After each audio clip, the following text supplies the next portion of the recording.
So here we are with part 2 of the classic ghost story compilation series. You remember I said last time I'm doing long videos or compilations of the episodes as they came out from year 1. So we've got now, by the end of this, we've got to Christmas 2019 with all the stories. So I'm sitting here in a very warm, summery May day in my shorts and t-shirt, but of course I've got to Christmas 2019. So if you remember, I do these black screen, no ads in between stories. I have an ad at the beginning so I can earn some money, and just the intro music, and then that's it. So the purpose of these is for you to fall asleep. Remember, all these stories exist with my commentaries as individuals, so if you're interested in listening to the story and be awake, you can listen to these and be awake. That's completely okay. But lots of people are commenting, yeah, but I fall asleep. Yeah, that's the point, really. That's the point of these ones. If you don't want to fall asleep, I would suggest you listen to the stories as they came out. Go back and look at the back catalogue with my insightful commentaries. Whether they're insightful or not, I don't know. But with my commentaries, these are for sleep. That's what the black screen's about, because people tell me it's good. So anyway, I hope you're asleep by the first 10 minutes. But this is part 2. And I can only do 12 hours at a time because that's the longest videos that YouTube will let me put up. So I'll have to do the first year in a number of bits.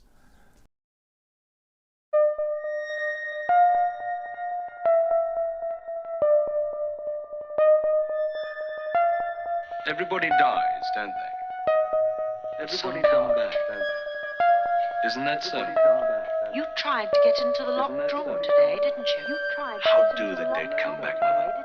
What's the secret of the dead come back? August Heat by W.F. Harvey. Feniston Road, Clapham, August the 20th, 1901. I have had what I believe to be the most remarkable day in my life, and while the events are still fresh in my mind, I wish to put them down on paper as clearly as possible. Let me say at the outset that my name is James Clarence Withencroft. I'm 40 years old, in perfect health, never having known a day's illness. By profession, I am an artist, not a very successful one, but I earn enough money by my black and white work to satisfy my necessary wants. My only near relative, a sister, died 5 years ago, so that I am independent. I breakfasted this morning at 9, and after glancing through the morning paper, I lighted my pipe and proceeded to let my mind wander in the hope that I might chance on some subject for my pencil. The room, though door and windows were open, was oppressively hot, and I had just made up my mind that the coolest and most comfortable place in the neighbourhood would be the deep end of the public swimming bath, when the idea came. I began to draw. So intent was I in my work that I left my lunch untouched, only stopping work when the clock of St. Jude's struck 4. The final result, for a hurried sketch, was, I felt sure, the best thing I had done. It showed a criminal in the dock immediately after the judge had pronounced sentence. The man was fat, enormously fat. The flesh hung in rolls about his chin. It creased his huge, stumpy neck. He was clean-shaven. Perhaps I should say a few days before he must have been clean-shaven, and almost bald. He stood in the dock, his short, clumsy fingers clasping the rail, looking straight in front of him. The feeling that his expression conveyed was not so much one of horror as of utter, absolute collapse. There seemed nothing in the man strong enough to sustain that mountain of flesh. I rolled up the sketch and, without knowing quite why, placed it in my pocket. Then, with the rare sense of happiness which the knowledge of a good thing well done gives, I left the house. I believe that I set out with the idea of calling upon Trenton, for I remember walking along Lytton Street and turning to the right along Gilchrist Road at the bottom of the hill where the men were at work on the new tram lines. From there onwards, I have only the vaguest recollection of where I went.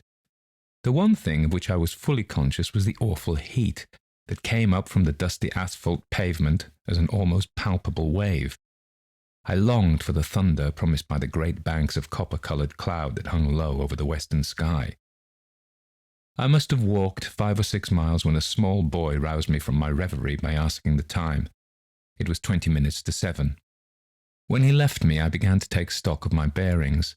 I found myself standing before a gate that led into a yard bordered by a strip of thirsty earth, where there were flowers, purple stock and scarlet geranium. Above the entrance was a board with the inscription, Charles Atkinson, monumental mason, worker in English and Italian marbles. From the yard itself came a cheery whistle, the noise of hammer blows, and the cold sound of steel meeting stone. A sudden impulse made me enter. A man was sitting with his back towards me, busy at work on a slab of curiously veined marble. He turned round as he heard my steps, and I stopped short. It was the man I had been drawing, whose portrait lay in my pocket.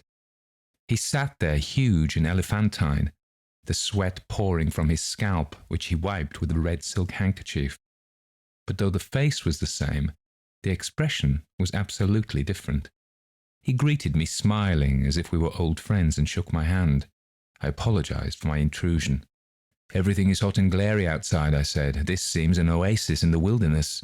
"I don't know about the oasis," he replied, "but certainly it's hot as hell. Take a seat, sir."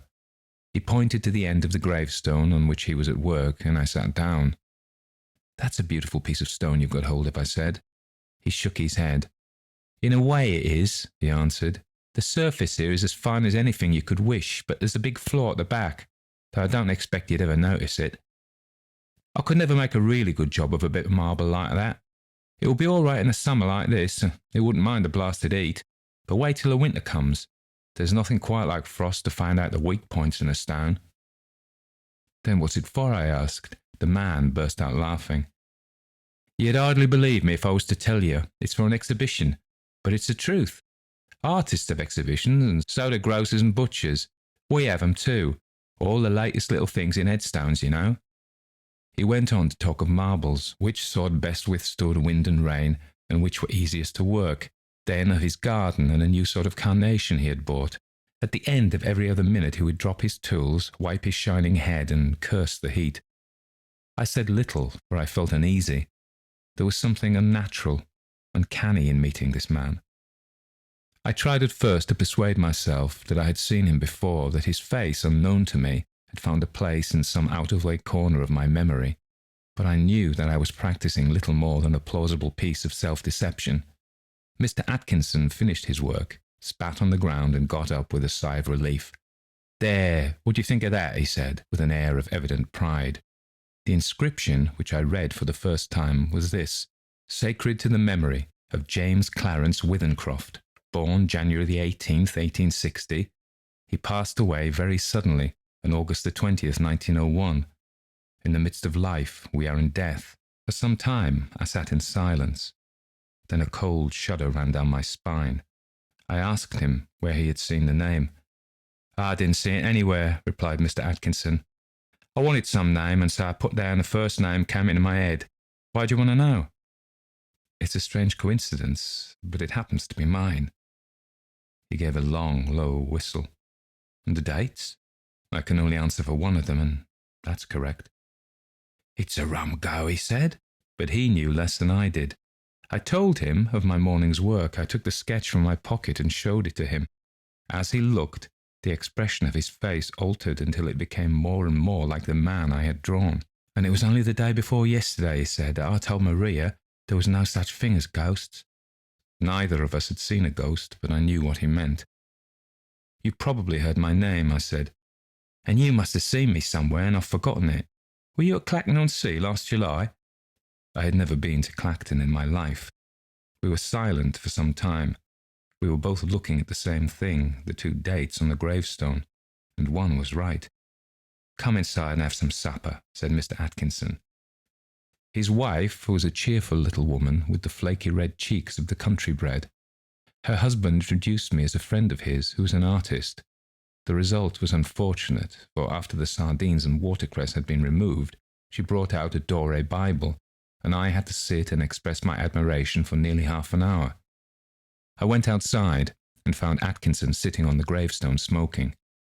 We resumed the conversation at the point we had left off. "You must excuse my asking," I said, "but do you know of anything you've done for which you could be put on trial?" He shook his head. "I'm not bankrupt. The business is prosperous enough. 3 years ago I gave turkeys to some of the guardians at Christmas, but That's all I can think of. And there were small ones too, he added as an afterthought. He got up, fetched a can from the porch and began to water the flowers. Twice a day regular in the hot weather, he said. And then the heat sometimes gets the better of the delicate ones. And ferns, good Lord, they could never stand it. Where do you live? I told him my address. It would take an hour's quick walk to get back home. It's like this, he said. We'll look at the matter straight. If you go back home tonight, you take your chance of accidents. A cart may run you over. And there's always banana skins and orange peel, to say nothing of fallen ladders. He spoke of the improbable with an intense seriousness that would have been laughable 6 hours before. But I did not laugh. The best thing we can do, he continued, is for you to stay here till 12 o'clock. We'll go upstairs and smoke. It may be cooler inside. To my surprise, I agreed. We are sitting now in a long, low room beneath the eaves. Atkinson has sent his wife to bed. He himself is busy sharpening some tools at a little oilstone, smoking one of my cigars the while. The air seems charged with thunder. I am writing this at a shaky table before an open window. The leg's cracked, and Atkinson, who seems a handy man with his tools, is going to mend it as soon as he's finished putting an edge. Now, I shall be gone in less than an hour. But the heat is stifling. It's enough to send a man mad.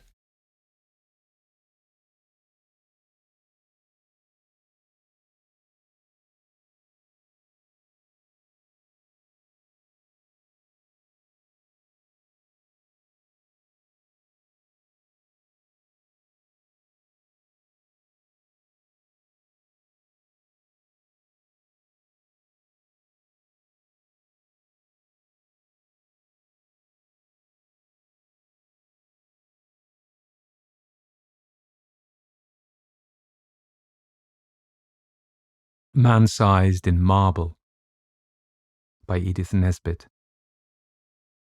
Although every word of this story is as true as despair, I do not expect people to believe it.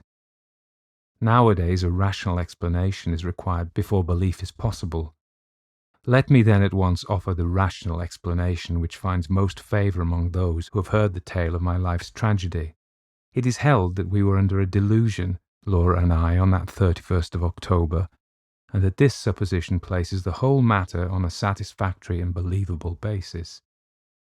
The reader can judge, when he too has heard my story, how far this is an explanation, and in what sense it is rational.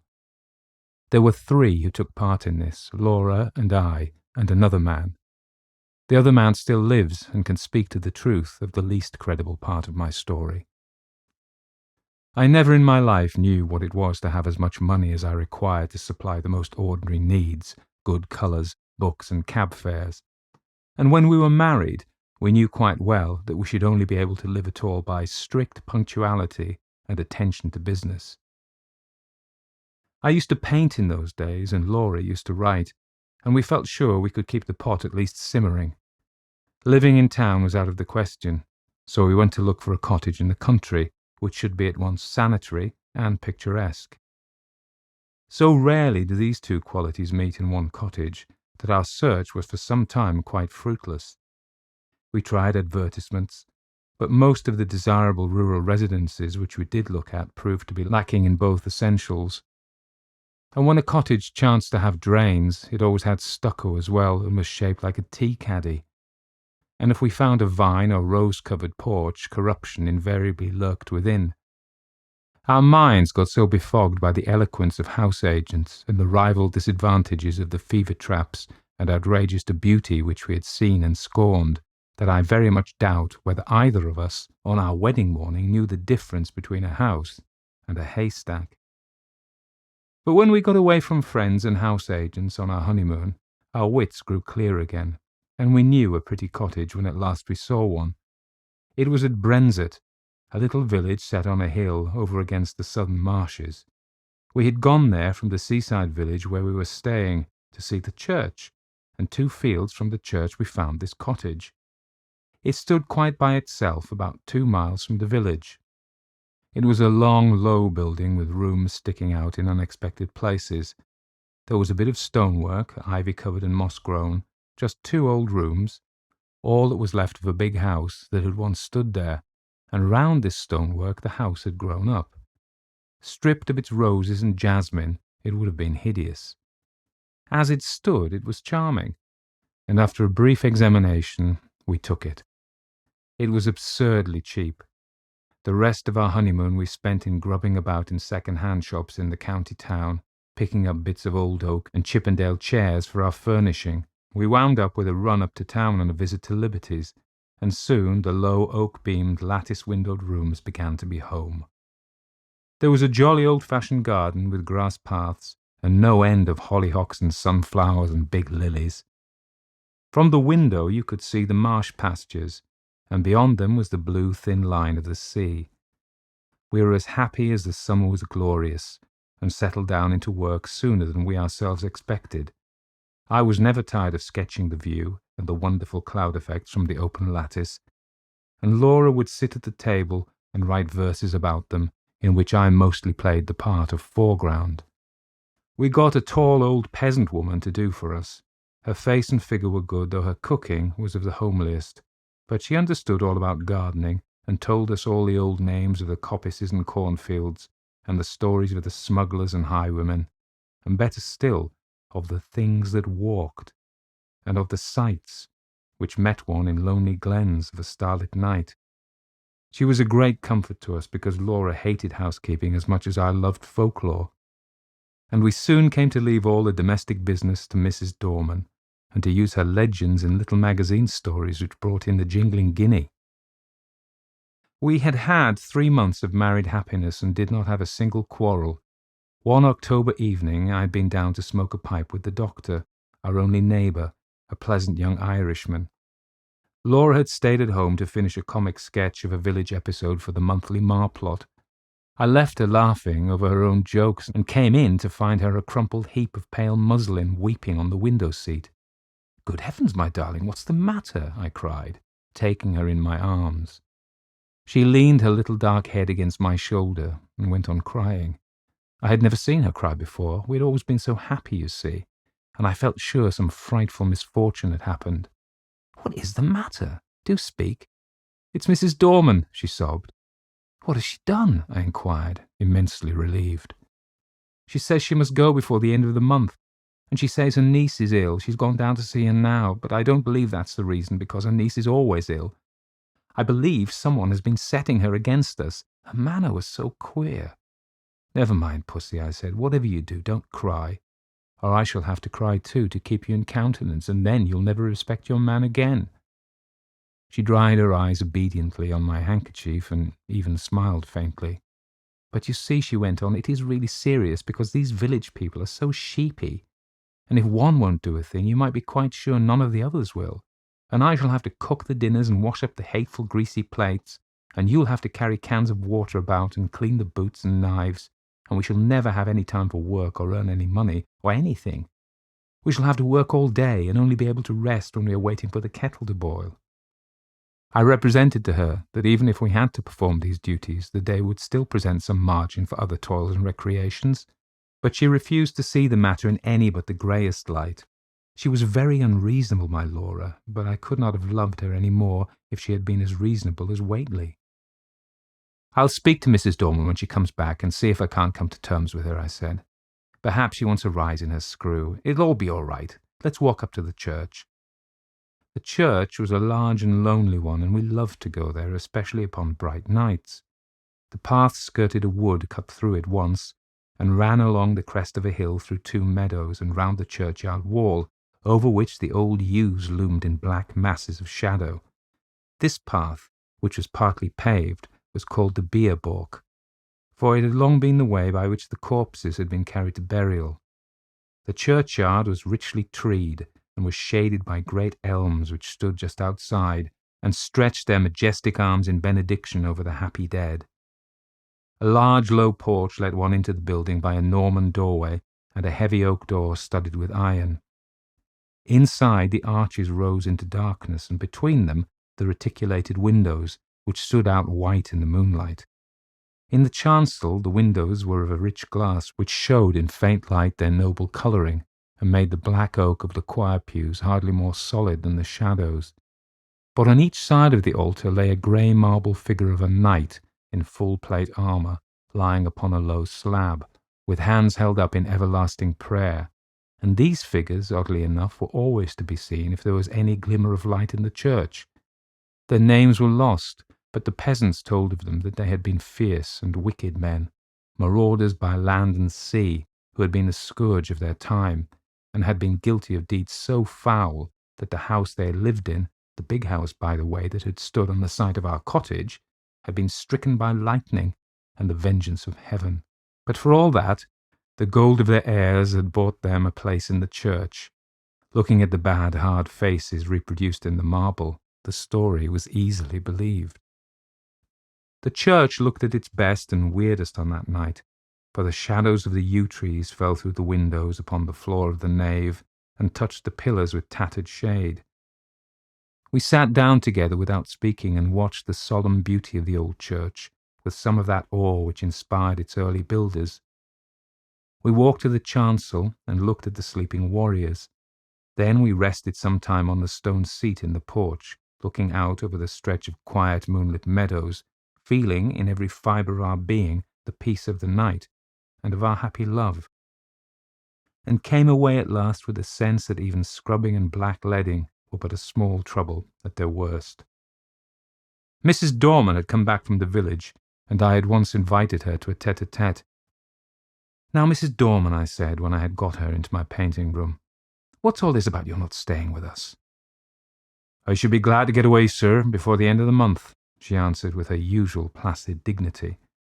"Have you any fault to find, Mrs. Dorman?" "None at all, sir. You and your lady have always been most kind, I'm sure." "Well, what is it? Are your wages not high enough?" "No, sir, I gets quite enough."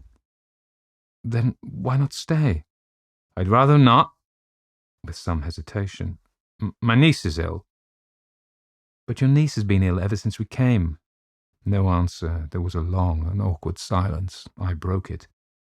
"Can't you stay for another month?" I asked. "No, sir, I'm bound to go by Thursday." And this was Monday. "Well, I must say, I think you might have let us know before. There's no time now to get anyone else, and your mistress is not fit to do heavy housework. Can't you stay till next week?" "I might be able to come back next week." I was now convinced that all she wanted was a brief holiday, which we should have been willing enough to let her have as soon as we could get a substitute. "But why must you go this week?" I persisted. "Come, out with it." Mrs. Dorman drew the little shawl which she always wore tightly across her bosom, as though she were cold. Then she said, with a sort of effort, "They say, sir, as this was a big house in Catholic times, and there was many deeds done here." The nature of these deeds might be vaguely inferred from the inflection of Mrs. Dorman's voice, which was enough to make one's blood run cold. I was glad that Laura wasn't in the room. She was always nervous, as highly strung natures are, and I felt that these tales about our house, told by this old peasant woman, with her impressive manner and contagious credulity, might have made our home less dear to my wife. "Tell me all about it, Mrs. Dorman," I said. "You needn't mind about telling me. I'm not like the young people who make fun of such things," which was partly true. "Well, sir," she sank her voice, "you may have seen in the church beside the altar 2 shapes." "You mean the effigies of the knights in armour?" I said cheerfully. "I mean them 2 bodies drawed out man-size in marble," she returned. And I had to admit that her description was 1,000 times more graphic than mine, to say nothing of a certain weird force and uncanniness about the phrase, "drawed out man-size in marble." They do say, as on All Saints' Eve, them 2 bodies sits up on their slabs and gets off of them, and then walks down the aisle in their marble. Another good phrase, Mrs. Dorman. And as the church clock strikes 11, they walks out of the church door and over the graves and along the bier balk, and if it's a wet night, there's the mark of their feet in the morning. "And where do they go?" I asked, rather fascinated. "They comes back here to their home, sir, and if anyone meets them." "Well, what then?" I asked. But no, not another word could I get from her, save that her niece was ill and she must go. After what I'd heard, I scorned to discuss the niece and tried to get from Mrs. Dorman more details of the legend. But I could get nothing but warnings. "Whatever you do, sir, lock up the door early on All Saints' Eve, and make the cross sign over the doorstep and on the windows." But has anyone ever seen these things? I persisted. That's not for me to say. I know what I know, sir. Well, who was here last year? No one, sir. The lady as owned the house only stayed here in summer, and she always went to London the full month after the night. And I'm sorry to inconvenience you and your lady, but my niece is ill and I must go on Thursday. I could have shaken her for her absurd reiteration of that obvious fiction after she had told me her real reasons. She was determined to go, nor could our united entreaties move her in the least. I did not tell Laura the legend of the shapes that walked in their marble, partly because a legend concerning our house might perhaps trouble my wife, and partly, I think, from some more occult reason. This was not quite the same to me as any other story, and I did not want to talk about it till the day was over. I had very soon ceased to think of the legend, however. I was painting a portrait of Laura against the lattice window, and I could not think of much else. I had got a splendid background of yellow and grey sunset and was working away with enthusiasm at her face. On Thursday, Mrs. Dorman went. She relented at parting so far as to say, "Don't you put yourself about too much, ma'am, and if there's any little thing I can do next week, I'm sure I shan't mind." From which I inferred that she wished to come back to us after Halloween. Up to the last she adhered to the fiction of the niece with touching fidelity. Thursday passed off pretty well. Laura showed marked ability in the matter of steak and potatoes, and I confessed that my knives and the plates, which I insisted upon washing, were better done than I had dared expect. Friday came. It is about what happened on that Friday that this is written. I wonder if I should have believed it if anyone had told it to me. I will write the story of it as quickly and plainly as I can. Everything that happened on that day is burned into my brain. I shall not forget anything, nor leave anything out. I got up early, I remember, and lighted the kitchen fire, and had just achieved a smoky success when my little wife came running down, as sunny and sweet as the clear October morning itself. We prepared breakfast together, and found it very good fun. The housework was soon done, and when brushes and brooms and pails were quiet again, the house was still indeed. It is wonderful what a difference one makes in a house. We really missed Mrs. Dorman, quite apart from considerations concerning pots and pans. We spent the day in dusting our books and putting them straight, and dined gaily on cold steak and coffee. Laura was, if possible, brighter and gayer and sweeter than usual, and I began to think that a little domestic toil was really good for her. We had never been so merry since we were married, and the walk we had that afternoon was, I think, the happiest time of all my life. When we had watched the deep scarlet clouds slowly pale into leaden grey against a pale green sky, and saw the white mists curl up along the hedgerows in the distant marsh, we came back to the house silently, hand in hand. "You are sad, my darling," I said half-jestingly, as we sat down together in our little parlour. I expected a disclaimer, for my own silence had been the silence of complete happiness. To my surprise, she said, "Yes, I think I am rather sad, or rather, I'm uneasy. I don't think I'm very well. I've shivered 3 or 4 times since we came in, and it's not cold, is it?" "No," I said, and hoped it was not a chill caught from the treacherous mists that roll up from the marshes in the dying light. "No," she said. She didn't think so. Then, after a silence, she spoke suddenly. "Do you ever have presentiments of evil?" "No," I said, smiling, "and I shouldn't believe in them if I had." "I do," she went on. "The night my father died, I knew it, though he was right away in the north of Scotland." I didn't answer in words. She sat, looking at the fire for some time in silence, gently stroking my hand. At last, she sprang up and came behind me, and drawing my head back, kissed me. "There, it's over now," she said. "What a baby I am. Come, light the candles, and we'll have some of these new Rubinstein duets." We spent a happy hour or two at the piano. At about 10:30, I began to long for the good-night pipe, but Laura looked so white that I felt it would be brutal of me to finish our sitting-room with the fumes of strong Cavendish. "I'll take my pipe outside," I said. "Let me come too." "No, sweetheart, not tonight. You're much too tired. I shan't be long. Get to bed, or I shall have an invalid to nurse tomorrow as well as the boots to clean." I kissed her and was turning to go when she flung her arms around my neck and held me, as if she would never let me go again. I stroked her hair. "Come, pussy, you're overtired. The housework has been too much for you." She loosened her clasp a little and drew a deep breath. No. We've been very happy today, Jack, haven't we? Don't stay out too long. I won't, my dearie. I strolled out of the front door, leaving it unlatched. What a night it was!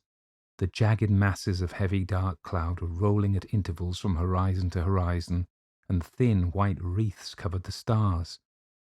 Through all the rush of the cloud river, the moon swam, breasting the waves and disappearing again in the darkness. When now and again her light reached the woodlands, they seemed to be slowly and noiselessly waving in time to the swing of the clouds above them. There was a strange grey light over all the earth. The fields had that shadowy bloom over them which only comes from the marriage of dew and moonshine, or frost and starlight. I walked up and down, drinking in the beauty of the quiet earth and the changing sky. The night was absolutely silent. Nothing seemed to be abroad. There was no scurrying of rabbits or twitter of the half-asleep birds.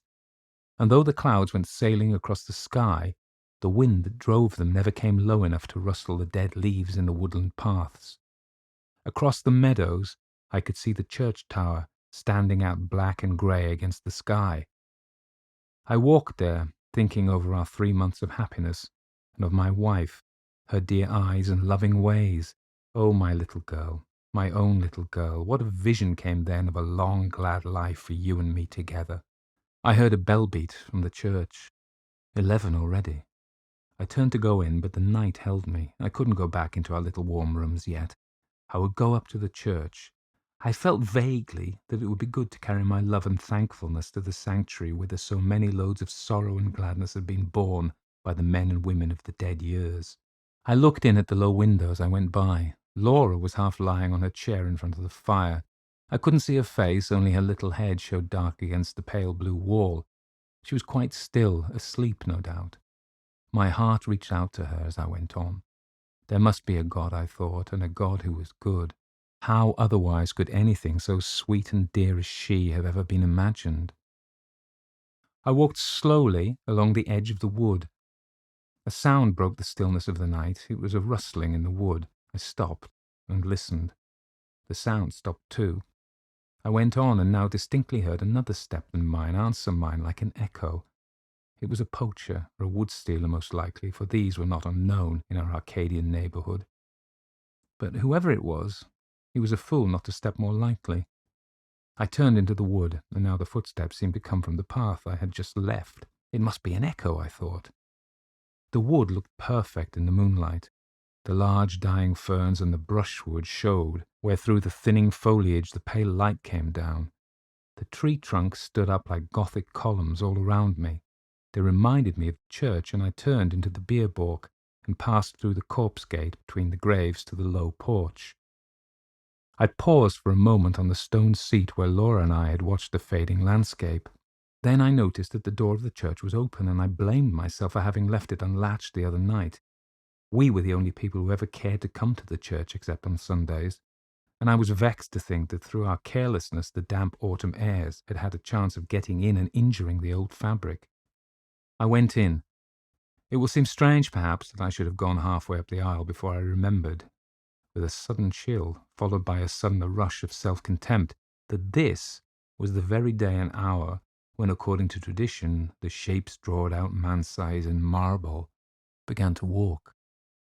Having thus remembered the legend, and remembered it with a shiver, of which I was ashamed, I could not do otherwise than walk up towards the altar just to look at the figures.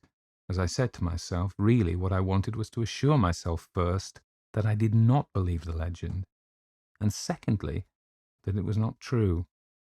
I was rather glad that I had come. I thought now I could tell Mrs. Dorman how vain her fancies were, and how peacefully the marble figures slept on through that ghastly hour. With my hands in my pockets, I passed up the aisle. In the grey, dim light, the eastern end of the church looked larger than usual, and the arches above the two tombs looked larger too. The moon came out and showed me the reason. I stopped short. My heart gave a leap that nearly choked me, and then sank sickeningly. The bodies drawn out man-size were gone, and their marble slabs lay wide and bare in the vague moonlight that slanted in through the east window. Were they really gone, or was I mad? Clenching my nerves, I stooped and passed my hand over the smooth slabs and felt the flat, unbroken surface. Had someone taken the things away? Was it some vile practical joke? I would make sure anyway. In an instant I had made a torch of a newspaper which happened to be in my pocket, and lighting it, held it high above my head. Its yellow glare illumined the dark arches and those slabs. The figures were gone, and I was alone in the church. Or was I alone? And then a horror seized me. A horror indefinable and indescribable. An overwhelming certainty of supreme and accomplished calamity. I flung down the torch and tore along the aisle and out through the porch, biting my lips as I ran to keep myself from shrieking aloud. Oh, was I mad? Or what was this that possessed me? I leaped the churchyard wall and took the straight cut across the fields, led by the light from our windows. Just as I got over the first stile, a dark figure seemed to spring out of the ground. Mad still with that certainty of misfortune, I made for the thing that stood in my path, shouting, "Get out of the way, can't you?" But my push met with a more vigorous resistance than I had expected. My arms were caught just above the elbow and held as in a vice, and the raw-boned Irish doctor actually shook me. "Would ye?" he cried out in his own unmistakable accents. "Would ye, then? Let me go, you fool," I gasped. "The marble figures have gone from the church. I tell you, they've gone." He broke into a ringing laugh. "I'll have to give you a draft tomorrow, I see. You've been smoking too much and listening to old wives' tales. I tell you, I've seen the bare slabs." "Well, come back with me. I'm going up to old Palmer's. His daughter's ill. We'll look in at the church and let me see the bare slabs." "You go if you like," I said, a little less frantic for his laughter. "I'm going home to my wife." "Rubbish, man," said he. "Do you think I'll permit of that? Are you to go saying all your life that you've seen solid marble endowed with vitality, and me to go all my life saying you're a coward? No, sir, you shan't do it." The night air, a human voice, and I think also the physical contact with the 6 feet of solid common sense brought me back a little to my ordinary self, and the word coward was a mental shower bath. "Come on, then," I said sullenly. "Perhaps you're right." He still held my arm tightly. We got over the stile and back to the church. All was still as death. The place smelt very damp and earthy. We walked up the aisle. I am not ashamed to confess that I shut my eyes. I knew the figures would not be there. I heard Kelly strike a match. "Here they are, you see, right enough. You've been dreaming or drinking, asking your pardon for the imputation." I opened my eyes. By Kelly's expiring vesta, I saw 2 shapes lying in their marble on the slabs. I drew a deep breath and caught his hand. "I'm awfully indebted to you," I said. "It must have been some trick of the light, or I've been working rather hard, perhaps. That's it. Do you know, I was quite convinced they were gone." "I'm aware of that," he answered rather grimly. "You'll have to be careful of that brain of yours, my friend, I assure you." He was leaning over and looking at the right-hand figure whose stony face was the most villainous and deadly in expression. "By Jove," he said, "something has been afoot here. This hand is broken." And so it was. I was certain that it had been perfect the last time Laura and I had been here. "Perhaps someone has tried to remove them," said the young doctor. "That won't account for my impression," I objected. "Too much painting and tobacco will account for that well enough." "Come along," I said, "or my wife will be getting anxious. You'll come in and have a drop of whiskey and drink confusion to ghosts and better sense to me." "I had to go up to Palmer's, but it's so late now I'd best leave it till the morning," he replied. "I was kept late at the Union, and I've had to see a lot of people since. All right, I'll come back with you."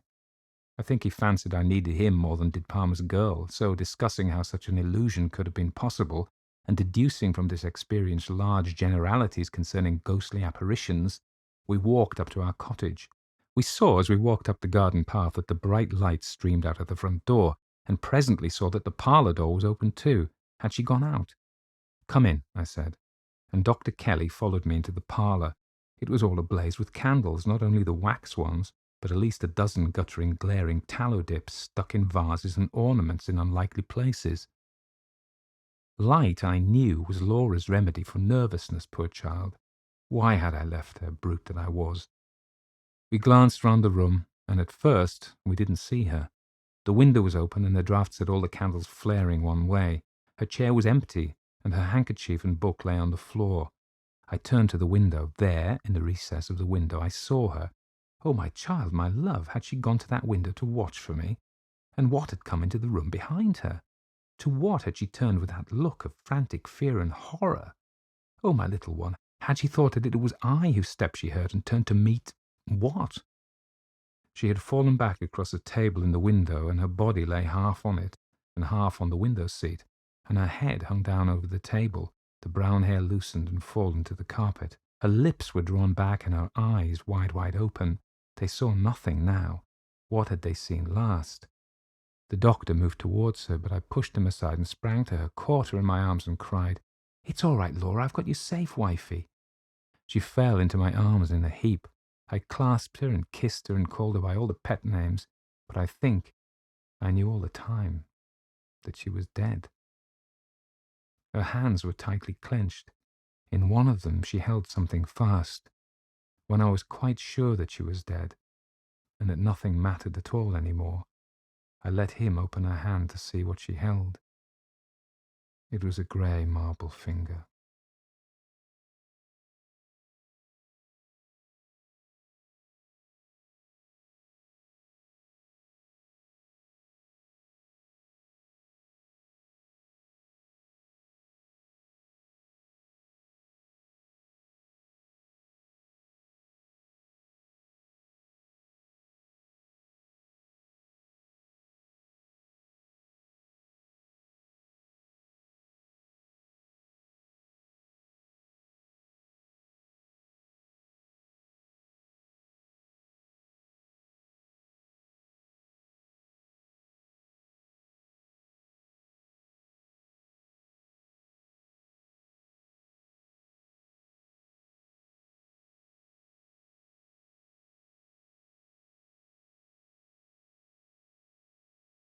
The Turn of the Screw, written by Henry James and narrated by Tony Walker.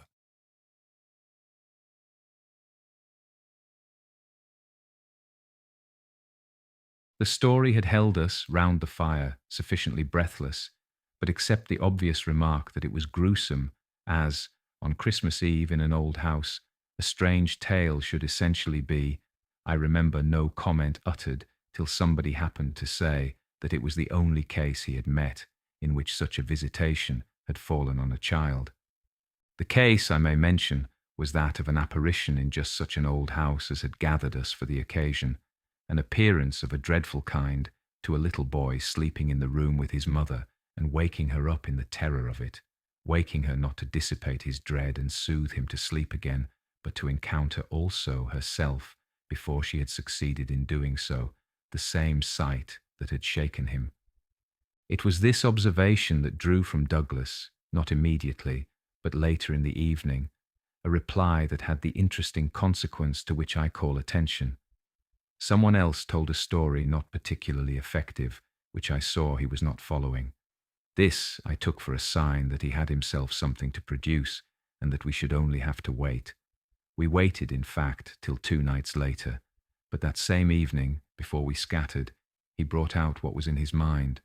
I quite agree, in regard to Griffin's ghost, or whatever it was, that its appearing first to the little boy at so tender an age adds a particular touch. But it's not the first occurrence of its charming kind that I know to have involved a child. If the child gives the effect another turn of the screw, what do you say to 2 children? "We say, of course," somebody exclaimed, "that they give 2 turns. Also, that we want to hear about them." I can see Douglas there before the fire, to which he had got up to present his back, looking down at his interlocutor with his hands in his pockets. "Nobody but me till now has ever heard. It's quite too horrible." This, naturally, was declared by several voices to give the thing the utmost price, and our friend, with quiet art, prepared his triumph by turning his eyes over the rest of us and going on, "It's beyond everything. Nothing at all that I know touches it." For sheer terror, I remember asking. He seemed to say it was not so simple as that, to be really at a loss how to qualify it. He passed his hand over his eyes, made a little wincing grimace. For dreadfulness. "Oh, how delicious!" cried one of the women. He took no notice of her. He looked at me, but as if, instead of me, he saw what he spoke of. for general uncanny ugliness and horror and pain. Well then, I said, just sit right down and begin. He turned round to the fire, gave a kick to a log, watched it an instant. Then, as he faced us again, I can't begin. I shall have to send to town. There was a unanimous groan at this, and much reproach, after which, in his preoccupied way, he explained, "The story's written. It's in a locked drawer. It has not been out for years. I could write to my man and enclose the key. He could send down the packet as he finds it." It was to me in particular that he appeared to propound this, appeared almost to appeal for aid, not to hesitate. He had broken a thickness of ice, the formation of many a winter, had had his reasons for a long silence. The others resented postponement, but it was just his scruples that charmed me. I adjured him to write by the first post and to agree with us for an early hearing. Then I asked him if the experience in question had been his own. To this, his answer was prompt. "Oh, thank God, no." "And is the record yours? You took the thing down?" "Nothing but the impression. I took that here." He tapped his heart. "I've never lost it." "Then your manuscript?" "Is in old faded ink and in the most beautiful hand." He hung fire again. "A woman's. She has been dead these 20 years. She sent me the pages in question before she died." They were all listening now, and of course there was somebody to be arch, or at any rate to draw the inference. But if he put the inference by without a smile, it was also without irritation. "She was a most charming person, but she was 10 years older than I. She was my sister's governess," he quietly said. "She was the most agreeable woman I've ever known in her position. She would have been worthy of any whatever. It was long ago, and this episode was long before. I was at Trinity, and I found her at home on my coming down the second summer. I was much there that year. It was a beautiful one, and we had, in her off hours, some strolls and talks in the garden, talks in which she struck me as awfully clever and nice. Oh yes, don't grin. I liked her extremely, and am glad to this day to think she liked me too. If she hadn't, she wouldn't have told me. She had never told anyone. It wasn't simply that she said so, but that I knew she hadn't. I was sure, I could see. You'll easily judge why when you hear. Because the thing had been such a scare." He continued to fix me. "You'll easily judge," he repeated. "You will." I fixed him too. "I see. She was in love." He laughed for the first time. "You are acute. Yes, she was in love. That is, she had been. That came out. She couldn't tell her story without its coming out. I saw it, and she saw I saw it, but neither of us spoke of it. I remember the time and the place, the corner of the lawn, the shade of the great beeches and the long, hot summer afternoon. It wasn't a scene for a shudder, but oh." He quitted the fire and dropped back into his chair. "You'll receive the packet Thursday morning?" I inquired. "Probably not till the second post." "Well then, after dinner. You'll all meet me here?" He looked us round again. "Isn't anybody going?" It was almost the tone of hope. "Everybody will stay."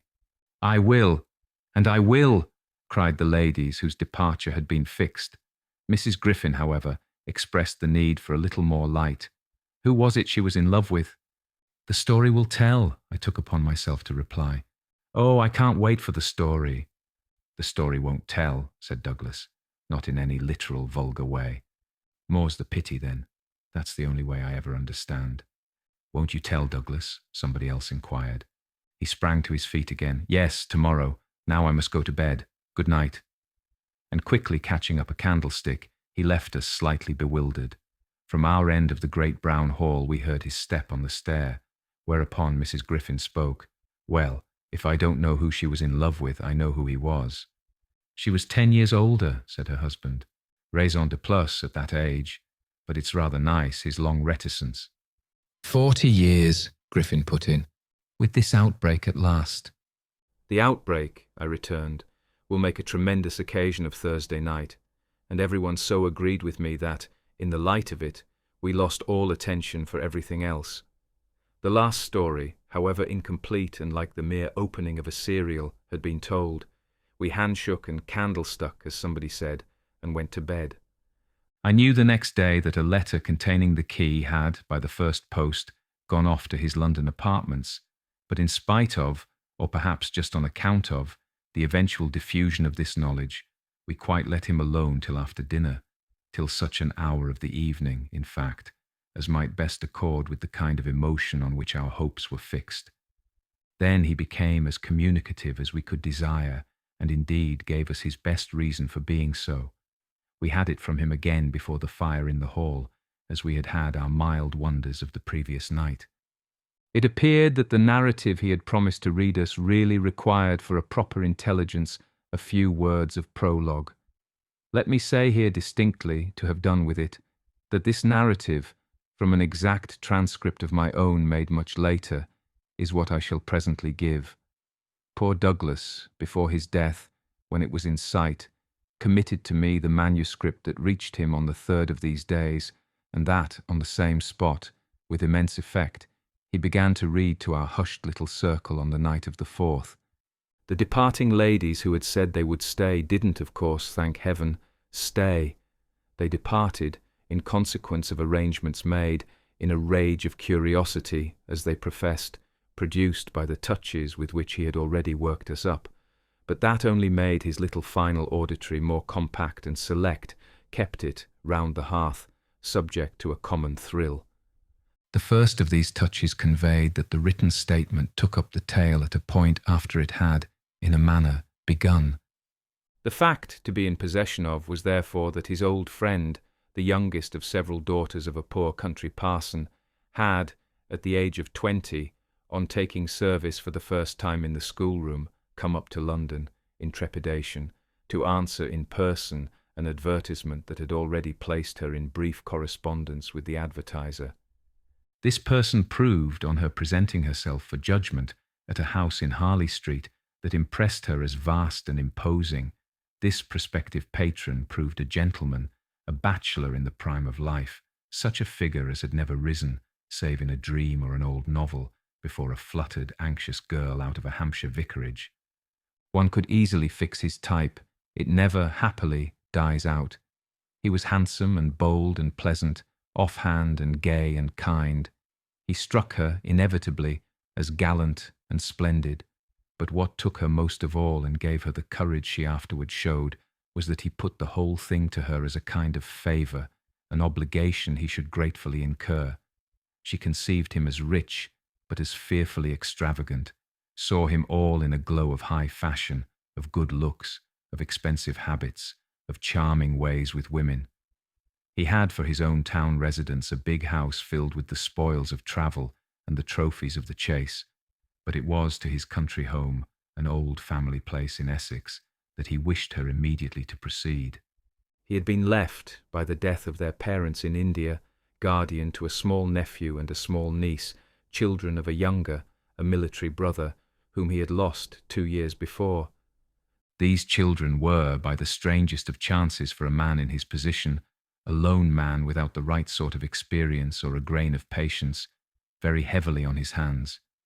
It had all been a great worry and, on his own part doubtless, a series of blunders, but he immensely pitied the poor chicks and had done all he could, had in particular sent them down to his other house, the proper place for them being of course the country, and kept them there from the first, with the best people he could find to look after them, parting even with his own servants to wait on them, and going down himself, whenever he might, to see how they were doing.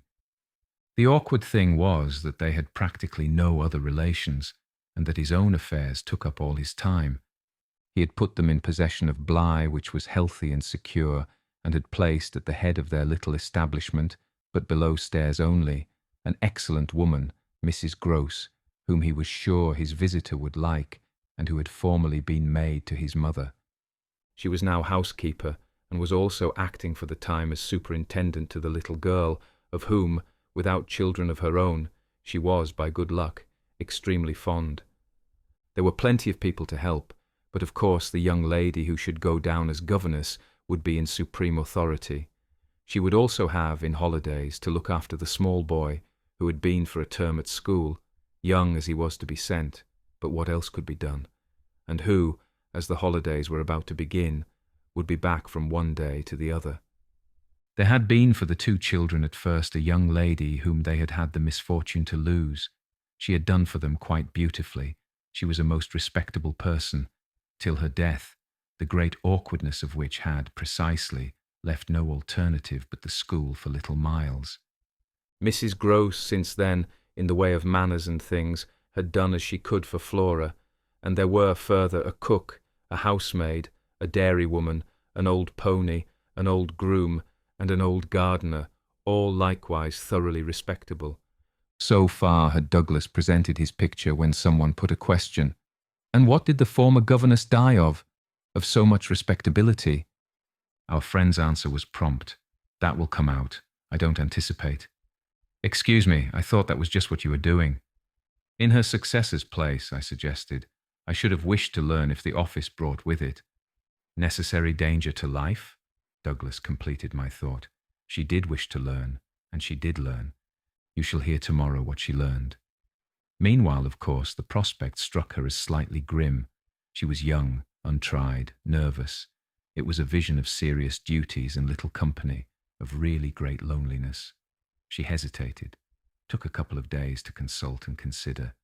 But the salary offered much exceeded her modest measure, and on a second interview she faced the music. She engaged. And Douglas, with this, made a pause that, for the benefit of the company, moved me to throw in. The moral of which was, of course, the seduction exercised by the splendid young man. She succumbed to it. He got up, and as he had done the night before, went to the fire, gave a stir to a log with his foot, then stood a moment with his back to us. She saw him only twice. Yes, but that's just the beauty of her passion. A little to my surprise on this, Douglas turned round to me. It was the beauty of it. There were others, he went on, who hadn't succumbed. He told her frankly all his difficulty, that for several applicants the conditions had been prohibitive. They were, somehow, simply afraid. It sounded dull, it sounded strange, and all the more so because of his main condition. Which was, that she should never trouble him, but never, never, neither appeal nor complain nor write about anything, only meet all questions herself, receive all moneys from his solicitor, take the whole thing over, and let him alone. She promised to do this, and she mentioned to me that when, for a moment, disburdened, delighted, he held her hand, thanking her for the sacrifice, she already felt rewarded. But was that all her reward? One of the ladies asked. She never saw him again. Oh, said the lady, which, as our friend immediately left us again, was the only other word of importance contributed to the subject, till, the next night, by the corner of the hearth, in the best chair, he opened the faded red cover of a thin, old-fashioned, gilt-edged album. The whole thing took indeed more nights than one, but on the first occasion the same lady put another question. What is your title? I haven't one. Oh, I have, I said. But Douglas, without heeding me, had begun to read with a fine clearness that was like a rendering to the ear of the beauty of his author's hand.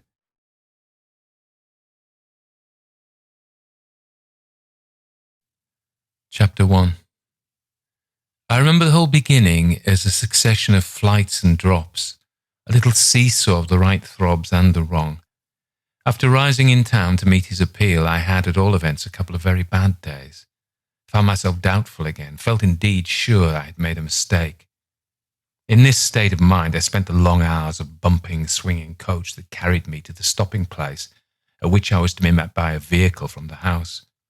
This convenience, I was told, had been ordered, and I found, toward the close of a June afternoon, a commodious fly in waiting for me. Driving at that hour on a lovely day through a country to which the summer's sweetness seemed to offer me a friendly welcome, my fortitude mounted afresh, and as we turned into the avenue, encountered a reprieve that was probably but a proof of the point to which it had sunk. I suppose I had expected or had dreaded something so melancholy that what greeted me was a good surprise. I remember as a most pleasant impression the broad, clear front, its open windows and fresh curtains, and the pair of maids looking out. I remember the lawn, and the bright flowers, and the crunch of my wheels on the gravel, and the clustered tree-tops over which the rooks circled and cawed in the golden sky. The scene had a greatness that made it a different affair from my own scant home, and there immediately appeared at the door, with a little girl in her hand, a civil person who dropped me as decent a curtsy as if I had been the mistress or a distinguished visitor. I had received in Harley Street a narrower notion of the place, and that, as I recalled it, made me think the proprietor still more of a gentleman, suggested that what I was to enjoy might be something beyond his promise. I had no drop again till the next day, for I was carried triumphantly through the following hours by my introduction to the younger of my pupils. The little girl who accompanied Mrs. Gross appeared to me on the spot a creature so charming as to make it a great fortune to have to do with her. She was the most beautiful child I had ever seen, and afterward wondered that my employer had not told me more of her. I slept little that night. I was too much excited, and this astonished me, too, I recollect, remained with me, adding to my sense of the liberality with which I was treated. The large, impressive room, one of the best in the house. The great state bed, as I almost felt it, the full-figured draperies, the long glasses in which for the first time I could see myself from head to foot, all struck me like the extraordinary charm of my small charge, as so many things thrown in. It was thrown in as well from the first moment that I should get on with Mrs. Gross in a relation over which on my way in the coach I fear I had rather brooded. The only thing indeed in this early outlook might have made me shrink again was the clear circumstance of her being so glad to see me. I perceived within half an hour that she was so glad, stout, simple, plain, clean, wholesome woman, as to be positively on her guard against showing it too much. I wondered even then a little why she should wish not to show it, and that, with reflection, with suspicion, might of course have made me uneasy. But it was a comfort that there could be no uneasiness in a connection with anything so beatific as the radiant image of my little girl, the vision of whose angelic beauty had probably more than anything else to do with the restlessness that before morning made me several times rise and wander about my room to take in the whole picture and prospect, to watch from my open window the faint summer dawn, to look at such portions of the rest of the house as I could catch, and to listen while in the fading dusk the first birds begin to twitter for the possible recurrence of a sound or two less natural and not without, but within, that I had fancied I heard. There had been a moment when I believed I recognized faint and far the cry of a child. There had been another when I found myself just consciously starting as at the passage before my door of a light footstep. But these fancies were not marked enough not to be thrown off, and it is only in the light or the gloom, I should rather say, of other and subsequent matters that they now come back to me. To watch teach form little Flora would too evidently be the making of a happy and useful life. It had been agreed between us downstairs that after this first occasion I should have her as a matter of course at night, a small white bed being already arranged to that end in my room. What I had undertaken was the whole care of her, and she had remained just this last time with Mrs. Gross only as an effect of our consideration for my inevitable strangeness and her natural timidity. In spite of this timidity, which the child herself in the oddest way in the world had been perfectly frank and brave about, allowing it without a sign of uncomfortable consciousness, with the deep, sweet serenity indeed of one of Raphael's holy infants, to be discussed, to be imputed to her, and to determine us, I feel quite sure she would presently like me.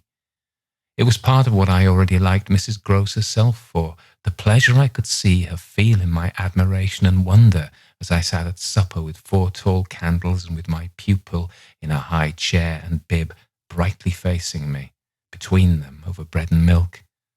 There were naturally things that in Flora's presence could pass between us only as prodigious and gratified looks, obscure and roundabout allusions. And the little boy, does he look like her? Is he too so very remarkable? One wouldn't flatter a child. Oh, miss, most remarkable, if you think well of this one. And she stood there with the plate in her hand, beaming at our companion, who looked from one of us to the other with placid, heavenly eyes that contained nothing to check us. Yes, if I do, you will be carried away by the little gentleman. Well, that I think is what I came for, to be carried away. I'm afraid, however, I remember feeling the impulse to add, I'm rather easily carried away. I was carried away in London. I can still see Mrs. Gross's broad face as she took this in. In Harley Street? In Harley Street. Well, miss, you're not the first, and you won't be the last. Oh, I've no pretension, I could laugh, to being the only one. My other pupil, at any rate, as I understand, comes back tomorrow. Not tomorrow, Friday, miss. He arrives, as you did, by the coach under care of the guard, and is to be met by the same carriage. I forthwith expressed that the proper, as well as the pleasant and friendly thing, would be therefore that on the arrival of the public conveyance I should be in waiting for him with his little sister, an idea in which Mrs. Grose concurred so heartily that I somehow took her manner as a kind of comforting pledge, never falsified, thank heaven, that we should on every question be quite at one. Oh, she was glad I was there.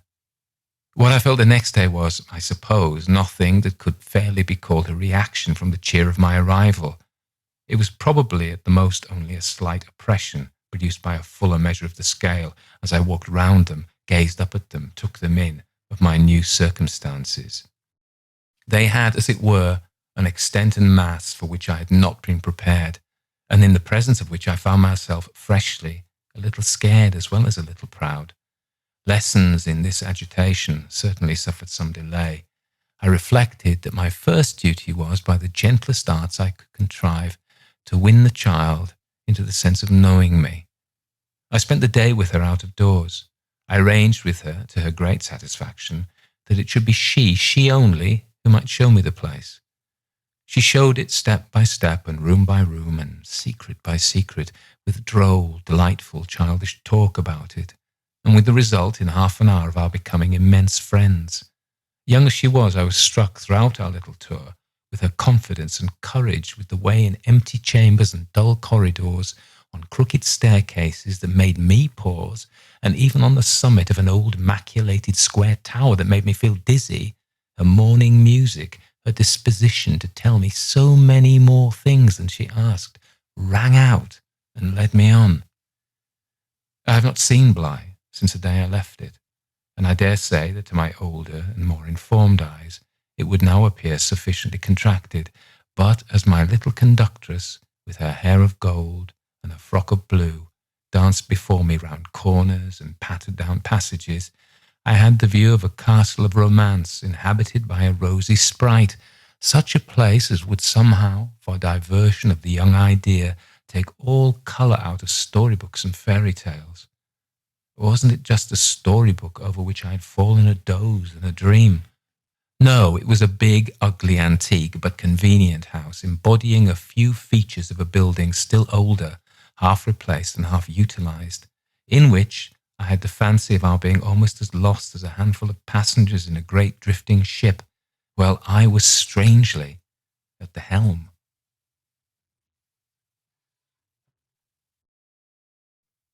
Chapter 2.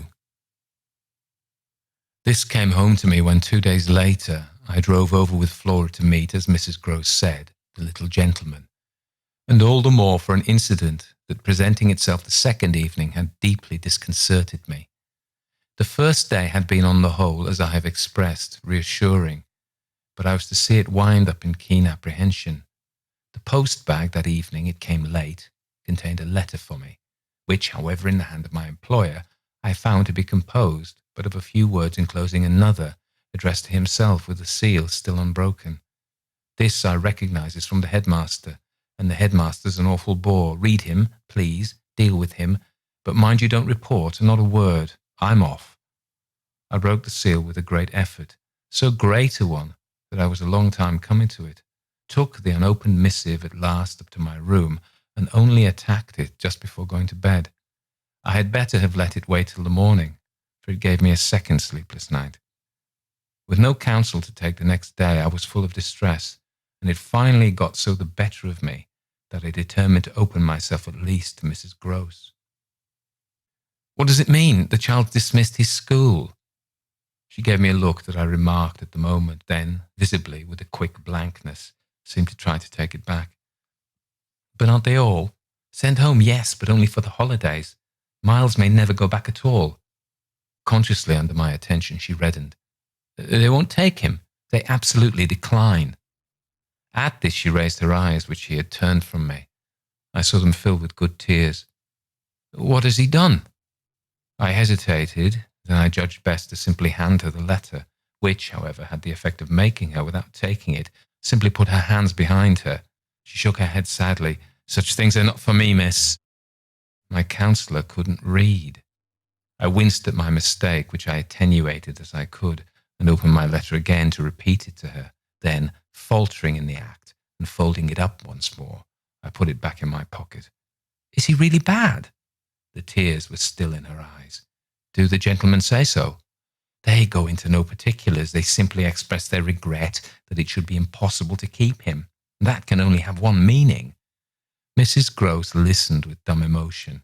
She forbore to ask me what this meaning might be, so that presently, to put the thing with some coherence and with the mere aid of her presence to my own mind, I went on, that he's an injury to the others. At this, with one of the quick turns of simple folk, she suddenly flamed up. Master Miles, him an injury?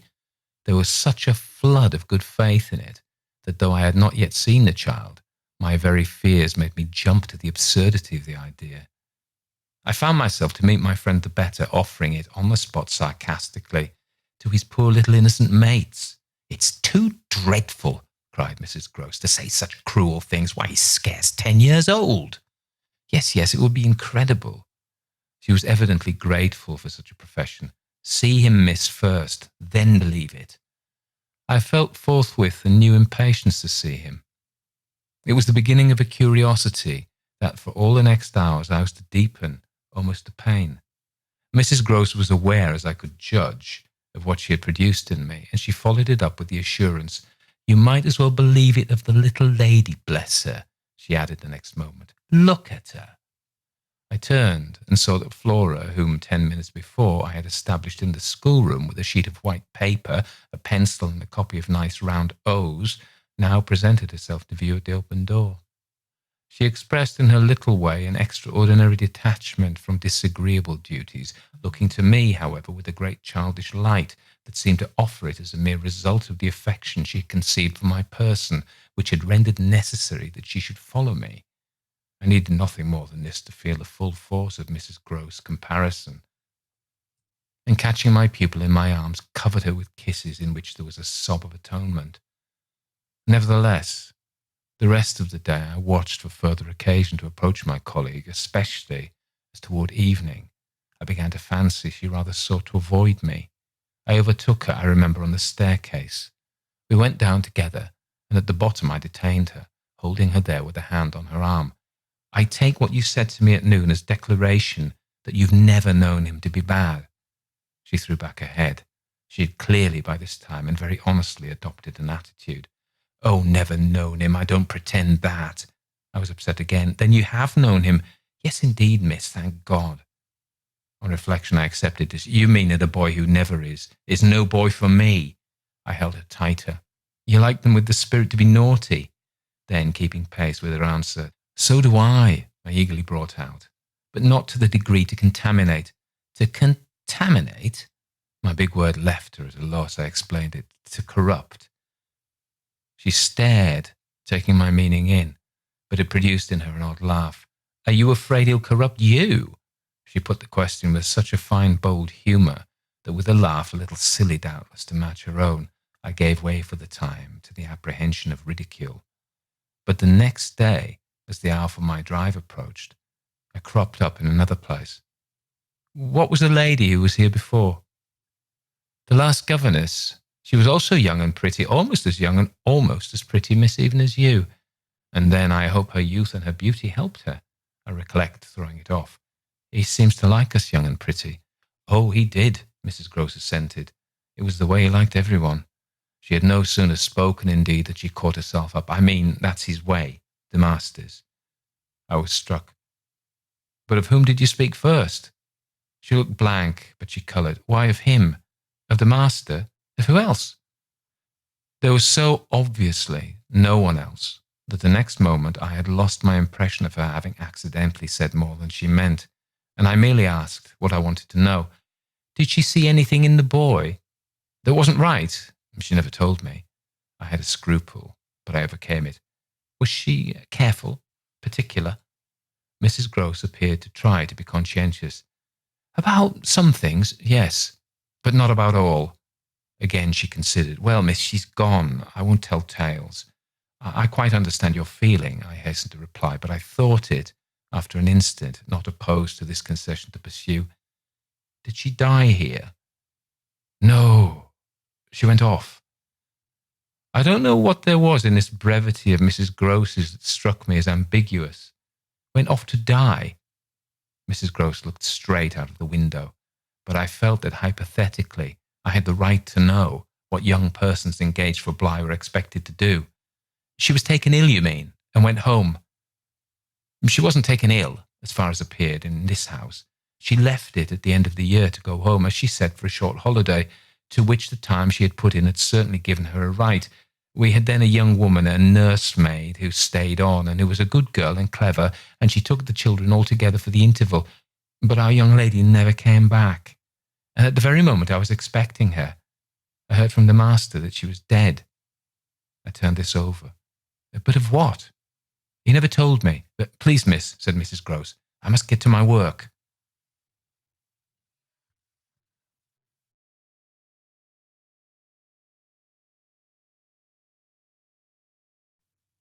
Chapter 3. Her thus turning her back on me was fortunately not, for my just preoccupations, a snub that could check the growth of our mutual esteem. We met, after I had brought home little Miles, more intimately than ever, on the ground of my stupefaction, my general emotion. So monstrous was I then ready to pronounce it that such a child, as had now been revealed to me, should be under an interdict.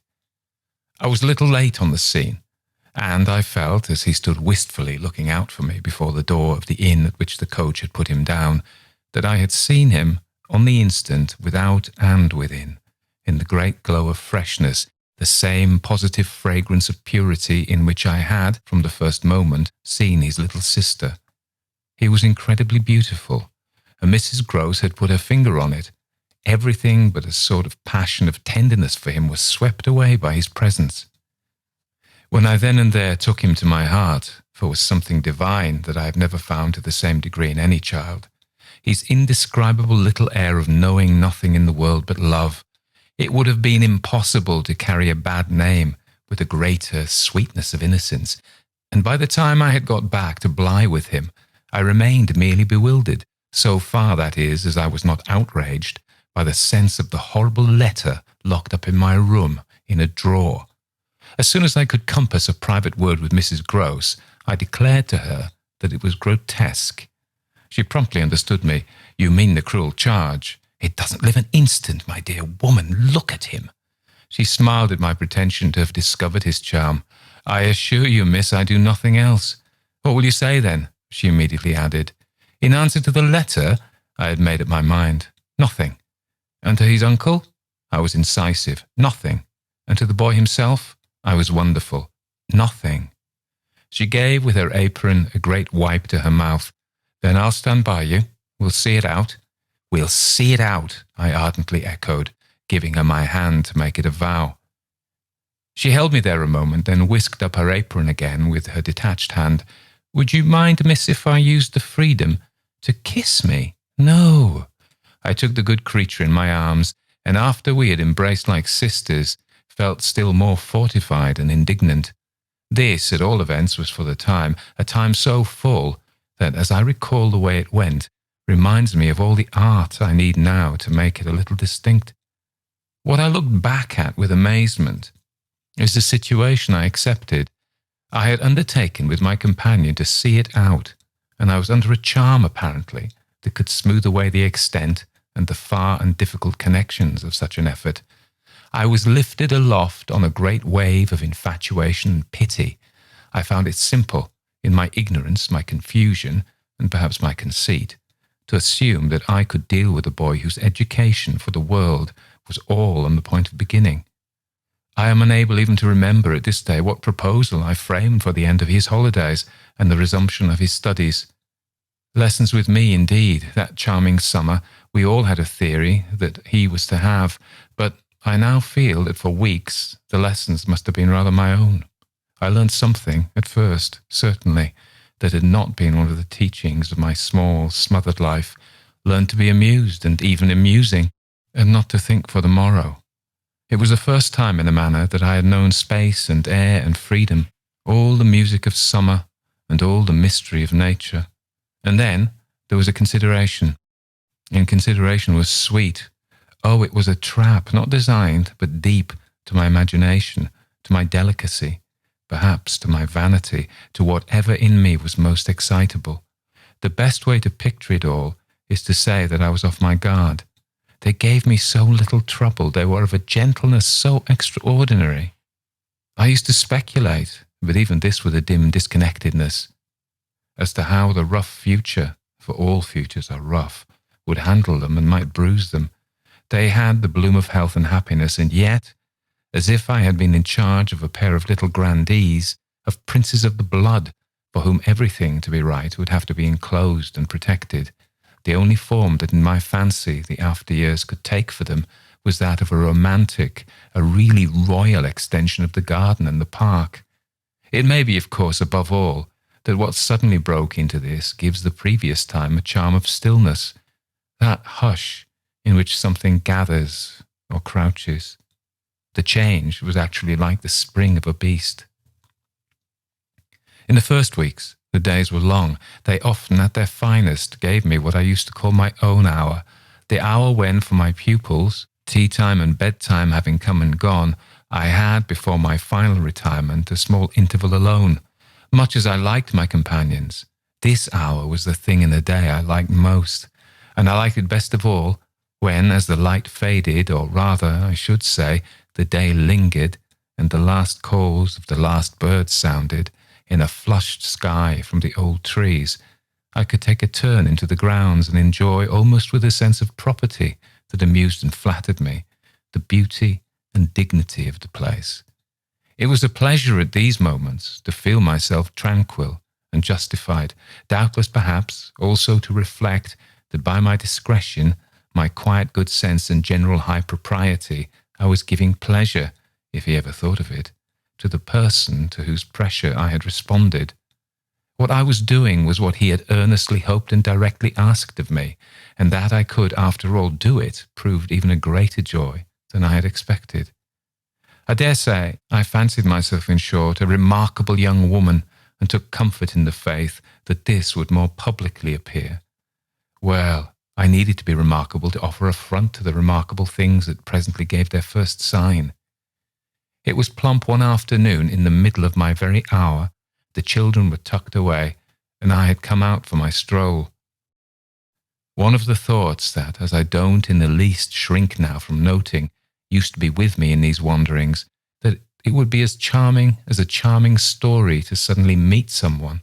Someone would appear there at the turn of the path, and would stand before me and smile and approve.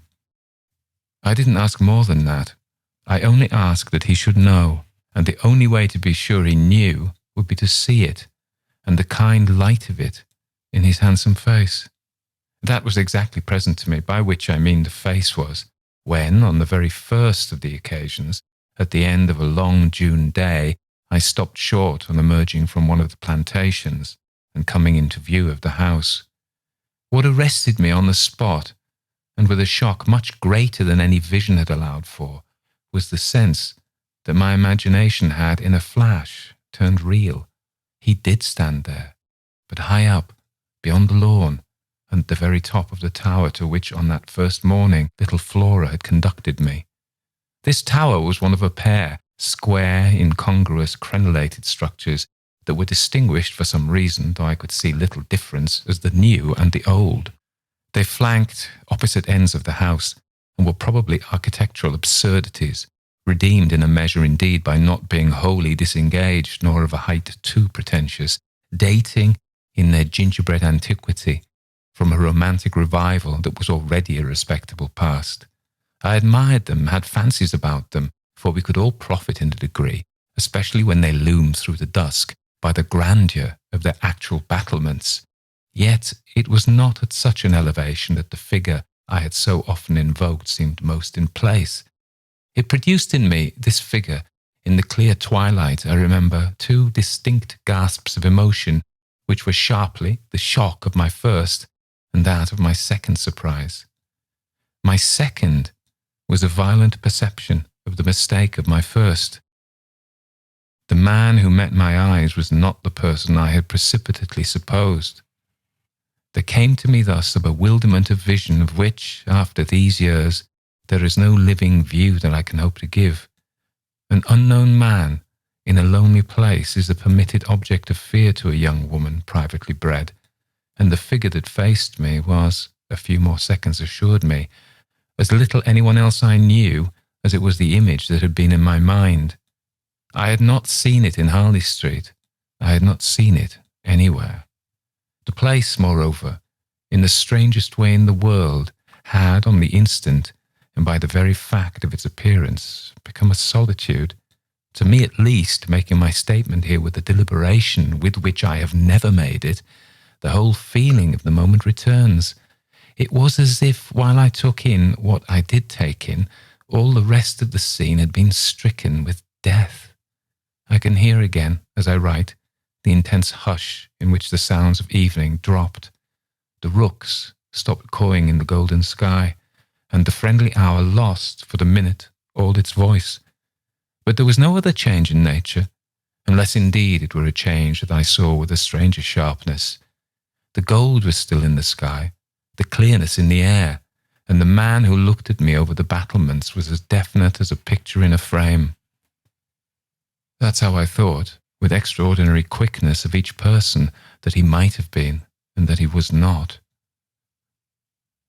We were confronted across our distance quite long enough for me to ask myself with intensity who then he was, and to feel, as an effect of my inability to say, a wonder that in a few instants more became intense. The great question, or one of these, is afterward, I know, with regard to certain matters, the question of how long they have lasted. Well, this is a matter of mine, think what you will of it. Lasted while I caught at a dozen possibilities, none of which made a difference for the better, that I could see, in their having been in the house, and for how long, above all, a person of whom I was in ignorance. It lasted while I just bridled a little, with the sense that my office demanded that there should be no such ignorance and no such person. It lasted while this visitant, at all events, and there was a touch of the strange freedom, as I remember, in the sign of familiarity of his wearing no hat, seemed to fix me, from his position, with just the question, just the scrutiny, through the fading light, that his own presence provoked. We were too far apart to call to each other, but there was a moment at which, at shorter range, some challenge between us breaking the hush would have been the right result of our straight mutual stare. He was in one of the angles, the one away from the house, very erect as it struck me, and with both hands on the ledge.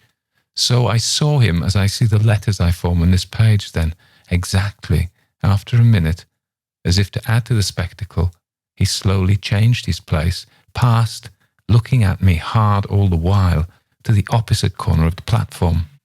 Yes, I had the sharpest sense that during this transit he never took his eyes from me, and I can see at this moment the way his hand, as he went, passed from one of the crenellations to the next.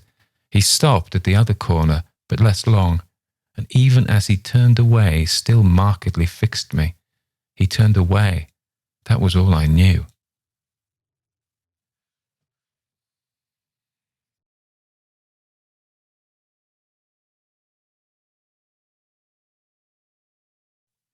Chapter 4. It was not that I didn't wait, on this occasion, for more, for I was rooted as deeply as I was shaken. Was there a secret at Bly, a mystery of Adolfo, or an insane and unmentionable relative kept in unsuspected confinement? I can't say how long I turned it over, or how long, in the confusion of curiosity and dread, I remained where I had had my collision. I only recall that when I re-entered the house, darkness had quite closed in. Agitation, in the interval, certainly had held me and driven me, for I must, in circling about the place, have walked 3 miles, but I was to be, later on, so much more overwhelmed that this mere dawn of alarm was a comparatively human chill. The most singular part of it, in fact, singular as the rest had been, was the part I became, in the hall, aware of in meeting Mrs. Gross. This picture comes back to me in the general train. The impression, as I received it on my return, of the wide, white-panelled space, bright in the lamplight, and with its portraits and red carpet, and of the good, surprised look of my friend, which immediately told me she had missed me. It came to me straight away under her contact that, with plain heartiness, mere relieved anxiety at my appearance, she knew nothing whatever that could bear upon the incident I had there ready for her. I had not suspected in advance that her comfortable face would pull me up, and I somehow measured the importance of what I had seen by my thus finding myself hesitate to mention it. Scarce anything in the whole history seems to me so odd as this fact that my real beginning of fear was one, as I may say, with the instinct of sparing my companion.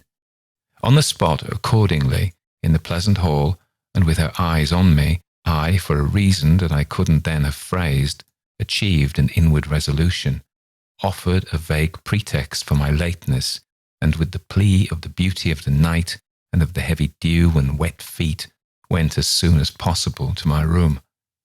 Here it was another affair. For many days after, it was a queer affair enough. There were hours from day to day, or at least there were moments snatched even from clear duties, when I had to shut myself up to think. It was not so much yet that I was more nervous than I could bear to be, as that I was remarkably afraid of becoming so, for the truth I had now to turn over was, simply and clearly, the truth that I could arrive at no account whatever of the visitor with whom I had been so inexplicably, and yet, as it seemed to me, so intimately concerned. It took little time to see that I could sound without forms of inquiry and without exciting remark any domestic complications. The shock I had suffered must have sharpened all my senses. I felt sure at the end of 3 days, and as the result of mere closer attention, that I had not been practised upon by the servants nor made the object of any game. Of whatever it was that I knew, nothing was known around me. There was but one sane inference. Someone had taken a liberty rather gross. That was what repeatedly I dipped into my room and locked the door to say to myself. We had been collectively subject to an intrusion. Some unscrupulous traveller, curious in old houses, had made his way in unobserved, enjoyed the prospect from the best point of view, and then stolen out as he came. If he had given me such a bold, hard stare, that was but a part of his indiscretion.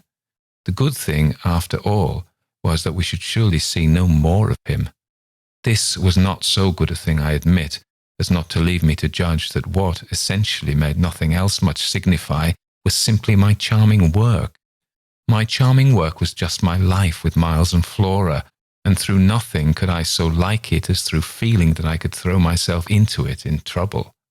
The attraction of my small charges was a constant joy, leading me to wonder afresh at the vanity of my original fears. The distaste I had begun by entertaining for the probable grey prose of my office. There was to be no grey prose, it appeared, and no long grind. So how could work not be charming that presented itself as daily beauty? It was all the romance of the nursery and the poetry of the schoolroom. I don't mean by this, of course, that we studied only fiction and verse. I mean I can express no otherwise the sort of interest my companions inspired. How can I describe that except by saying that instead of growing used to them, and it's a marvel for a governess, I call the sisterhood to witness, I made constant fresh discoveries. There was one direction assuredly in which these discoveries stopped. Deep obscurity continued to cover the region of the boy's conduct at school. It had been promptly given me, I have noted, to face the mystery without a pang. Perhaps even it would be nearer the truth to say that, without a word, he himself had cleared it up. He had made the whole charge absurd. My conclusion bloomed there with the real rose flush of his innocence. He was only too fine and fair for the little horrid unclean school world, and he had paid a price for it.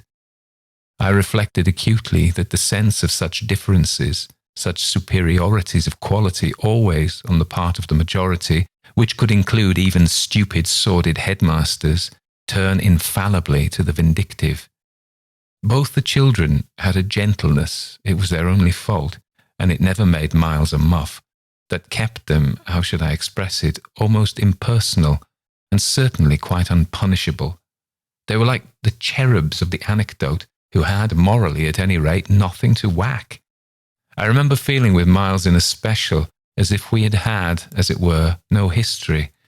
We expect of a small child a scant one, but there was in this beautiful little boy something extraordinarily sensitive, yet extraordinarily happy, that more than any creature of his age I have seen struck me as beginning anew each day. He had never for a second suffered. I took this as a direct disproof of his having really been chastised. If he had been wicked, he would have caught it, and I should have caught it by the rebound. I should have found the trace. I found nothing at all, and he was therefore an angel.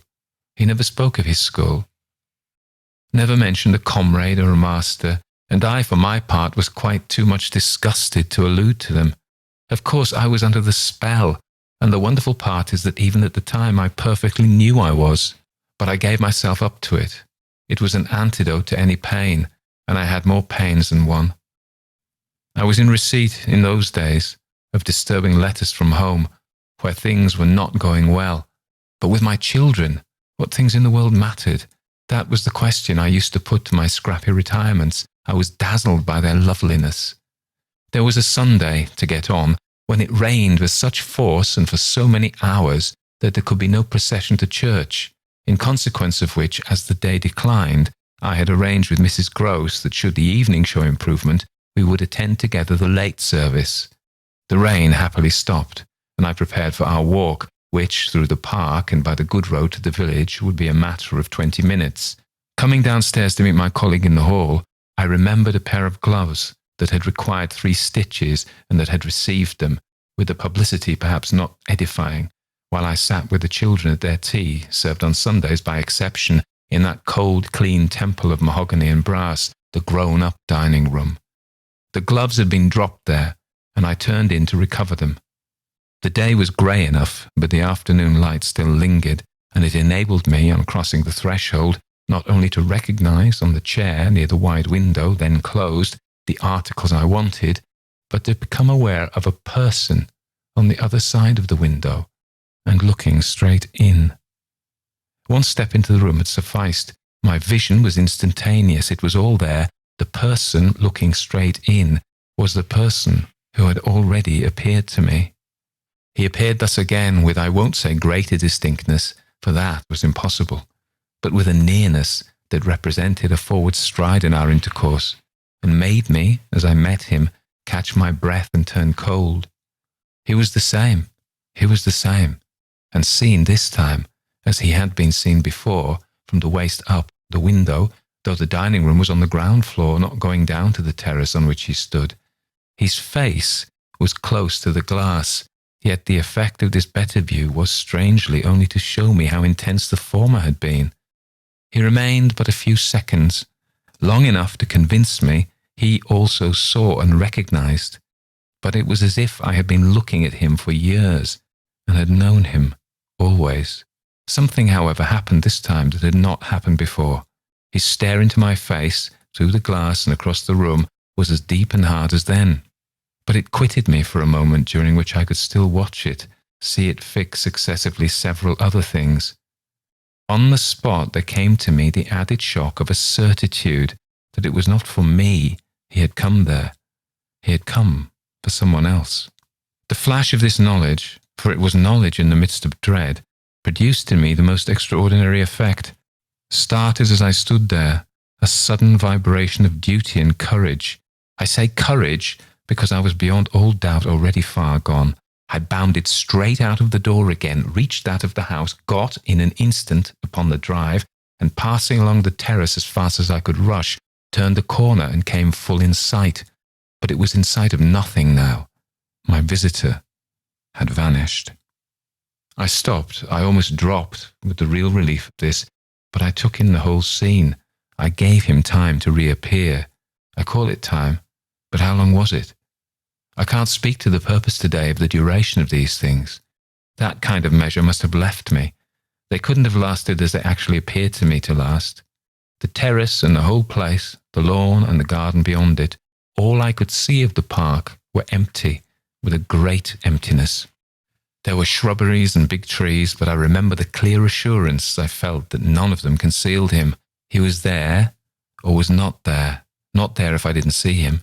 I got hold of this, then instinctively, instead of returning as I had come, went to the window. It was confusedly present to me that I ought to place myself where he had stood. I did so. I applied my face to the pane and looked, as he had looked, into the room. As if at this moment to show me exactly what his range had been, Mrs. Gross, as I had done for himself just before, came in from the hall. With this, I had the full image of a repetition of what had already occurred. She saw me as I had seen my own visitant. She pulled up short, as I had done. I gave her something of the shock that I received. She turned white, and this made me ask myself if I had blanched as much. She stared in short and retreated on just my lines, and I knew she had then passed out and come round to me, and that I should presently meet her. I remained where I was, and while I waited, I thought of more things than one. But there's only one I take space to mention. I wondered why she should be scared.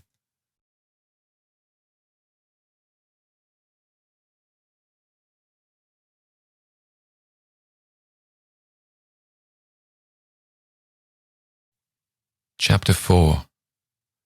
It was not that I didn't wait, on this occasion, for more, for I was rooted as deeply as I was shaken. Was there a secret at Bly, a mystery of Adolfo, or an insane and unmentionable relative kept in unsuspected confinement? I can't say how long I turned it over, or how long, in the confusion of curiosity and dread, I remained where I had had my collision. I only recall that when I re-entered the house, darkness had quite closed in. Agitation, in the interval, certainly had held me and driven me, for I must, in circling about the place, have walked 3 miles. But I was to be, later on, so much more overwhelmed that this mere dawn of alarm was a comparatively human chill. The most singular part of it, in fact, singular as the rest had been, was the part I became, in the hall, aware of in meeting Mrs. Gross. This picture comes back to me in the general train. The impression, as I received it on my return, of the wide, white, panelled space, bright in the lamplight, and with its portraits and red carpet, and of the good surprised look of my friend, which immediately told me she had missed me. It came to me straight away under her contact that, with plain heartiness, mere relieved anxiety at my appearance, she knew nothing whatever that could bear upon the incident I had there ready for her. I had not suspected in advance that her comfortable face would pull me up, and I somehow measured the importance of what I had seen by my thus finding myself hesitate to mention it. Scarce anything in the whole history seems to me so odd as this fact that my real beginning of fear was one, as I may say, with the instinct of sparing my companion. On the spot, accordingly, in the pleasant hall, and with her eyes on me, I, for a reason that I couldn't then have phrased, achieved an inward resolution, offered a vague pretext for my lateness, and with the plea of the beauty of the night and of the heavy dew and wet feet, went as soon as possible to my room. Here it was another affair. For many days after, it was a queer affair enough. There were hours, from day to day, or at least there were moments, snatched even from clear duties, when I had to shut myself up to think. It was not so much yet that I was more nervous than I could bear to be, as that I was remarkably afraid of becoming so, for the truth I had now to turn over was, simply and clearly, the truth that I could arrive at no account whatever of the visitor with whom I had been so inexplicably, and yet, as it seemed to me, so intimately concerned. It took little time to see that I could sound without forms of inquiry and without exciting remark any domestic complications. The shock I had suffered must have sharpened all my senses. I felt sure at the end of 3 days, and as the result of mere closer attention, that I had not been practised upon by the servants nor made the object of any game. Of whatever it was that I knew, nothing was known around me. There was but one sane inference. Someone had taken a liberty rather gross. That was what repeatedly I dipped into my room and locked the door to say to myself. We had been collectively subject to an intrusion. Some unscrupulous traveller, curious in old houses, had made his way in unobserved, enjoyed the prospect from the best point of view, and then stolen out as he came. If he had given me such a bold, hard stare, that was but a part of his indiscretion. The good thing, after all, was that we should surely see no more of him. This was not so good a thing, I admit, as not to leave me to judge that what essentially made nothing else much signify was simply my charming work. My charming work was just my life with Miles and Flora, and through nothing could I so like it as through feeling that I could throw myself into it in trouble. The attraction of my small charges was a constant joy, leading me to wonder afresh at the vanity of my original fears. The distaste I had begun by entertaining for the probable grey prose of my office. There was to be no grey prose, it appeared, and no long grind. So how could work not be charming that presented itself as daily beauty? It was all the romance of the nursery and the poetry of the schoolroom. I don't mean by this, of course, that we studied only fiction and verse. I mean I can express no otherwise the sort of interest my companions inspired. How can I describe that except by saying that instead of growing used to them, and it's a marvel for a governess, I call the sisterhood to witness, I made constant fresh discoveries. There was one direction assuredly in which these discoveries stopped. Deep obscurity continued to cover the region of the boy's conduct at school. It had been promptly given me, I have noted, to face the mystery without a pang. Perhaps even it would be nearer the truth to say that, without a word, he himself had cleared it up. He had made the whole charge absurd. My conclusion bloomed there with the real rose flush of his innocence. He was only too fine and fair for the little horrid unclean school world, and he had paid a price for it. I reflected acutely that the sense of such differences, such superiorities of quality always on the part of the majority, which could include even stupid, sordid headmasters, turn infallibly to the vindictive. Both the children had a gentleness, it was their only fault, and it never made Miles a muff, that kept them, how should I express it, almost impersonal, and certainly quite unpunishable. They were like the cherubs of the anecdote, who had, morally at any rate, nothing to whack. I remember feeling with Miles in especial as if we had had, as it were, no history. We expect of a small child a scant one, but there was in this beautiful little boy something extraordinarily sensitive, yet extraordinarily happy, that more than any creature of his age I have seen struck me as beginning anew each day. He had never for a second suffered. I took this as a direct disproof of his having really been chastised. If he had been wicked, he would have caught it, and I should have caught it by the rebound. I should have found the trace. I found nothing at all, and he was therefore an angel. He never spoke of his school, never mentioned a comrade or a master, and I, for my part, was quite too much disgusted to allude to them. Of course, I was under the spell, and the wonderful part is that even at the time I perfectly knew I was, but I gave myself up to it. It was an antidote to any pain, and I had more pains than one. I was in receipt, in those days, of disturbing letters from home, where things were not going well. But with my children, what things in the world mattered? That was the question I used to put to my scrappy retirements. I was dazzled by their loveliness. There was a Sunday, to get on, when it rained with such force and for so many hours that there could be no procession to church, in consequence of which, as the day declined, I had arranged with Mrs. Gross that should the evening show improvement, we would attend together the late service. The rain happily stopped, and I prepared for our walk, which, through the park and by the good road to the village, would be a matter of 20 minutes. Coming downstairs to meet my colleague in the hall, I remembered a pair of gloves that had required 3 stitches and that had received them, with the publicity perhaps not edifying, while I sat with the children at their tea, served on Sundays by exception, in that cold, clean temple of mahogany and brass, the grown-up dining room. The gloves had been dropped there, and I turned in to recover them. The day was grey enough, but the afternoon light still lingered, and it enabled me, on crossing the threshold, not only to recognise on the chair near the wide window, then closed, the articles I wanted, but to become aware of a person on the other side of the window and looking straight in. One step into the room had sufficed. My vision was instantaneous. It was all there. The person looking straight in was the person who had already appeared to me. He appeared thus again with, I won't say greater distinctness, for that was impossible, but with a nearness that represented a forward stride in our intercourse, and made me, as I met him, catch my breath and turn cold. He was the same, and seen this time, as he had been seen before, from the waist up the window, though the dining room was on the ground floor, not going down to the terrace on which he stood.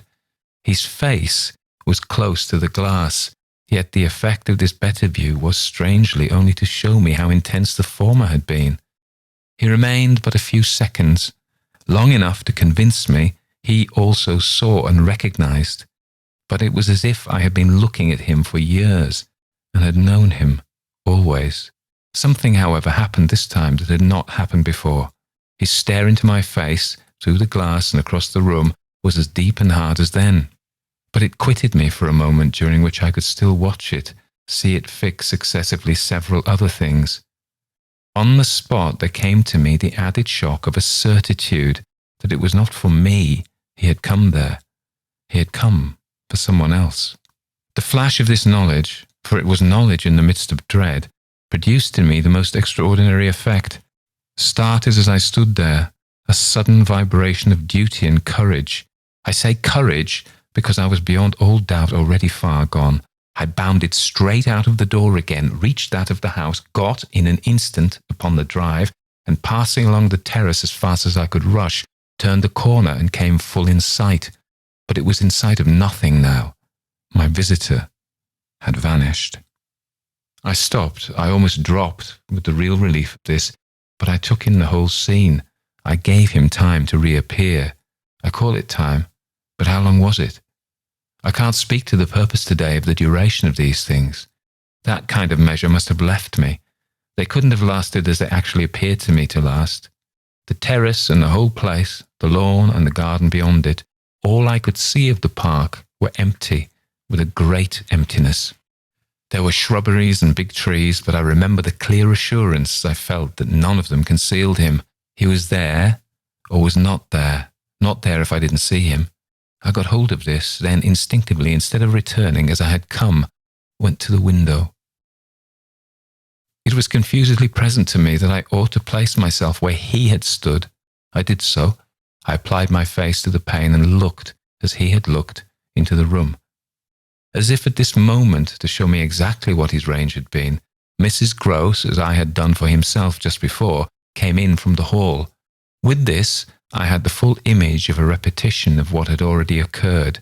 She saw me as I had seen my own visitant. She pulled up short, as I had done. I gave her something of the shock that I received. She turned white, and this made me ask myself if I had blanched as much. She stared in short and retreated on just my lines, and I knew she had then passed out and come round to me, and that I should presently meet her. I remained where I was, and while I waited, I thought of more things than one. But there's only one I take space to mention. I wondered why she should be scared.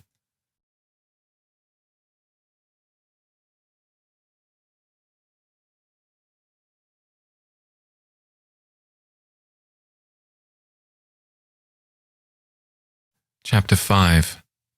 Oh, she let me know as soon as round the corner of the house she loomed again into view. What in the name of goodness is the matter? She was now flushed and out of breath. I said nothing till she came quite near. With me? I must have made a wonderful face. Do I show it? You're white as a sheet. You look awful. I considered I could meet on this without scruple any innocence. My need to respect the bloom of Mrs. Gross's had dropped without a rustle from my shoulders, and if I wavered for the instant, it was not with what I kept back. I put out my hand to her, and she took it. I held her hard a little, liking to feel her close to me. There was a kind of support in the shy heave of her surprise.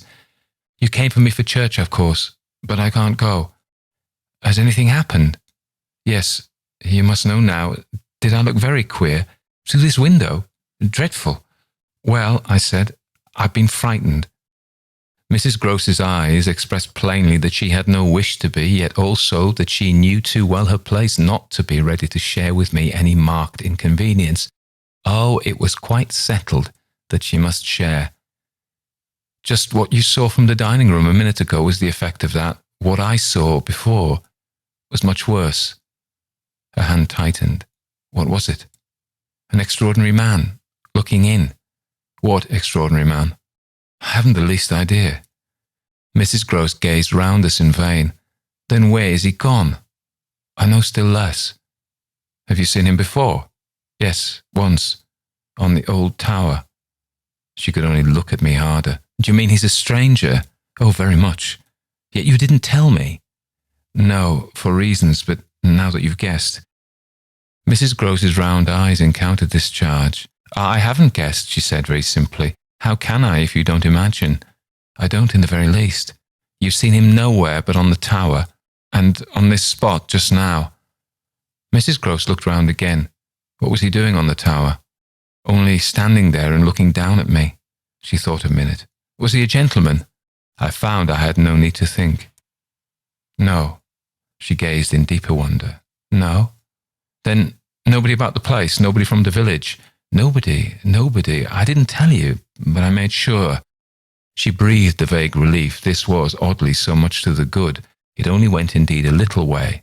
But if he isn't a gentleman, what is he? He's a horror. A horror?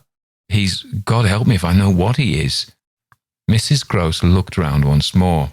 She fixed her eyes on the duskier distance, then pulling herself together, turned to me with abrupt inconsequence. It's time we should be at church. Oh, I'm not fit for church. Won't it do you good? It won't do them, I nodded at the house. The children, I can't leave them now. You're afraid. I spoke boldly. I'm afraid of him. Mrs. Groce's large face showed me at this, for the first time, a faraway faint glimmer of a consciousness more acute. I somehow made out in it the delayed dawn of an idea I myself had not given her, and that was as yet quite obscure to me. It comes back to me that I thought instantly of this as something I could get from her, and I felt it to be connected with the desire she presently showed to know more. When was it? On the tower? About the middle of the month, at this same hour. Almost at dark, said Mrs. Groce. Oh no, not nearly. I saw him as I see you. Then how did he get in? And how did he get out? I laughed. I had no opportunity to ask him. This evening, you see, I pursued, he has not been able to get in. He only peeps. I hope it'll be confined to that. She had now let go of my hand. She turned away a little. I waited an instant, then I brought out, Go to church. Goodbye. I must watch. Slowly she faced me again. Do you fear for them? We met in another long look. Don't you? Instead of answering, she came nearer to the window and for a minute applied her face to the glass. You see how he could see, I meanwhile went on. She didn't move. How long was he here? Till I came out. I came to meet him. Mrs. Groce at last turned round, and there was still more in her face. I couldn't have come out. Neither could I laughed again, but I did come. I have my duty. So have I mine, she replied, after which she added, What's he like? I've been dying to tell you, but he's like nobody. Nobody, she echoed. He has no hat. Then seeing in her face that she already in this, with a deeper dismay, found a touch of picture, I quickly added stroke to stroke. He has red hair, very close curling, and a pale face, long in shape, with straight, good features and a little, rather queer whiskers that are as red as his hair. His eyebrows are somehow darker. They look particularly arched, and as if they might move a good deal. His eyes are sharp, strange, awfully, but I only know clearly that they're rather small and very fixed. His mouth's wide, and his lips are thin, and except for his little whiskers, he's quite clean-shaven. He gives me a sort of sense of looking like an actor. An actor? It was impossible to resemble one less, at least, than Mrs. Groce at that moment. I've never seen one, but I suppose them. He's tall, active, erect, I continued, but never, no, never a gentleman. My companion's face had blanched as I went on. Her round eyes started, and her mild mouth gaped. A gentleman, she gasped, confounded, stupefied. A gentleman, he. You know him, then? She visibly tried to hold herself. But he's handsome. I saw the way to help her, remarkably, and dressed in somebody's clothes. They're smart, but they're not his own. She broke into a breathless affirmative groan. They're the master's. I caught it up. Do you know him? She faltered but a second. Quint, she cried. Quint?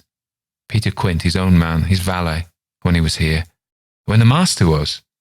Gaping still but meeting me, she pieced it all together. He never wore his hair, but he did wear, well, there were waistcoats missed. They were both here last year, then the master went and Quint was alone. I faltered but halting a little. Alone? Alone with us, then as from a deeper depth. In charge, she added. And what became of him? She hung fire so long that I was still more mystified. He went too, she brought out at last. Went where? Her expression at this became extraordinary. God knows where. He died. Died? I almost shrieked. She seemed fairly to square herself, plant herself more firmly to utter the wonder of it. Yes, Mr. Quint is dead.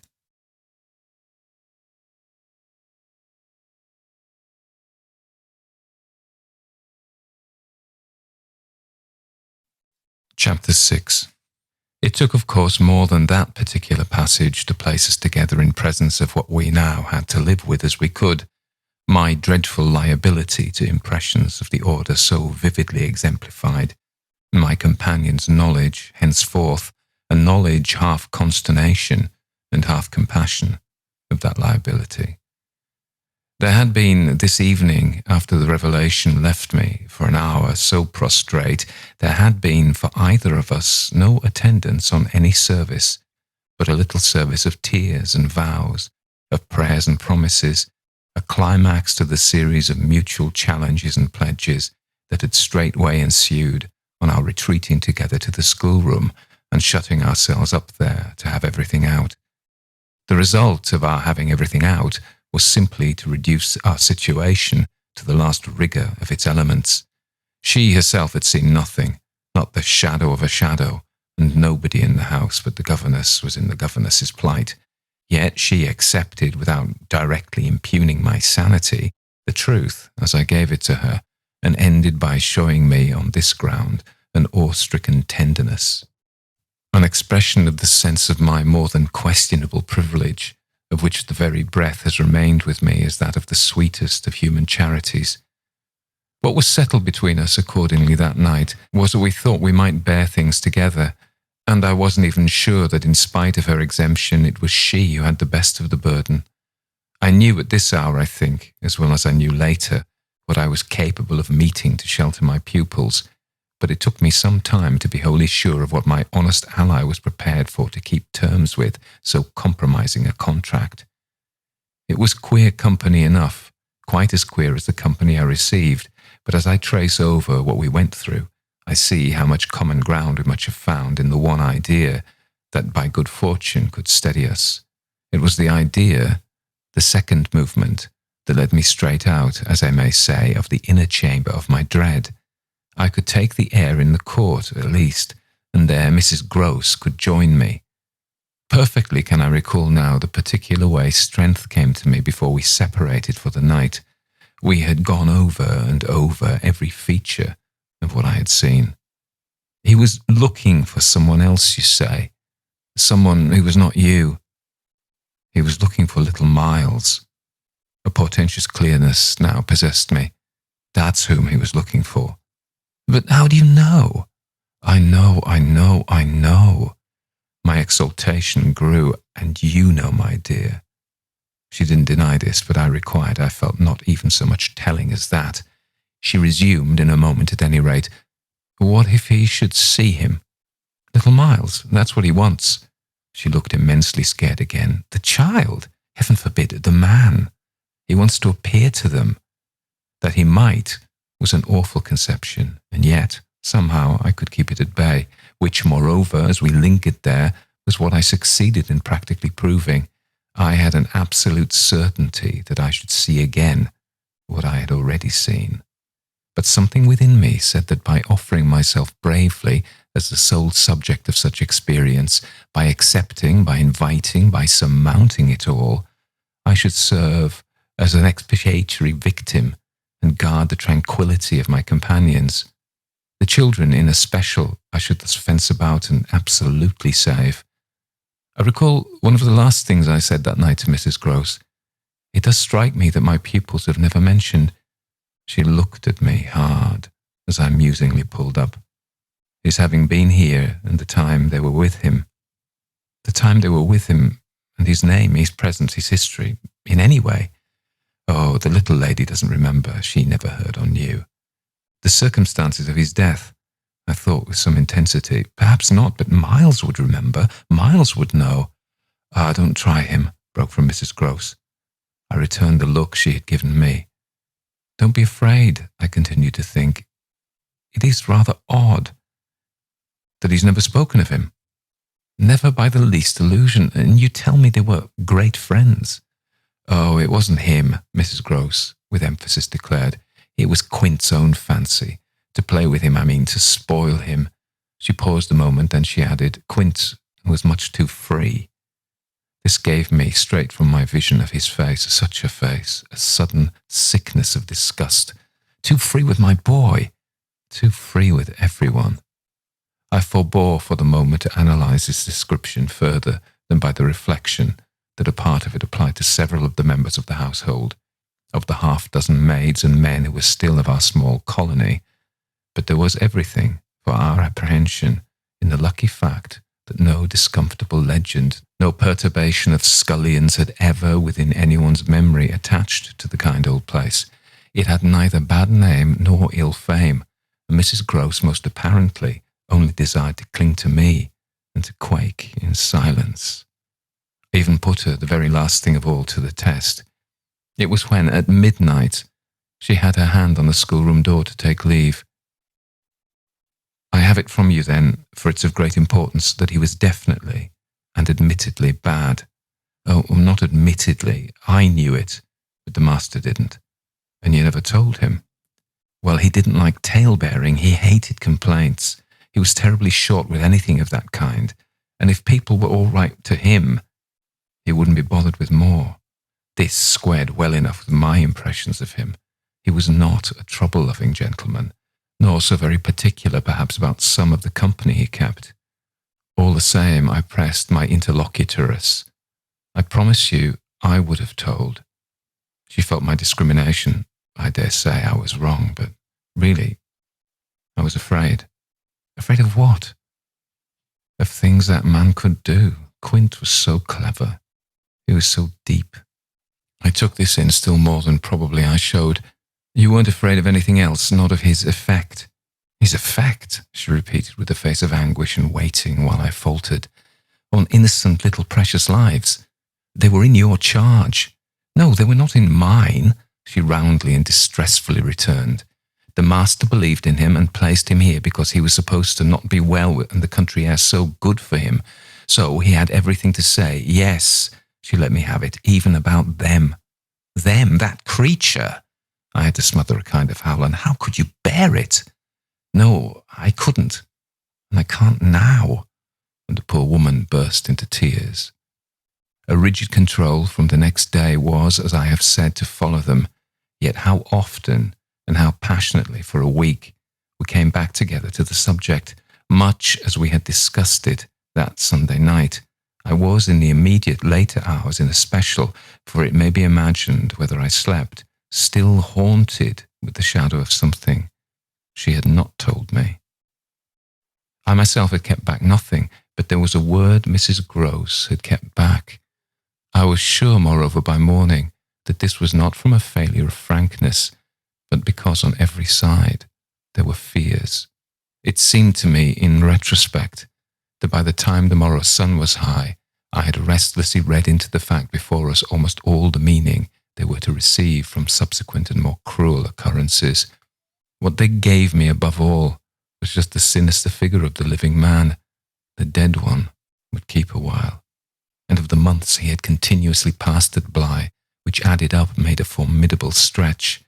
The limit of this evil time had arrived only when, on the dawn of a winter's morning, Peter Quint was found by a labourer going to early work, stone dead, on the road from the village. A catastrophe explained, superficially at least, by a visible wound to his head. Such a wound as might have been produced, and as on the final evidence had been, by a fatal slip, in the dark, and after leaving the public house on a steepish, icy slope, a wrong path altogether, at the bottom of which he lay. The icy slope, the turn mistaken at night and in liquor, accounted for much. Practically in the end, and after the inquest and boundless chatter, for everything. But there had been matters in his life, strange passages and perils, secret disorders, vices more than suspected, that would have accounted for a great deal more. I scarce know how to put my story into words which will be a credible picture of my state of mind, but I was in these days literally able to find a joy in the extraordinary flight of heroism the occasion demanded of me. I now saw that I had been asked for a service admirable and difficult, and there would be a greatness in letting it be seen, in the right quarter, that I could succeed where many another girl might have failed. It was an immense help to me. I confess I rather applaud myself as I look back, that I saw my service so strongly and so simply.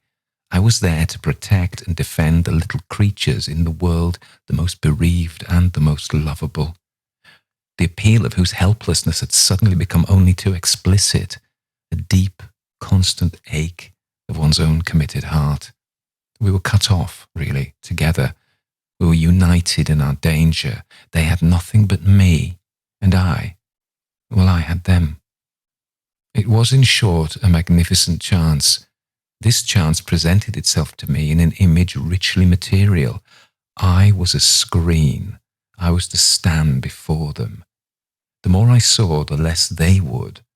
I began to watch them in a stifled suspense, a disguised excitement that might well, had it continued too long, have turned to something like madness. What saved me, as I now see, was that it turned to something else altogether. It didn't last, the suspense. It was superseded by horrible proofs. Proofs, I say, yes, from the moment I really took hold. This moment dated from an afternoon hour that I happened to spend in the grounds with the younger of my pupils alone. We had left Miles indoors, on the red cushion of a deep window seat. He had wished to finish a book, and I had been glad to encourage the purpose so laudable in a young man, whose only defect was an occasional excess of the restless. His sister, on the contrary, had been alert to come out, and I strolled with her half an hour, seeking the shade, for the sun was still high, and the day exceptionally warm. I was aware afresh with her as we went of how like her brother she contrived. It was the charming thing in both children to let me alone without appearing to drop me, and to accompany me without appearing to surround. They were never importunate, and yet never listless. My attention to them all really went to seeing them amuse themselves immensely without me. This was a spectacle they seemed actively to prepare, and that engaged me as an active admirer. I walked in a world of their invention. They had no occasion whatever to draw upon mine, so that my time was taken only with being, for them, some remarkable personal thing that the game of the moment required, and that was merely, thanks to my superior, my exalted stamp, a happy and highly distinguished sinecure. I forget what I was on that present occasion. I only remember that I was something very important and very quiet, and that Flora was playing very hard. We were on the edge of the lake, and as we had lately begun geography, the lake was the Sea of Azov. Suddenly, in these circumstances, I became aware that on the other side of the Sea of Azov, we had an interested spectator. The way this knowledge gathered in me was the strangest thing in the world, the strangest, that is, except the very much stranger in which it quickly merged itself. I had sat down with a piece of work, for I was something or other that could sit, on the old stone bench which overlooked the pond, and in this position I began to take in with certitude, and yet without direct vision, the presence at a distance of a third person.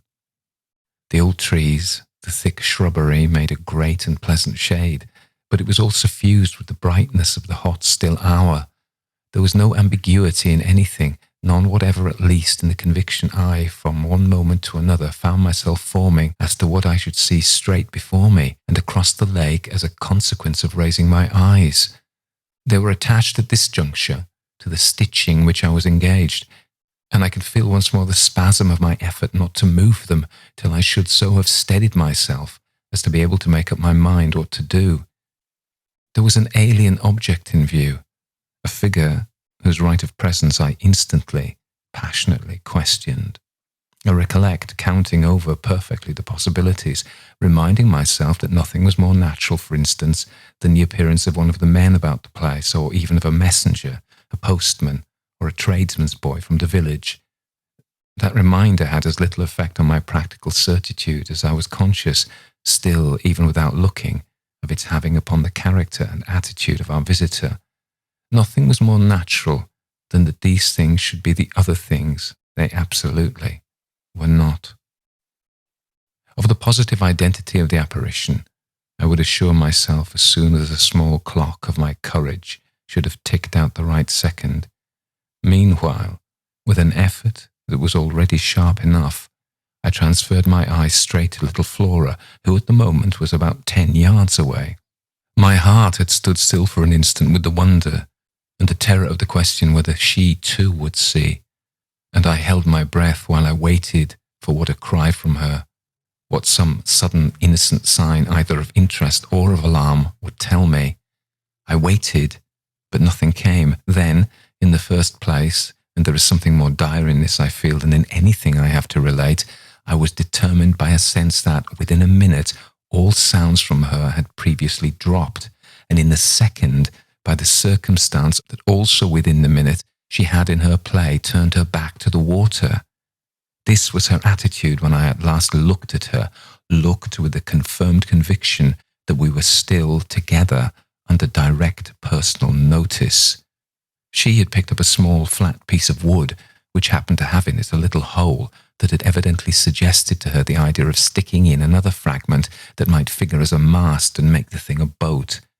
This second morsel, as I watched her, she was very markedly and intently attempting to tighten in its place. My apprehension of what she was doing sustained me, so that after some seconds I felt I was ready for more. Then I again shifted my eyes. I faced what I had to face.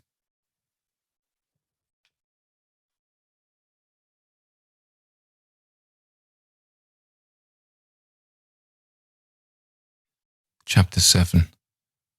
I got hold of Mrs. Gross as soon after this as I could, and I can give no intelligible account of how I fought out the interval, yet I still hear myself cry as I fairly threw myself into her arms. "They know! It's too monstrous! They know! They know!" And what on earth? I felt her incredulity as she held me. "Why, all that we know, and heaven knows what else besides." Then, as she released me, I made it out to her, made it out perhaps only now with full coherency even to myself. 2 hours ago in the garden, I could scarce articulate. Flora saw. Mrs. Gross took it as she might have taken a blow in the stomach. "She's told you?" she panted. "Not a word, that's the horror. She kept it to herself. The child of 8, that child." Unutterable still for me was the stupefaction of it. Mrs. Gross, of course, could only gape the wider. "Then how do you know?" "I was there. I saw with my eyes, saw that she was perfectly aware." "Do you mean aware of him?" "No, of her. I was conscious as I spoke that I looked prodigious things, for I got the slow reflection of them in my companion's face. Another person this time, but a figure of quite as unmissable horror and evil, a woman in black, pale and dreadful, with such an air also, and such a face. On the other side of the lake, I was there with the child, quiet for the hour, and in the midst of it she came. Came how? From where? From where they come from. She just appeared and stood there, but not so near, and without coming nearer. Oh, for the effect and the feeling, she might have been as close as you." My friend, with an odd impulse, fell back a step. "Was she someone you've never seen?" "Yes, but someone the child has. Someone you have." Then, to show how I had thought it all out, "My predecessor, the one who died." "Miss Jessel." "Miss Jessel. You don't believe me?" I pressed. She turned right and left in her distress. How can you be sure? This drew from me, in the state of my nerves, a flash of impatience. Then ask Flora, she's sure. But I had no sooner spoken than I caught myself up. No, for God's sake, don't. She'll say she isn't. She'll lie. Mrs. Gross was not too bewildered instinctively to protest. How can you? Because I'm clear, Flora doesn't want me to know. It's only then to spare you. No, there are depths. The more I go over it, the more I see in it, and the more I see in it, the more I fear. I don't know what I don't see, what I don't fear. Mrs. Gross tried to keep up with me. You mean you're afraid of seeing her again? Oh, no, that's nothing now. Then I explained. It's of not seeing her. But my companion only looked wan. I don't understand you. Well, it's that the child may keep it up, and that the child assuredly will, without my knowing it. At the image of this possibility, Mrs. Gross for a moment collapsed, yet presently to pull herself together again, as if from the positive force of the sense of what, should we yield an inch, there would really be to give way to. Dear, we must keep our heads. And after all, if she doesn't mind it, she even tried a grim joke. Perhaps she likes it. Likes such things, the scrap of an infant. Isn't it just a proof of her blessed innocence? My friend bravely inquired. She brought me for the instant almost round. Oh, we must clutch at that, we must cling to it. If it isn't a proof of what you say, it's a proof of God knows what. For the woman's a horror of horrors. Mrs. Gross at this fixed her eyes a minute on the ground, then at last raising them, Tell me how you know, she said. Then you admit it's what she was, I cried. Tell me how you know, my friend simply repeated. No, by seeing her, by the way she looked. At you, do you mean, so wickedly? Dear me, no, I could have borne that. She gave me never a glance. She only fixed the child. Mrs. Gross tried to see it. Fixed her? Oh, with such awful eyes. She stared at mine as if they might really have resembled them. Do you mean of dislike? God help us know of something much worse. Worse than dislike. This left her indeed at a loss, with a determination indescribable, with a kind of fury of intention. I made her turn pale. Intention? To get hold of her. Mrs. Gross, her eyes just lingering on mine, gave a shudder and walked to the window. And while she stood there looking out, I completed my statement. That's what Flora knows. After a little, she turned round. The person was in black, you say? In mourning, rather poor, almost shabby, but yes, with extraordinary beauty. I now recognized to what I had at last, stroke by stroke, brought the victim of my confidence, for she quite visibly weighed this. Oh, handsome, very, very, I insisted, wonderfully handsome, but infamous. She slowly came back to me. Miss Jessel was infamous. She once more took my hand in both her own, holding it as tight as if to fortify me against the increase of alarm I might draw from this disclosure. They were both infamous, she finally said. So, for a little while, we faced it once more together, and I found absolutely a degree of help in seeing it now so straight. I appreciate, I said, the great decency of your not having hitherto spoken, but the time has certainly come to give me the whole thing. She appeared to assent to this, but still only in silence, seeing which I went on.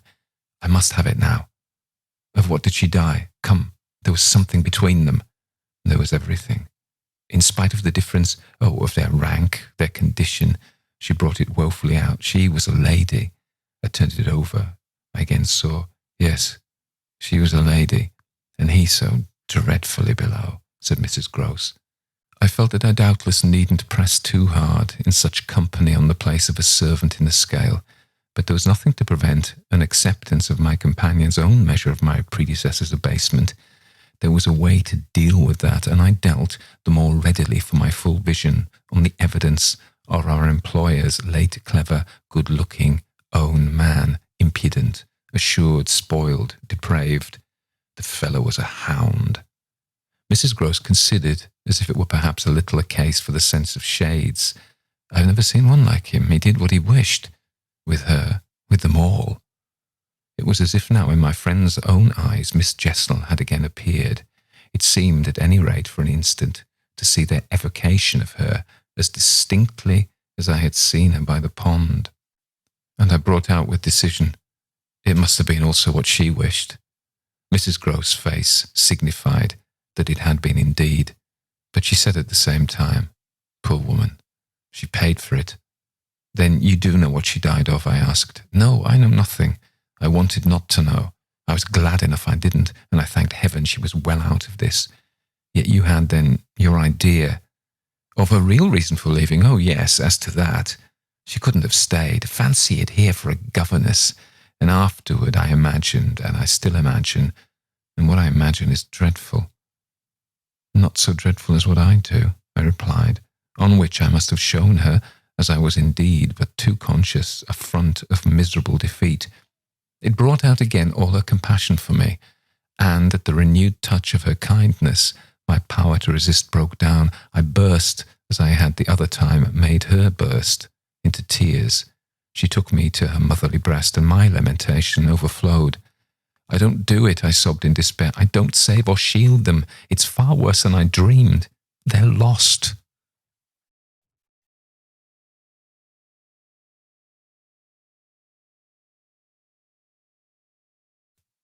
Chapter 8. What I had said to Mrs. Gross was true enough. There were in the matter I had put before her depths and possibilities that I lacked resolution to sound, so that when we met once more in the wonder of it, we were of a common mind about the duty of resistance to extravagant fancies. We were to keep our heads, if we should keep nothing else, difficult indeed as that might be in the face of what, in our prodigious experience, was least to be questioned. Late that night, while the house slept, we had another talk in my room, when she went all the way with me as to its being beyond doubt that I had seen exactly what I had seen. To hold her perfectly in the pinch of that, I found I had only to ask her how, if I had made it up, I came to be able to give of each of the persons appearing to me a picture disclosing to the last detail their special marks, a portrait on the exhibition of which she had instantly recognized and named them. She wished, of course, small blame to her, to sink the whole subject, and I was quick to assure her that my own interest in it had now violently taken the form of a search for the way to escape from it. I encountered her on the ground of a probability that with the recurrence we took for granted, I should get used to my danger, distinctly professing that my personal exposure had suddenly become the least of my discomforts.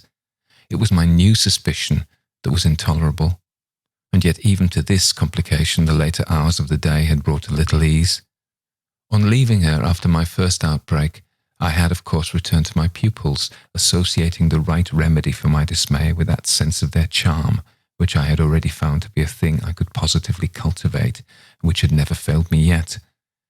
I had simply, in other words, plunged afresh into Flora's special society, and there become aware, it was almost a luxury, that she could put her little conscious hand straight upon the spot that ached. She had looked at me in sweet speculation, and then had accused me to my face of having cried.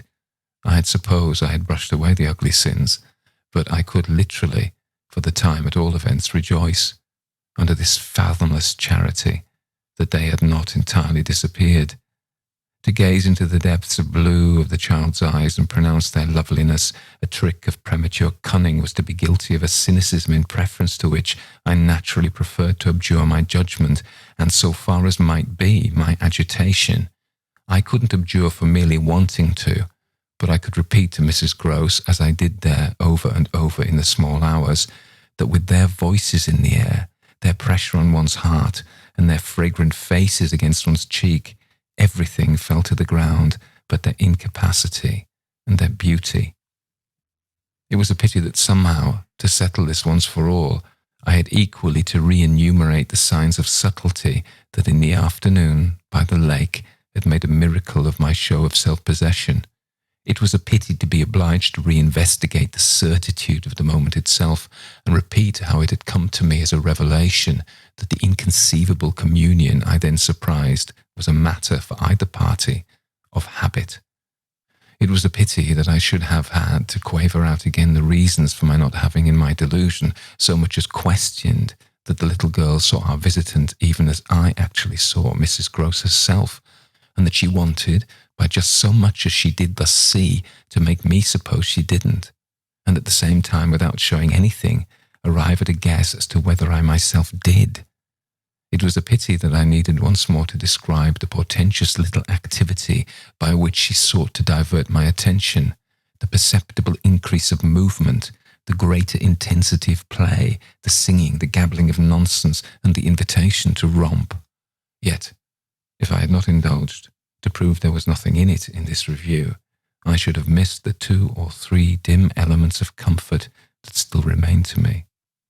I should not, for instance, have been able to asseverate to my friend that I was certain, which was so much for the good, that I at least had not betrayed myself. I should not have been prompted by stress of need, by desperation of mind, I scarce know what to call it, to invoke such further aid to my intelligence as might spring from pushing my colleague fairly to the wall. She had told me, bit by bit, under pressure, a great deal, but a small, shifty spot on the wrong side of it all still sometimes brushed my brow like the wing of a bat, and I remember how on this occasion, for the sleeping house, and the concentration of alike of our danger and our watch seemed to help, I felt the importance of giving the last jerk to the curtain. I don't believe anything so horrible, I recollect saying. No, let us put it definitely, my dear, that I don't. But if I did, there's a thing I should require now, just without sparing you the least bit more, oh, not a scrap, come, to get out of you. What was it you had in mind when our distress before Miles came back? Over the letter from his school, you said, under my insistence, that you didn't pretend for him that he had not literally ever been bad. He has not literally ever, in these weeks that I myself have lived with him and so closely watched him, he has been an imperturbable little prodigy of delightful, lovable goodness. Therefore, you might perfectly have made the claim for him if you had not, as it happened, seen an exception to take. What was your exception? And to what passage in your personal observation of him did you refer?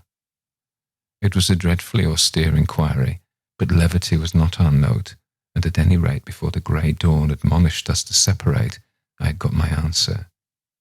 What my friend had in mind proved to be immensely to the purpose. It was neither more nor less than the circumstance that for a period of several months Quint and the boy had been perpetually together. It was in fact the very appropriate truth that she had ventured to criticize the propriety, to hint at the incongruity of so close an alliance, and even go so far on the subject as a frank overture to Miss Jessel. Miss Jessel had, with a most strange manner, requested her to mind her business, and the good woman had, on this, directly approached little Miles.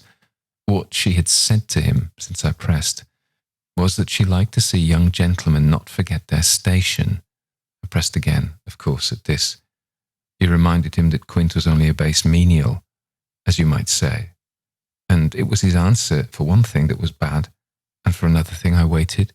He repeated your words to Quint. No, not that. It's just what he wouldn't. She could still impress upon me. I was sure at any rate, she added, that he didn't, but he denied certain occasions. What occasions? When they had been out about together, quite as if Quint were his tutor, and a very grand one, and Miss Jessel only for the little lady. When he had gone off with the fellow, I mean, and spent hours with him. He then prevaricated about it. He said that he hadn't. Her assent was clear enough to cause me to add in a moment, I see. He lied. Oh, Mrs. Gross mumbled. This was a suggestion that it didn't matter, which indeed she backed up by a further remark. You see, after all, Miss Jessel didn't mind. She didn't forbid him. I considered. Did he put that to you as a justification? At this, she dropped again. No, he never spoke of it. Never mentioned her in connection with Quint. She saw, visibly flushing, where I was coming out. Well, he didn't show anything. He denied, she repeated. He denied. Lord, how I pressed her now. So that you could see he knew what was between the two wretches. I don't know, the poor woman groaned. You do know, you dear thing, I replied. Only you haven't my dreadful boldness of mind, and you keep back out of timidity and modesty and delicacy even the impression that in the past, when you had, without my aid, to flounder about in silence, most of all made you miserable. But I shall get it out of you yet. There was something in the boy that suggested to you, I continued, that he covered and concealed their relation. Oh, he couldn't prevent your learning the truth, I dare say. But heavens, I fell with vehemence a thinking, what it shows that they must to that extent have succeeded in making of him. Nothing that's not nice now, Mrs. Gross lugubriously pleaded. I don't wonder you looked queer, I persisted, when I mentioned to you the letter from his school. I doubt if I looked as queer as you, she retorted with homely force. And if he was so bad then as that comes to, how is he such an angel now? Yes, indeed, and if he was a fiend at school, how? Well, I said in my torment, you must put it to me again, but I shall not be able to tell you for some days.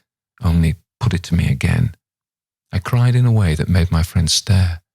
There are directions in which I must not for the present let myself go. Meanwhile, I returned to her first example, the one to which she had just previously referred, of the boy's happy capacity for an occasional slip. If Quint, on your remonstrance at the time you speak of, was a base menial, one of the things Miles said to you, I find myself guessing, was that you were another. Again, her admission was so adequate that I continued, and you forgave him that, wouldn't you? Oh, yes. And we exchanged there in the stillness a sound of the oddest amusement. Then I went on. At all events, while he was with the man, Miss Flora was with the woman, it suited them all. It suited me too, I felt only too well, by which I mean that it suited exactly the particularly deadly view I was in the very act of forbidding myself to entertain.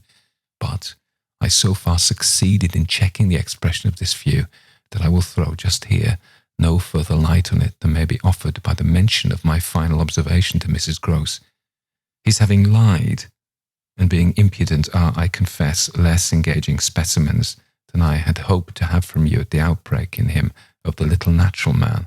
Still, I mused, they must do, for they make me feel more than ever that I must watch. It made me blush the next minute to see in my friend's face how much more unreservedly she had forgiven him than her anecdote struck me as presenting to my own tenderness an occasion for doing. This came out when at the schoolroom door she quitted me.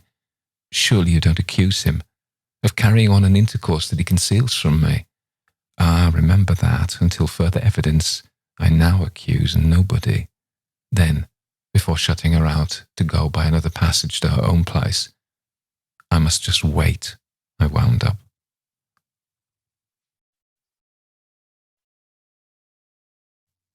Chapter 9. I waited and waited, and the days as they elapsed took something from my consternation. A very few of them, in fact, passing in constant sight of my pupils without a fresh incident, sufficed to give to grievous fancies and even to odious memories a kind of brush of the sponge. I have spoken of the surrender to their extraordinary childish grace as a thing I could actively cultivate, and it may be imagined, if I neglected now to address myself to this source for whatever it would yield. Stranger than I can express, certainly, was the effort to struggle against my new lights. It would doubtless have been, however, a great attention still, had it not been so frequently successful. I used to wonder how my little charges could help guessing that I thought strange things about them, and the circumstances that these things only made them more interesting was not by itself a direct aid to keeping them in the dark. I trembled lest they should see that they were so immensely more interesting. Putting things at the worst, at all events, as in meditation, I so often did, any clouding of their innocence could only be, blameless and foredoomed as they were, a reason the more for taking risks. There were moments when by an irresistible impulse I found myself catching them up and pressing them to my heart. As soon as I had done so, I used to say to myself, what will they think of that? Doesn't it betray too much? It would have been easy to get into a sad, wild tangle about how much I might betray, but the real account, I feel, of the hours of peace that I could still enjoy was that the immediate charm of my companions was a beguilement still effective, even under the shadow of the possibility that it was studied. For if it occurred to me that I might occasionally excite suspicion by the little outbreaks of my sharper passion for them, so too I remember wondering if I mightn't see a queerness in the traceable increase of their own demonstrations. They were at this period extravagantly and preternaturally fond of me, which, after all I could reflect, was no more than a graceful response in children perpetually bowed over and hugged. The homage of which they were so lavish succeeded, in truth, for my nerves quite as well as if I never appeared to myself, as I may say, literally to catch them at a purpose in it. They had never, I think, wanted to do so many things for their poor protectress. I mean, though they got their lessons better and better, which was naturally what would please her most, in the way of diverting, entertaining, surprising her, reading her passages, telling her stories, acting her charades, pouncing out at her in disguises as animals and historical characters, and above all, by astonishing her by the pieces they had secretly got by heart and could interminably recite. I should never get to the bottom, were I to let myself go even now, of the prodigious private commentary, all under still more private correction, with which in these days I overscored their full hours. They had shown me from the first a facility for everything, a general faculty which, taking a fresh start, achieved remarkable flights. They got their little tasks as if they loved them, and indulged from the mere exuberance of the gift in the most unimposed little miracles of memory. They not only popped out at me as tigers and as Romans, but as Shakespeareans, astronomers, and navigators. This was so singularly the case that it had presumably much to do with the fact as to which, at the present day, I am at a loss for a different explanation. I allude to my unnatural composure on the subject of another school for miles. What I remember is that I was content not, for the time, to open the question, and that contentment must have sprung from the sense of his perpetually striking show of cleverness. He was too clever for a bad governess, for a parson's daughter to spoil.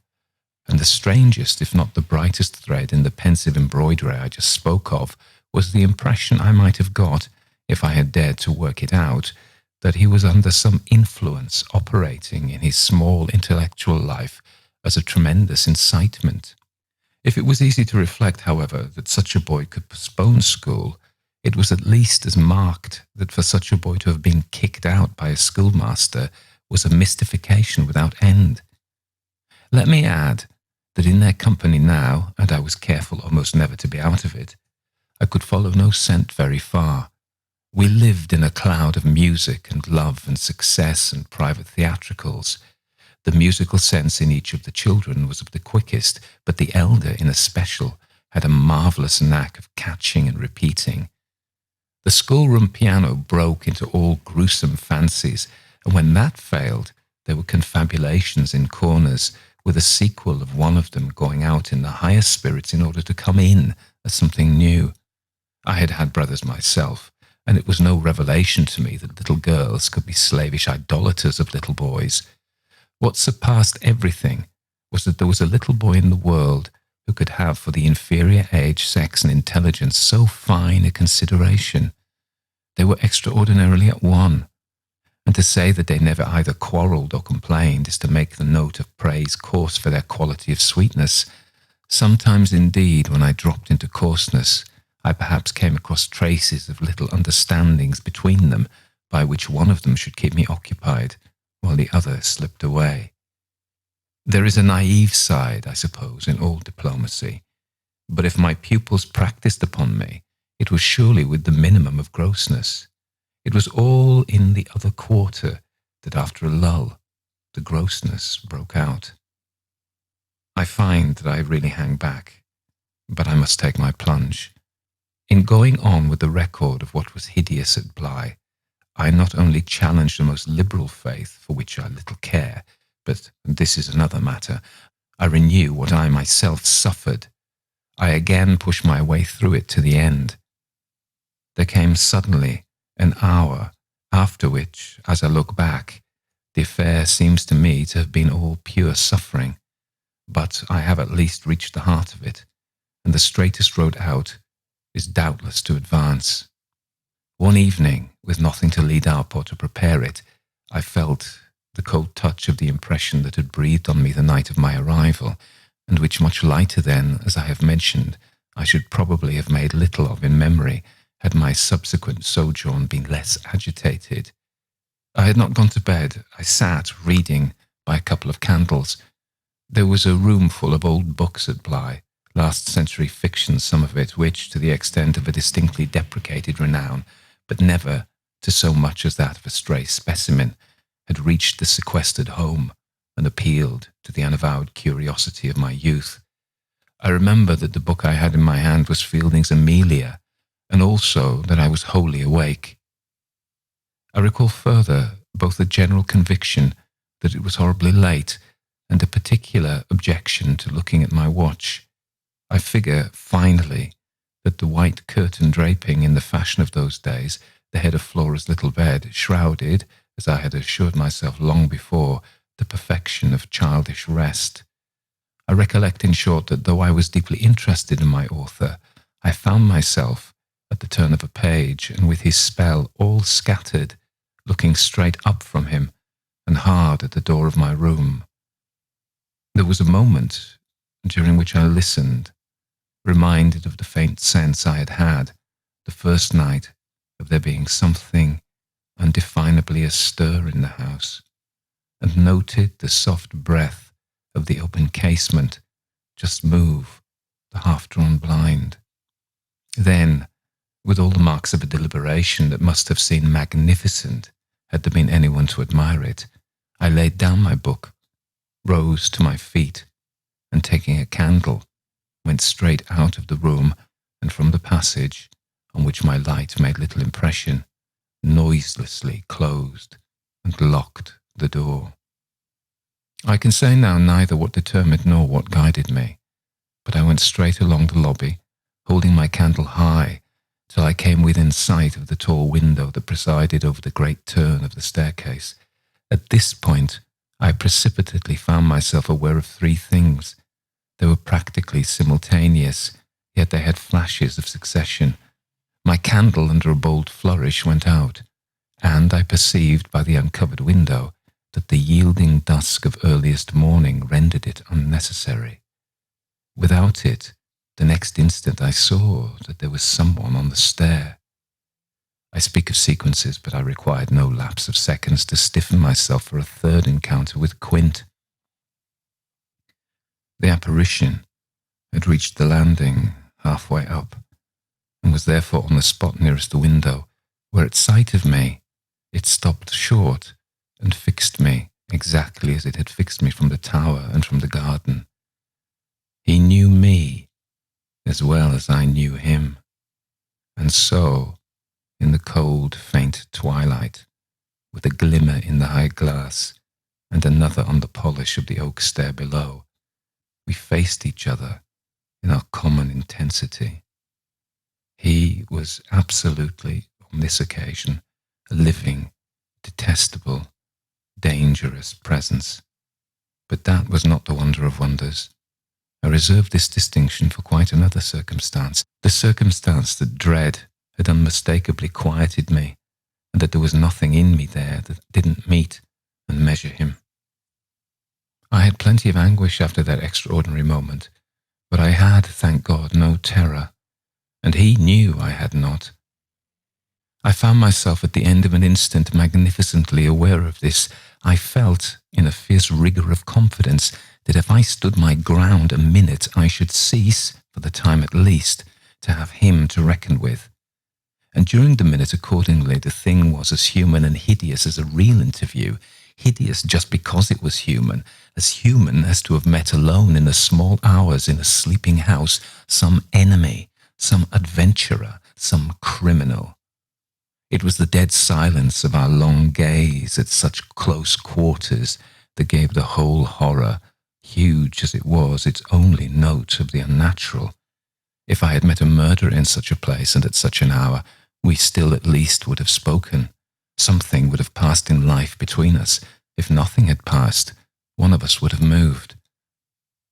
The moment was so prolonged that it would have taken but a little more to make me doubt if even I were in life.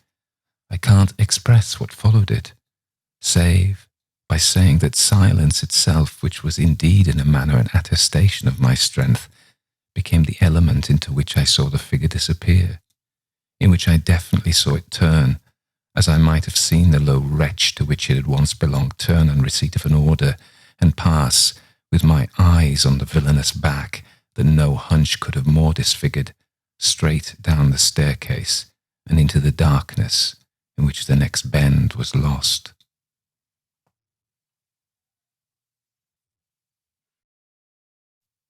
Chapter 10. I remained a while at the top of the stair, but with the effect presently of understanding that when my visitor had gone, he had gone. Then I returned to my room. The foremost thing I saw there by the light of the candle I had left burning was that Flora's little bed was empty, and on this I caught my breath with all the terror that 5 minutes before I had been able to resist. I dashed at the place in which I had left her lying, and over which, for the small silk counterpane and the sheets were disarranged, the white curtains had been deceivingly pulled forward. Then my step, to my unutterable relief, produced an answering sound.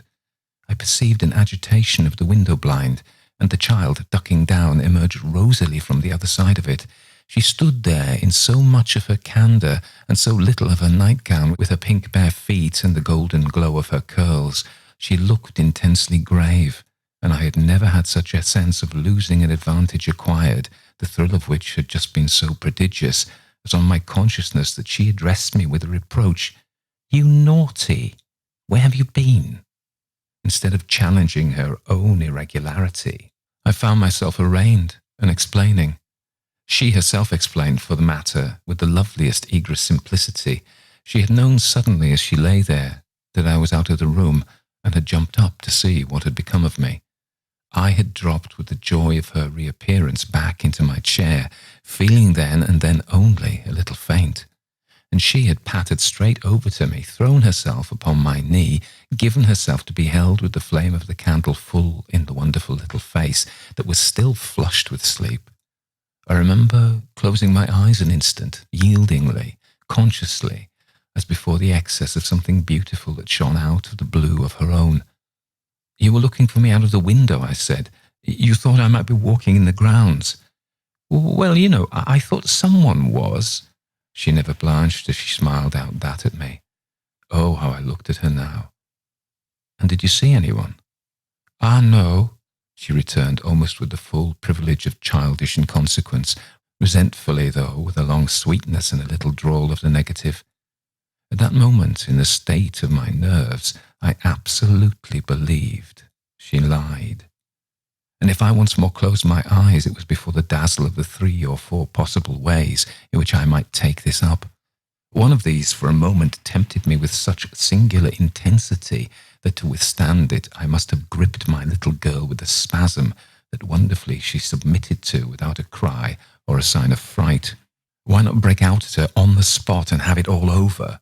Give it to her straight in her lovely little light face. You see, you know that you do, and that you already quite suspect I believe it. Therefore, why not frankly confess it to me, so that we may at least live with it together and learn, perhaps, in the strangeness of our fate, where we are and what it means. This solicitation dropped, alas, as it came to me. If I could immediately have succumbed to it, I might have spared myself, well, you'll see what. Instead of succumbing, I sprang again to my feet, looked at her bed, and took a helpless middle way. "Why did you pull the curtain over the place to make me think you were still there?" Flora luminously considered, after which, with her divine little smile, "Because I don't like to frighten you. But if I had, by your idea, gone out—" She absolutely declined to be puzzled. She turned her eyes to the flame of the candle as if the question were as irrelevant, or at any rate as impersonal, as Mrs. Marset or 9 times 9. "Oh, but you know," she quite adequately answered, "that you might come back, you dear, and that you have." And after a little while, when she had got into bed, I had for a long time, by almost sitting on her to hold her hand, to prove that I recognized the pertinence of my return. You may imagine the general complexion from that moment of my nights. I repeatedly sat up until I didn't know when. I selected moments when my roommate unmistakably slept, and stealing out, took noiseless turns in the passage and even pushed as far to where I had last met Quint. But I never met him there again. And I may as well say at once that I on no other occasion saw him in the house. I just missed on the staircase, on the other hand, a different adventure. Looking down it from the top, I at once recognized the presence of a woman seated on one of the lower steps with her back presented to me, her body half bowed and her head, in an attitude of woe, in her hands. I had been there but an instant, however, when she vanished without looking round at me. I knew, nonetheless, exactly what dreadful face she had to show, and I wondered whether, if instead of being above I had been below, I should have had for going up the same nerve I had lately shown Quint. Well, there continued to be plenty of chance for nerve. On the 11th night, after my latest encounter with that gentleman, they were all numbered now. I had an alarm that perilously skirted it, and that indeed, from the particular quality of its unexpectedness, proved quite my sharpest shock. It was precisely the first night during this series that, weary with watching, I had felt that I might again without laxity lay myself down at my old hour. I slept immediately, and as I afterwards knew, till about 1 o'clock. But when I woke it was to sit straight up, as completely roused, as if a hand had shook me. I had left a light burning, but it was now out, and I felt an instant certainty that Flora had extinguished it. This brought me to my feet and straight in the darkness to her bed, which I found she had left. A glance at the window enlightened me further, and the striking of a match completed the picture. The child had again got up, this time blowing out the taper, and had again, for some purpose of observation or response, squeezed in behind the blind, and was peering out into the night. That she now saw, as she had not, I had satisfied myself the previous time, was proved to me by the fact that she was disturbed neither by my re-illumination nor by the haste I made to get into slippers and into a wrap. Hidden, protected, absorbed, she evidently rested on the sill, the casement opened forward, and gave herself up. There was a great still moon to help her, and this fact had counted in my quick decision. She was face to face with the apparition we had met at the lake, and could now communicate with it, as she had not then been able to do. What I on my side had to care for was, without disturbing her, to reach from the corridor some other window in the same quarter. I got to the door without her hearing me. I got out of it, closed it, and listened from the other side for some sound from her. While I stood in the passage, I had my eyes on her brother's door, which was but 10 steps off, and which indescribably produced in me a renewal of the strange impulse that I lately spoke of as my temptation. What if I should go straight in and march to his window? What if, by risking to his boyish bewilderment a revelation of my motive, I should throw across the rest of the mystery the long halter of my boldness? This thought held me sufficiently to make me cross to his threshold and pause again. I preternaturally listened. I figured to myself what might portentously be. I wondered if his bed were also empty, and he too was secretly at watch. It was a deep, soundless minute, at the end of which my impulse failed. He was quiet. He might be innocent. The risk was hideous. I turned away. There was a figure in the grounds, a figure prowling for a sight, the visitor with whom Flora was engaged, but it was not the visitor most concerned with my boy. I hesitated afresh, but on other grounds and only for a few seconds. Then I had made my choice. There were empty rooms at Bly, and it was only a question of choosing the right one. The right one suddenly presented itself to me as the lower one, though high above the gardens, in the solid corner of the house that I have spoken of as the old tower. This was a large square chamber, arranged with some state as a bedroom, the extravagant size of which made it so inconvenient that it had not for years, though kept by Mrs. Gross in exemplary order, been occupied. I had often admired it, and I knew my way about in it. I had only, after just faltering at the first chill gloom of its disuse, to pass across it and unbolt as quietly as I could one of the shutters. Achieving this transit, I uncovered the glass without a sound, and applying my face to the pane was able, the darkness without being much less than within, to see that I commanded the right direction. Then I saw something more. The moon made the night extraordinarily penetrable, and showed me on the lawn a person diminished my distance, who stood there motionless and as if fascinated, looking up to where I had appeared, looking, that is, not so much straight at me, as at something that was apparently above me. There was clearly another person above me. There was a person on the tower, but the presence on the lawn was not in the least what I had conceived and had confidently hurried to meet. The presence on the lawn, I felt sick as I made it out, was poor little Miles himself.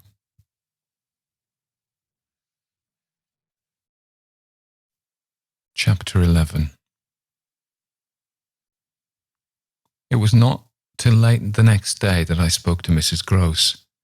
The rigour with which I kept my pupils in sight making it often difficult to meet her privately, and the more as we each felt the importance of not provoking, on the part of the servants quite as much as on that of the children, any suspicion of a secret flurry or that of a discussion of mysteries. I drew a great security in this particular from her mere smooth aspect. There was nothing in her fresh face to pass on to others my horrible confidences. She believed me, I was sure, absolutely. If she hadn't, I don't know what would have become of me, for I couldn't have borne the business alone.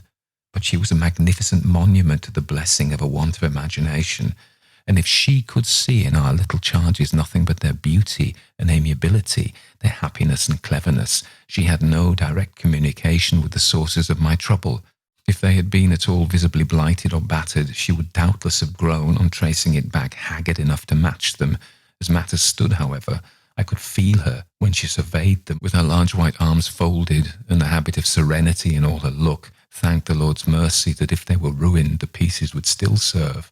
Flights of fancy gave place, in her mind, to a steady fireside glow, and I had already begun to perceive how, with the development of the conviction that, as time went on without a public accident, our young things could, after all, look out for themselves, she addressed her greatest solicitude to the sad case presented by their instructress.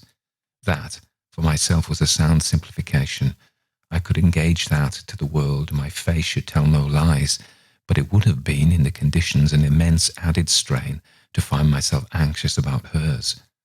At the hour I now speak of, she had joined me under pressure on the terrace, where, with the lapse of the season, the afternoon sun was now agreeable, and we sat there together while before us, at a distance, but within call if we wished, the children strolled to and fro in one of their most manageable moods.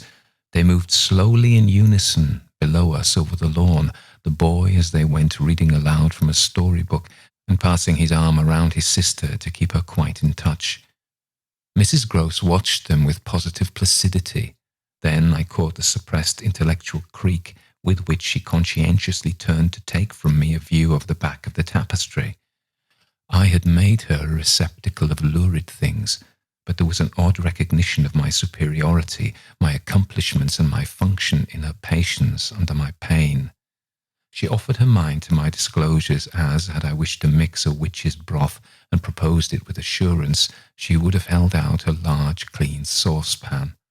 This had become thoroughly her attitude by the time that, in my recital of the events of the night, I reached the point of what Miles had said to me, when, after seeing him at such a monstrous hour, almost on the very spot where he happened now to be, I had gone down to bring him in, choosing then at the window, with a concentrated need of not alarming the house, rather that method than a signal more resonant. I had left her meanwhile in little doubt of my small hope of representing with success, even to her actual sympathy, my sense of the real splendour of the little inspiration with which, after I had got him into the house, the boy met my final articulate challenge. As soon as I appeared in the moonlight on the terrace, he had come to me as straight as possible, on which I had taken his hand without a word and led him through the dark spaces, up the staircase where Quint had so hungrily hovered for him, along the lobby where I had listened and trembled, and so to his forsaken room. Not a sound on the way had passed between us, and I had wondered, oh, how I had wondered, if he were groping about in his little mind for something plausible and not too grotesque. It would tax his inventions, certainly, and I felt this time, over his real embarrassment, a curious thrill of triumph. It was a sharp trap for the inscrutable. He couldn't play any longer at innocence. So how the deuce would he get out of it? There, beating me indeed with the passionate throb of this question, an equal dumb appeal as to how the deuce I should. I was confronted at last, as never yet, with all the risk attached even now to sounding my own horrid note. I remember, in fact, that as we pushed into his little chamber, where the bed had not been slept in at all, and the window, uncovered to the moonlight, made the place so clear that there was no need of striking a match. I remembered how I suddenly dropped, sank upon the edge of the bed from the force of the idea that he must know how he really, as they say, had me. He could do what he liked with all his cleverness to help him, so long as I should continue to defer to the old tradition of the criminality of those caretakers of the young who minister to superstitions and fears. He had me indeed, and in the cleft stick, for who would ever absolve me? Who would consent that I should go unhung, if, by the faintest tremor of an overture, I were the first to introduce into our perfect intercourse an element so dire? No, no. It was useless to attempt to convey it to Mrs. Grose, just as it is scarcely less so to attempt to suggest here how, in our short, stiff brush in the dark, he fairly shook me with admiration. I was, of course, thoroughly kind and merciful. Never yet had I placed on his little shoulders hands of such tenderness as those with which, while I rested against the bed, I held him there, well under the fire. I had no alternative but, in form at least, to put it to him. You must tell me now, and all the truth. What did you go out for? What were you doing there? I can still see his wonderful smile. The whites of his beautiful eyes and the uncovering of his little teeth shine to me in the dusk. If I tell you why, will you understand? My heart at this leapt into my mouth.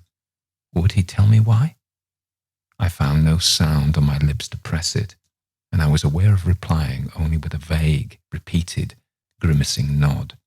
He was gentleness itself, and while I wagged my head at him, he stood there more than ever a little fairy prince.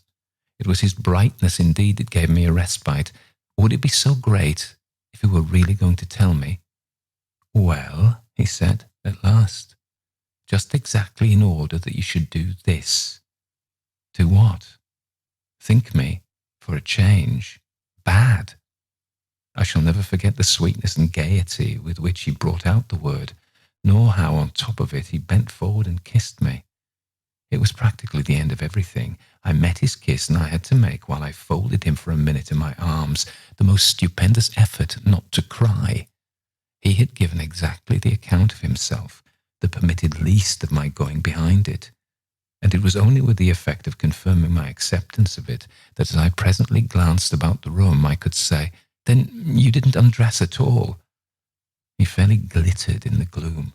"Not at all. I sat up and read." "And when did you go down?" "At midnight. When I'm bad. I am bad." I see, it's charming, but how could you be sure I wouldn't know it? Oh, I arranged that with Flora. His answers rang out with a readiness. She was to get up and look out, which is what she did do. It was I who fell into the trap. So she disturbed you, and to see what she was looking at, you also looked. You saw. While you, I concurred, caught your death in the night air. He literally bloomed so from this exploit that he could afford radiantly to assent. How otherwise should I have been bad enough, he asked. Then, after another embrace, the incident and our interview closed on my recognition of all the reserves of goodness that for his joke he had been able to draw upon. Chapter 12.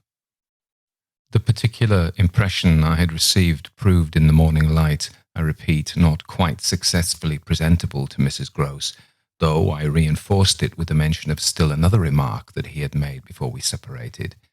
It all lies in half a dozen words, I said to her, words that really settle the matter. Think, you know, what I might do. He threw that off to show me how good he is.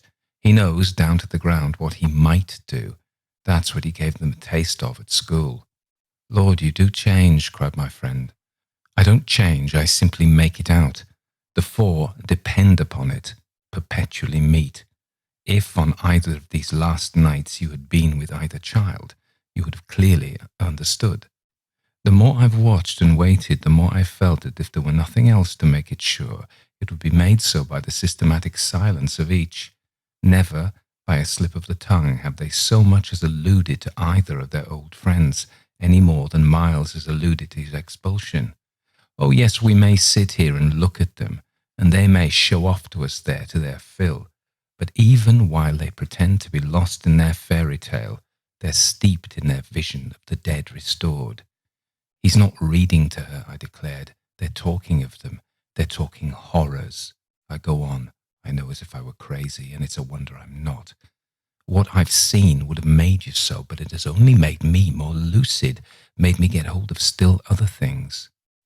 My lucidity must have seemed awful, but the charming creatures who were victims of it, passing and repassing in their interlocked sweetness, gave my colleague something to hold on by. And I felt how tight she held, as without stirring in the breath of my passion, she covered them still with her eyes.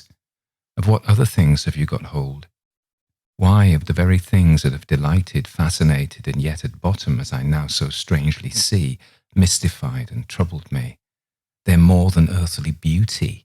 They're absolutely unnatural goodness. It's a game, I went on. It's a policy and a fraud. On the part of little darlings, as yet mere lovely babies. Yes, mad as that seems. The very act of bringing it out really helped me to trace it, follow it all up and piece it all together. They haven't been good. They've only been absent. It has been easy to live with them because they're simply leading a life of their own. They're not mine. They're not ours. They're his. And they're hers. Quince and that woman's. Quince and that woman's. They want to get rid of them. Oh, how at this poor Mrs. Gross appeared to study them. But for what? For the love of all the evil that in those dreadful days the pair put them into, and to ply them with that evil still, to keep up the work of demons is what brings the others back. Laws, said my friend under her breath. The exclamation was homely, but it revealed a real acceptance of my further proof of what, in the bad time, for there had been a worse even than this, must have occurred. There could have been no such justification for me as the plain assent of her experience to whatever depth of depravity I found credible in our brace of scoundrels.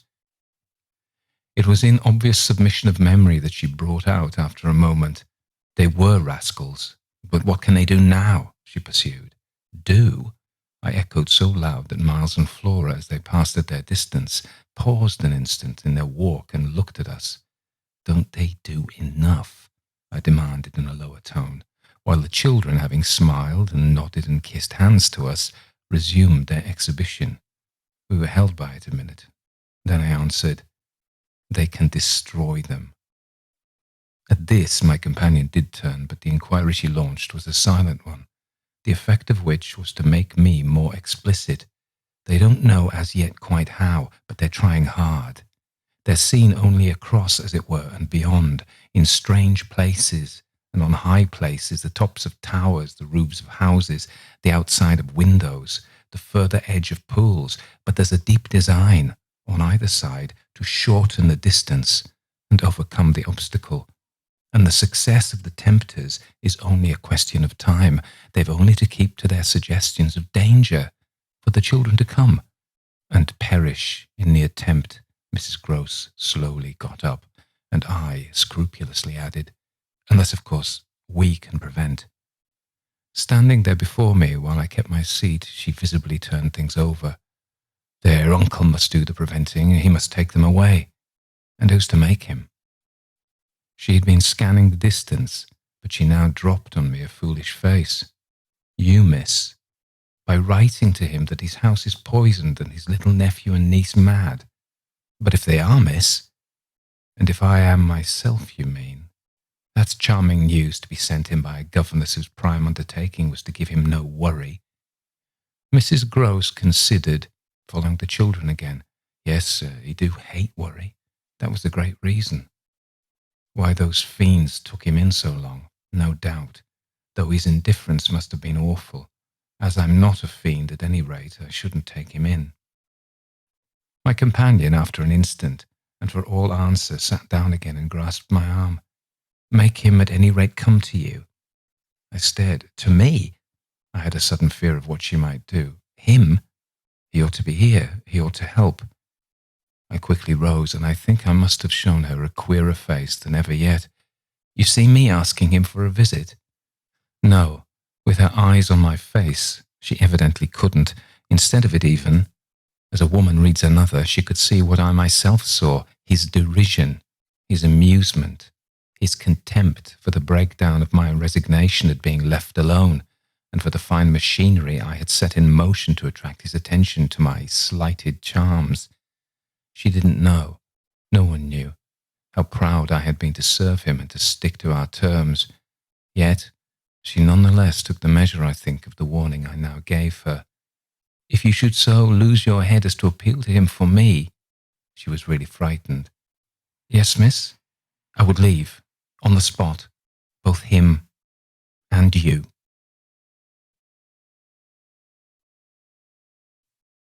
Chapter 13.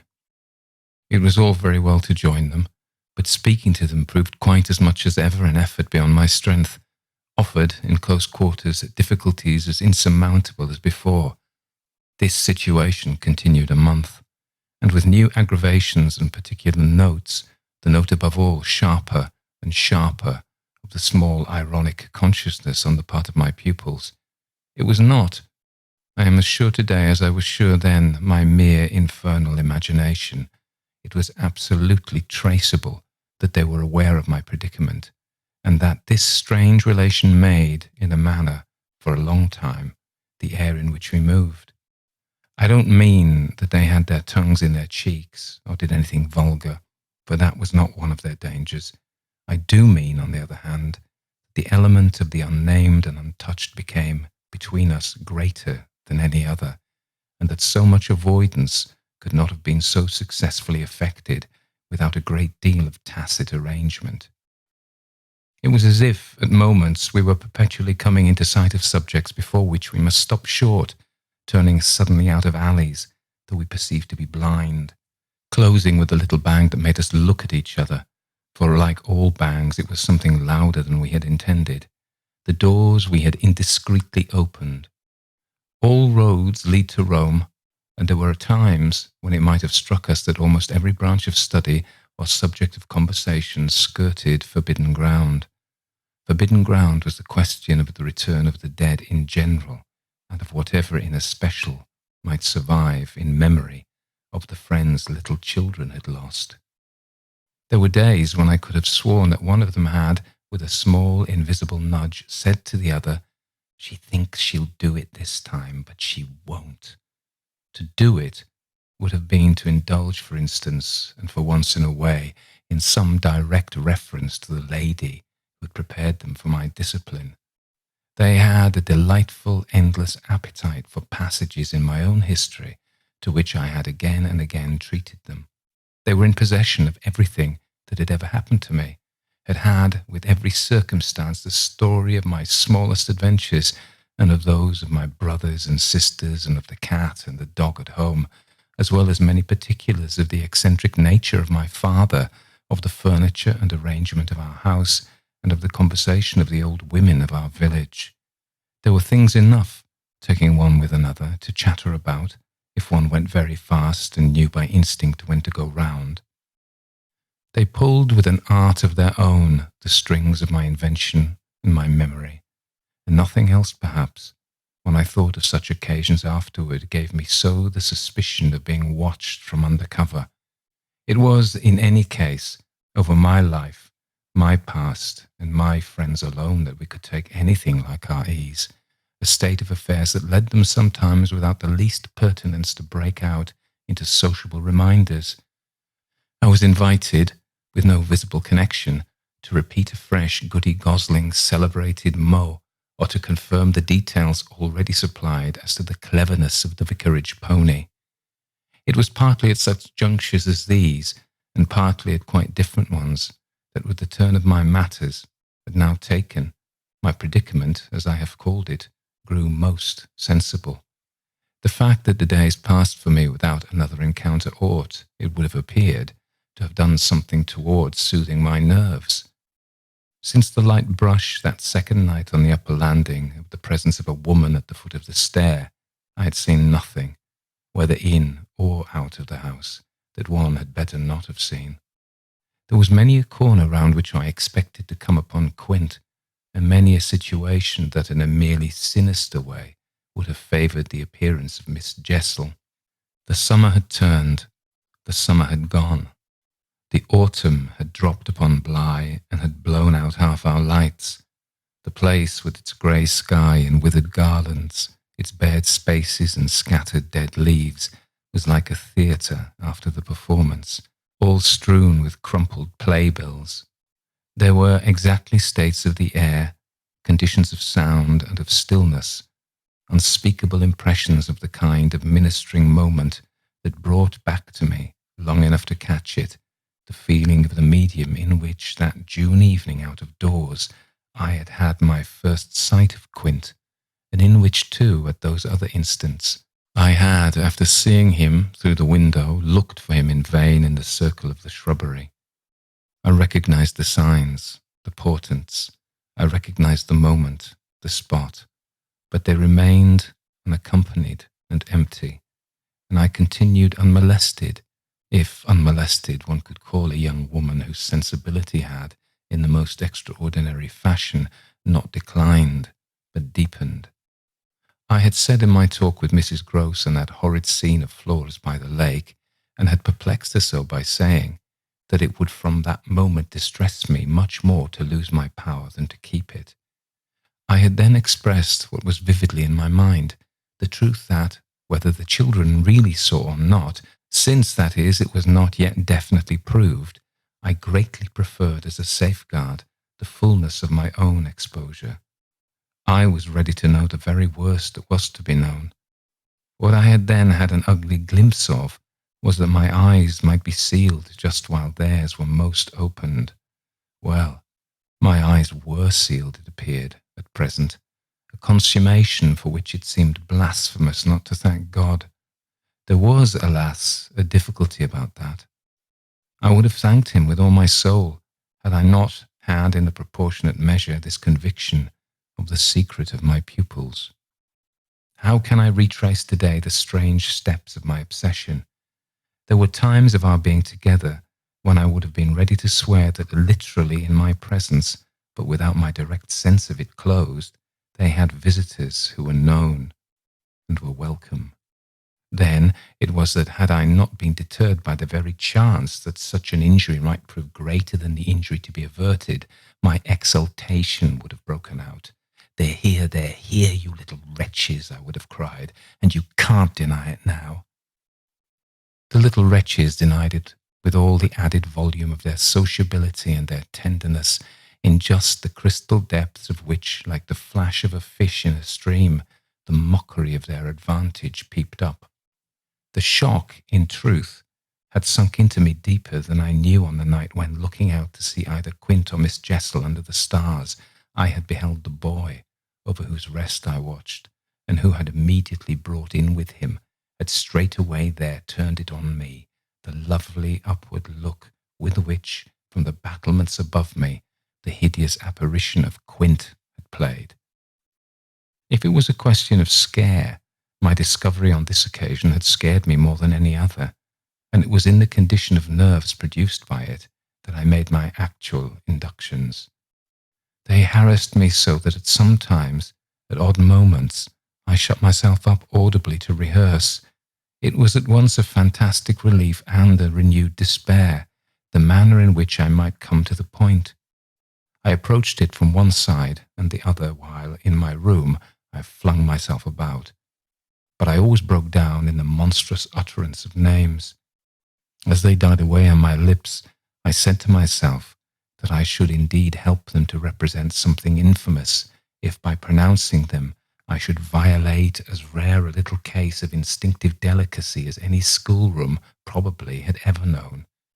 When I said to myself, they have the manners to be silent, and you, trusted as you are, the baseness to speak, I felt myself crimson, and I covered my face with my hands. After these secret scenes, I chattered more than ever, going on volubly enough until one of our prodigious palpable hushes occurred. I can call them nothing else. The strange, dizzy lift or swim, I try for terms, into a stillness, a pause of all life, that had nothing to do with the more or less noise that at the moment we might be engaged in making, and that I could hear through any deepened exhilaration or quickened recitation or louder strum of the piano. Then it was that the others, the outsiders, were there. Though they were not angels, they passed, as the French say, causing me, while they stayed, to tremble with the fear of their addressing to their younger victims some yet more infernal message or more vivid image than they had thought good enough for myself. What it was the most impossible to get rid of was the cruel idea that whatever I had seen, Miles and Flora saw more, things terrible and unguessable, and that sprang from dreadful passages of intercourse in the past. Such things naturally left on the surface for the time a chill which we vociferously denied that we felt, and we had, all three, with repetition, got into such splendid training that we went each time, almost automatically, to mark the close of the incident through the very same movements. It was striking of the children at all events to kiss me inveterately with a kind of wild irrelevance and never to fail, one or the other, of the precious question that had helped us through many a peril. When do you think he will come? Don't you think we ought to write? There was nothing like that inquiry. We found by experience for carrying off an awkwardness. He, of course, was their uncle in Harley Street, and we lived in much profusion of theory that he might at any moment arrive to mingle in our circle. It was impossible to have given less encouragement than he had done to such a doctrine, but if we had not had the doctrine to fall back upon, we should have deprived each other of some of our finest exhibitions. He never wrote to them. That may have been selfish, but it was part of the flattery of his trust of me, for the way in which a man pays his highest tribute to a woman is apt to be but by the more festal celebration of one of the sacred laws of his comfort. And I held that I carried out the spirit of the pledge given not to appeal to him when I let my charges understand that their own letters were but charming literary exercises. They were too beautiful to be posted. I kept them myself. I have them all to this hour. There was a rule indeed which only added to the satiric effect of my being plied with the supposition that he might at any moment be among us. It was exactly as if my charges knew how almost more awkward than anything else that might be for me. There appears to me, moreover, as I look back, no note in all of this more extraordinary than the mere fact that in spite of my tension and of their triumph, I never lost patience with them. Adorable they must in truth have been, and now I reflect that I didn't in those days hate them. Would exasperation, however, if relief had longer been postponed, finally have betrayed me? It little matters, for relief arrived. I call it relief, though it was only the relief that a snap brings to a strain, or the burst of a thunderstorm to a day of suffocation. It was at least change, and it came with a rush. Chapter 14. Walking to church a certain Sunday morning, I had little Miles at my side, and his sister in advance of us, and at Mrs. Gross's well in sight. It was a crisp, clear day, the first of its order for some time. The night had brought a touch of frost, and the autumn air, bright and sharp, made the church bells almost gay. It was an odd accident of thought that I should have happened at such a moment to be particularly and very gratefully struck with the obedience of my little charges. Why did they never resent my inexorable, my perpetual society? Something or other had brought nearer home to me that I had all but pinned the boy to my shawl, and that, in the way our companions were marshalled before me, I might have appeared to provide against some danger of rebellion. I was like a jailer with an eye to possible surprises and escapes. But all this belonged, I mean their magnificent little surrender, just to the special array of the facts that were the most abysmal.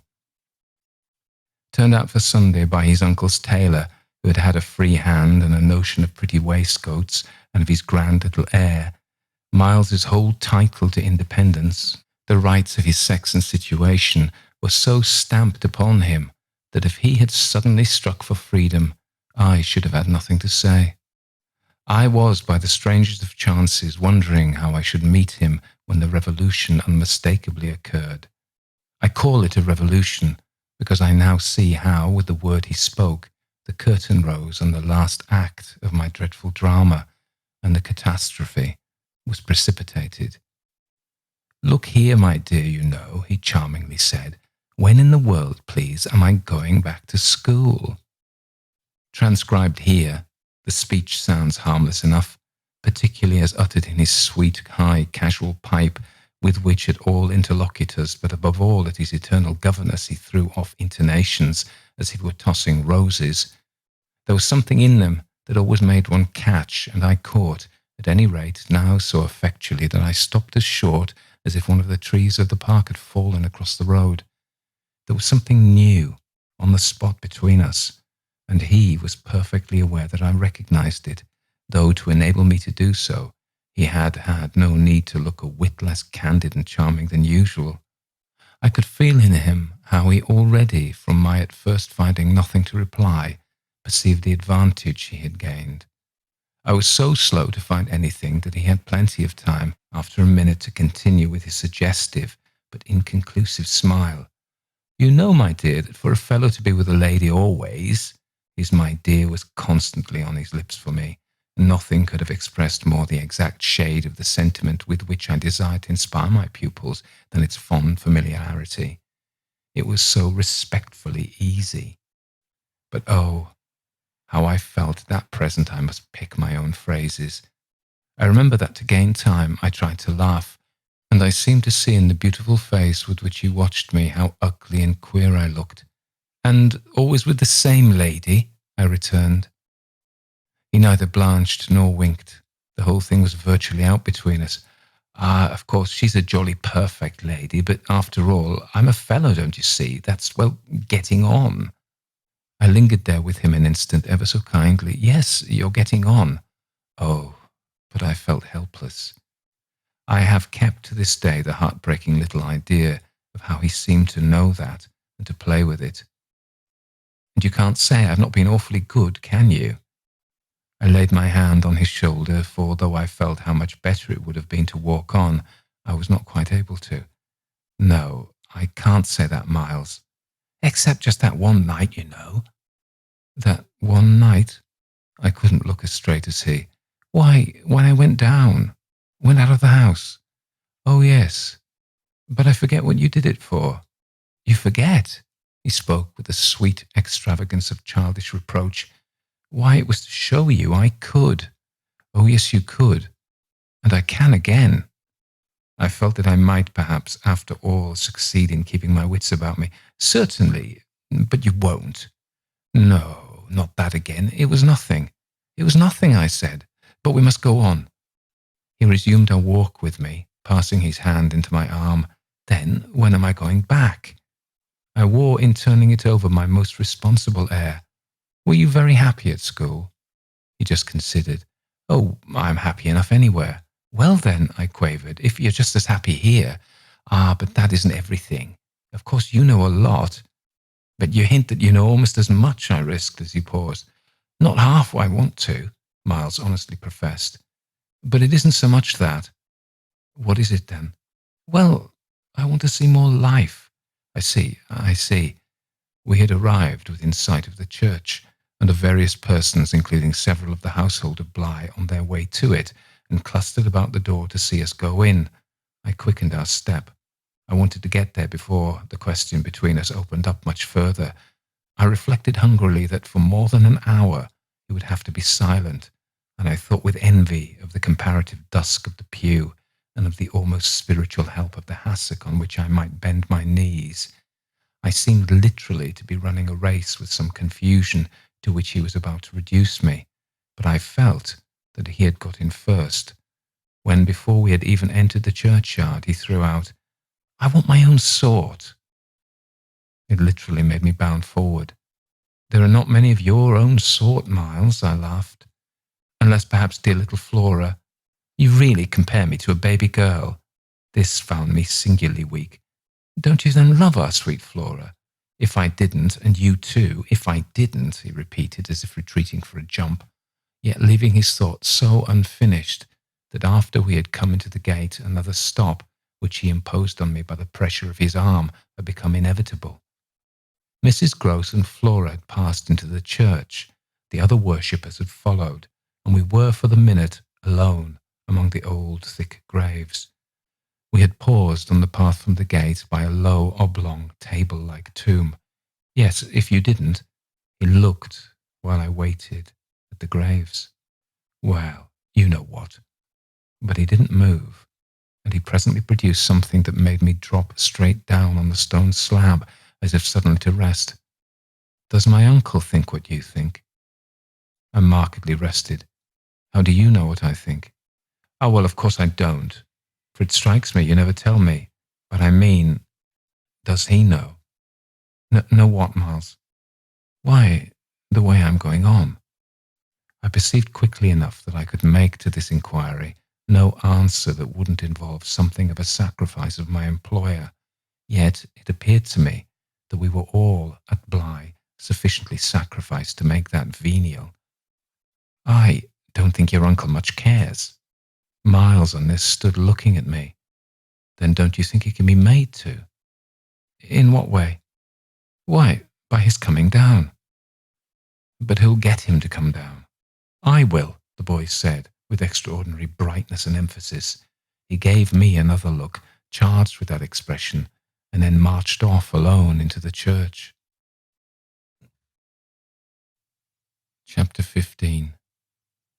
The business was practically settled from the moment I never followed him. It was a pitiful surrender to agitation, but my being aware of this had somehow no power to restore me. I only sat there on my tomb and read into what my little friend had said to me the fullness of its meaning. By the time I had grasped the whole of which I had also embraced, for absence, the pretext that I was ashamed to offer my pupils and the rest of the congregation such an example of delay, what I said to myself above all was that Miles had got something out of me, and that the proof of it, for him, would be just this awkward collapse. He had got out of me that there was something I was much afraid of, and that he should probably be able to make use of my fear to gain, for his own purpose, more freedom. My fear was of having to deal with the intolerable question of the grounds of his dismissal from school, for that was really but the question of the horrors gathered behind. That his uncle should arrive to treat with me of these things was the solution that, strictly speaking, I ought now to have desired to bring on, but I could so little face the ugliness and the pain of it, that I simply procrastinated and lived from hand to mouth.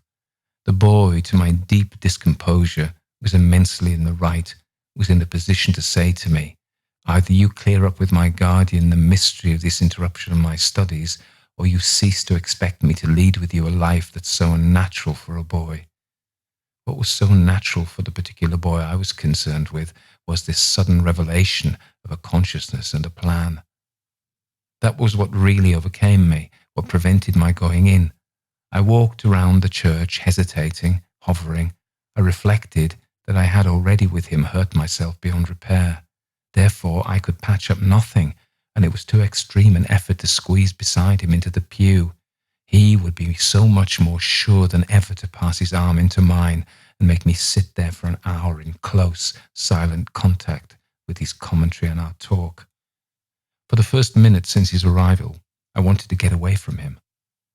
As I paused beneath the high east window and listened to the sounds of worship, I was taken with an impulse that might master me. I felt completely, should I give it the least encouragement, I might easily put an end to my predicament by getting away altogether. Here was my chance. There was no one to stop me. I could give the whole thing up, turn my back, and retreat. It was only a question of hurrying again for a few preparations to the house, which the attendance at church of so many of the servants would practically have left unoccupied. No one, in short, could blame me if I should just drive desperately off. What was it to get away, if I got away only till dinner? That would be in a couple of hours, at the end of which, I had the acute prevision, my little pupils would play at innocent wonder about my non-appearance in their train. What did you do, you naughty bad thing? Why in the world to worry us so, and take our thoughts off too, don't you know? Did you desert us at the very door? I couldn't meet such questions, nor, as they asked them, their false little lovely eyes. Yet it was also exactly what I should have to meet, that as the prospect grew sharp to me, I at last let myself go. I got so far as the immediate moment was concerned away. I came straight out of the churchyard, and thinking hard, retraced my steps through the park. It seemed to me that by the time I reached the house, I had made up my mind I would fly. The Sunday stillness, both of the approaches and of the interior, in which I met no one, fairly excited me with a sense of opportunity. Were I to get off quickly, this way, I should get off without a scene, without a word. My quickness would have to be remarkable, however, and the question of a conveyance was the great one to settle. Tormented in the hall with difficulties and obstacles, I remember sinking down at the foot of the staircase, suddenly collapsing there on the lowest step, and then, with a revulsion, recalling that it was exactly where more than a month before, in the darkness of night, and just so bowed with evil things, I had seen the spectre of the most horrible of women. At this, I was able to straighten myself. I went the rest of the way up. I made in my bewilderment for the schoolroom, where there were objects belonging to me that I should have to take. But I opened the door to find again, in a flash, my eyes unsealed. In the presence of what I saw, I reeled straight back upon my resistance. Seated at my own table, in clear noonday light, I saw a person whom, without my previous experience, I should have taken at the first blush for some housemaid who might have stayed at home to look after the place, and who, availing herself of rare relief from observation and of the schoolroom table and my pens, ink, and paper, had applied herself to the considerable effort of a letter to her sweetheart. There was an effort in the way that, while her arms rested on the table, her hands with evident weariness supported her head. But at the moment I took this in, I had already become aware that, in spite of my entrance, her attitude strangely persisted. Then it was, with the very act of its announcing itself, that her identity flared up in a change of posture. She rose, not as if she had heard me, but with an indescribable grand melancholy of indifference and detachment, and within a dozen feet of me stood there as my vile predecessor. Dishonoured and tragic, she was all before me, but even as I fixed and for memory secured it, the awful image passed away. Dark as midnight in her black dress, her haggard beauty, and her unutterable woe, she had looked at me long enough to appear to say that her right to sit at my table was as good as mine to sit at hers. While these instants lasted, indeed, I had the extraordinary chill of feeling that it was I who was the intruder. It was as wild protest against it that actually addressing her, "You terrible, miserable woman," I heard myself break into a sound that by the open door rang through the long passage and the empty house. She looked at me as if she heard me, but I had recovered myself and cleared the air. There was nothing in the room the next minute but the sunshine and a sense that I must stay.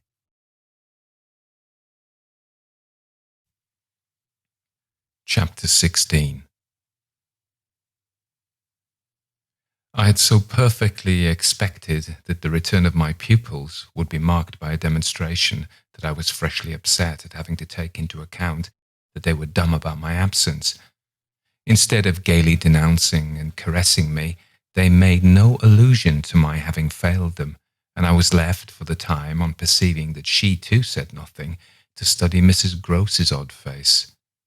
I did this to such purpose that I made sure they had in some way bribed her to silence, a silence that, however, I would engage to break down on the first private opportunity.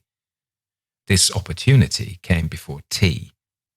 I secured 5 minutes with her in the housekeeper's room, where, in the twilight, amid a smell of lately baked bread, but with the place all swept and garnished, I found her sitting in pained placidity before the fire.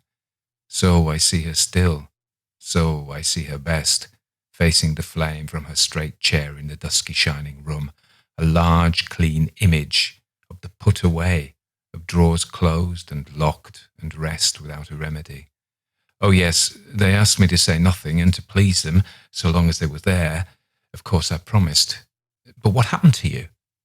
I only went with you for the walk, I said. I had then to come back and meet a friend. She showed her surprise. A friend?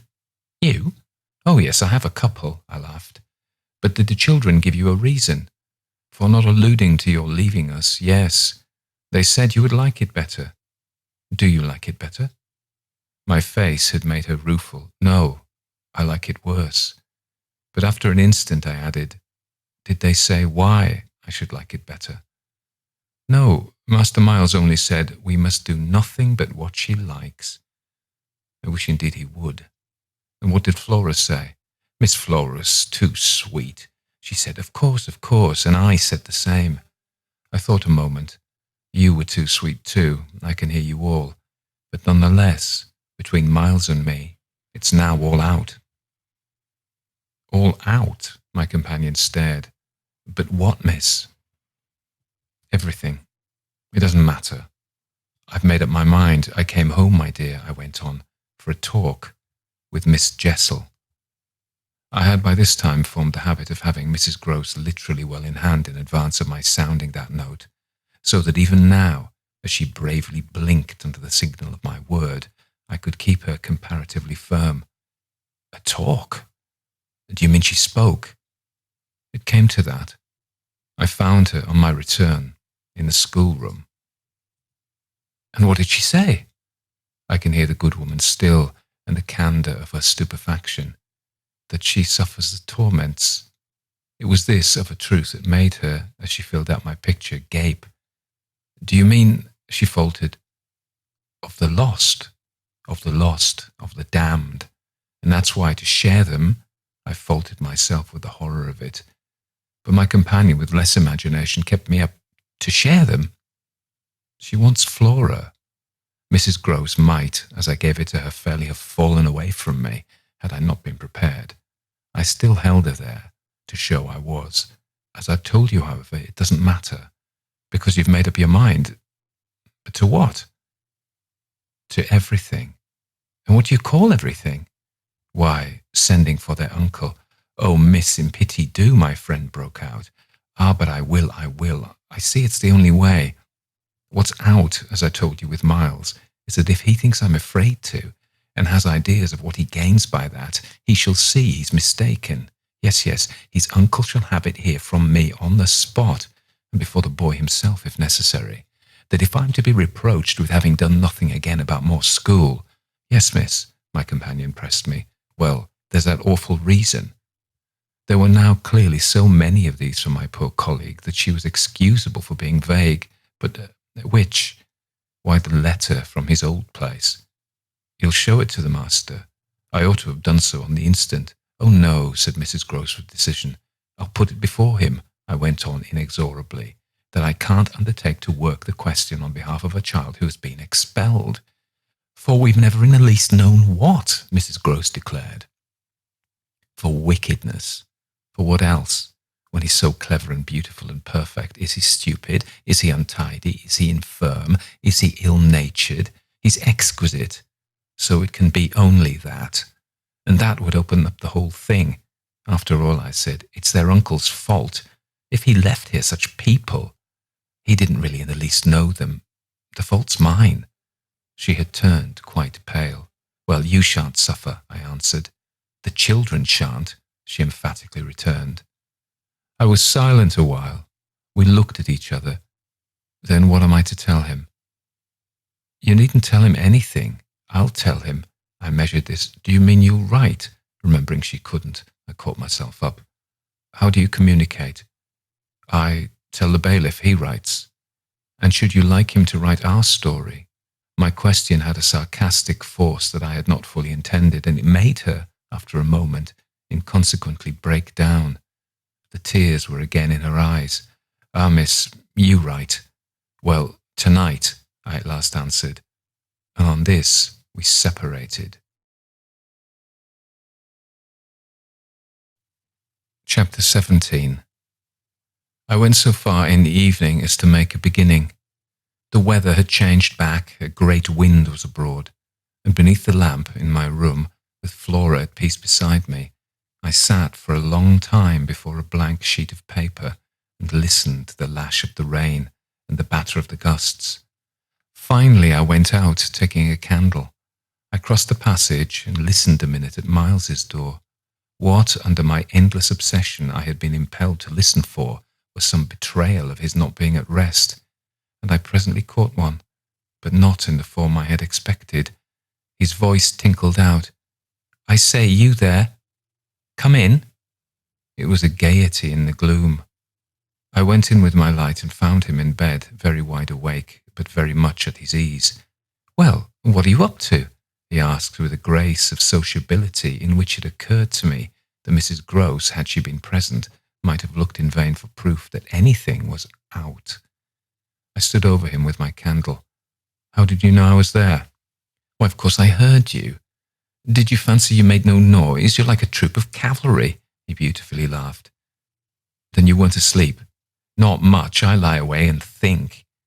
I had put my candle designedly a short way off, and then, as he held out his friendly old hand to me, had sat down on the edge of his bed. What is it, I asked, that you think of? What in the world, my dear, but you? Ah, the pride I take in your appreciation doesn't insist on that. I had so far rather you slept. Well, I think also, you know, of this queer business of ours. I marked the coolness of his firm little hand. Of what queer business, Miles? Why, the way you bring me up, and all the rest. I fairly held my breath a minute, and even from my glimmering taper, there was light enough to show how he smiled up at me from his pillow. What do you mean by all the rest? Oh, you know. I could say nothing for a minute, though I felt, as I held his hand and our eyes continued to meet, that my silence had all the air of admitting his charge, and that nothing in the whole world of reality was perhaps at that moment so fabulous as our actual relation. Certainly you shall go back to school, I said, if it be that troubles you, but not to the old place. We must find another, a better. How could I know it did trouble you, this question, when you never told me so, never spoke of it at all? His clear, listening face, framed in its smooth whiteness, made him for the minute as appealing as some wistful patient in a children's hospital, and I would have given, as the resemblance came to me, all I possessed on earth, really to be the nurse or the sister of charity who might have helped to cure him. Well, even as it was, I perhaps might help. Do you know, you've never said a word to me about your school, I mean the old one, never mentioned it in any way. He seemed to wonder. He smiled with the same loveliness, but he clearly gained time. He waited. He called for guidance. Haven't I? It wasn't for me to help him. It was with the thing I had met. Something in his tone and the expression of his face as I got this from him set my heart aching with such a pang as it had never yet known. So unutterably touching was it to see his little brain puzzled and his little resources taxed to play, under the spell laid on him, a part of innocence and consistency. No, never from the hour you came back. You've never mentioned to me one of your masters, one of your comrades, nor the least little thing that ever happened to you at school. Never, little Miles, no, never have you given me an inkling of anything that may have happened there. Therefore, you can fancy how much I'm in the dark. Until you came out that way this morning, you had, since the first hour I saw you, scarce even made a reference to anything in your previous life. You seemed so perfectly to accept the present. It was extraordinary how my absolute conviction of his secret precocity, or whatever I might call the poison of an influence that I dared but half to phrase, made him, in spite of the faint breath of his inward trouble, appear as accessible as an older person, imposed him almost as an intellectual equal. I thought you wanted to go on as you are. It struck me that at this he just faintly coloured. He gave at any rate, like a convalescent slightly fatigued, a languid shake of his head. I want to get away. You're tired of Bly? Oh no, I like Bly. Well then, oh, you know what a boy wants. I felt that I didn't know so well as Miles, and I took temporary refuge. You want to go to your uncle? Again at this, with his sweet ironic face, he made a movement on the pillow. Ah, you can't get off with that. I was silent a little, and it was I now, I think, who changed colour. My dear, I don't want to get off. You can't, even if you do, you can't. He lay beautifully staring. My uncle must come down, and you must completely settle things. If we do, I returned with some spirit, you may be sure it will be to take you quite away. Well, don't you understand that that's exactly what I'm working for? You'll have to tell him about the way you've let it all drop. You'll have to tell him a tremendous lot. The exultation with which he uttered this helped me somehow, for the instant, to meet him rather more. And how much will you, Miles, have to tell him? There are things he'll ask you. He turned it over. Very likely. But what things? The things you've never told me. To make up his mind what to do with you. He can't send you back. Oh, I don't want to go back, he broke in. I want a new field. He said it with admirable serenity, with positive, unimpeachable gaiety, and doubtless it was that very note that most evoked for me the poignancy, the unnatural childish tragedy of his probable reappearance at the end of 3 months with all this bravado and still more dishonour. It overwhelmed me now that I should never be able to bear that, and it made me let myself go. I threw myself upon him, and in the tenderness of my pity, I embraced him. Dear little Miles, dear little Miles. My face was close to his, and he let me kiss him, simply taking it with indulgent good humour. Well, old lady, is there nothing at all that you want to tell me? He turned off a little, facing round toward the wall, and holding up his hand to look at as one had seen sick children look. I told you this morning. Oh, I was sorry for him. That you just want me not to worry you. He looked round at me now, as if in recognition of my understanding him. Then, ever so gently, to let me alone, he replied. There was even a singular little dignity in it, something that made me release him, yet, when I had slowly risen, linger beside him. God knows I never wished to harass him, but I felt that merely at this, to turn my back on him was to abandon, or to put it more truly, to lose him. I've just begun a letter to your uncle, I said. Well then, finish it. I waited a minute. What happened before? He gazed up at me again. Before what? Before you came back and before you went away. For some time he was silent, but he continued to meet my eyes. What happened? It made me the sound of the words in which it seemed to me that I caught for the very first time a small faint quaver of consenting consciousness. It made me drop on my knees beside the bed and seize once more the chance of possessing him. Dear little Miles, if you knew how I want to help you, it's only that it's nothing but that, and I'd rather die than give you a pain or do you a wrong. I'd rather die than hurt a hair of you. Dear little Miles.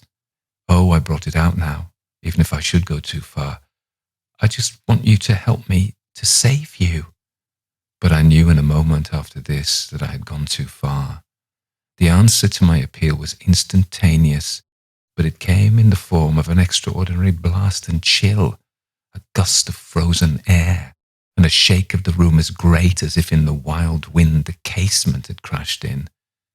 The boy gave a loud, high shriek, which lost in the rest of the shock of sound. might have seemed indistinctly, though I was so close to him, a note either of jubilation or of terror. I jumped to my feet again and was conscious of darkness.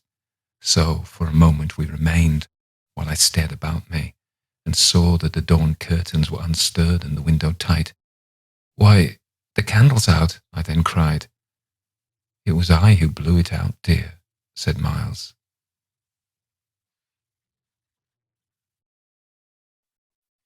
Chapter 19.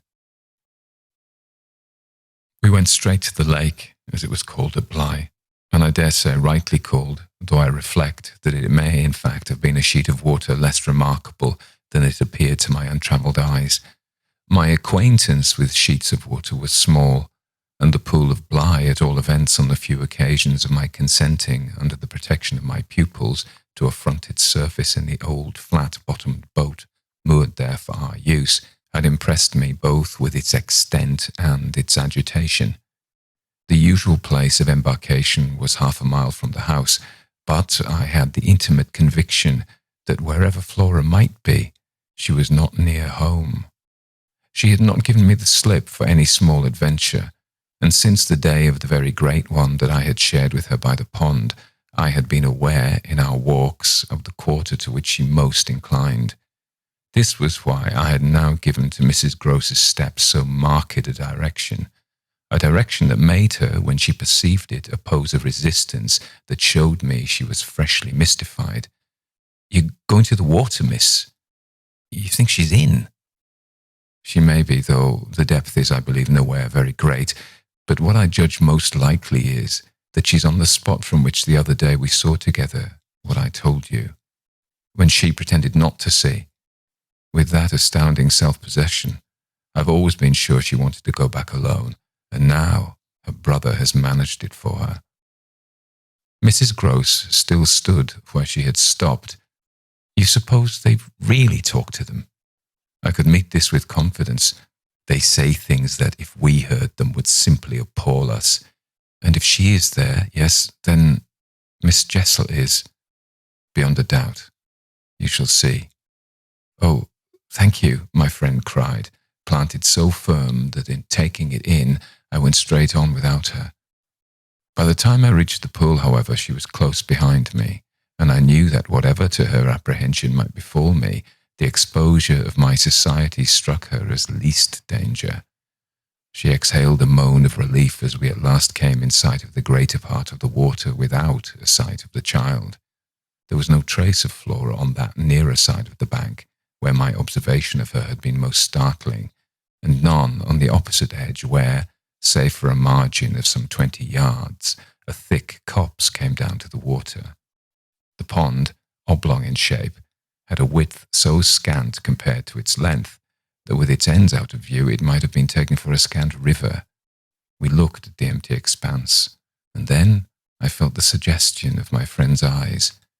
I knew what she meant, and I replied with a negative handshake. No, wait, she's taken the boat." My companion stared at the vacant mooring place and then again across the lake. "Then where is it?" "Our not seeing it is the strongest of proofs. She has used it to go over, and then has managed to hide it. All alone? That child?" "She's not alone, and at such times she's not a child. She's an old, old woman." I scanned all the visible shore while Mrs. Groce took again into the queer element I offered her one of her plunges of submission. Then I pointed out that the boat might perfectly be in a small refuge formed by one of the recesses of the pool, an indentation masked for the hither side by a projection of the bank and by a clump of trees growing close to the water. "But if the boat's there, where on earth is she?" my colleague anxiously asked. "That's exactly what we must learn," and I started to walk further. "By going all the way round? Certainly, far as it is. It will take us but 10 minutes, but it's far enough to have made the child prefer not to walk. She went straight over." "Laws!" cried my friend again. The chain of my logic was ever too much for her.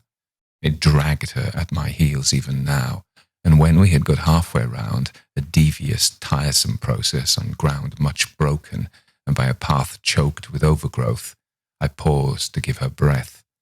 I sustained her with a grateful arm, assuring her that she might hugely help me, and this started us afresh, so that in the course of but a few minutes more, we reached a point from which we found the boat to be where I had supposed it. It had been intentionally left as much as possible out of sight, and was tied to one of the stakes of a fence that came just there down to the brink, and that had been an assistance to disembarking.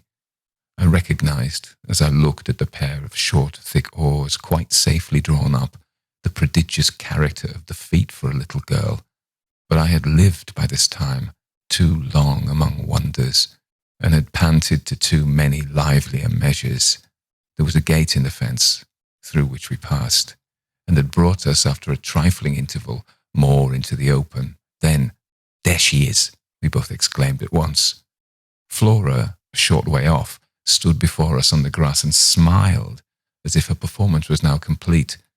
The next thing she did, however, was to stoop straight down and pluck, quite as if it were all she was there for, a big, ugly spray of withered fern. I instantly became sure she had just come out of the copse. She waited for us, not herself taking a step, and I was conscious of the rare solemnity with which we presently approached her. She smiled and smiled, and we met, but it was all done in a silence by this time flagrantly ominous. Mrs. Gross was the first to break the spell. She threw herself on her knees and, drawing the child to her breast, clasped in a long embrace the little tender yielding body. While this dumb convulsion lasted, I could only watch it, which I did the more intently when I saw Flora's face peep at me over our companion's shoulder. It was serious now. The flicker had left it, but it strengthened the pang with which I at that moment envied Mrs. Gross the simplicity of her relation. Still, all this while, nothing more passed between us save that Flora had let her foolish fern again drop to the ground. What she and I had virtually said to each other was that pretexts were useless now. When Mrs. Gross finally got up, she kept the child's hand, so that the two were still before me, and the singular reticence of our communion was even more marked in the frank look she launched me. "I'll be hanged," it said, "if I'll speak." It was Flora who, gazing all over me in candid wonder, was the first. She was struck with our bareheaded aspect. "Why, where are your things?" "Where are yours, my dear?" I promptly returned. She had already got back her gaiety and appeared to take this as an answer quite sufficient. "And where's Miles?" she went on.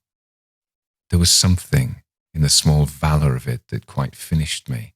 These 3 words from her were, in a flash, like the glitter of a drawn blade, the jostle of the cup that my hand for weeks and weeks had held high and full to the brim, that now, even before speaking, I felt overflow in a deluge. "I'll tell you if you tell me," I heard myself say, then heard the tremor in which it broke. "Well, what?" Mrs. Gross's suspense blazoned at me, but it was too late now, and I brought the thing out handsomely. "Where, my pet, is Miss Jessel?" Chapter 20. Just as in the churchyard with Miles, the whole thing was upon us.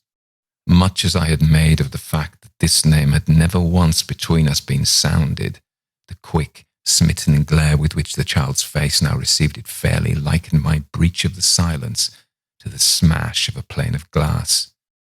It added to the interposing cry, as if to stay the blow, that Mrs. Gross at the same instant uttered over my violence the shriek of a creature scared, or rather wounded, which, in turn, within a few seconds, was completed by a gasp of my own. I seized my colleague's arm. "She's there! She's there!" Miss Jessel stood before us on the opposite bank, exactly as she had stood the other time, and I remember strangely, as the first feeling now produced in me, my thrill of joy at having brought on a proof. She was there, and I was justified. She was there, and I was neither cruel nor mad. She was there for poor scared Mrs. Gross, but she was there most for Flora. and no moment of my monstrous time was perhaps so extraordinary as that in which I consciously threw out at her, with the sense that, pale and ravenous demon as she was, she would catch and understand it. An inarticulate message of gratitude. She rose erect on the spot my friend and I had lately quitted, and there was not, in all the long reach of her desire, an inch of her evil that fell short. This first vividness of vision and emotion were things of a few seconds, during which Mrs. Groce's dazed blink across to where I pointed struck me as a sovereign sign that she too at last saw, just as it carried my own eyes precipitately to the child.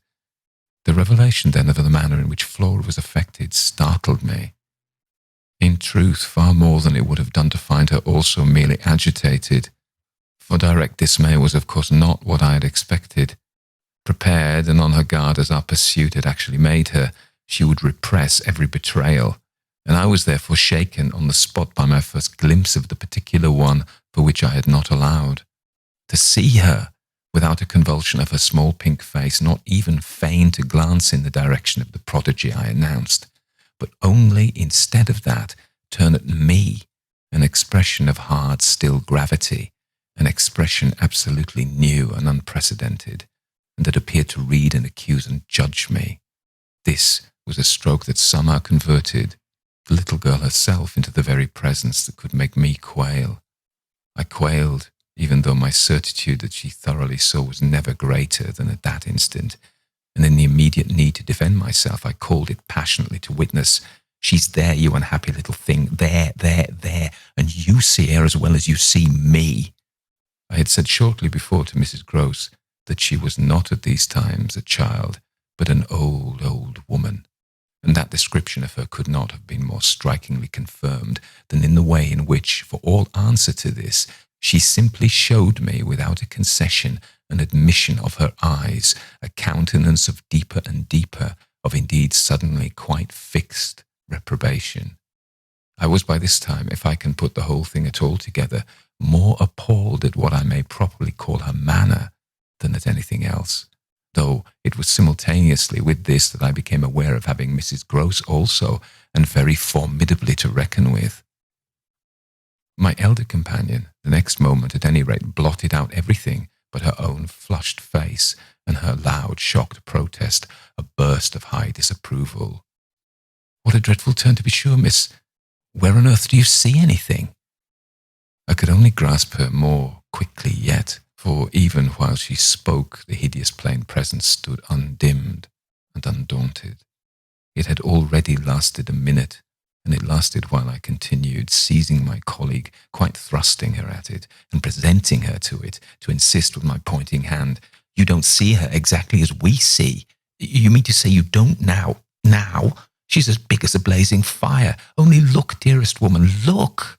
She looked, even as I did, and gave me, with her deep groan of negation, repulsion, compassion, the mixture with her pity of her relief at her exemption, a sense touching to me even then that she would have backed me up if she could. I might well have needed that, for with this hard blow of the proof that her eyes were hopelessly sealed, I felt my own situation horribly crumble. I saw my livid predecessor pass from her position on my defeat, and I was conscious more than all of what I should have from this instant to deal with in the astounding little attitude of Flora. Into this attitude, Mrs. Grose immediately and violently entered, breaking, even while there pierced through my sense of ruin, a prodigious private triumph, into breathless reassurance. "She isn't there, little lady, and nobody's there, and you never see nothing, my sweet. How can poor Miss Jessel, when poor Miss Jessel's dead and buried? We know, don't we, love?" And she appealed, blundering into the child. "It's all a mere mistake and a worry and a joke. We'll all go home as fast as we can." Our companion on this had responded with a strange, quick primness of propriety, and they were again with Mrs. Grose on her feet, united, as it were, in pained opposition to me. Flora continued to fix me with her small mask of reprobation, and even at that minute I prayed God to forgive me for seeming to see that. As she stood there holding tight to our friend's dress, Her incomparable childish beauty had suddenly failed, had quite vanished. I've said it already, she was hideously hard. She had turned common and almost ugly. I don't know what you mean. I see nobody. I see nothing. I never have. I think you're cruel. I don't like you. Then, after this deliverance, which might have been that of a vulgarly pert little girl on the street, she hugged Mrs. Gross more closely and buried in her skirts the dreadful little face. In this position she produced an almost furious wail. Take me away, oh, take me away from her. From me, I panted. From you, she cried. Even Mrs. Gross looked across at me dismayed, while I had nothing to do but communicate again with the figure that, on the opposite bank, without a movement, as rigidly still as if catching beyond the interval our voices, was as vividly there for my disaster as it was not there for my service. The wretched child had spoken exactly as if she had got from some outside source each of her stabbing little words, and I could therefore, in the full despair of all I had to accept, but sadly shake my head at her. If I had ever doubted, all my doubt would at present have gone. I've been living with the miserable truth, and now it has only too much closed around me. Of course, I've lost you. I've interfered, and you've seen, under her dictation, with which I faced over the pool again our infernal witness, the easy and perfect way to meet it. I've done my best, but I've lost you. Goodbye. For Mrs. Gross, I had an imperative and almost frantic, go, before which, in infinite distress but mutely possessed of the little girl and clearly convinced in spite of her blindness that something awful had occurred and some collapse engulfed us, she retreated by the way we had come, as fast as she could move. Of what first happened when I was left alone, I had no subsequent memory. I only knew that at the end of it, I suppose, a quarter of an hour, an odorous dampness and roughness, chilling and piercing my trouble, had made me understand that I must have thrown myself on my face, on the ground, and given way to a wildness of grief. I must have lain there long and cried and sobbed, for when I raised my head, the day was almost done. I got up and looked a moment through the twilight at the grey pool and its blank haunted edge, and then I took back to the house my dreary and difficult course. When I reached the gate in the fence, the boat, to my surprise, was gone, so that I had a fresh reflection to make on Flora's extraordinary command of the situation. She passed that night by the most tacit, and I should add, were not the word so grotesque a false note, the happiest of arrangements with Mrs. Gross. I saw neither of them on my return, but on the other hand, as by an ambiguous compensation, I saw a great deal of Miles. I saw, I can use no other phrase, so much of him that it was as if it were more than it had ever been. No evening I had passed at Bly had the portentous quality of this one, in spite of which, and in spite also of the deeper depths of consternation that had opened beneath my feet, there was literally, in the ebbing actual, an extraordinarily sweet sadness. On reaching the house, I had never so much as looked for the boy. I had simply gone straight to my room to change what I was wearing and to take in at a glance much material testimony to Flora's rupture. Her little belongings had all been removed. When later, by the schoolroom fire, I was served with tea by the usual maid, I indulged on the article of my other pupil in no inquiry whatever. He had his freedom now.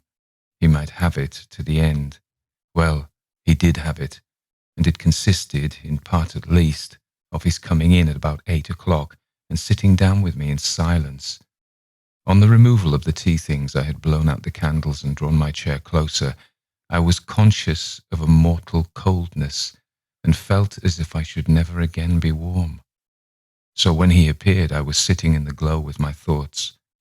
He paused a moment by the door, as if to look at me. Then, as if to share them, came to the other side of the hearth and sank into a chair. We sat there in absolute stillness, Yet he wanted, I felt, to be with me.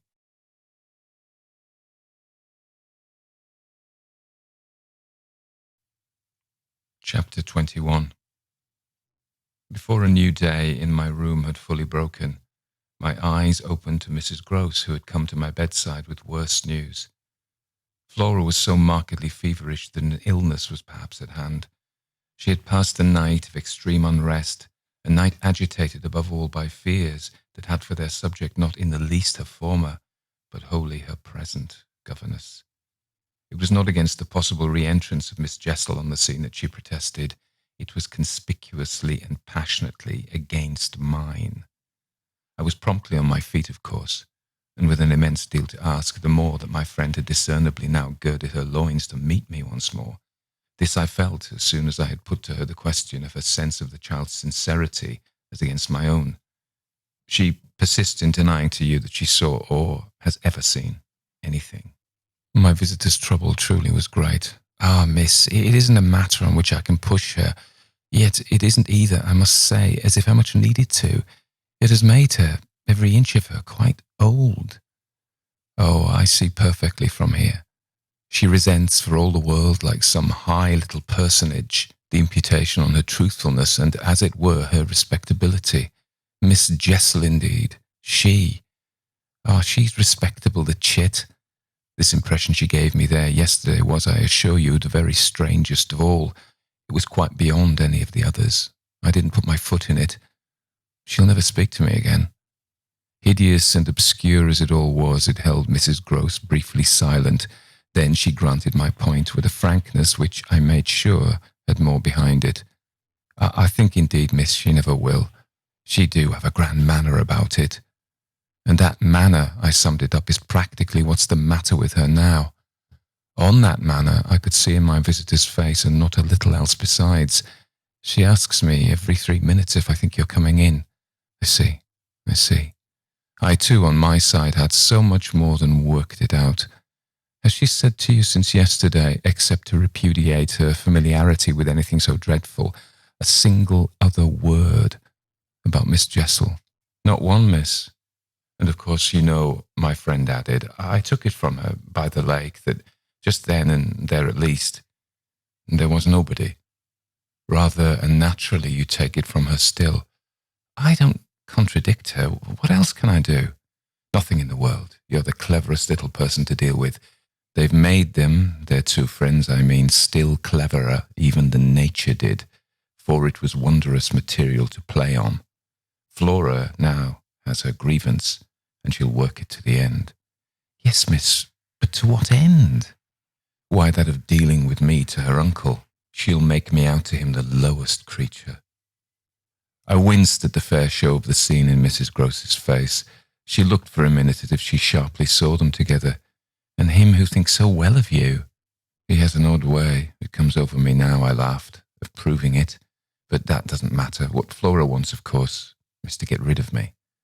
My companion bravely concurred. Never again to so much as look at you.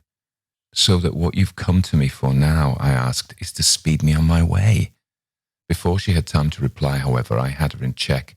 I've a better idea, the result of my reflections. My going would seem the right thing, and on Sunday I was terribly near it. Yet that won't do. It's you who must go. You must take Flora. My visitor at this did speculate, but where in the world? Away from here, away from them, away even, most of all now, from me, straight to her uncle. Only to tell on you, no, not only, to leave me in addition with my remedy. She was still vague. And what is your remedy? Your loyalty to begin with, and then Miles's. She looked at me hard. Do you think he won't, if he has the chance, turn on me? Yes, I venture still to think it. At all events, I want to try. Get off with his sister as soon as possible and leave me with him alone. I was amazed myself at the spirit I still had in reserve, and therefore perhaps a trifle the more disconcerted at the way in which, in spite of this fine example of it, she hesitated. There's one thing, of course, I went on, they mustn't, before she goes, see each other for 3 seconds. Then it came over me. that in spite of Flora's presumable sequestration from the instant of her return from the pool, it might already be too late. "Do you mean," I anxiously asked, "that they have met?" At this she quite flushed. "Oh, miss, I'm not such a fool as that. If I've been obliged to leave her 3 or 4 times, it has been each time with one of the maids, and at present, though she's alone, she's locked in safe. And yet, there are too many things. And yet what? Well, are you so sure of the little gentleman? I'm not sure of anything but you. But I have, since last evening, a new hope. I think he wants to give me an opening. I do believe that poor little exquisite wretch, he wants to speak. Last evening in the firelight and the silence, he sat with me for 2 hours, as if it were just coming." Mrs. Gross looked hard through the window at the grey gathering day. "And did it come?" "No, though I waited and waited. I confess it didn't. And it was without a breach of the silence or so much as a faint allusion to his sister's condition and absence that we last kissed for good night. All the same," I continued, "I can't, if her uncle sees her, consent to his seeing her brother without my having given the boy, and most of all because things have got so bad, a little more time." My friend appeared on this ground more reluctant than I could quite understand. "What do you mean by more time?" "Well, a day or 2, really, to bring it out. He'll then be on my side, of which you see the importance. If nothing comes, I shall only fail, and you will at the worst have helped me by doing, on your arrival in town, whatever you may have found possible." So I put it before her, but she continued for a little, so inscrutably embarrassed that I came again to her aid. Unless indeed I wound up, "You really want not to go?" I could see it in her face at last clear itself. She put her hand to me as a pledge.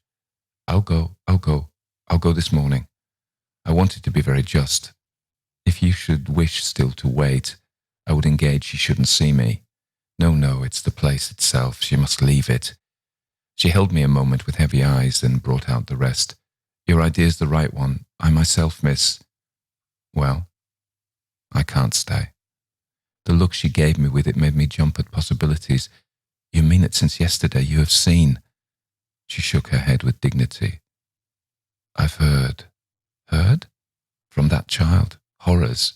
There," she sighed with tragic relief. "On my honour, miss, she says things."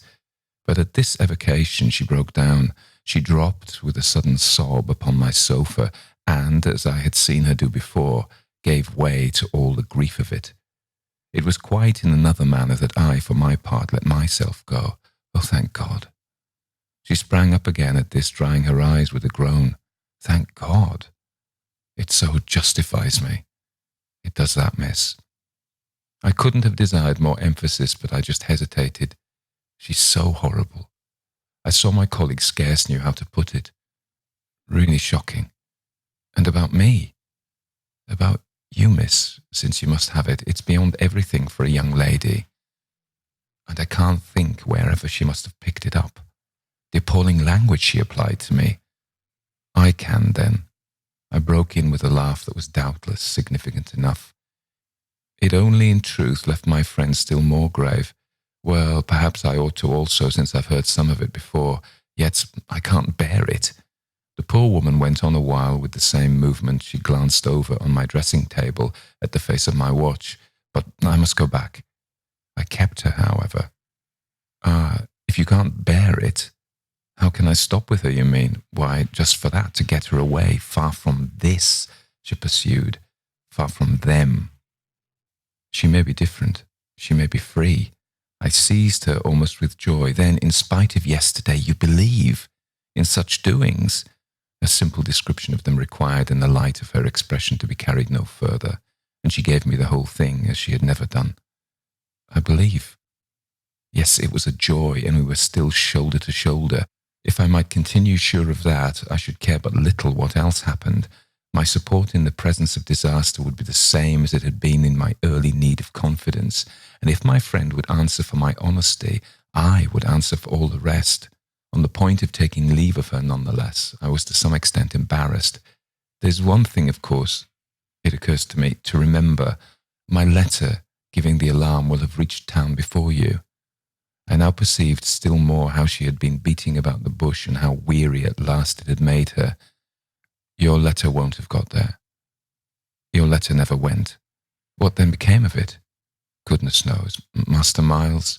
Do you mean he took it? I gasped. She hung fire, but she overcame her reluctance. I mean that I saw yesterday when I came back with Miss Flora that it wasn't where you had put it. Later in the evening, I had the chance to question Luke, and he declared that he had neither noticed nor touched it. We could only exchange on this one of our deeper mutual soundings, and it was Mrs. Gross who first brought up the plum with the almost elated, "You see?" "Yes, I see that if Miles took it instead, he probably will have read it and destroyed it. And don't you see anything else?" I faced her a moment with a sad smile. "It strikes me that by this time your eyes are open even wider than mine." They proved to be so indeed, but she could still blush almost to show it. "I make out now what he must have done at school," and she gave, in her simple sharpness, an almost droll, disillusioned nod. "He stole." I turned it over. I tried to be more judicial. Well, perhaps. She looked as if she found me unexpectedly calm. "He stole letters." She couldn't know my reasons for a calmness, after all, pretty shallow. So I showed them off as I might. I hope, then, it was to more purpose than in this case. The note, at any rate, that I put on the table yesterday, I pursued, will have given him so scant an advantage, for it only contained the bare demand for an interview, that he is already much ashamed of having gone so far for so little, and that what he had on his mind last evening was precisely the need of confession. I seemed to myself for the instant to have mastered it, to see it all. Leave us. I was already at the door, hurrying her off. "I'll get it out of him. He'll meet me. He'll confess. If he confesses, he's saved. And if he's saved, then you are." The dear woman kissed me on this, and I took her farewell. "I'll save you without him," she cried as she went. Chapter 22. Yet it was when she had got off, and I missed her on the spot, that the great pinch really came. If I had counted on what it would give me to find myself alone with Miles, I speedily perceived, at least, that it would give me a measure. No hour of my stay, in fact, was so assailed with apprehensions as that of my coming down to learn that the carriage containing Mrs. Gross and my younger pupil had already rolled out of the gates. Now I was, I said to myself, face to face with the elements, and for much of the rest of the day, while I fought my weakness, I would consider that I had been supremely rash. It was a tighter place still than I had yet turned round in, all the more that for the first time I could see in the aspect of others a confused reflection of the crisis. What had happened naturally caused them all to stare. There was too little of the explained, throw out whatever we might in the suddenness of my colleague's act. The maids and the men looked blank, the effect of which on my nerves was an aggravation until I saw the necessity of making it a positive aid. It was precisely, in short, by just clutching the helm that I avoided total wreck. And I dare say that to bear up at all, I became that morning very grand and very dry. I welcomed the consciousness that I was charged with much to do, and I caused it to be known as well that left thus to myself I was quite remarkably firm. I wandered with that manner for the next hour or two all over the place and looked, I have no doubt, as if I were ready for any onset. So, for the benefit of whom it might concern, I paraded with a sick heart. The person it appeared least to concern proved to be till dinner little Miles himself. My perambulations had given me, meanwhile, no glimpse of him, but they had tended to make more public the change taking place in our relation as a consequence of his having at the piano the day before kept me, in Flora's interest, so beguiled and befooled. The stamp of publicity had of course been fully given by her confinement and departure, and the change itself was now ushered in by our non-observance of the regular custom of the schoolroom. He had already disappeared when, on my way down, I pushed open his door, and I learned below that he had breakfasted in the presence of a couple of the maids with Mrs. Gross, and his sister.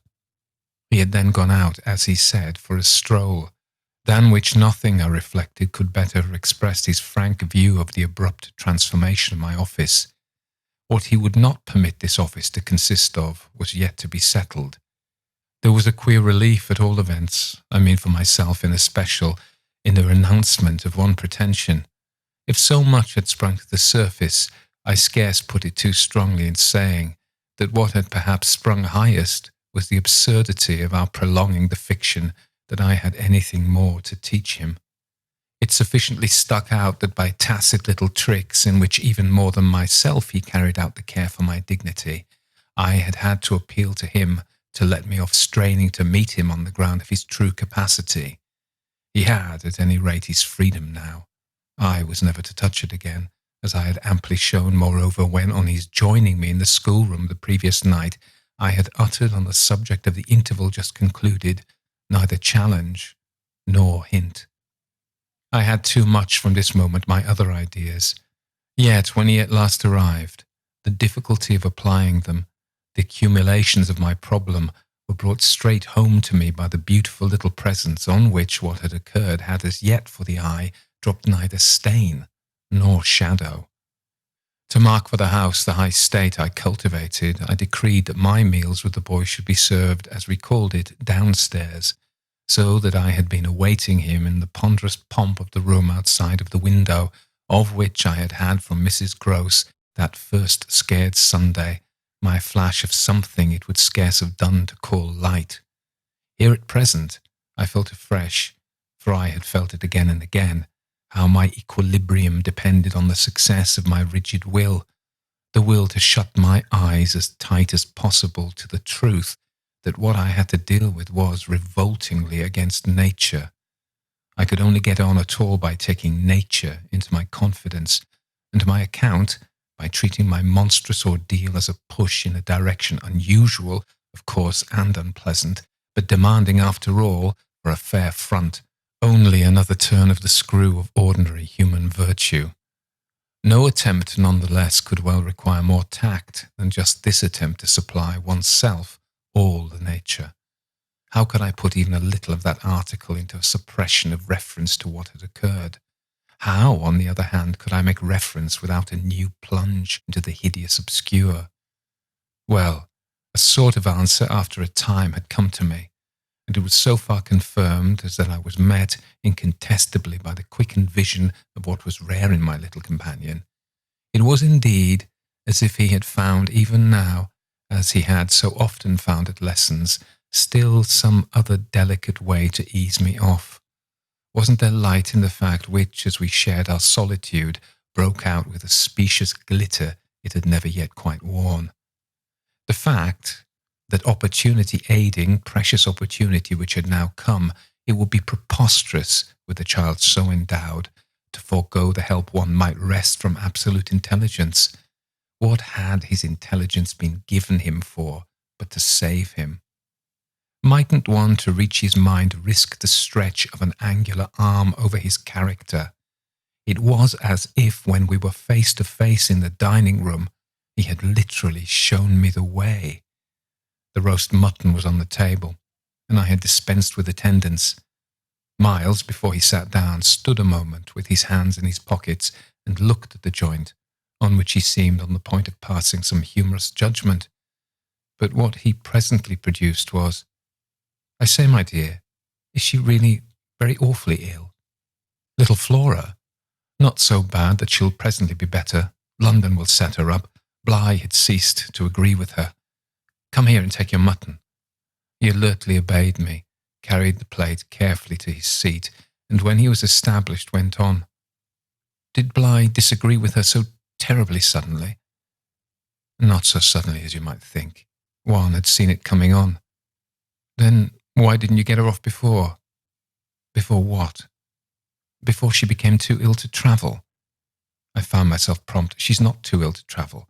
She only might have become so if she had stayed. This was just the moment to seize. The journey will dissipate the influence." Oh, I was grand, and carry it off.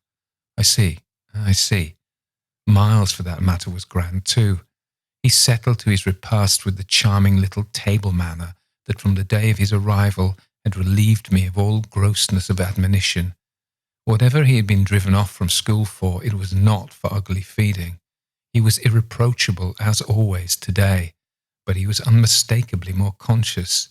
He was discernibly trying to take for granted more things than he found, without assistance, quite easy, and he dropped into peaceful silence while he felt his situation. Our meal was of the briefest, mine a vain pretense, and I had the things immediately removed. While this was done, Miles stood again with his hands in his little pockets and his back to me, stood and looked out of the wide window through which, that other day, I had seen what pulled me up. We continued silent while the maid was with us, as silent it whimsically occurred to me as some young couple who on their wedding journey at the inn feel shy in the presence of the waiter. He turned round only when the waiter had left us. Well, so we're alone. Chapter 23. Oh, more or less. I fancy my smile was pale. Not absolutely, we shouldn't like that, I went on. No, I suppose we shouldn't. Of course, we have the others. We have indeed the others, I concurred. Yet, even though we have them, he returned, still with his hands in his pockets and planted there in front of me, they don't count much, do they? I made the best of it, but I felt won. It depends what you call much. Yes, with all accommodation. Everything depends.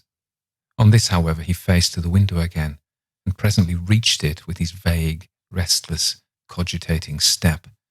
He remained there a while, with his forehead against the glass, in contemplation of the stupid shrubs I knew and the dull things of November. I had always my hypocrisy of work, behind which now I gained the sofa. Steadying myself with it there as I had repeatedly done at those moments of torment that I have described as the moments of my knowing the children to be given to something from which I was barred, I sufficiently obeyed my habit of being prepared for the worst. But an extraordinary impression dropped on me as I extracted a meaning from the boy's embarrassed back. None other than the impression that I was not barred now. This inference grew in a few minutes to sharp intensity and seemed bound up with the direct perception that it was positively he who was. The frames and squares of the great window were a kind of image for him of a kind of failure. I felt that I saw him at any rate shut in or shut out. He was admirable, but not comfortable. I took it in with a throb of hope. Wasn't he looking through the haunted pane for something he couldn't see? And wasn't it the first time in the whole business that he had known such a lapse? The first, the very first. I found it a splendid portent. It made him anxious, though he watched himself. He had been anxious all day, and even while in his usual sweet little manner he sat at table, had needed all his small, strange genius to give it a gloss. When he at last turned round to meet me, it was almost as if this genius had succumbed. Well, I think I'm glad Bligh agrees with me. You would certainly seem to have seen these 24 hours, a good deal more of it than for some time before. I hope, I went on bravely, that you've been enjoying yourself. Oh yes, I've been ever so far, all round about, miles and miles. I've never been so free. He had really a manner of his own, and I could only try to keep up with him. Well, do you like it? He stood there smiling. Then at last he put into 2 words. Do you? More discrimination than I had ever heard 2 words contain. Before I had time to deal with that, however, he continued, as if with the sense that this was an impertinence to be softened. Nothing could be more charming than the way you take it. Of course, if we're alone together, now it's you that are alone most, but I hope, he threw in, you don't particularly mind. Having to do with you, I asked, my dear child, how can I help minding? Though I've renounced all claim to your company, you're so beyond me. I at least greatly enjoy it. What else should I stay on for? He looked at me more directly, and the expression of his face, graver now, struck me as the most beautiful I had ever found in it. You stay on just for that? Certainly, I stay on as your friend, and from the tremendous interest I take in you, till something can be done for you that may be more worth your while. That needn't surprise you. My voice trembled, so that I felt it impossible to suppress the shake. Don't you remember how I told you when I came and sat on your bed the night of the storm, that there was nothing in the world I wouldn't do for you? Yes, yes. He, on his side, more and more visibly nervous, had a tone to master, but he was so much more successful than I, that laughing out through his gravity he could pretend we were pleasantly jesting. Only that, I think, was to get me to do something for you. It was partly to get you to do something, I conceded, but you didn't do it. Oh yes, he said with the brightest superficial eagerness. You wanted me to tell you something. That's it, out, straight out. What have you on your mind, you know? Ah, then is that what you've stayed over for? He spoke with a gaiety through which I could still catch the finest little quiver of resentful passion, but I can't begin to express the effect upon me of an implication of surrender even so faint. It was as if what I had yearned for had come at last only to astonish me. Well, yes, I may as well make a clean breast of it. It was precisely for that. He waited so long that I supposed it for the purpose of repudiating the assumption on which my action had been founded. But what he finally said was, "Do you mean now? Here?" There couldn't be a better place or time.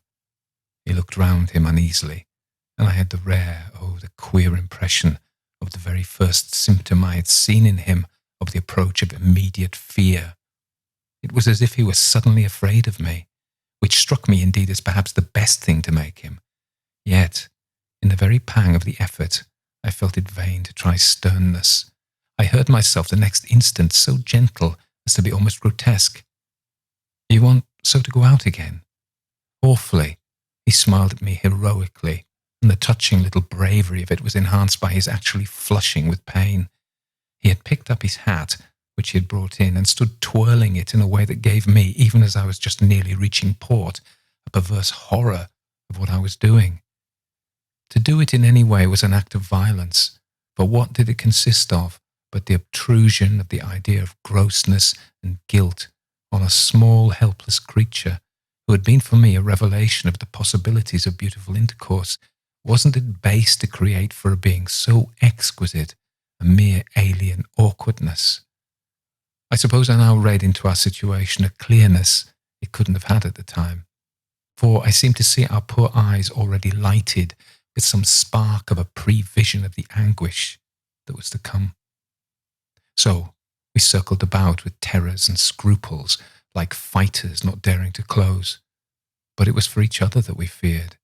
That kept us a little longer suspended and unbruised. "I'll tell you everything," Miles said. "I'll tell you anything you like. You'll stay on with me, and we shall both be all right, and I'll tell you, I will. But not now." "Why not now?" My insistence turned him from me and kept him once more at his window in a silence during which between us you might have heard a pin drop. Then he was before me again with the air of a person for whom outside someone who had frankly to be reckoned with was waiting. "I have to see Luke." I had not yet reduced him to so quite vulgar a lie, and I felt proportionately ashamed, but horrible as it was, his lies made up my truth. I achieved thoughtfully a few loops of my knitting. "Well then, go to Luke, and I'll wait for what you promise. Only, in return for that, satisfy before you leave me one very much smaller request." He looked as if he felt he had succeeded enough to be able still a little to bargain. "Very much smaller? Yes, a mere fraction of the whole. Tell me," the work preoccupied me and I was offhand, "if yesterday afternoon from the table in the hall you took, my letter." Chapter 24. My sense of how he received this suffered for a minute from something that I can describe only as a fierce split of my attention. A stroke that at first, as I sprang straight up, reduced me to the mere blind movement of getting hold of him, drawing him close, and while I just fell for support against the nearest piece of furniture, instinctively keeping him with his back to the window. The appearance was full upon us that I had already had to deal with here. Peter Quint had come into view like a sentinel before a prison. The next thing I saw was that from outside he had reached the window, and then I knew that close to the glass and glaring in through it, he offered once more to the room his white face of damnation. It represents but grossly what took place within me at the sight to say that on the second my decision was made, yet I believe that no woman so overwhelmed ever in so short a time recovered her grasp of the act. It came to me in the very horror of the immediate presence that the act would be seeing and facing what I saw and faced, to keep the boy himself unaware. The inspiration, I can call it by no other name, was that I felt how voluntarily, how transcendently it might. It was like fighting with a demon for a human soul, and when I had fairly so appraised it, I saw how the human soul held out in the tremor of my hands at arm's length had a perfect dew of sweat on a lovely childish forehead. The face that was so close to mine was as white as the face against the glass, and out of it presently came a sound, not low nor weak, but as if from much further away, that I drank like a waft of fragrance. Yes, I took it. At this, with a moan of joy, I enfolded, I drew him close, and while I held him to my breast, where I could feel in the sudden fever of his little body the tremendous pulse of his little heart, I kept my eyes on the thing at the window, and saw it move and shift its posture. I have likened it to a sentinel, but its slow wheel for a moment was rather the prowl of a baffled beast. My present quickened courage, however, was such that not too much to let it through, I had to shade, as it were, my flame. Meanwhile, the glare of the face was again at the window, the scoundrel fixed as if to watch and to wait. It was the very confidence that I might now defy him, as well as the positive certitude by this time of the child's unconsciousness, that made me go on. What did you take it for? To see what you said about me. You opened the letter. I opened it. My eyes were now, as I held him off a little again, on Miles's own face, on which the collapse of mockery showed me how completely was the ravage of uneasiness. What was prodigious was that at last, by my success, his sense was sealed and his communication stopped. He knew that he was in the presence, but knew not of what, and knew still less that I also was and that I did know. And what did this strain of trouble matter when my eyes went back to the window only to see that the air was clear again, and by my personal triumph, the influence quenched. There was nothing there. I felt that the cause was mine, and that I would surely get all. And you found nothing. I let my elation out. He gave the most mournful, thoughtful little head shake. Nothing. Nothing, nothing, I almost shouted in my joy. Nothing, nothing, he sadly repeated. I kissed his forehead. It was drenched. So what have you done with it? I burned it. Burned it? It was now or never. Is that what you did at school? Oh, what this brought up. At school? Did you take letters? Or other things? Other things? He appeared now to be thinking of something far off, and that reached him only through the pressure of his anxiety. Yet it did reach him. Did I steal? I felt myself redden to the roots of my hair, as well as wonder if it were more strange to put to a gentleman such a question, or to see him take it with allowances that gave the very distance of his fall in the world. Was it for that you mightn't go back? The only thing he felt was rather a dreary little surprise. Did you know I mightn't go back? I know everything. He gave me at this the longest and strangest look. Everything. Everything. Therefore did you... But I couldn't say it again. Miles could, very simply. No, I didn't steal. My face must have shown him I believed him utterly, yet my hands, but it was for pure tenderness, shook him, as if to ask him why, if it was all for nothing, He had condemned me to months of torment. What then did you do? He looked in vague pain all round the top of the room and drew his breath 2 or 3 times over as if with difficulty. He might have been standing at the bottom of the sea and raising his eyes to some faint green twilight. Well, I said things. Only that? They thought it was enough. To turn you out for? Never truly had a person turned out shown so little to explain it as this little person. He appeared to weigh my question, but in a manner quite detached and almost helpless. Well, I suppose I oughtn't. But to whom did you say them? He evidently tried to remember, but it dropped. He had lost it. I don't know.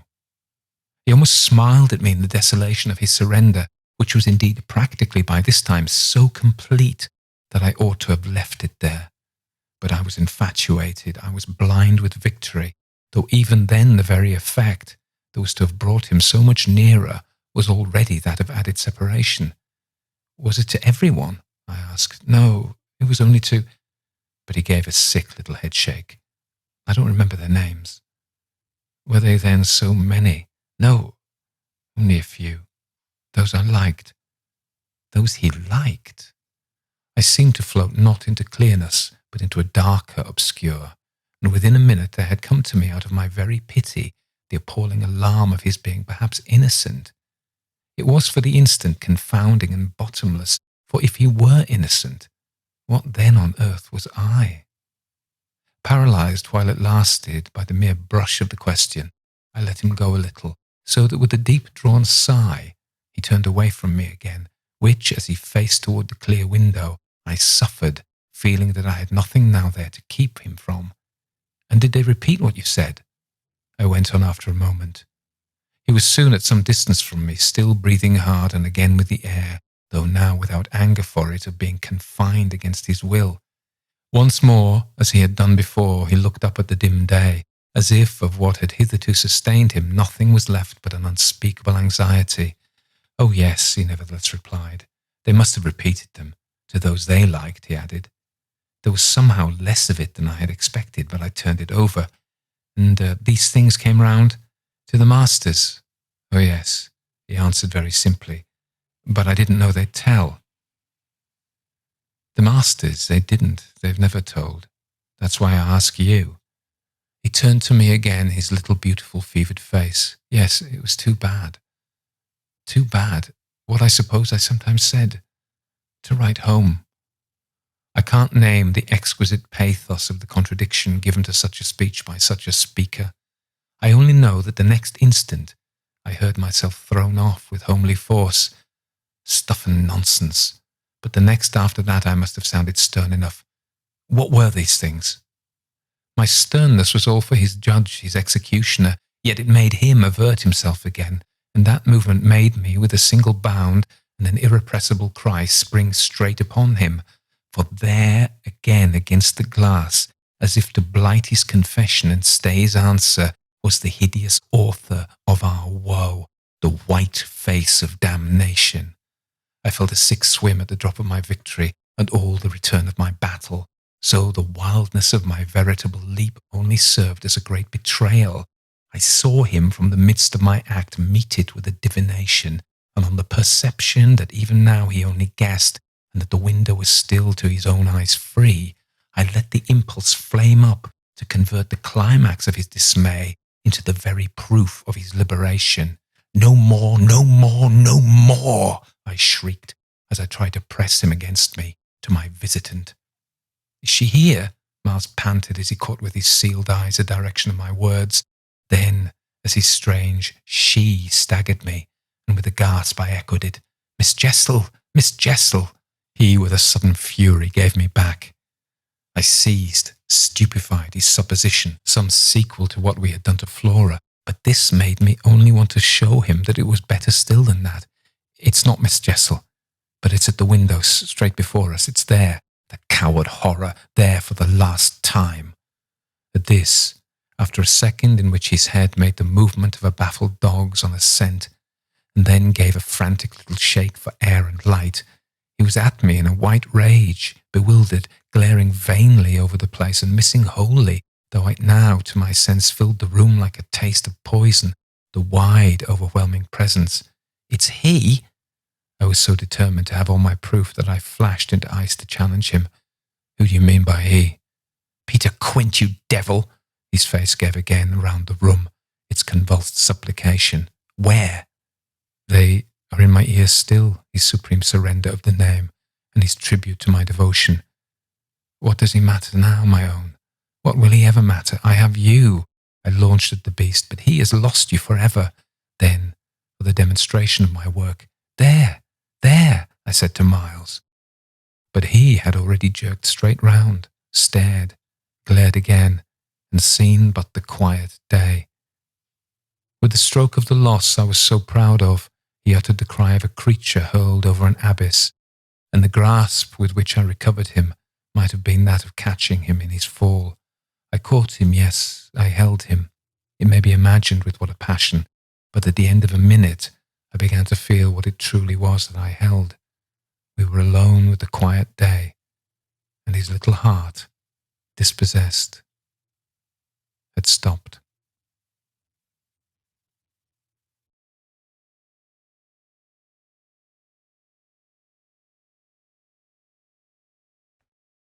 The Monkey's Paw by W. W. Jacobs. 1. Without, the night was cold and wet, but in the small parlour of Laburnum Villa the blinds were drawn and a fire burned brightly.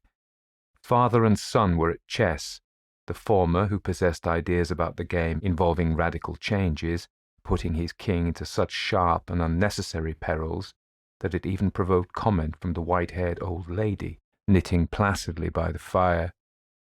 "Hark at the wind," said Mr. White, who, having seen a fatal mistake after it was too late, was amiably desirous of preventing his son from seeing it.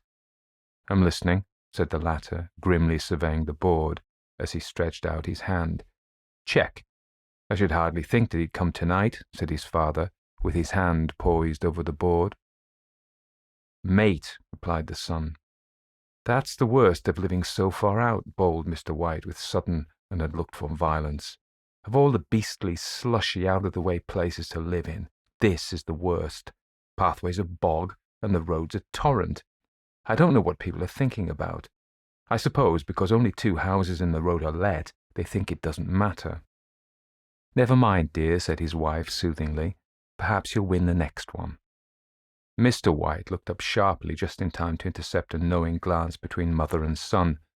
The words died away on his lips, and he hid a guilty grin in his thin grey beard. "There he is," said Herbert White as the gate banged to loudly, and heavy footsteps came toward the door. The old man rose with hospitable haste, and opening the door was heard condoling with the new arrival. The new arrival also condoled with himself, so that Mrs. White said tut-tut and coughed gently as her husband entered the room, followed by a tall, burly man, beady of eye and rubicund of visage. "Sergeant Major Morris," he said, introducing him. The sergeant major shook hands and, taking the proffered seat by the fire, watched contentedly while his host got out whisky and tumblers and stood a small copper kettle on the fire.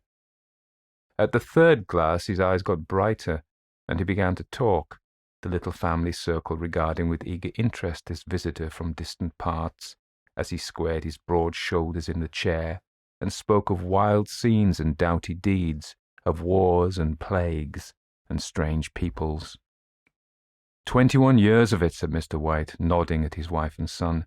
"When he went away he was a slip of a youth in the warehouse. Now look at him."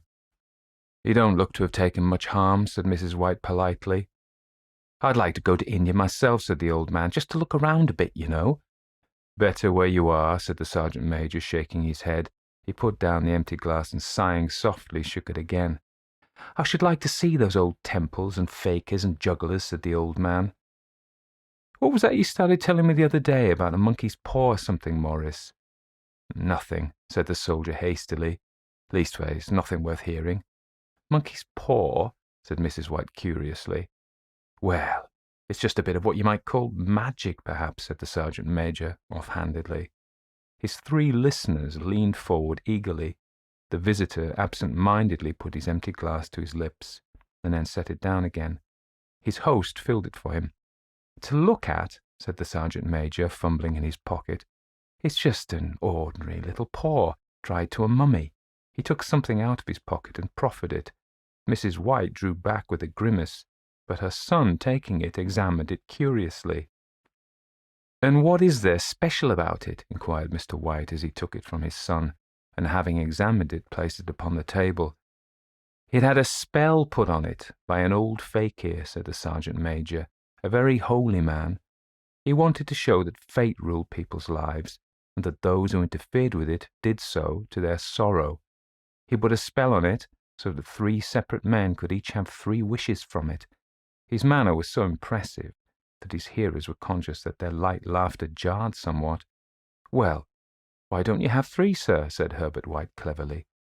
The soldier regarded him in the way that middle age is wont to regard presumptuous youth. "I have," he said quietly, and his blotchy face whitened. "And did you really have the 3 wishes granted?" asked Mrs. White. "I did," said the Sergeant Major, and his glass tapped against his strong teeth. "And has anybody else wished?" persisted the old lady. "The first man had his 3 wishes, yes," was the reply. "I don't know what the first 2 were, but the third was for death. That's how I got the paw." His tones were so grave that a hush fell upon the group. "If you had your 3 wishes, it's no good to you now then, Morris," said the old man at last. "What'd you keep it for?" The soldier shook his head. "Fancy, I suppose," he said slowly. "I did have some idea of selling it, but I don't think I will. It's caused enough mischief already. Besides, people won't buy. They think it's a fairy tale, some of them, and those who do think anything of it want to try it first and pay me afterward." "If you could have another 3 wishes," said the old man, eyeing him keenly, "would you have them?" "I don't know," said the other. "I don't know." He took the paw and, dangling it between his forefinger and thumb, suddenly threw it upon the fire. White, with a slight cry, stooped down and snatched it off. "Better let it burn," said the soldier solemnly. "If you don't want it, Morris," said the other, "give it to me." "I won't," said his friend doggedly. "I threw it on the fire. If you keep it, don't blame me for what happens. Pitch it on the fire again like a sensible man." The other shook his head and examined his new possession closely. "How do you do it?" he inquired. "Hold it up in your right hand and wish aloud," said the Sergeant Major, "but I warn you of the consequences." "Sounds like the Arabian Nights," said Mrs. White, as she rose and began to set the supper. "Don't you think you might wish for 4 pairs of hands for me?" Her husband drew the talisman from pocket, and then all 3 burst into laughter as the Sergeant Major, with a look of alarm on his face, caught him by the arm. "If you must wish," he said gruffly, "wish for something sensible." Mr. White dropped it back into his pocket and, placing chairs, motioned his friend to the table. In the business of supper, the talisman was partly forgotten, and afterward the 3 sat listening in an enthralled fashion to a second instalment of the soldier's adventures in India. "If the tale about the monkey's paw is not more truthful than those he's been telling us," said Herbert, as the door closed behind their guest, just in time for him to catch the last train, "we shan't make much out of it." "Did you give him anything for it, father?" inquired Mrs. White, regarding her husband closely. "A trifle," said he, colouring slightly. "He didn't want it, but I made him take it, and he pressed me again to throw it away." "Likely," said Herbert, with pretended horror. "Why, we're going to be rich and famous and happy. Wish to be an emperor, father, to begin with. Then you can't be henpecked." He darted round the table, pursued by the maligned Mrs. White, armed with an antimacassar. Mr. White took the paw from his pocket and eyed it dubiously. "I don't know what to wish for, and that's a fact," he said slowly. "It seems to me I've got all I want." "If you only cleared the house, you'd be quite happy, wouldn't you?" said Herbert, with his hand on his shoulder. "Well, wish for £200 then. That'll just do it." His father, smiling shamefacedly at his own credulity, held up the talisman, as his son, with a solemn face somewhat marred by a wink at his mother, sat down at the piano and struck a few impressive chords. "I wish for £200, said the old man distinctly. A fine crash from the piano greeted the words, interrupted by a shuddering cry from the old man. His wife and son ran towards him. "It moved," he cried with a glance of disgust at the object as it lay on the floor. "As I wished, it twisted in my hand like a snake." "Well, I don't see the money," said his son as he picked it up and placed it on the table, "and I bet I never shall." "It must have been your fancy, father," said his wife, regarding him anxiously. He shook his head. "Never mind, though, there's no harm done, but it gave me a shock all the same." They sat down by the fire again while the two men finished their pipes. Outside, the wind was higher than ever, and the old man started nervously at the sound of a door banging upstairs. A silence unusual and depressing settled upon all three, which lasted until the old couple rose to retire for the night. "I expect you'll find the cash tied up in a big bag in the middle of your bed," said Herbert, as he bade them good night, "and something horrible squatting on top of the wardrobe watching you as you pocket your ill-gotten gains." He sat alone in the darkness, gazing at the dying fire and seeing faces in it. The last face was so horrible and so simian that he gazed at it in amazement. It got so vivid that with a little uneasy laugh he felt on the table for a glass containing a little water to throw over it. His hand grasped the monkey's paw, and with a little shiver he wiped his hand on his coat and went up to bed. 2. In the brightness of the wintry sun next morning, as it streamed over the breakfast table, he laughed at his fears. There was an air of prosaic wholesomeness about the room, which it had lacked on the previous night, and the dirty, shriveled little paw was pitched up on the sideboard with a carelessness which betokened no great belief in its virtues. "I suppose all old soldiers are the same," said Mrs. White. "The idea of our listening to such nonsense. How could wishes be granted in these days? And if they could, how could £200 hurt your father?" "Might drop on his head from the sky," said the frivolous Herbert.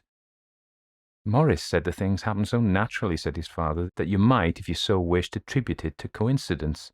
"Well, don't break into the money before I come back," said Herbert as he rose from the table.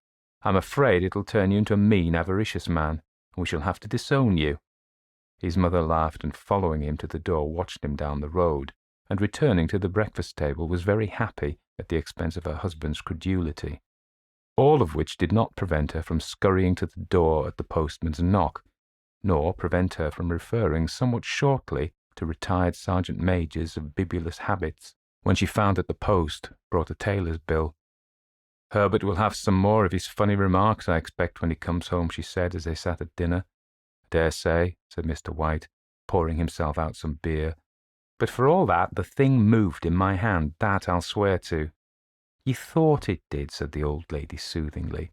"I say it did," replied the other. "There was no thought about it. What's the matter?" His wife made no reply. She was watching the mysterious movements of a man outside, who, peering in an undecided fashion at the house, appeared to be trying to make up his mind to enter. In mental connection with the £200, she noticed that the stranger was well dressed, and wore a silk hat of glossy newness. 3 times he paused at the gate, and then walked on again. The 4th time he stood with his hand upon it, and then with sudden resolution flung it open, and walked up the path. Mrs. White at the same moment placed her hands behind her, and hurriedly unfastening the strings of her apron, put that useful article of apparel beneath the cushion of her chair. She brought the stranger, who seemed ill at ease, into the room. He gazed at her furtively and listened in a preoccupied fashion as the old lady apologized for the appearance of the room and her husband's coat, a garment which he usually reserved for the garden. She then waited as patiently as her sex would permit for him to broach his business, but he was at first strangely silent. "I was asked to call," he said at last, and stooped and picked a piece of cotton from his trousers. "I come from Bourne Meggins." The old lady started. "Is anything the matter?" she asked breathlessly. "Has anything happened to Herbert?" "What is it? What is it?" Her husband interposed. There, mother," he said hastily. "Sit down, and don't jump to conclusions. You've not brought bad news, I'm sure, sir," and he eyed the other wistfully. "I'm sorry," began the visitor. "Is he hurt?" demanded the mother wildly. The visitor bowed in assent. "Badly hurt," he said quietly, "but he's not in any pain." "Oh, thank God," said the old woman, clasping her hands. "Thank God for that, thank—" She broke off suddenly as the sinister meaning of the assurance dawned upon her. and she saw the awful confirmation of her fears in the other's perverted face. She caught her breath, and turning to her slower-witted husband, laid her trembling old hand upon his. There was a long silence. "He was caught in the machinery," said the visitor at length, in a low voice. "Caught in the machinery?" repeated Mr. White in a dazed fashion. "Yes." He sat staring blankly out at the window, and taking his wife's hand between his own, pressed it, as he had been wont to do in their old courting days, nearly 40 years before. "He was the only one left to us," he said, turning gently to the visitor. "It is hard," the other coughed, and rising, walked slowly to the window. "The firm wished me to convey their sincere sympathy with you in your great loss," he said without looking round. "I beg that you will understand I am only their servant and merely obeying orders." There was no reply. The old woman's face was white, her eyes staring, and her breath inaudible. On the husband's face was a look such as his friend the sergeant may have carried into his first action. "I was to say that Morn Meggins disclaim all responsibility," continued the other. "They admit no liability at all, but in consideration of your son's services, they wish to present you with a certain sum as compensation." Mr. White dropped his wife's hand, and rising to his feet gazed with a look of horror at his visitor. His dry lips shaped the words, "How much?" £200 was the answer, and conscious of his wife's shriek, the old man smiled faintly, put out his hands like a sightless man, and dropped, a senseless heap, to the floor. 3. In the huge new cemetery some 2 miles distant, the old people buried their dead and came back to a house steeped in shadow and silence. It was all over so quickly that at first they could hardly realize it, and remained in the state of expectation, as though of something else to happen, something else which was to lighten this load, too heavy for old hearts to bear. But the days passed, and expectation gave place to resignation, the hopeless resignation of the old, sometimes miscalled apathy. Sometimes they hardly exchanged a word, for now they had nothing to talk about, and their days were long to weariness. It was about a week after that, the old man, waking suddenly in the night, stretched out his hand and found himself alone. The room was in darkness, and the sound of subdued weeping came from the window. He raised himself in bed and listened. "Come back," he said tenderly. "You'll be cold." "It's colder for my son," said the old woman, and wept afresh. The sound of her sobs died away on his ears. The bed was warm, and his eyes heavy with sleep. He dozed fitfully and then slept until a sudden wild cry from his wife awoke him with a start. "The paw!" she cried wildly. "The monkey's paw!" He started up in alarm. Where is it? What's the matter?" She came stumbling across the room towards him. "I want it," she said quietly. "You've not destroyed it?" "It's in the parlour on the bracket," he replied, marvelling. "Why?" She cried and laughed together, and bending over kissed his cheek. "I only just thought of it," she said hysterically. "Why didn't I think of it before? Why didn't you think of it?" "Think of what?" he questioned. "The other 2 wishes," she replied rapidly. "We've only had one." "Was that not enough?" he demanded fiercely. "No," she cried triumphantly. "We'll have one more. Go down and get it quickly, and wish our boy alive again." The man sat up in bed and flung the bedclothes from his quaking limbs. "Good God, you're mad!" he cried aghast. "Get it," she panted. "Get it quickly and wish, oh, my boy, my boy!" Her husband struck a match and lit the candle. "Get back to bed," he said unsteadily. "You don't know what you're saying." "We had the first wish granted," said the old woman feverishly. "Why not the second?" "A coincidence," stammered the old man. "Go and get it and wish," cried his wife, quivering with excitement. The old man turned and regarded her, and his voice shook. "He's been dead 10 days. And besides, I would not tell you else, but I could only recognize him by his clothing. If he was too terrible for you to see then, how now?" "Bring him back," cried the old woman, and dragged him toward the door. "Do you think I fear the child I've nursed?" He went down in the darkness and felt his way to the parlour, and then to the mantelpiece. The talisman was in its place, and a horrible fear that the unspoken wish might bring his mutilated son before him ere he could escape from the room, seized upon him, and he caught his breath as he found that he had lost the direction of the door. His brow cold with sweat, he felt his way round the table and groped along the wall until he found himself in the small passage with the unwholesome thing in his hand. Even his wife's face seemed changed as he entered the room. It was white and expectant, and to his fears seemed to have an unnatural look upon it. He was afraid of her. "Wish," she cried in a strong voice. "It's foolish and wicked," he faltered. "Wish," repeated his wife. He raised his hand. "I wish my son alive again." The talisman fell to the floor, and he regarded it fearfully. Then he sank, trembling, into a chair as the old woman with burning eyes walked to the window and raised the blind. He sat until he was chilled with the cold, glancing occasionally at the figure of the old woman peering through the window. The candle end, which had burned below the rim of the china candlestick, was throwing pulsating shadows on the ceiling and walls, until, with a flicker larger than the rest, it expired. The old man, with an unspeakable sense of relief at the failure of the talisman, crept back to his bed, and a minute or two afterward the old woman came silently and apathetically beside him.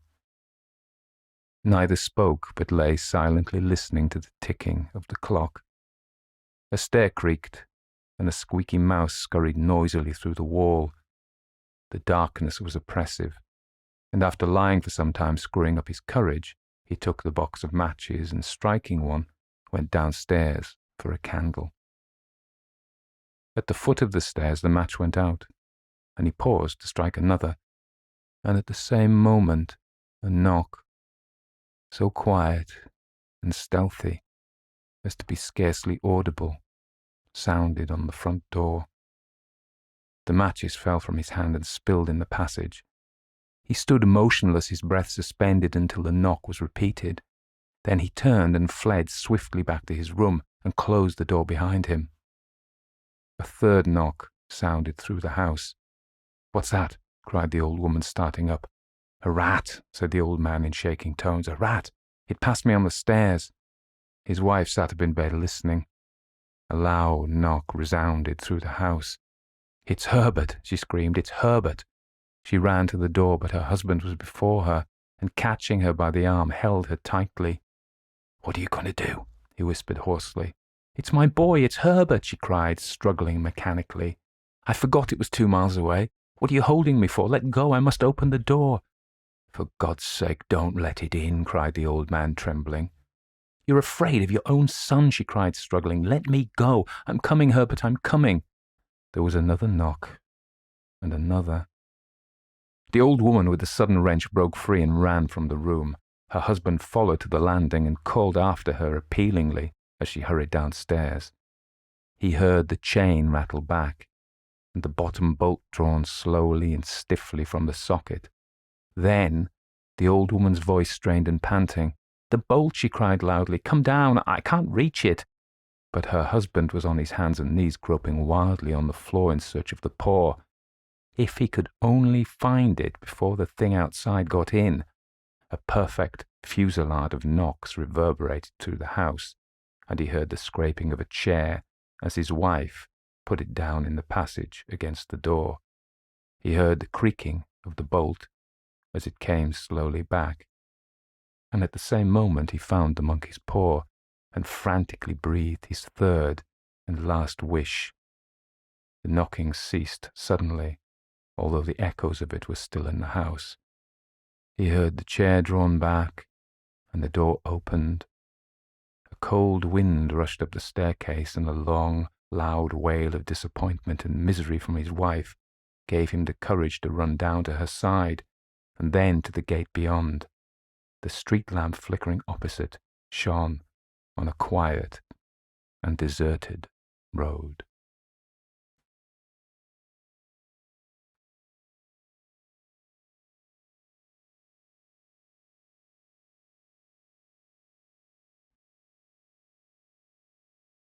The Tower by Marghanita, Laski. The road begins to rise in a series of gentle curves, passing through pleasing groves of olives and vines. 5 kilometers on the left is the fork for Florence. To the right may be seen the Tower of Sacrifice, 470 steps, built in 1535 by Niccolò di Faramano. Superstitious fear left the tower intact when, in 1549, the surrounding village was completely destroyed. Triumphantly, Caroline lifted her finger from the fine italic type. There was nothing to mar the success of this afternoon. Not only had she taken the car out alone for the first time, driving unerringly on the right-hand side of the road, but what she had achieved was not a simple drive but a cultural excursion. She had taken the Italian guidebook Neville was always urging on her, and hesitantly, haltingly, she had managed to piece out enough of the language to choose a route that took in 4 well-thought-of frescoes, 2 universally admired campaniles, and 1 wooden crucifix in a village church quite a long way from the main road. It was not, after all, such a bad thing that a British Council meeting had kept Neville in Florence. True, he was certain to know all about the campaniles and the frescoes, but there was just a chance that he hadn't discovered the crucifix, and how gratifying if she could, at last, have something of her own to contribute to his constantly accumulating hoard of culture. But could she add still more? There was at least another hour of daylight, and it wouldn't take more than 35 minutes to get back to the flat in Florence. Perhaps there would just be time to add this tower to her dutiful collection. What was it called? She bent to the guidebook again, carefully tracing the text with her finger to be sure she was translating it correctly, word by word. But this time her moving finger stopped abruptly at the name of Niccolò di Faramano. There had risen in her mind a picture. No, not a picture, a portrait of a thin white face with deep-set black eyes that stared intently into hers. Why a portrait, she asked, and then she remembered. It had been about 3 months ago, just after they were married, when Neville had first brought her to Florence. He himself had already lived there for 2 years, and during that time had been at least as concerned to accumulate Tuscan culture for himself as to disseminate English culture to the Italians. What more natural that he should wish to share, perhaps to even show off, his discoveries to his young wife. Caroline had come out to Italy with the idea that when she had worked through 1 or 2 galleries and made a few trips, say to Assisi and Siena, she would have done her duty as a British Council wife and could then settle down to examining the Florentine shops, which everyone told her were too marvellous for words. But Neville had been contemptuous of her programme. You can see the stuff in the galleries at any time, he had said, but I'd like you to start with the pieces the ordinary tourist doesn't see. And of course, Caroline couldn't possibly let herself be classed as an ordinary tourist. She had been proud to accompany Neville to castles and palaces privately owned, to which his work gave him entry, and there to gaze with what she hoped was pleasure on the undiscovered Raphael, the Titian that hung on the same wall ever since it was painted. The Giotto fresco under which the family had originally commissioned it still said their prayers. It had been on one of these pilgrimages that she had seen the face of the young man with the black eyes. They had made a long, slow drive over narrow, ill-made roads, and at last had come to a castle on the top of a hill. The family was, to Neville's disappointment, away, but the housekeeper remembered him and led them to a long gallery lined with 5 centuries of family portraits. Though she could not have admitted it, even to herself, Caroline had become almost anesthetized to Italian art. Dutifully, she had followed Neville along the gallery, listening politely, while in his light, well-bred voice he had told her intimate anecdotes of history, and involuntarily she had let her eyes wander round the room, glancing anywhere but at the particular portrait of Neville's immediate dissertation. It was thus that her eye was caught by a face on the other side of the room, and forgetting what was due to politeness, she caught her husband's arm and demanded, "Neville, who's that girl over there?" But he was pleased with her. He said, I'm glad you picked that one out. It's generally thought to be the best thing in the collection. A Bronzino, of course." And they went over to look at it. The picture was painted in rich pale colours, a green curtain, a blue dress, a young face with calm brown eyes under plaits of honey-gold hair. Caroline read out the name under the picture. Giovanna di Ferramano, 1531 to 1549. That was the year the village was destroyed, she remembered now, sitting in the car by the roadside. But then she had exclaimed, "Neville, she was only 18 when she died." They married young in those days, Neville commented, and Caroline said in surprise, "Oh, was she married?" It had been the radiantly virginal character of the face that had caught at her inattention.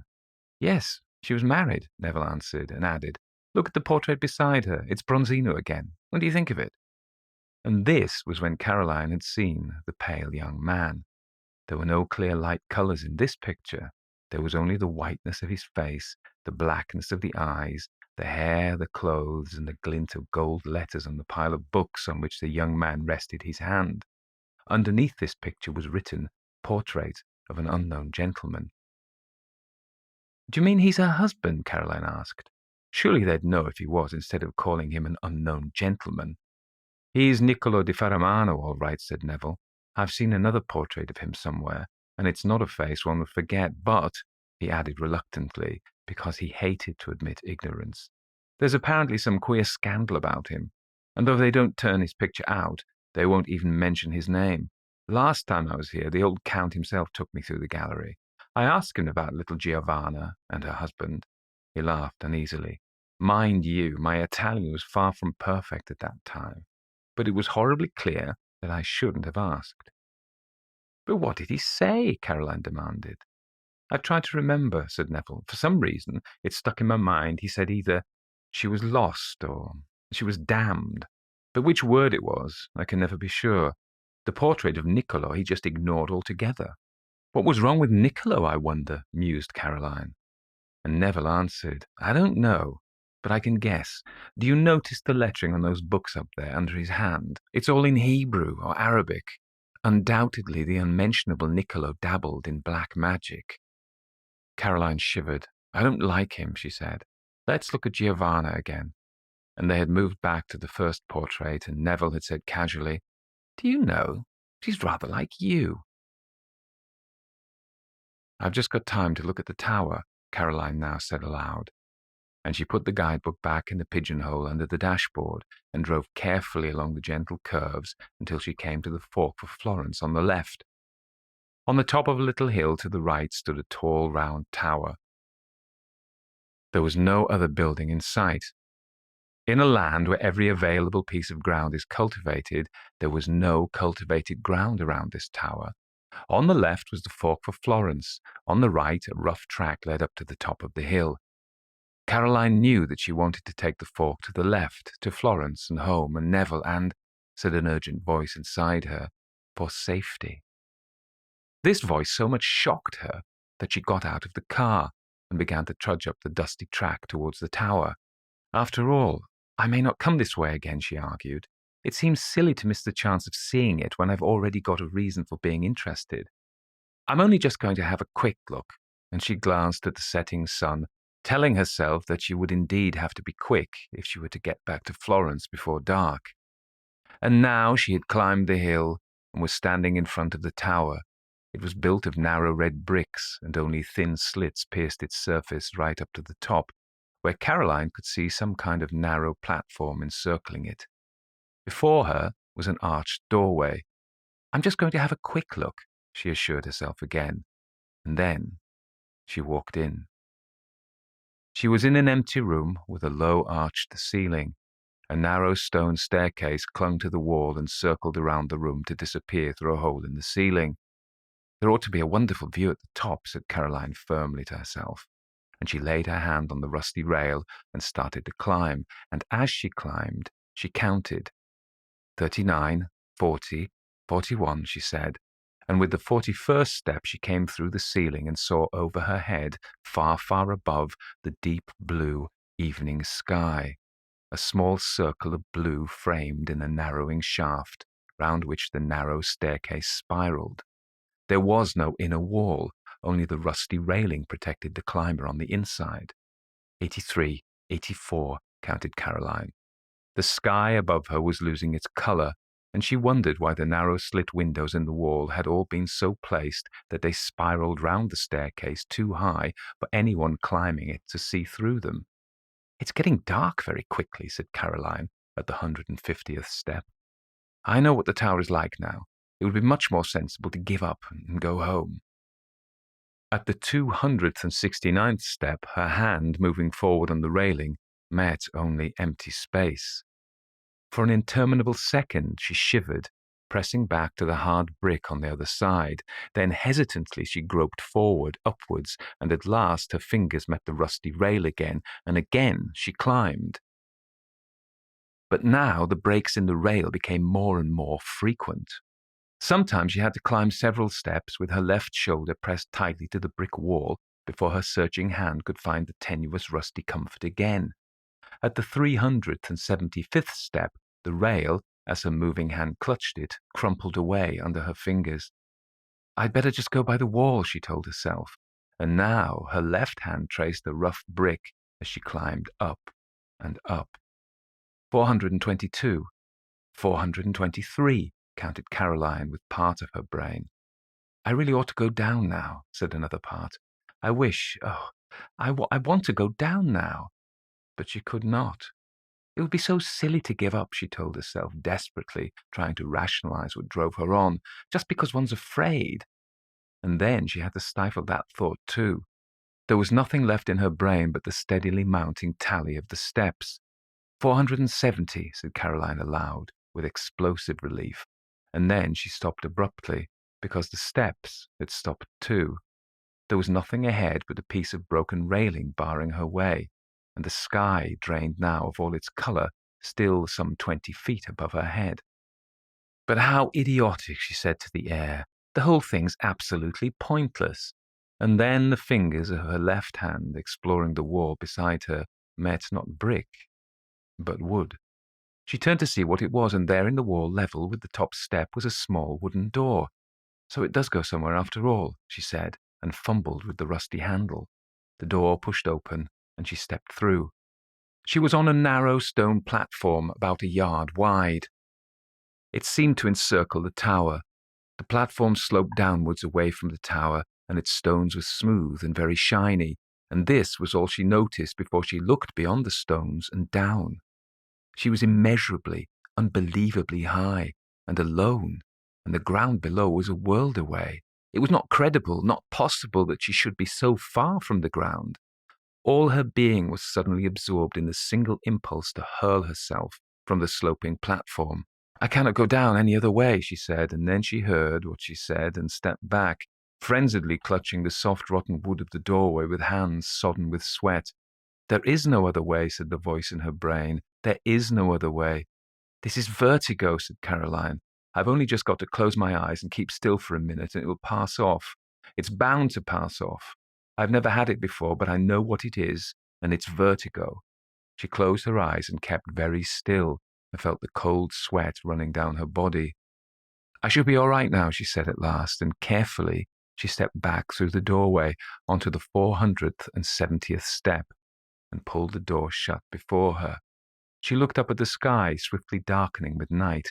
Then, for the first time, she looked down into the shaft of the tower, down to the narrow, unprotected staircase spiraling round and round and round, and disappearing into the dark.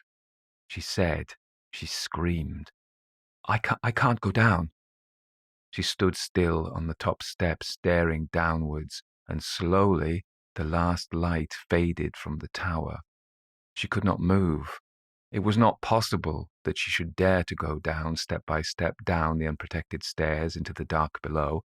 It would be much easier to fall, said the voice in her head, to take one step to the left and fall, and it would all be over. You cannot climb down. She began to cry, shuddering with the pain of her sobs. It could not be true that she had brought herself to this peril, that there could be no safety for her unless she could climb down the menacing stairs. The reality must be that she was safe at home with Neville. But this was the reality, and here were the stairs. At last she stopped crying and said, "Now I shall go down." 1, she counted, and her right hand tearing at the brick wall, she moved first one and then the other foot down to the second step. 2, she counted, and then she thought of the depth below her and stood still, stupefied with terror. The stone beneath her feet, the brick against her hand were 2 frail protections for her exposed body. They could not save her from the voice that repeated that it would be easier to fall. Abruptly, she sat down on the step. 2, she counted again, and spreading both her hands tightly against the step on either side of her, she swung her body off the second step down onto the third. 3, she counted, then 4, then 5, pressing closer and closer into the wall, away from the empty drop on the other side. At the 21st step, she said, "I think I can do it now." She slid her right hand up the rough wall and slowly stood upright. Then, with the other hand, she reached for the railing. It was now too dark to see, but it was not there. For timeless time, she stood there knowing nothing but fear. 21, she said. 21, over and over again. But she could not step onto the 22nd stair. Something brushed her face. She knew it was a bat, not a hand, that touched her, but still it was horror beyond conceivable horror, and it was this horror, without any sense of moving from dread to safety, that at last impelled her down the stairs. 23, 24, 25, she counted, and around her the air was full of whispering, skin-stretched wings. If one of them should touch her again, she must fall. 26, 27, 28. The skin of her right hand was torn and hot with blood, for she would never lift it from the wall, only press it slowly down and force her rigid legs to move from the knowledge of each step to the peril of the next. So Caroline came down the dark tower. She could not think. She could know nothing but fear. Only her brain remorselessly recorded the tally. 501, it counted. 502, and 3, and 4.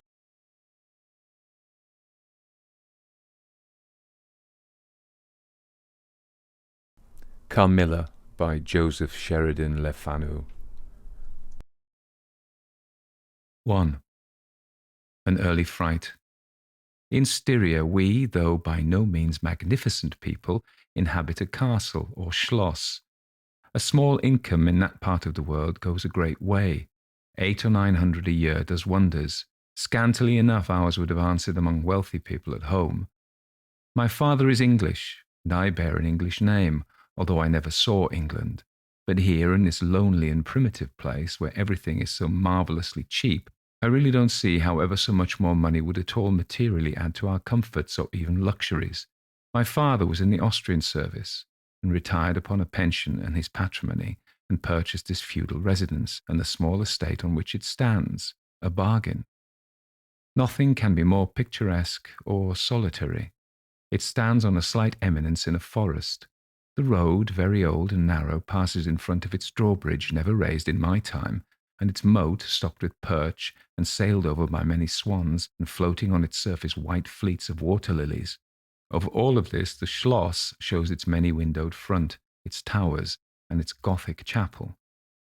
The forest opens in an irregular and very picturesque glade before its gate, and at the right a steep Gothic bridge carries the road over a stream that winds in deep shadow through the wood. I have said that this is a very lonely place. Judge whether I say truth.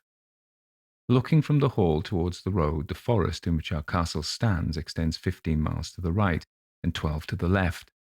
The nearest inhabited valley is about 7 of your English miles to the left. The nearest inhabited schloss of any historic associations is that of old General Spielsdorf, nearly 20 miles away to the right. I have said the nearest inhabited village because there is only 3 miles westward, that is to say in the direction of General Spieldorf's schloss, a ruined village, with its quaint little church now roofless, in the aisle of which are the mouldering tombs of the proud family of Karnstein, now extinct, who once owned the equally desolate chateau which, in the thick of the forest, overlooks the silent ruins of the town. Respecting the cause of the desertion of this striking and melancholy spot, there is a legend which I shall relate to you another time. I must tell you now how very small is the party who constitute the inhabitants of our castle. I don't include servants or those dependents who occupy rooms in buildings attached to the Schloss. Listen and wonder. My father, who is the kindest man on earth, but growing old, and I, at the date of my story, only 19. 8 years have passed since then. I and my father constituted the family at the Schloss. My mother, a Styrian lady, died in my infancy, but I had a good-natured governess who had been with me from, I might almost say, my infancy. I could not remember the time when her fat, benign face was not a familiar picture in my memory. This was Madame Perrodon, a native of Berne, whose care and good nature now in part supplied to me the loss of my mother, whom I do not even remember, so early I lost her. She made a third at our little dinner party. There was a fourth, Mademoiselle de la Fontaine, a lady such as you term, I believe, a finishing governess. She spoke French and German, Madame Perrodon French and broken English, to which my father and I added English, which partly to prevent its becoming a lost language among us, and partly from patriotic motives, we spoke every day. The consequence was a babble at which strangers used to laugh, and which I shall make no attempt to reproduce in this narrative. And there were 2 or 3 young lady friends besides, pretty nearly of my own age, who were occasional visitors for longer or shorter terms, and these visits I sometimes returned. These were our regular social resources, but of course there were chance visits from neighbours of only 5 or 6 leagues distance. My life was, notwithstanding, rather a solitary one, I can assure you. My gouvernante had just so much control over me as you might conjecture such sage persons would have in the case of a rather spoiled girl whose only parent allowed her pretty nearly her own way in everything. The first occurrence in my existence which produced a terrible impression upon my mind, which, in fact, never has been effaced, was one of the very earliest incidents of my life which I can recollect. Some people will think it so trifling that it should not be recorded here. You will see, however, by and by, why I mention it. The nursery, as it was called, though I had it all to myself, was a large room in the upper story of the castle, with a steep oak roof. I can't have been more than 6 years old when one night I awoke, and looking round the room from my bed, failed to see the nursery maid. Neither was my nurse there, and I thought myself alone. I was not frightened, for I was one of those happy children who are studiously kept in ignorance of ghost stories, of fairy tales, and of all such lore as makes us cover up our heads when the door cracks suddenly, or the flicker of an expiring candle makes the shadow of a bedpost dance upon the wall nearer to our faces. I was vexed and insulted at finding myself, as I conceived, neglected, and I began to whimper, preparatory to a hearty bout of roaring, when to my surprise I saw a solemn but very pretty face looking at me from the side of the bed. It was that of a young lady who was kneeling with her hands under the coverlet. I looked at her with a kind of pleased wonder, and ceased whimpering. She caressed me with her hands, and lay down beside me on the bed, and drew me towards her, smiling. I felt immediately delightfully soothed, and fell asleep again. I was wakened by a sensation as if 2 needles ran into my breast very deep at the same moment, and I cried loudly. The lady started back with her eyes fixed on me, and then slipped down upon the floor, and, as I thought, hid herself under the bed. I was now for the first time frightened, and I yelled with all my might and main. Nurse, nursery maid, housekeeper, all came running in, and hearing my story, they made light of it, soothing me all they could meanwhile. But, child as I was, I could perceive that their faces were pale with an unwonted look of anxiety, and I saw them look under the bed and about the room, and peep under tables and pluck open cupboards, and the housekeeper whispered to the nurse, "Lay your hand along that hollow in the bed. Someone did lie there, so sure as you did not. The place is still warm." I remember the nursery maid petting me, and all 3 examining my chest, where I told them I felt the puncture, and pronouncing that there was no sign visible that any such thing had happened to me. The housekeeper and the 2 other servants who were in charge of the nursery remained sitting up all night, and from that time a servant always sat up in the nursery until I was about 14. I was very nervous for a long time after this. A doctor was called in. He was pallid and elderly. How well I remember his long saturnine face, slightly pitted with smallpox, and his chestnut wig. For a good while, every second day he came and gave me medicine, which of course I hated. The morning after I saw this apparition, I was in a state of terror and could not bear to be left alone, daylight though it was, for a moment. I remember my father coming in and standing at the bedside and talking cheerfully and asking the nurse a number of questions and laughing very heartily at one of the answers and patting me on the shoulder and kissing me and telling me not to be frightened, that it was nothing but a dream and could not hurt me. But I was not comforted, for I knew the visit of the strange woman was not a dream, and I was awfully frightened. I was a little consoled by the nursery maid's assuring me that it was she who had come and looked at me and lain down beside me, and that I must have been half dreaming not to have known her face. But this, though supported by the nurse, did not quite satisfy me. I remembered in the course of that day a venerable old man in a black cassock coming into the room with the nurse and the housekeeper and talking a little to them and very kindly to me. His face was very sweet and gentle, and he told me they were going to pray, and joined my hands together and decided me to say softly while they were praying, "Lord, hear all good prayers for us, for Jesus' sake." I think these were the words, for I often repeated them to myself, and my nurse used for years to make me say them in my prayers. I remembered so well the thoughtful, sweet face of that white-haired old man in his black cassock as he stood in the rude, lofty brown room with the clumsy furniture of a fashion 300 years old about him, and the scanty light entering its shadowy atmosphere through the small lattice. He kneeled, and the 3 women with him, and he prayed aloud with an earnest, quavering voice for what appeared to me a long time. I forget all my life preceding that event, and for some time after it is all obscure also, but the scenes I have just described stand out vivid as the isolated pictures of the phantasmagoria surrounded by darkness.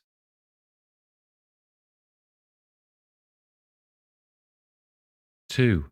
A guest. I am now going to tell you something so strange that it will require all your faith in my veracity to believe my story. It is not only true, nevertheless, but truth of which I have been an eyewitness. It was a sweet summer evening, and my father asked me, as he sometimes did, to take a little ramble with him along that beautiful forest vista which I have mentioned as lying in front of the Schloss. "General Spielsdorf cannot come to us so soon as I had hoped," said my father, as we pursued the walk. "He was to have paid us a visit of some weeks, and we had expected his arrival the next day.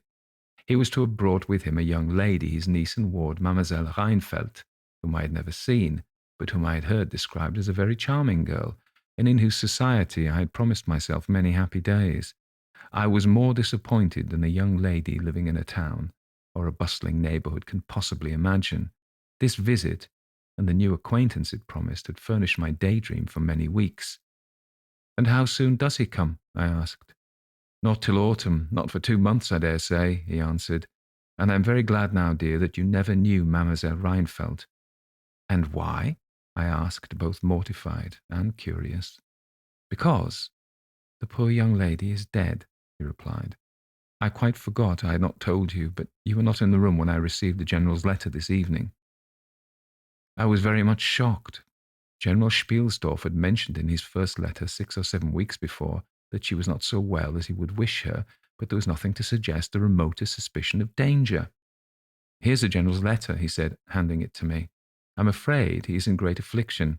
The letter appears to me to have been written very nearly in distraction." We sat down on a rude bench under a group of magnificent lime trees.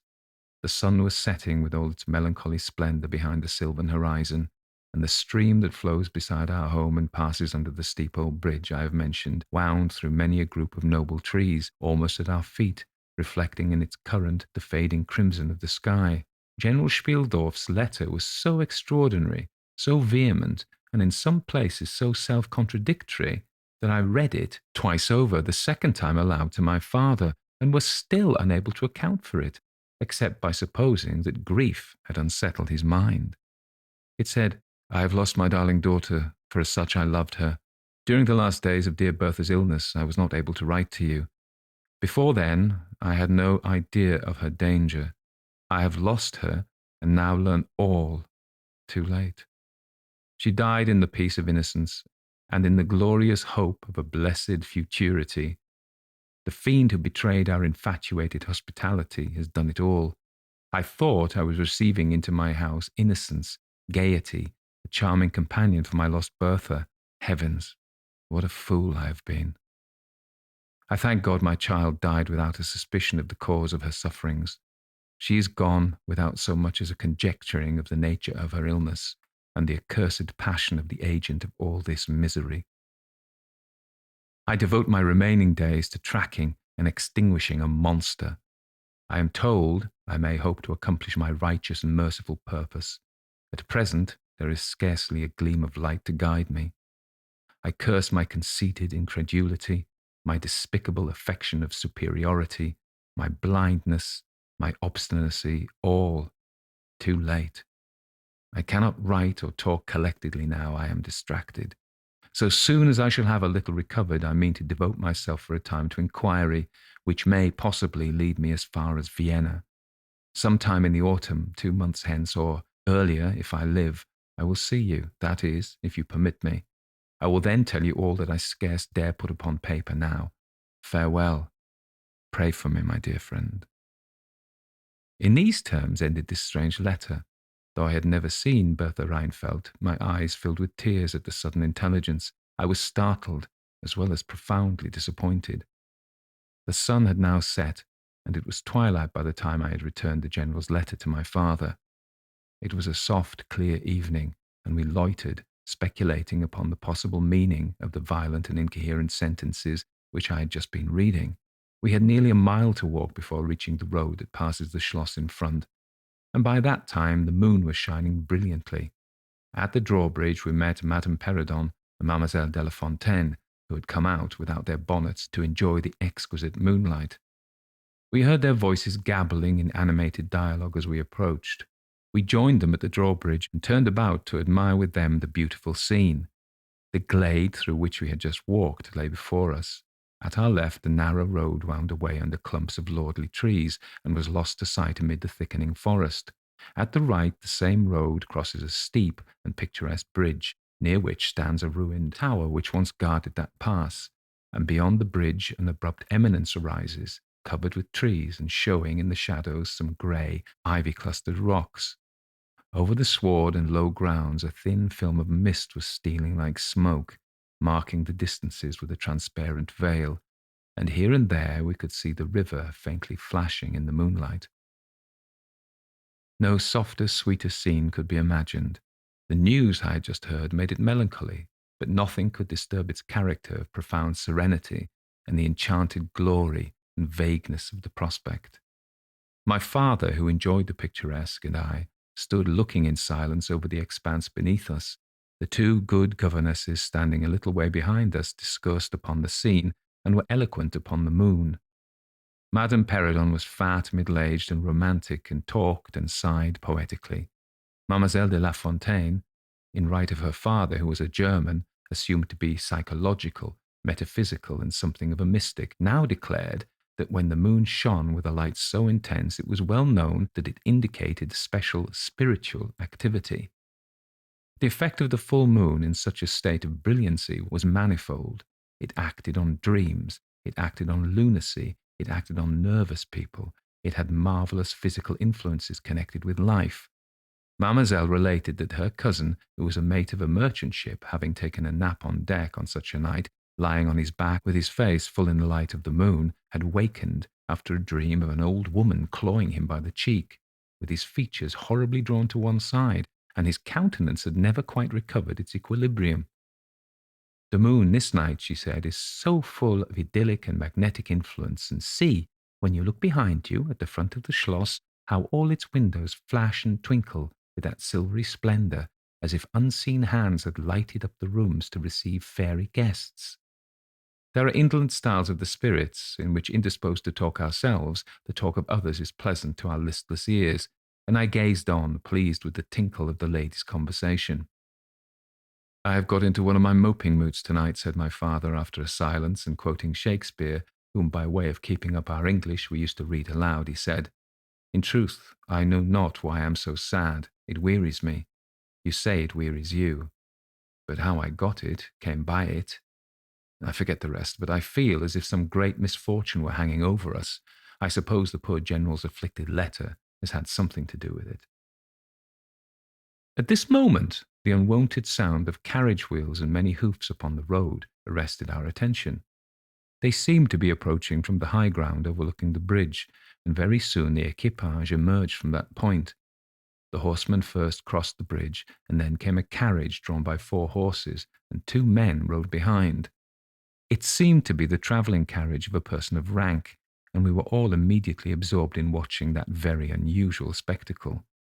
It became, in a few moments, greatly more interesting, for just as the carriage had passed the summit of the steep bridge, one of the leaders, taking fright, communicated his panic to the rest, and after a plunge or two, the whole team broke into a wild gallop together, and dashing between the horsemen who rode in front, came thundering along the road towards us with the speed of a hurricane. The excitement of the scene was made more painful by the clear, long-drawn screams of a female voice from the carriage window. We all advanced in curiosity and horror, me rather in silence, the rest with various ejaculations of terror. Our suspense did not last long. Just before you reach the castle drawbridge on the route they were coming, there stands by the roadside a magnificent lime tree. On the other stands an ancient stone cross, at sight of which the horses, now going at a pace that was perfectly frightful, swerved so as to bring the wheel over the projecting roots of the tree. I knew what was coming. I covered my eyes, unable to see it out, and turned my head away. At the same moment I heard a cry from my lady friends who had gone on a little. Curiosity opened my eyes, and I saw a scene of utter confusion. 2 of the horses were on the ground. The carriage lay upon its side with 2 wheels in the air. The men were busy removing the traces, and a lady with a commanding air and figure had got out and stood with clasped hands, raising the handkerchief that was in them every now and again to her eyes.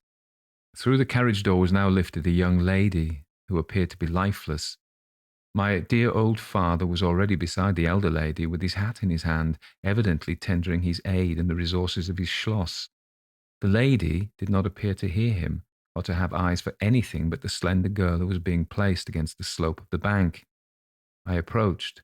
The young lady was apparently stunned, but she was certainly not dead. My father, who piqued himself on being something of a physician, had just had his fingers on her wrist and assured the lady, who declared herself her mother, that her pulse, though faint and irregular, was undoubtedly still distinguishable. The lady clasped her hands and looked upward, as if in a momentary transport of gratitude, but immediately she broke out again in that theatrical way, which is, I believe, natural to some people. She was what is called a fine-looking woman for her time of life, and must have been handsome. She was tall, but not thin, and dressed in black velvet, and looked rather pale, but with a proud and commanding countenance, though now agitated strangely. "Who was ever being so born to calamity?" I heard her say with clasped hands as I came up. "Here am I on a journey of life and death, in prosecuting which to lose an hour is possibly to lose all. My child will not have recovered sufficiently to resume her route for who can say how long. I must leave her. I cannot, dare not delay. How far on, sir, can you tell is the nearest village? I must leave her there, and shall not see my darling, or even hear of her till my return 3 months hence." I plucked my father by the coat and whispered earnestly in his ear, "Oh, Papa, pray ask to let her stay with us. It would be so delightful. Do, pray."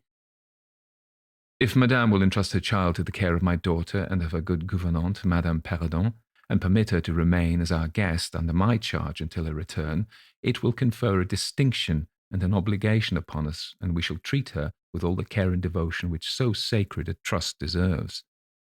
"I cannot do that, sir. It would be to task your kindness and chivalry too cruelly," said the lady distractedly. "It would, on the contrary, be to confer on us a very great kindness, at a moment when we most need it. My daughter has just been disappointed by a cruel misfortune in a visit for which she had long anticipated a great deal of happiness.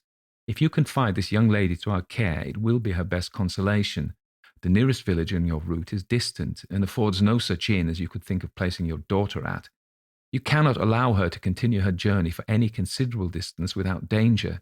If, as you say, you cannot suspend your journey, you must part with her tonight, and nowhere could you do so with more honest assurance of care and tenderness than here." There was something in this lady's air and appearance so distinguished and even imposing, and in her manner so engaging, as to impress one quite apart from the dignity of her equipage, with the conviction that she was a person of consequence. By this time the carriage was replaced in its upright position, and the horses, quite tractable, in the traces again. The lady threw on her daughter a glance, which I fancied was not quite so affectionate as one might have anticipated from the beginning of the scene. Then she beckoned slightly to my father, and withdrew 2 or 3 steps with him out of hearing, and talked to him with a fixed and stern countenance, not at all like that with which she had hitherto spoken. I was filled with wonder that my father did not seem to perceive the change, and also unspeakably curious to learn what it could be that she was speaking about, almost in his ear, with so much earnestness and rapidity. 2 or 3 minutes at most, I think, she remained thus employed, and then she turned, and a few steps brought her to where her daughter lay, supported by Madame Perrodon. She kneeled beside her for a moment and whispered, as Madame supposed, a little benediction in her ear. Then, hastily kissing her, she stepped into her carriage. The door was closed. The footmen in stately liveries jumped up behind. The outriders spurred on. The postilions cracked their whips. The horses plunged and broke suddenly into a furious canter that threatened soon again to become a gallop. And the carriage whirled away, followed at the same rapid pace by the 2 horsemen in the rear.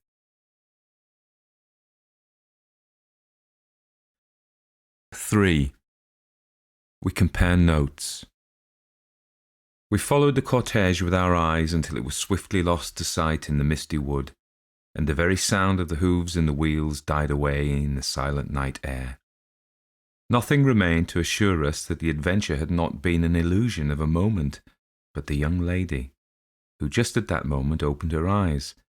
I could not see, for her face was turned from me, but she raised her head, evidently looking about her, and I heard a very sweet voice asking complainingly, "Where is Mamma?"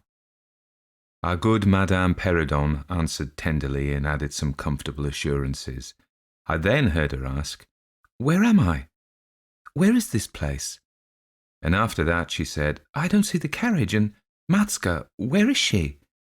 Madame answered all her questions in so far as she understood them, and gradually the young lady remembered how the misadventure came about, and was glad to hear that no one in or in attendance on the carriage was hurt, and on learning that her mamma had left her there till her return in about 3 months, she wept. I was going to add my consolations to those of Madame Perrodon when Mademoiselle de la Fontaine placed her hand upon my arm, saying, "Don't approach, one at a time is as much as she can at present converse with. A very little excitement would possibly overpower her now.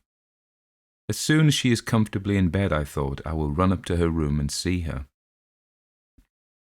My father, in the meantime, had sent a servant on horseback for the physician, who lived about 2 leagues away, and a bedroom was being prepared for the young lady's reception. The stranger now rose, and leaning on Madame's arm, walked slowly over the drawbridge and into the castle gate. In the hall, servants waited to receive her, and she was conducted forthwith to her room. The room we usually sat in, as our drawing-room, is long, having 4 windows that looked over the moat and the drawbridge upon the forest scene I have just described. It is furnished in old carved oak, with large carved cabinets, and the chairs are cushioned with crimson Utrecht velvet. The walls are covered with tapestry and surrounded with great gold frames, the figures being as large as life, in ancient and very curious costume, and the subjects represented are hunting, hawking, and generally festive.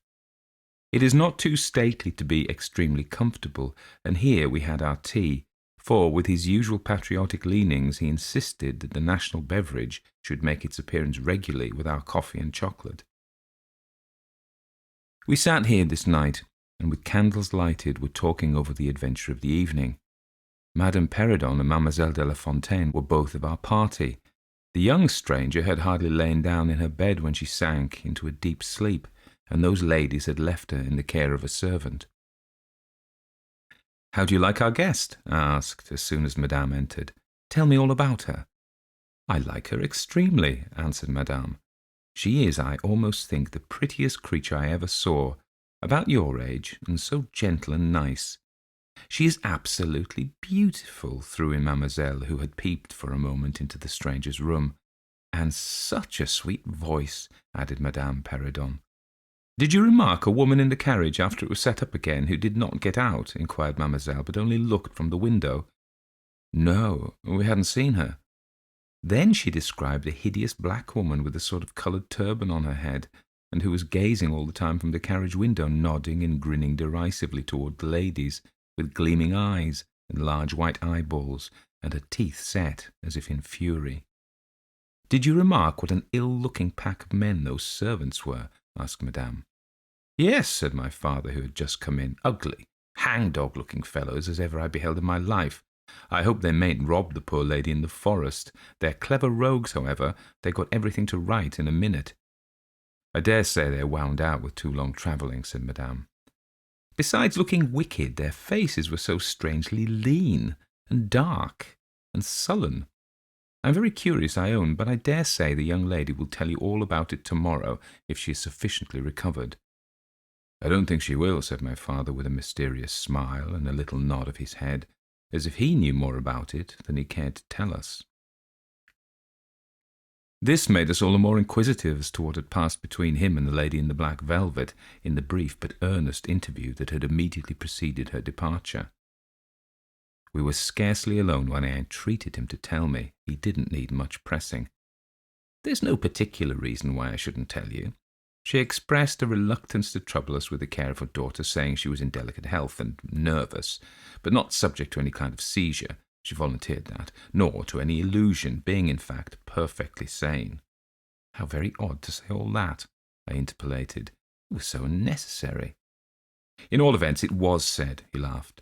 "And as you wish to know all that passed, which was indeed very little, I tell you." She then said, "I am making a long journey of vital importance." She emphasized the word, rapid and secret. "I shall return for my child in 3 months. In the meantime, she will be silent as to who we are, whence we come, and whither we are travelling." That's all she said. She spoke very pure French. When she said the word secret, she paused for a few seconds, looking sternly, her eyes fixed on mine. I fancy she makes a great point of that. You saw how quickly she was gone. I hope I haven't done a very foolish thing in taking charge of the young lady. For my part, I was delighted. I was longing to see and talk to her, and only waiting till the doctor should give me leave. You, who live in towns, can have no idea how great an event the introduction of a new friend is in such a solitude as surrounded us. The doctor didn't arrive till nearly 1 o'clock, but I could no more have gone to my bed and slept than I could have overtaken on foot the carriage in which the princess in black velvet had driven away. When the physician came down to the drawing-room, it was to report very favourably upon his patient. She was now sitting up, her pulse quite regular, apparently perfectly well. She had sustained no injury, and the little shock to her nerves had passed away quite harmlessly. There could be no harm certainly in my seeing her, if we both wished it, and, with his permission, I sent forthwith to know whether she would allow me to visit her for a few minutes in her room. The servant returned immediately to say that she desired nothing more. You may be sure I was not long in availing myself of this permission. Our visitor lay in one of the handsomest rooms in the Schloss. It was, perhaps, a little stately. There was a sombre piece of tapestry opposite the foot of the bed, representing Cleopatra with the asps to her bosom, and other solemn classic scenes were displayed, a little faded, upon the other walls. But there was a gold carving and rich and varied colour enough in the other decorations of the room to more than redeem the gloom of the old tapestry. There were candles at the bedside. She was sitting up, her slender, pretty figure enveloped by the soft silk dressing-gown embroidered with flowers and lined with thick quilted silk which her mother had thrown over her feet as she lay upon the ground. What was it that, as I reached the bedside and had just begun my little greeting, struck me dumb in a moment and made me recoil a step or two from her? I'll tell you. I saw the very face which had visited me in my childhood at night, which remained so fixed in my memory, and on which I had for so many years so often ruminated with horror when no one suspected of what I was thinking. It was pretty, even beautiful, and when I first beheld it wore the same melancholy expression. But this almost instantly lighted into a strange fixed smile of recognition. There was a silence of fully a minute, and then, at length, she spoke. I could not. How wonderful, she exclaimed. 12 years ago, I saw your face in a dream, and it has haunted me ever since. Wonderful indeed, I repeated, overcoming with an effort the horror that had for a time suspended my utterances. 12 years ago, in vision or reality, I certainly saw you. I couldn't forget your face. It's remained before my eyes ever since. Her smile had softened. Whatever I had fancied strange in it was gone, and it and her dimpling cheeks were now delightfully pretty and intelligent. I felt reassured and continued more in the vein which hospitality indicated to bid her welcome and to tell her how much pleasure her accidental arrival had given us all, and especially what a happiness it was to me. I took her hand as I spoke. I was a little shy, as lonely people are, but the situation made me eloquent and even bold. She pressed my hand, she laid hers upon it, and her eyes glowed as, looking hastily into mine, she smiled again and blushed. She answered my welcome very prettily. I sat down beside her, still wondering, and she said, "I must tell you my vision about you. It is so very strange that you and I should have had each of the other so vivid a dream, that each should have seen I you and you me, looking as we do now, when of course we were both mere children. I was a child about 6 years old, and I awoke from a confused and troubled dream and found myself in a room unlike my nursery, wainscoted clumsily in some dark wood, and with cupboards and bedsteads and chairs and benches placed about it. The beds were, I thought, all empty, and the room itself without anyone but myself in it, and I, after looking about me for some time, and admiring especially an iron candlestick with 2 branches, which I should certainly know again, crept under one of the beds to reach the window, but as I got from under the bed, I heard someone crying, and looked up. While I was still upon my knees, I saw you, most assuredly you, as I see you now, a beautiful young lady with golden hair and large blue eyes and lips, your lips, you, as you are here. Your looks won me. I climbed on the bed and put my arms about you, and I think we both fell asleep. I was aroused by a scream. You were sitting up, screaming. I was frightened and slipped down upon the ground, and it seemed to me, lost consciousness for a moment, and when I came to myself, I was again in my nursery at home. Your face I've never forgotten since. I couldn't be misled by mere resemblance. You are the lady whom I saw then. It was now my turn to relate my corresponding vision, which I did, to the undisguised wonder of my new acquaintance. "I don't know which should be most afraid of the other," she said again, smiling. "If you were less pretty, I think I should be very much afraid of you, but being as you are, and you and I both so young, I feel only that I have made your acquaintance 12 years ago, and have already a right to your intimacy. At all events, it does seem as if we were destined from our earliest childhood to be friends. I wonder whether you feel as strangely drawn towards me as I do to you. I have never had a friend. Shall I find one now?" She sighed, and her fine dark eyes gazed passionately on me.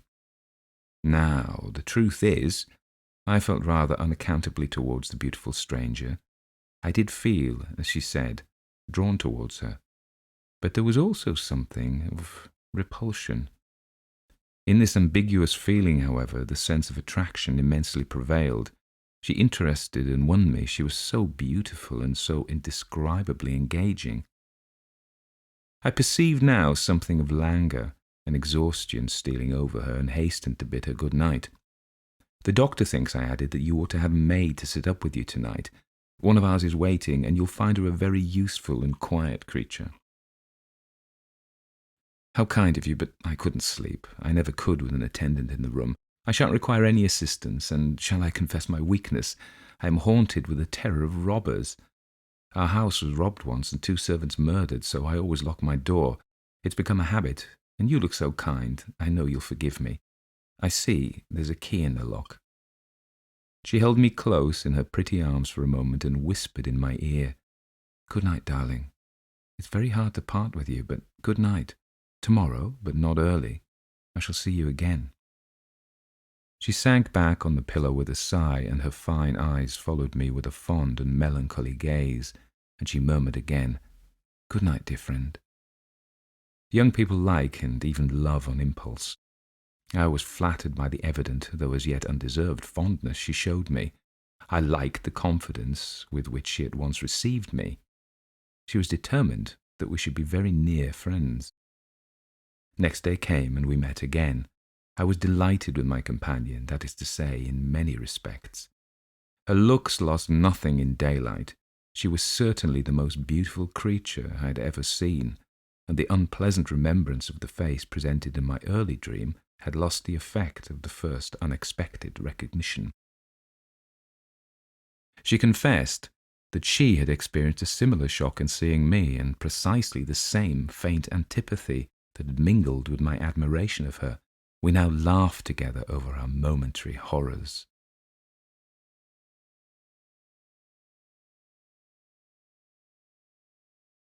"4. Her habits, a saunter. I told you that I was charmed with her in most particulars. There were some that didn't please me so well. She was above the middle height of women. I shall begin by describing her. She was slender and wonderfully graceful, except that her movements were languid, very languid indeed. There was nothing in her appearance to indicate an invalid. Her complexion was rich and brilliant. Her features were small and beautifully formed. Her eyes large, dark, and lustrous. Her hair was quite wonderful. I never saw hair so magnificently thick and long when it was down about her shoulders. I have often placed my hands under it and laughed with wonder at its weight. It was exquisitely fine and soft, and in colour a rich, very dark brown, with something of gold. I loved to let it down, tumbling with its own weight, as in her room she lay back in her chair, talking in her sweet low voice. I used to fold and braid it and spread it out and play with it. Heavens, if I had but known all! I said there were particulars which did not please me. I've told you that her confidence won me the first night I saw her, but I found that she exercised with respect to herself, her mother, her history, everything in fact connected with her life, plans and people, an ever-wakeful reserve. I dare say I was unreasonable, perhaps I was wrong. I dare say I ought to have respected the solemn injunction laid upon my father by this stately lady in black velvet. But curiosity is a restless and unscrupulous passion, and no one girl can endure with patience that hers should be baffled by another. What harm could it do anyone to tell me what I so ardently desired to know? Had she no trust in my good sense or honour? Why would she not believe me when I assured her so solemnly that I wouldn't divulge one syllable of what she told me to any mortal breathing? There was a coldness, it seemed to me, beyond her years, in her smiling, melancholy, persistent refusal to afford me the least ray of light. I can't say we quarrelled upon this point, for she wouldn't quarrel upon any.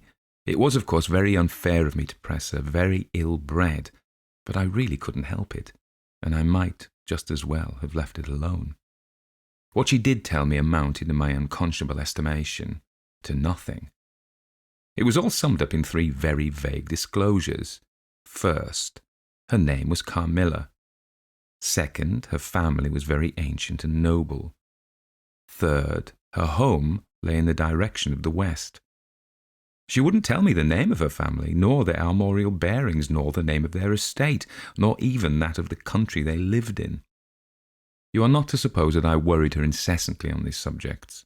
I watched opportunity and rather insinuated than urged my inquiries. Once or twice, indeed, I did attack her more directly, but no matter what my tactics, utter failure was invariably the result.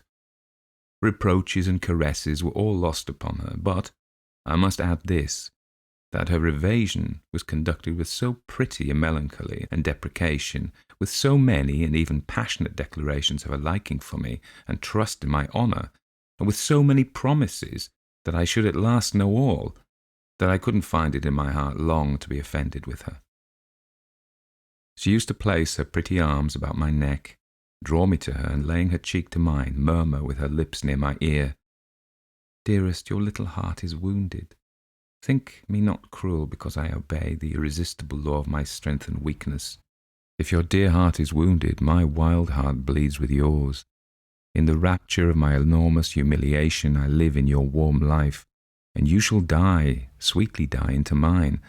I can't help it. As I draw near to you, you in your turn will draw near to others, and learn the rapture of that cruelty which yet is love.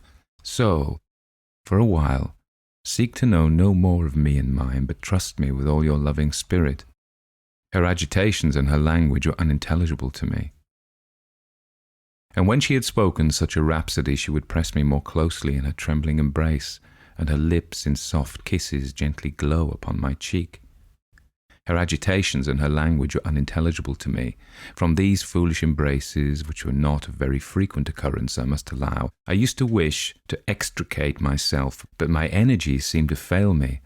Her murmured words sounded like a lullaby in my ear, and soothed my resistance into a trance, from which I only seemed to recover myself when she withdrew her arms.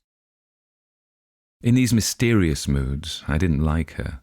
I experienced a strange, tumultuous excitement that was pleasurable ever and anon, mingled with a vague sense of fear and disgust. I had no distinct thoughts about her while such scenes lasted, but I was conscious of a love growing into adoration and also of abhorrence. This, I know, is a paradox, but I can make no other attempt to explain the feeling. I now write, after an interval of more than 10 years, with a trembling hand, with a confused and horrible recollection of certain occurrences and situations. In the ordeal through which I was unconsciously passing, though with a vivid and very sharp remembrance of the main current of my story. But I suspect in all lives there are certain emotional scenes, those in which our passions have been most wildly and terribly roused, that are of all others the most vaguely and dimly remembered.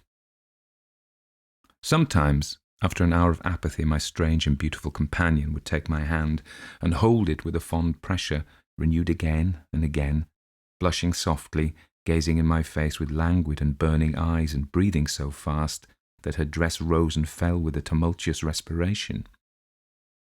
It was like the ardour of a lover. It embarrassed me. It was hateful and yet overpowering.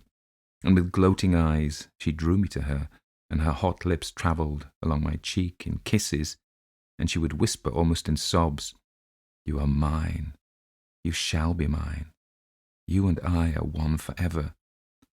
Then she had thrown herself back in her chair, with her small hands over her eyes, leaving me trembling. "Are we related?" I used to ask. "What can you mean by all this? I remind you perhaps of someone whom you love, but you must not. I hate it. I don't know you. I don't know myself when you look so and talk so." She used to sigh at my vehemence, then turn away and drop my hand. Respecting these very extraordinary manifestations, I strove in vain to form any satisfactory theory. I couldn't refer them to affectation or trick. It was unmistakably the momentary breaking out of suppressed instinct and emotion. Was she, notwithstanding her mother's volunteered denial, subject to brief visitations of insanity, or was there here a disguise and a romance? I had read in old storybooks of such things. What if a boyish lover had found his way into the house and sought to prosecute his suit in masquerade with the assistance of a clever old adventuress? But there were many things against this hypothesis, highly interesting as it was to my vanity. I could boast of no little attentions such as masculine gallantry delights to offer. Between these passionate moments there were long intervals of commonplace, of gaiety, of brooding melancholy, during which, except that I detected her eyes so full of melancholy fire following me, at times I might have been as nothing to her. Except in these brief periods of mysterious excitement, her ways were girlish, and there was always a languor about her, quite incompatible with a masculine system in a state of health. In some respects her habits were odd, perhaps not so singular in the opinion of a town lady like you as they appeared to us rustic people. She used to come down very late, generally not until 1 o'clock. She would then take a cup of chocolate but eat nothing. We then went out for a walk, which was a mere saunter, and she seemed almost immediately exhausted, and either returned to the schloss or sat on one of the benches that were placed here and there among the trees. This was a bodily languor in which her mind did not sympathize. She was always an animated talker, and very intelligent. She sometimes alluded for a moment to her own home, or mentioned an adventure or situation, or an early recollection, which indicated a people of strange manners, and described customs of which we knew nothing. I gathered from these chance hints that her native country was much more remote than I had at first fancied. As we sat thus one afternoon under the trees, a funeral passed us by. It was that of a pretty young girl whom I had often seen, the daughter of one of the rangers of the forest. The poor man was walking behind the coffin of his darling. She was his only child, and he looked quite heartbroken. Peasants walking two and two came behind. They were singing a funeral hymn. I rose to mark my respect as they passed and joined in the hymn they were very sweetly singing. My companion shook me a little roughly, and I turned surprised. She said brusquely, "Don't you perceive how discordant that is?" "I think it very sweet, on the contrary," I answered, vexed at her interruption, and very uncomfortable, lest the people who composed the little procession should observe and resent what was passing. I resumed, therefore, instantly, and was again interrupted. "You pierce my ears," said Carmilla almost angrily, and stopping her ears with her tiny fingers. "Besides, how can you tell that your religion and mine are the same? Your forms wound me, and I hate funerals. What a fuss! Why, you must die, everyone must die, and all are happier when they do. Come home. My father has gone with the clergyman to the churchyard. I thought you knew she was to be buried today." "She? I don't trouble my head about peasants. I don't know who she is," answered Carmilla, with a flash from her fine eyes. "She is the poor girl who fancied she saw a ghost a fortnight ago, and has been dying ever since till yesterday, when she expired. Tell me nothing about ghosts. I shan't sleep tonight if you do. I hope there's no plague or fever coming. All this looks very like it," I continued. "The swineherd's young wife died only a week ago, and she thought something seized her by the throat as she lay in bed and nearly strangled her. Papa says such horrible fancies do accompany some forms of fever. She was quite well the day before. She sank afterwards and died before a week. Well, her funeral is over, I hope, and her hymn sung, and our ears shan't be tortured with that discord and jargon. It has made me nervous. Sit down here beside me. Sit close. Hold my hand. Press it hard, hard, harder." We had moved a little back, and she had come to another seat. She sat down. Her face underwent a change that alarmed and even terrified me for a moment. It darkened and became horribly livid. Her teeth and hands were clenched, and she frowned and compressed her lips, while she stared down upon the ground at her feet, and trembled all over with a continued shudder as irrepressible as ague. All her energies seemed strained to suppress a fit, with which she was then breathlessly tugging, and at length a low convulsive cry of suffering broke from her, and gradually the hysteria subsided. "There, that comes of strangling people with hymns," she said at last. Hold me still. It's passing away." And so, gradually, it did, and perhaps to dissipate the sombre impression which the spectacle had left upon me, she became unusually animated and chatty, and so we got home. This was the first time I had seen her exhibit any definable symptoms of that delicacy of health which her mother had spoken of. It was the first time also I had seen her exhibit anything like temper. Both passed away like a summer cloud, and never but once afterwards did I witness on her part a momentary sign of anger. I will tell you how it happened.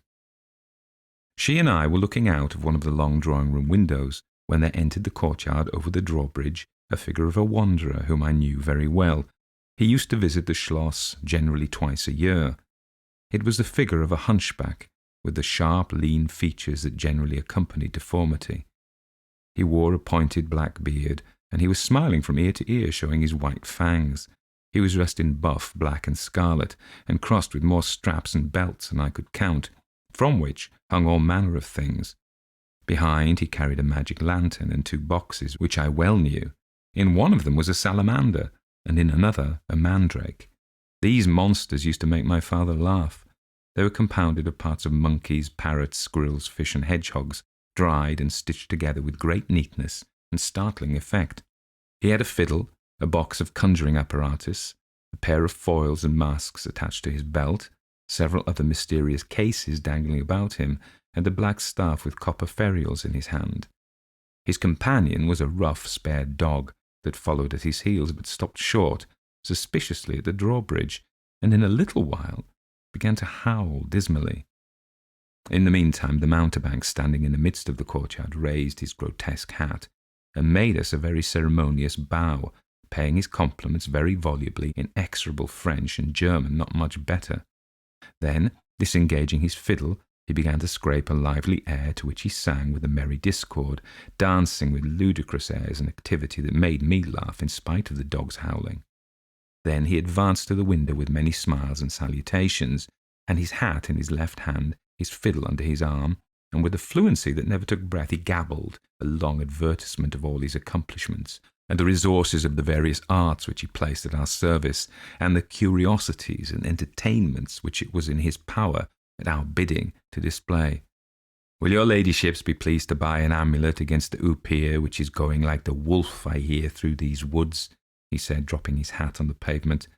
"They are dying of it right and left, and here is a charm that never fails, only pinned to the pillow, and you may laugh in his face." These charms consisted of oblong slips of vellum, with cabalistic ciphers and diagrams upon them.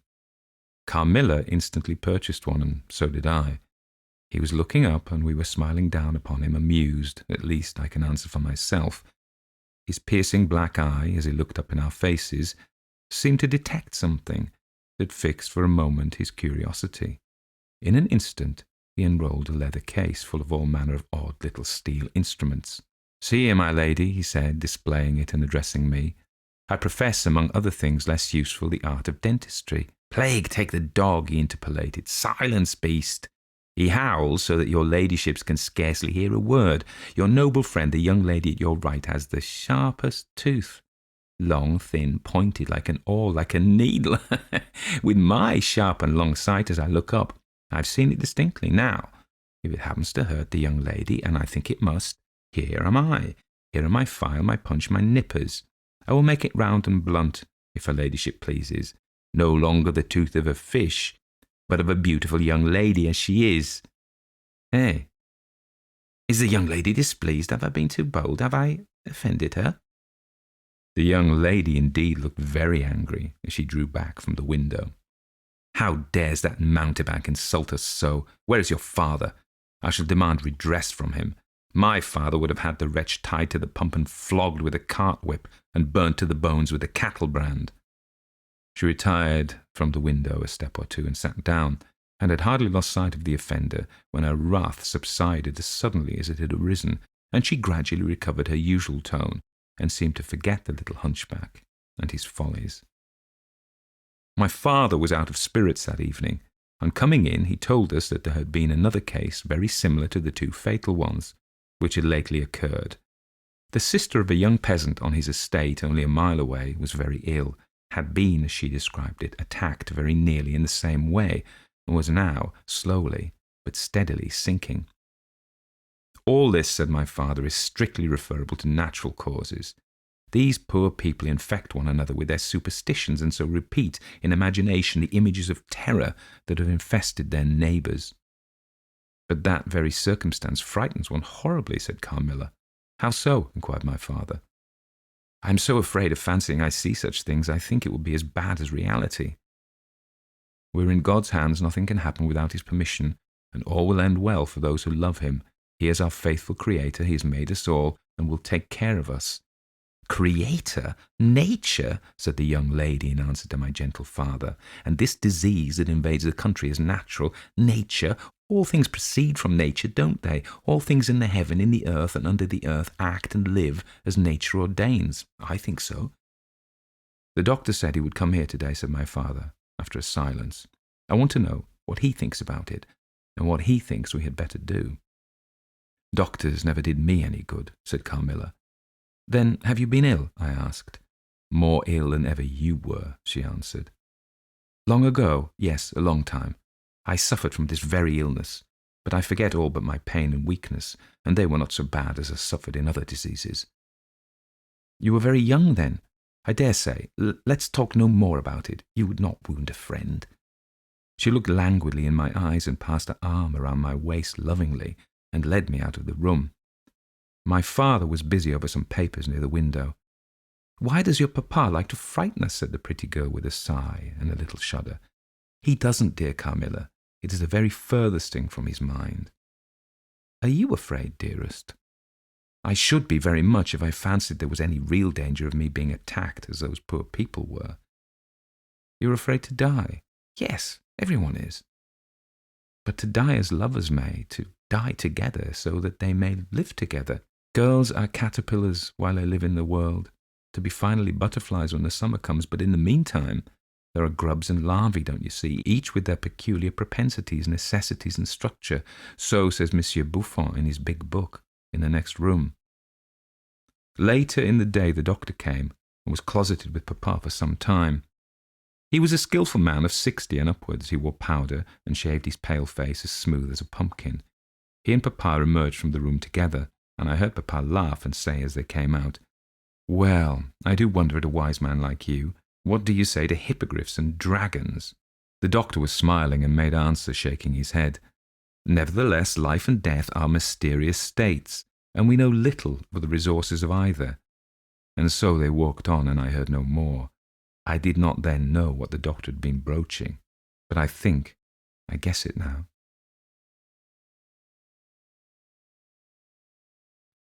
5. A wonderful likeness. This evening there arrived from Graz the grave, dark-faced son of the picture cleaner, with a horse and cart laden with 2 large packing cases, having many pictures in each. It was a journey of 10 leagues, and whenever a messenger arrived at the Schloss from our little capital of Graz, we used to crowd about him in the hall to hear the news. This arrival created in our secluded quarters quite a sensation. The cases remained in the hall, and the messenger was taken charge of by the servants till he had eaten his supper. Then, with assistants and armed with hammer, ripping chisel and turnscrew, he met us in the hall, where we had assembled to witness the unpacking of the cases. Carmilla sat looking listlessly on, while one after the other the old pictures, nearly all portraits, which had undergone the process of renovation, were brought to light. My mother was of an old Hungarian family, and most of these pictures, which were about to be restored to their places, had come to us through her. My father had a list in his hand from which he read, as the artist rummaged out the corresponding numbers. I don't know that the pictures were very good, but they were undoubtedly very old, and some of them very curious also. They had, for the most part, the merit of being now seen by me, I may say, for the first time, for the smoke and dust of time had all but obliterated them. "There's a picture that I have not yet seen," said my father. "In one corner at the top of it is the name, as well as I could read, Marcia Karnstein, and the date, 1698, and I'm curious to see how it's turned out." I remembered it. It was a small picture, about 1.5 feet high and nearly square, without a frame, but it was so blackened by age that I couldn't make it out.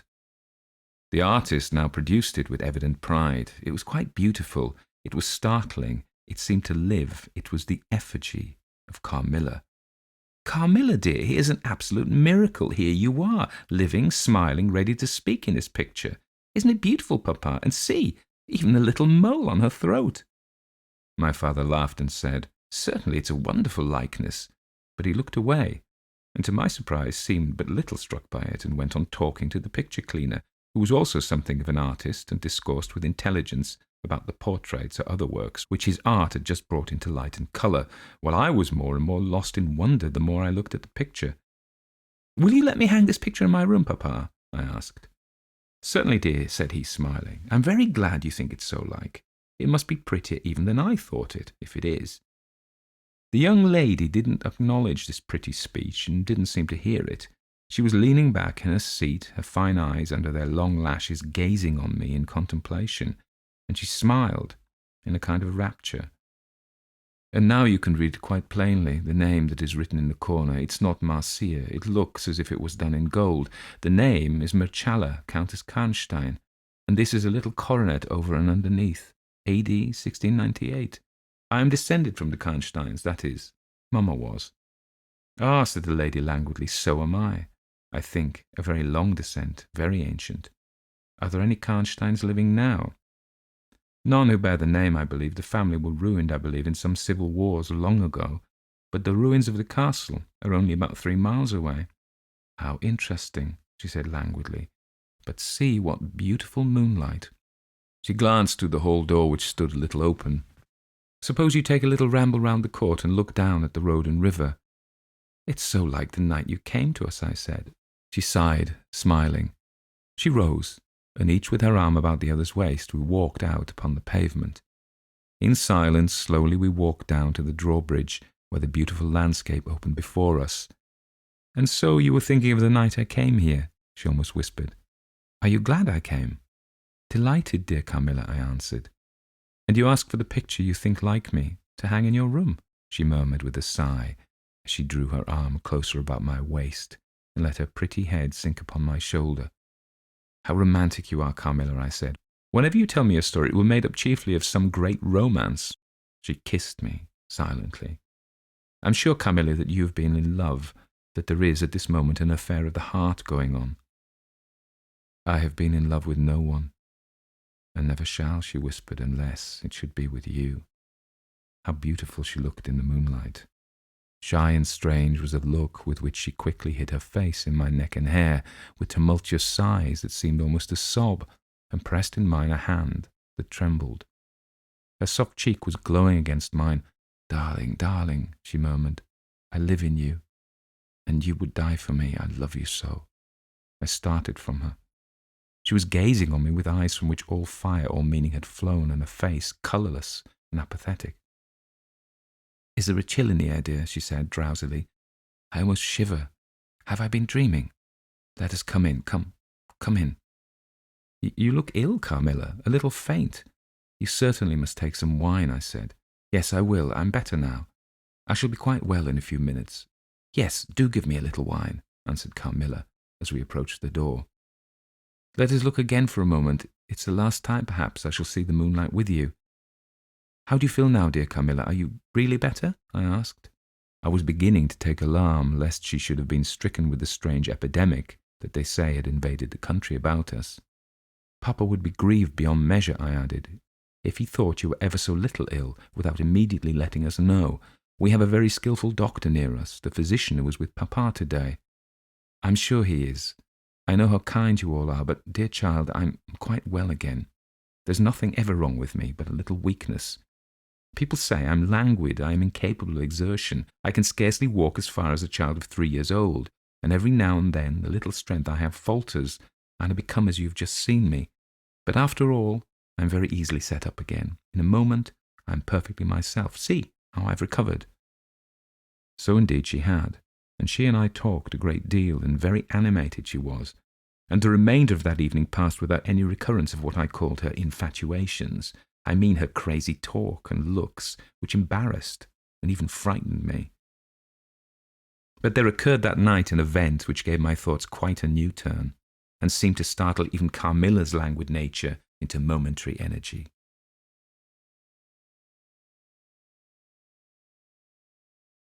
(6) A very strange agony. When we got into the drawing-room and had sat down to our coffee and chocolate, although Carmilla did not take any, she seemed quite herself again, and Madame and Mademoiselle de la Fontaine joined us and made a little card party, in the course of which Papa came in for what he called his dish of tea. When the game was over, he sat down beside Carmilla on the sofa and asked her, a little anxiously, whether she had heard from her mother since her arrival. She answered, no. He then asked whether she knew where a letter would reach her at present. I cannot tell, she answered ambiguously, but I have been thinking of leaving you. You have been already too hospitable and too kind to me.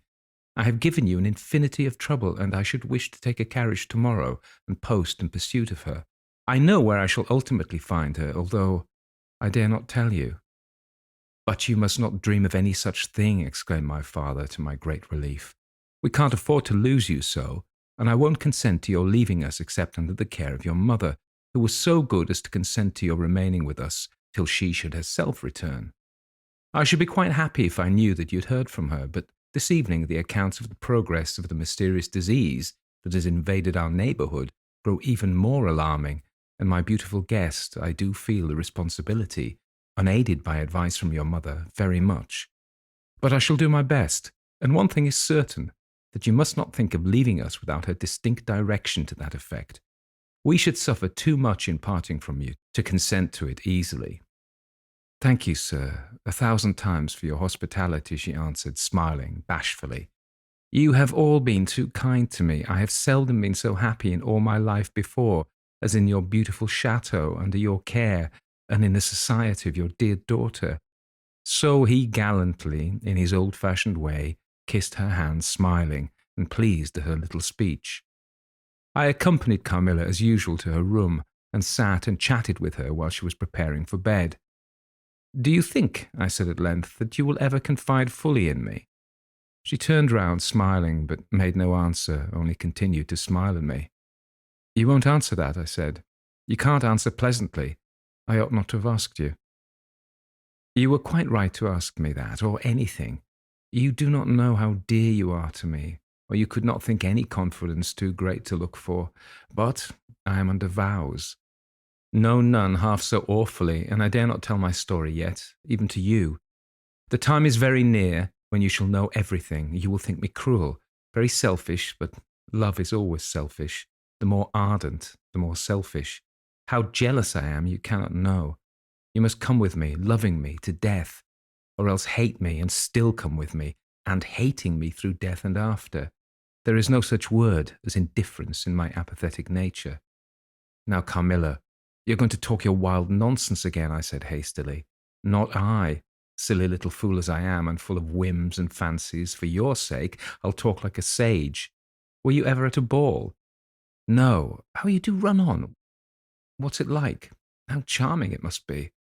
You're not so old. Your first ball can hardly be forgotten yet." "I remember everything about it," with an effort. "I see it all, as divers see what is going on above them through a medium, dense, rippling, but transparent. There occurred that night what has confused the picture and made its colours faint. I was all but assassinated in my bed, wounded, here," she touched her breast, "and never was the same since." "Were you near dying?" "Yes, very. A cruel love, strange love, that would have taken my life. Love will have its sacrifices. No sacrifice without blood. Let us go to sleep now. I feel so lazy. How can I get up just now and lock my door?" She was lying with her tiny hands buried in her rich wavy hair under her cheek, her little head upon the pillow, and her glittering eyes followed me wherever I moved, with a kind of shy smile that I couldn't decipher. I bid her good night, and crept from the room with an uncomfortable sensation. I often wondered whether our pretty guest ever said her prayers. I certainly had never seen her upon her knees. In the morning she never came down until long after our family prayers were over. And at night she never left the drawing-room to attend our brief evening prayers in the hall. If it had not been that it had casually come out in one of our careless talks that she had been baptized, I should have doubted her being a Christian. Religion was a subject on which I had never heard her speak a word. If I had known the world better, this particular neglect or antipathy would have not so much surprised me. The precautions of nervous people are infectious, and persons of a like temperament are pretty sure, after a time, to imitate them. I had adopted Carmilla's habit of locking her bedroom door, having taken into my head all her whimsical alarms about midnight invaders and prowling assassins. I had also adopted her precaution of making a brief search through her room to satisfy herself that no lurking assassin or robber was ensconced. These wise measures taken, I got into my bed and fell asleep. A light was burning in my room. This was an old habit of a very early date, and which nothing could have tempted me to dispense with. Thus fortified, I might take my rest in peace. But dreams come through stone walls, light up dark rooms, or darkened light ones, and their persons make their exits and their entrances as they please, and laugh at locksmiths. I had a dream that night that was the beginning of a very strange agony.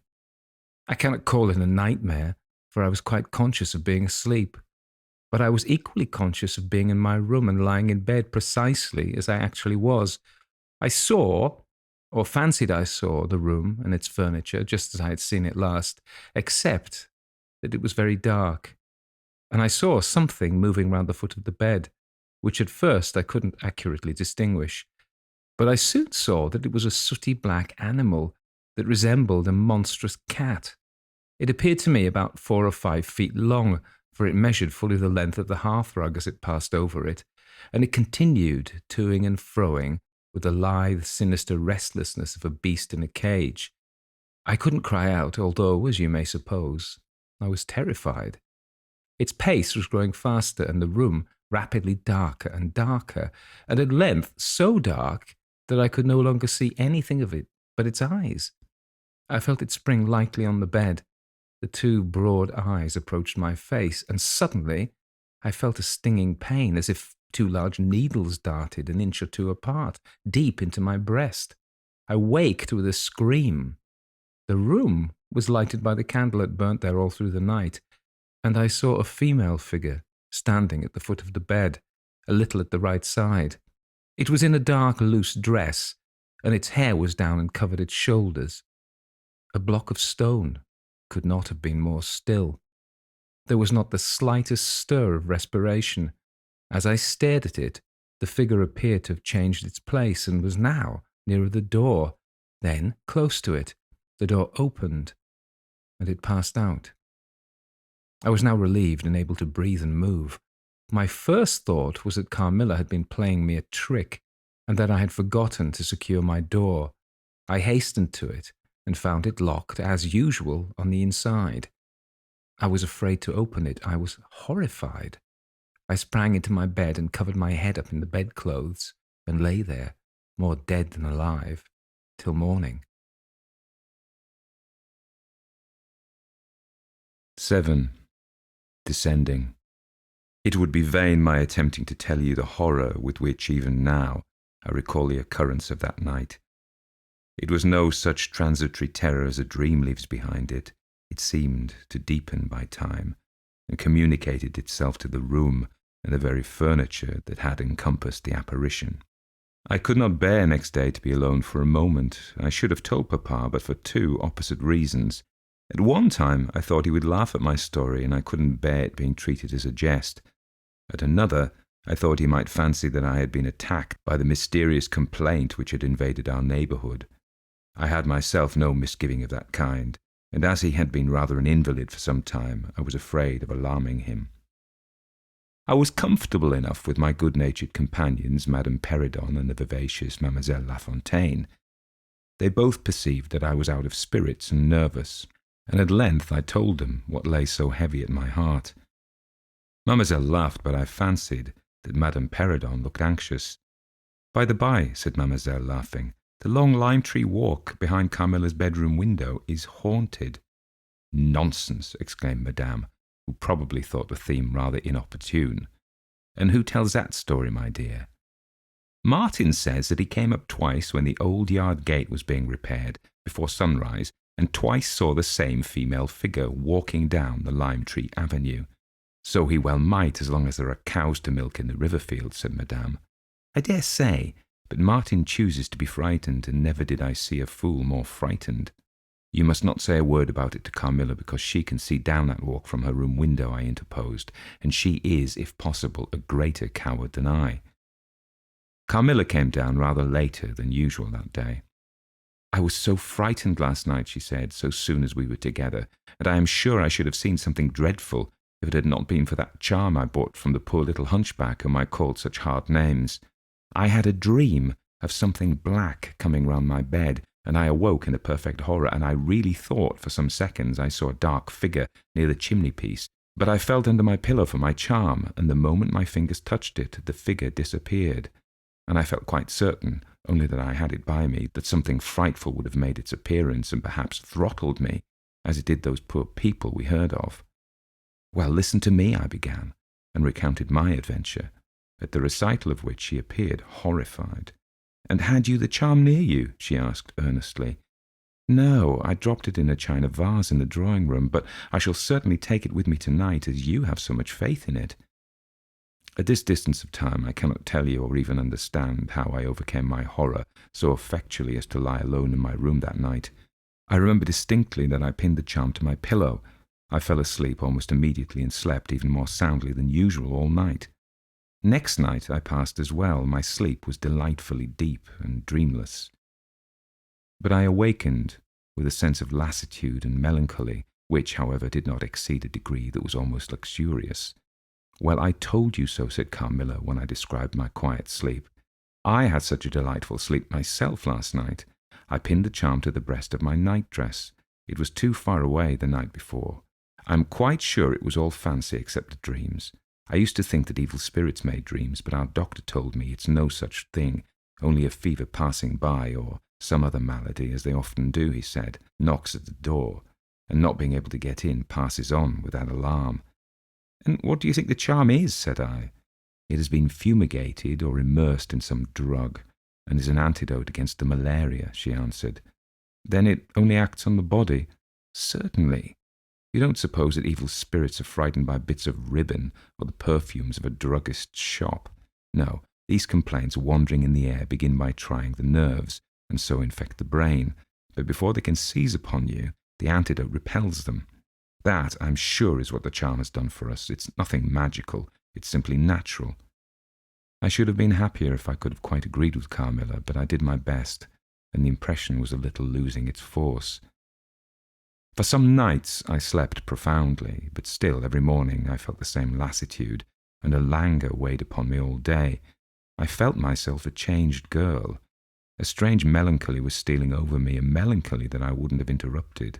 Dim thoughts of death began to open, and an idea that I was slowly sinking took gentle, and somehow not unwelcome, possession of me.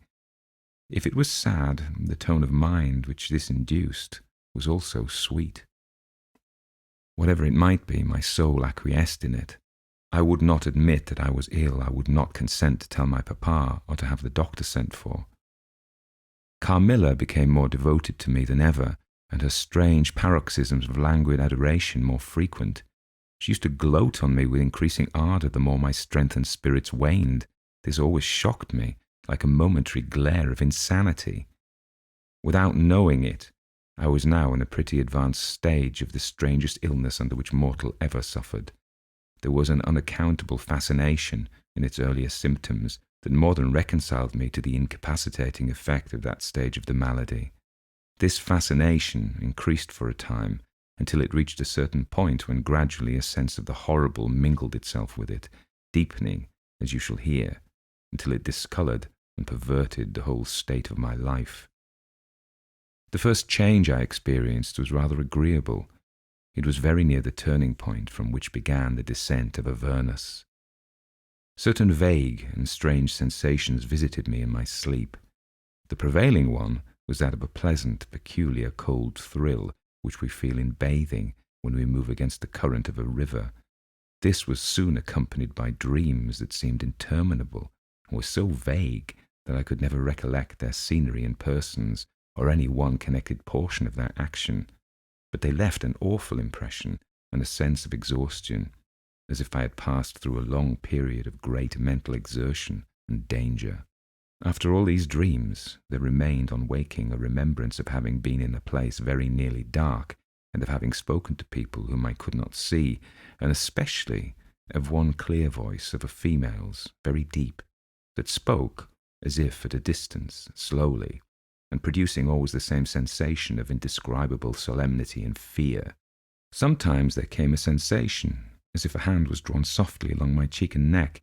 Sometimes it was as if warm lips kissed me, and longer and longer, and more lovingly as they reached my throat. But there the caress fixed itself. My heart beat faster, my breathing rose and fell rapidly and full drawn. A sobbing that rose into a sense of strangulation supervened, and turned into a dreadful convulsion in which my senses left me, and I became unconscious. It was now 3 weeks since the commencement of this unaccountable state. My sufferings had, during the last week, told upon my appearance. I had grown pale, my eyes were dilated and darkened underneath, and the languor which I had long felt began to display itself in my countenance. My father asked me often whether I was ill, but, with an obstinacy which now seems to me unaccountable, I persisted in assuring him that I was quite well. In a sense this was true. I had no pain. I could complain of no bodily derangement. My complaint seemed to be one of the imagination or the nerves.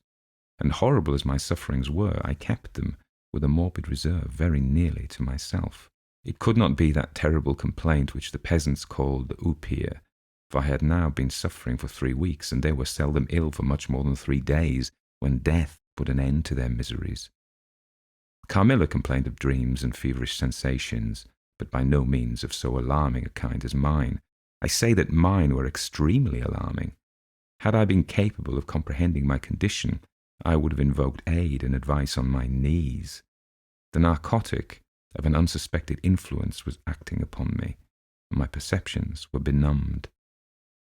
I'm going to tell you now of a dream that led immediately to an odd discovery.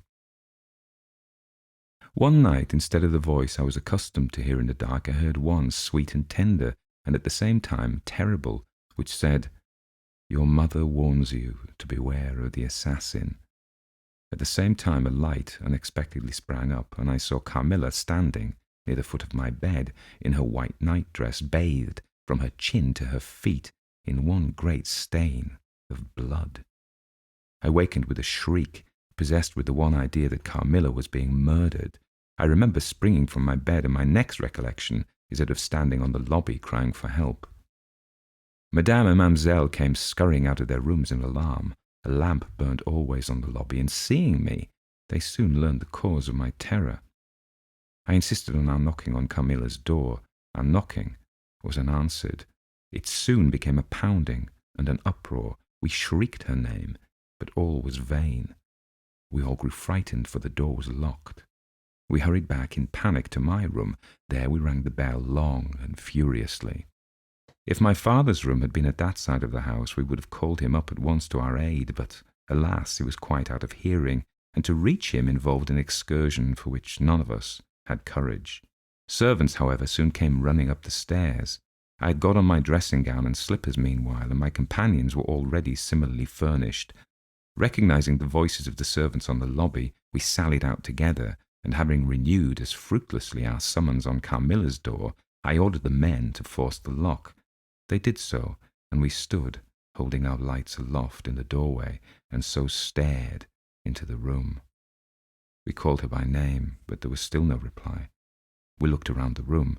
Everything was undisturbed. It was exactly in the state which I had left it on bidding her good night. But Carmilla was gone. 8. Search. At sight of the room perfectly undisturbed except for our violent entrance, we began to cool a little, and soon recovered our senses sufficiently to dismiss the men. It had struck Mademoiselle that possibly Carmilla had been wakened by the uproar at her door, and in her first panic had jumped from her bed and hid herself in a press or behind a curtain, from which she could not, of course, emerge until the major domo and his myrmidons had withdrawn. We now recommenced our search and began to call her name again. It was all to no purpose. Our perplexity and agitation increased. We examined the windows, but they were secured. I implored of Carmilla, if she had concealed herself, to play this cruel trick no longer, to come out and to end our anxieties. It was all useless. I was by this time convinced that she was not in the room, nor in the dressing-room, the door of which was still locked on this side. She could not have passed it. I was utterly puzzled. Had Carmilla discovered one of those secret passages which the old housekeeper said were known to exist in the Schloss, although the tradition of their exact situation had been lost? A little time would no doubt explain all, utterly perplexed as for the present we were. It was past 4 o'clock, and I preferred passing the remaining hours of darkness in Madame's room. Daylight brought no solution of the difficulty. The whole household, with my father at its head, was in a state of agitation the next morning. Every part of the chateau was searched. The grounds were explored. No trace of the missing lady could be discovered. The stream was about to be dragged. My father was in distraction. What a tale to have to tell the poor girl's mother on her return. I, too, was almost beside myself, though my grief was quite of a different kind. The morning was passed in alarm and excitement. It was now 1 o'clock, and still no tidings. I ran up to Carmilla's room and found her standing at her dressing-table. I was astounded. I couldn't believe my eyes. She beckoned me to her with her pretty finger in silence. Her face expressed extreme fear. I ran up to her in an ecstasy of joy. I kissed and embraced her again and again. I ran to the bell and rang it vehemently to bring others to the spot who might at once relieve my father's anxiety. "Dear Carmilla, what has become of you all this time? We have been in agonies of anxiety about you," I exclaimed.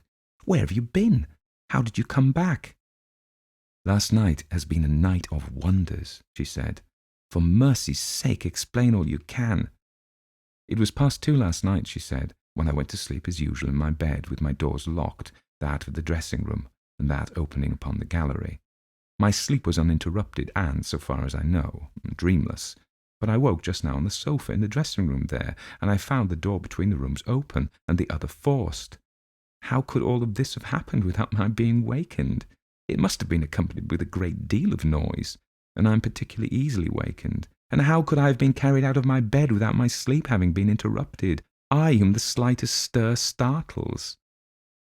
By this time, Mademoiselle, my father, and a number of the servants were in the room. Carmilla was, of course, overwhelmed with inquiries, congratulations, and welcomes. She had but one story to tell, and seemed the least able of all the party to suggest any way of accounting for what had happened. My father took a turn up and down the room, thinking. I saw Carmilla's eye follow him for a moment with a sly, dark glance. When my father had sent the servants away, Mademoiselle having gone in search of a little bottle of valerian and sal volatile, and there being no one now in the room with Carmilla except my father, Madame, and myself, he came to her thoughtfully, took her hand very kindly, led her to the sofa, and sat down beside her. "Will you forgive me, my dear, if I risk a conjecture and ask a question?" "Who can have a better right?" she said. "Ask what you please, and I will tell you everything. But my story is simply one of bewilderment and darkness. I know absolutely nothing. Put any question you please, but you know, of course, the limitations Mamma has placed me under." "Perfectly, my dear child. I need not approach the topics on which she desires our silence. Now, the marvel of last night consists in your having been removed from your bed and your room without being wakened, and this removal having occurred apparently while the windows were still secured and the 2 doors locked upon the inside. I will tell you my theory and ask you a question." Carmilla was leaning on her hand dejectedly. Madame and I were listening breathlessly. "Now, my question is this. Have you ever been suspected of walking in your sleep?" "Never, since I was very young indeed." "But you did walk in your sleep when you were young." "Yes, I know I did. I have been told so often by my old nurse." My father smiled and nodded. "Well, what's happened is this. You got up in your sleep, unlocked the door, not leaving the key as usual in the lock, but taking it out and locking it on the outside. You again took the key out and carried it away with you to some one of the 25 rooms on this floor, or perhaps upstairs or downstairs. There are so many rooms and closets, so much heavy furniture, and such accumulations of lumber that it would require a week to search this old house thoroughly. Do you see now what I mean?" "I do, but not all," she answered. "And how, Papa, do you account for her finding herself on the sofa in the dressing-room which we had searched so carefully?" "She came there after you had searched it, still in her sleep, and at last awoke spontaneously, and was as much surprised to find herself where she was as anyone else. I wish all mysteries were as easily and innocently explained as yours, Carmilla," he said, laughing.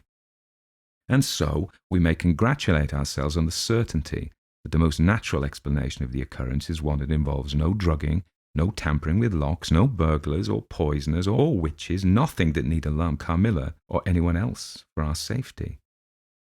Carmilla was looking charmingly. Nothing could be more beautiful than her tints. Her beauty was, I think, enhanced by that graceful languor that was peculiar to her. I think my father was silently contrasting her looks with mine, for he said, "I wish my poor Laura was looking more like herself," and he sighed. So our alarms were happily ended, and Carmilla restored to her friends.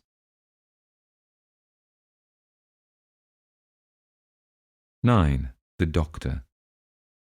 As Carmilla would not hear of an attendant sleeping in her room, my father arranged that a servant should sleep outside her door, so that she should not attempt to make another such excursion without being arrested at her own door. That night passed quietly, and next morning early, the doctor whom my father had sent for, without telling me a word about it, arrived to see me. Madame accompanied me to the library, and there the grave little doctor, with white hair and spectacles, whom I mentioned before, was waiting to receive me. I told him my story, and as I proceeded he grew graver and graver. We were standing, he and I, in the recess of one of the windows facing one another. When my statement was over, he leaned with his shoulders against the wall, and with his eyes fixed on me earnestly, with an interest in which was a dash of horror. After a minute's reflection, he asked Madame if he could see my father. He was sent for accordingly, and as he entered, smiling, he said, "I dare say, Doctor, you're going to tell me that I'm an old fool for having brought you here. I hope I am." But his smile faded into shadow as the doctor, with a very grave face, beckoned him to him. He and the doctor talked for some time in the same recess where I had just conferred with the physician. It seemed an earnest and argumentative conversation. The room is very large, and I and Madame stood together, burning with curiosity at the farther end. Not a word could we hear, however, for they spoke in a very low tone, and the deep recess of the window quite concealed the doctor from view, and very nearly my father, whose foot, arm, and shoulder only could we see, and the voices were, I suppose, all the less audible for the sort of closet which the thick wall and window formed. After a time my father's face looked into the room. It was pale, thoughtful, and I fancied agitated. "Laura, dear, come here for a moment. Madame, we shan't trouble you, the doctor says at present." Accordingly, I approached for the first time, a little alarmed, for, although I felt very weak, I didn't feel ill, and strength, one always fancies, is a thing that may be picked up when we please. My father held out his hand to me as I drew near, but he was looking at the doctor, and he said, "It certainly is very odd. I don't understand it quite. Laura, come here, dear. Now attend to Dr. Spielsberg and recollect yourself. You mentioned a sensation like that of two needles piercing the skin, somewhere about your neck, on the night when you experienced your first horrible dream. Is there still any soreness?" "None at all," I answered. "Can you indicate with your fingers about the point at which you think this occurred?" "Very little below the throat. Here," I answered. I wore a morning dress which covered the place I pointed to. "Now, you can satisfy yourself," said the doctor. "You won't mind your papa's lowering your dress a very little. It is necessary to detect a symptom of the complaint under which you may have been suffering." I acquiesced. It was only an inch or two below the edge of my collar. "God bless me, so it is," exclaimed my father, growing pale.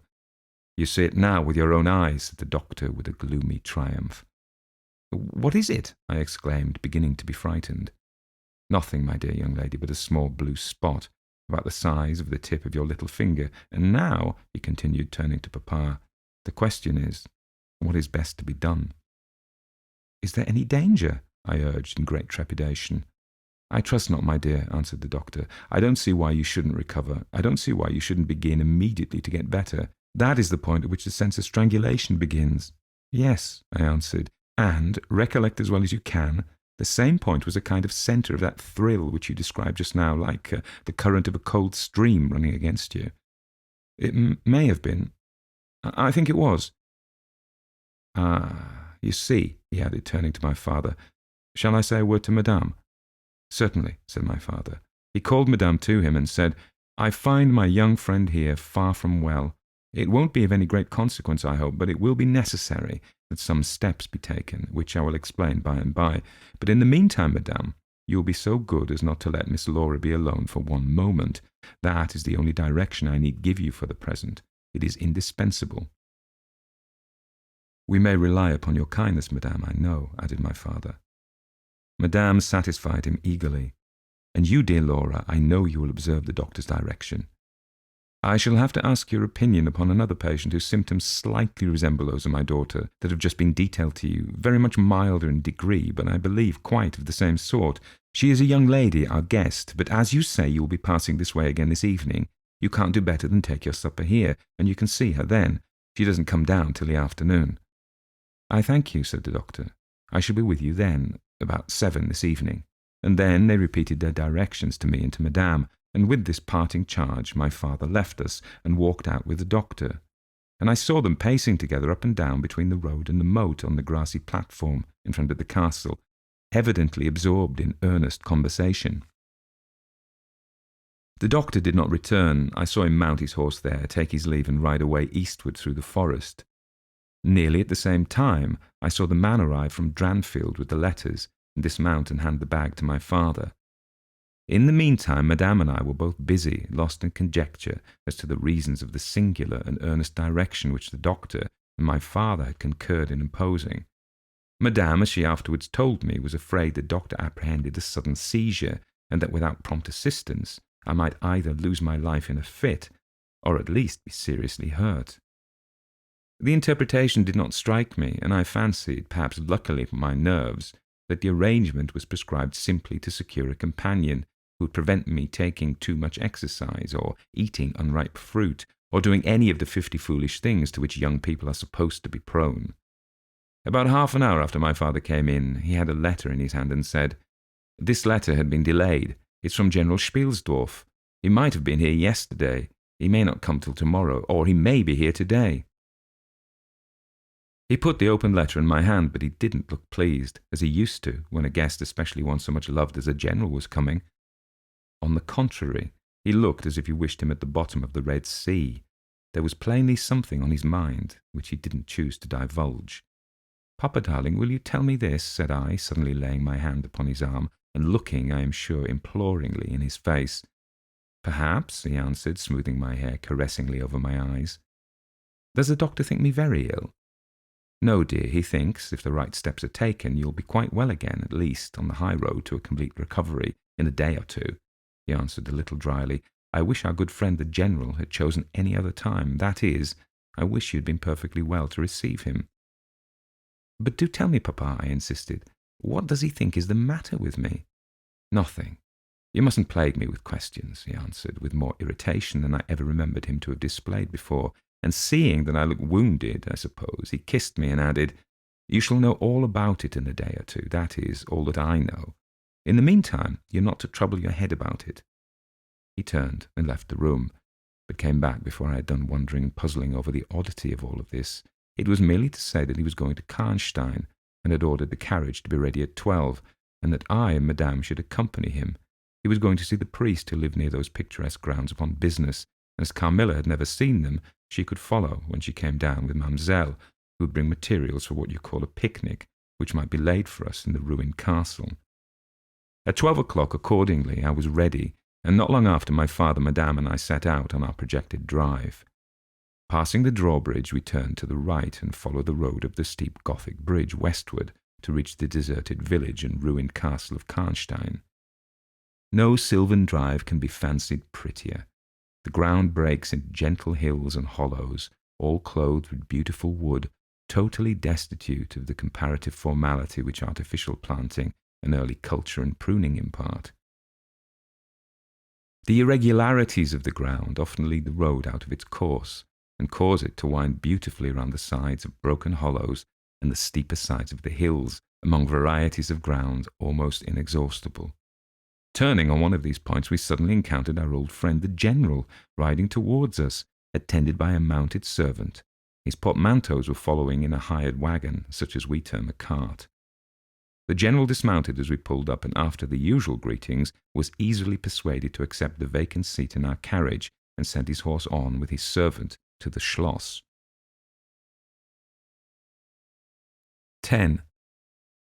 Bereaved.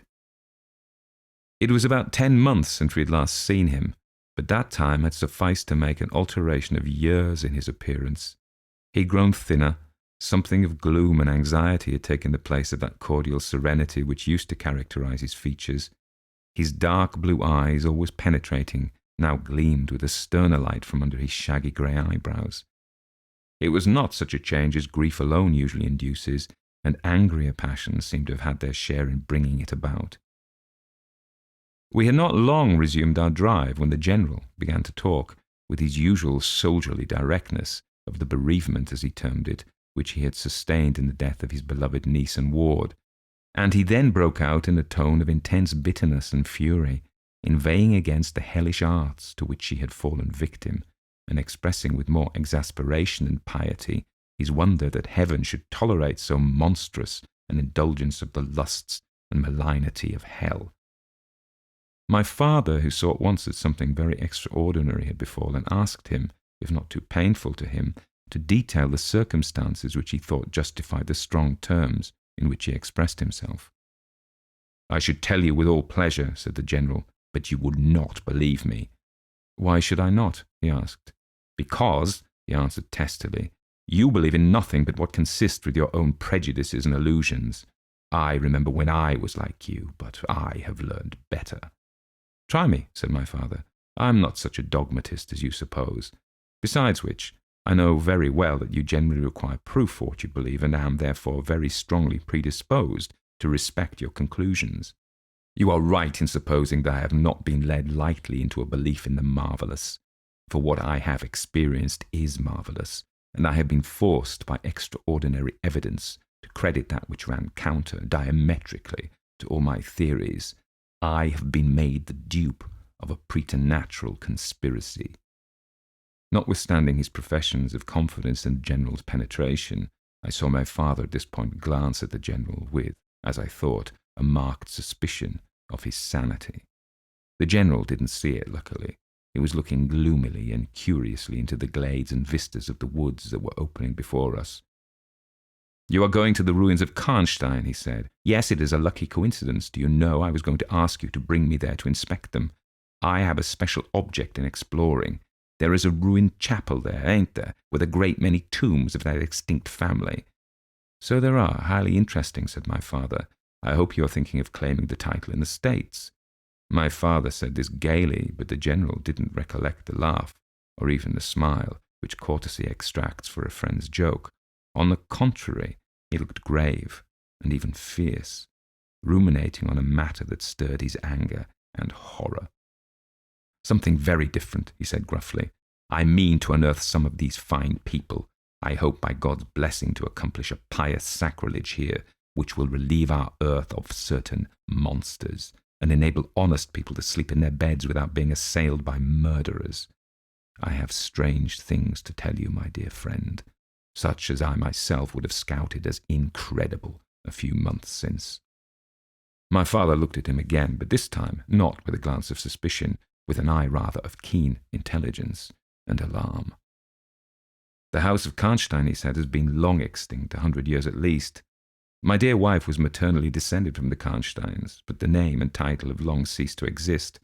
The castle is a ruin, the very village is deserted. It's 50 years since the smoke of a chimney was seen there, not a roof left.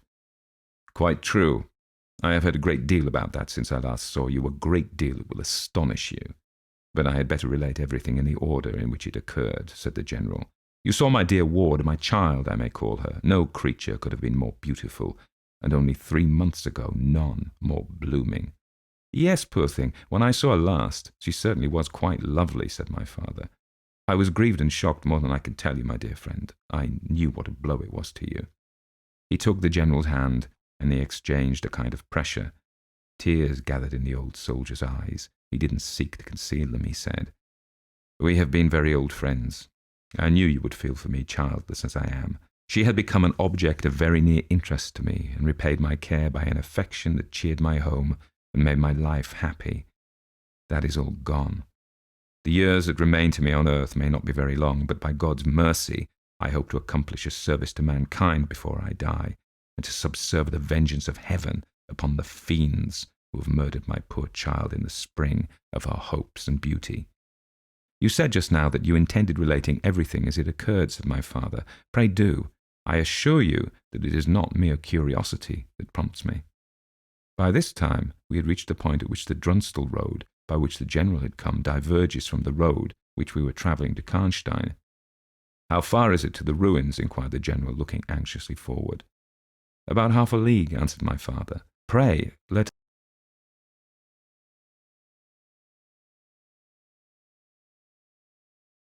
11. The Story. With all my heart, said the General, with an effort. And after a short pause in which to arrange his subject, he commenced on one of the strangest narratives I ever heard. My dear child was looking forward with great pleasure to the visit you had been so good as to arrange for her to your charming daughter. Here he made a gallant but melancholy bow. In the meantime, we had an invitation to my old friend, the Count Karlsfeld, whose schloss is about 6 leagues to the other side of Karnstein. It was to attend the series of fêtes which you remember were given by him in honour of his illustrious visitor, the Grand Duke Charles. Yes, and very splendid I believe they were, said my father. Princely. But then his hospitalities are quite regal. He has Aladdin's lamp. The night from which my sorrow dates was devoted to a magnificent masquerade. The grounds were thrown open, the trees hung with coloured lamps. There was such a display of fireworks as Paris itself had never witnessed. And such music, you know, is my weakness, such ravishing music. The finest instrumental band perhaps in the world, and the finest singers who could be collected from all the great operas in Europe. As you wandered through these fantastically illuminated grounds, the moon-lighted chateau throwing a rosy light from its long rows of windows, you would suddenly hear these ravishing voices stealing from the silence of some grove, or rising from boats upon the lake. I felt myself, as I looked and listened, carried back into the romance and poetry of my early youth. When the fireworks were ended and the ball beginning, we returned to the noble suite of rooms that were thrown open to the dancers. A masked ball, you know, is a beautiful sight, but so brilliant a spectacle of the kind I never saw before. It was a very aristocratic assembly. I was myself almost the only nobody present. My dear child was looking quite beautiful. She wore no mask. Her excitement and delight added an unspeakable charm to her features, always lovely. I remarked a young lady dressed magnificently but wearing a mask, who appeared to me to be observing my ward with extraordinary interest. I had seen her earlier in the evening in the great hall, and again for a few minutes walking near us on the terrace under the castle windows, similarly employed. A lady, also masked, richly and gravely dressed, and with a stately air like a person of rank, accompanied her as a chaperone. Had the young lady not worn a mask, I could, of course, have been much more certain upon the question whether she was really watching my poor darling. I am now well assured that she was.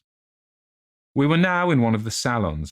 My poor dear child had been dancing and was resting a little in one of the chairs near the door. I was standing near. The two ladies I have mentioned had approached, and the younger took the chair next to my ward, while her companion stood beside me, and for a little time addressed herself in a low tone to her charge. Availing herself of the privilege of her mask, she turned to me, and in the tone of an old friend, and calling me by name, opened a conversation with me, which piqued my curiosity a good deal. She referred to many scenes where she had met me, at court, and at distinguished houses. She alluded to little incidents which I had long ceased to think of, but which I found had only lain in abeyance in my memory, for they instantly started into life at her touch. I became more and more curious to ascertain who she was every moment. She parried my attempts to discover very adroitly and pleasantly. The knowledge she showed of many passages in my life seemed to me all but unaccountable, and she appeared to take a not unnatural pleasure in foiling my curiosity and in seeing me flounder in my eager perplexity from one conjecture to another. In the meantime, the young lady whom her mother called by the odd name of Millarca, when she once or twice addressed her, had with the same ease and grace got into conversation with my ward. She introduced herself by saying that her mother was a very old acquaintance of mine. She spoke of the agreeable audacity which a mask rendered practicable. She talked like a friend. She admired her dress and insinuated very prettily her admiration of her beauty. She amused her with laughing criticisms upon the people who crowded the ballroom, and laughed at my poor child's fun. She was very witty and lively when she pleased, and after a time they had grown very good friends, and the young stranger lowered her mask, displaying a remarkably beautiful face. I had never seen it before, neither had my dear child, but though it was new to us, the features were so engaging as well as lovely that it was impossible not to feel the attraction powerfully. My poor girl did so. I never saw anyone more taken with another at first sight, unless indeed it was the stranger herself, who seemed quite to have lost her heart to her. In the meantime, availing myself of the license of a masquerade, I put not a few questions to the elder lady. "You have puzzled me utterly," I said, laughing. "Is that not enough? Won't you now consent to stand on equal terms and do me the kindness to remove your mask?" "Can any request be more unreasonable?" she replied. "Ask a lady to yield an advantage. Beside, how do you know you should recognize me? Years make changes." "As you see," I said with a bow and I suppose a rather melancholy little laugh. "As philosophers tell us," she said, "and how do you know that the sight of my face would help you?" I should like to take a chance for that, I answered. It is vain trying to make yourself out an old woman. Your figure betrays you. Years, nevertheless, have passed since I saw you, rather, since you saw me, for that is what I am considering. Millarca there is my daughter. I cannot then be young, even in the opinion of people who time has taught to be indulgent. And I may not like to be compared with what you remember me. You have no mask to remove. You can offer me nothing in exchange. My petition is to your pity to remove it, and mine to yours to let it stay where it is, she replied. Well, then, at least you will tell me whether you are French or German. You speak both languages so perfectly. I don't think I shall tell you that, General. You intend a surprise and are meditating the particular point of attack. At all events, you won't deny this, I said, that being honoured by your permission to converse, I ought to know how to address you. Shall I say, Madame la Comtesse? She laughed, and she would no doubt have met me with another evasion, if indeed I can treat any occurrence in an interview, every circumstance of which was prearranged, as I now believe, with the profoundest cunning, as liable to be modified by accident. As to that, she began, but she was interrupted almost as she opened her lips by a gentleman dressed in black, who looked particularly elegant and distinguished, with this drawback, that his face was the most deadly pale I ever saw, except in death. He was in no masquerade, even in the plain evening dress of a gentleman, and he said, without a smile, but with a courtly and unusually low bow, "Will Madame la Comtesse permit me to say a very few words which may interest her?" The lady turned quickly to him and touched her lip in token of silence. She then said to me, "Keep my place for me, General. I shall return when I have said a few words." And with this injunction playfully given, she walked a little aside with the gentleman in black and talked for some minutes, apparently very earnestly. They then walked away slowly together in the crowd, and I lost them for some minutes. I spent the interval in cudgelling my brains for a conjecture as to the identity of the lady who seemed to remember me so kindly, and I was thinking of turning about and joining in the conversation between my pretty ward and the Countess's daughter, and trying whether by the time she returned I might not have a surprise in store for her by having her name, title, chateau, and estates at my fingers' ends. But at this moment she returned, accompanied by the pale man in black, who said, "I shall return and inform Madame la Comtesse when her carriage is at the door." He withdrew.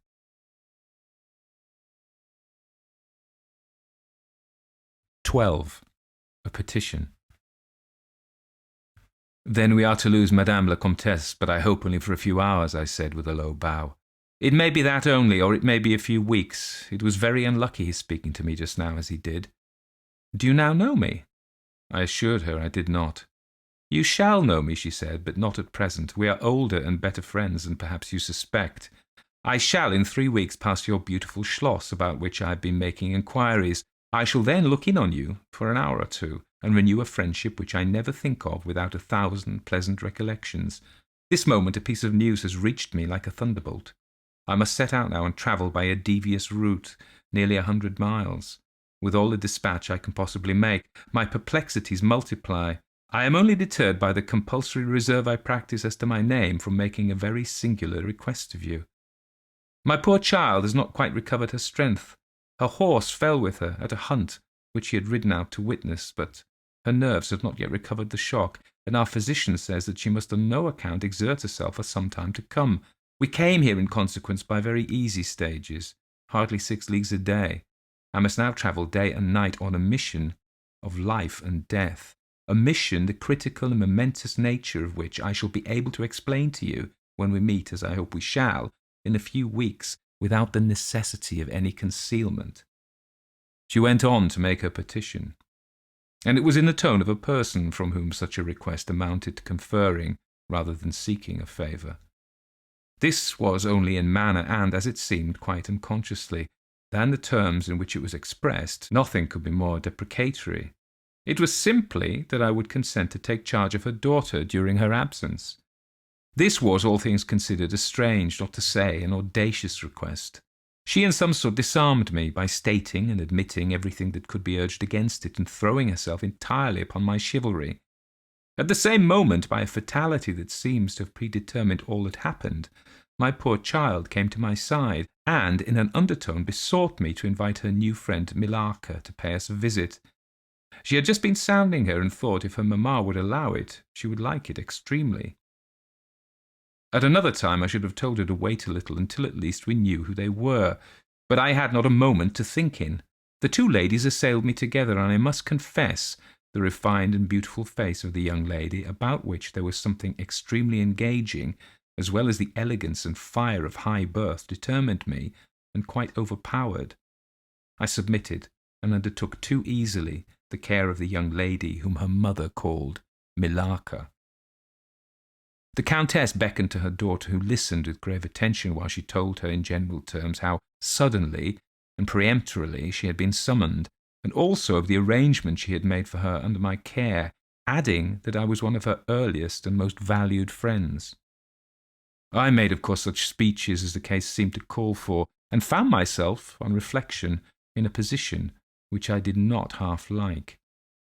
The gentleman in black returned and very ceremoniously conducted the lady from the room.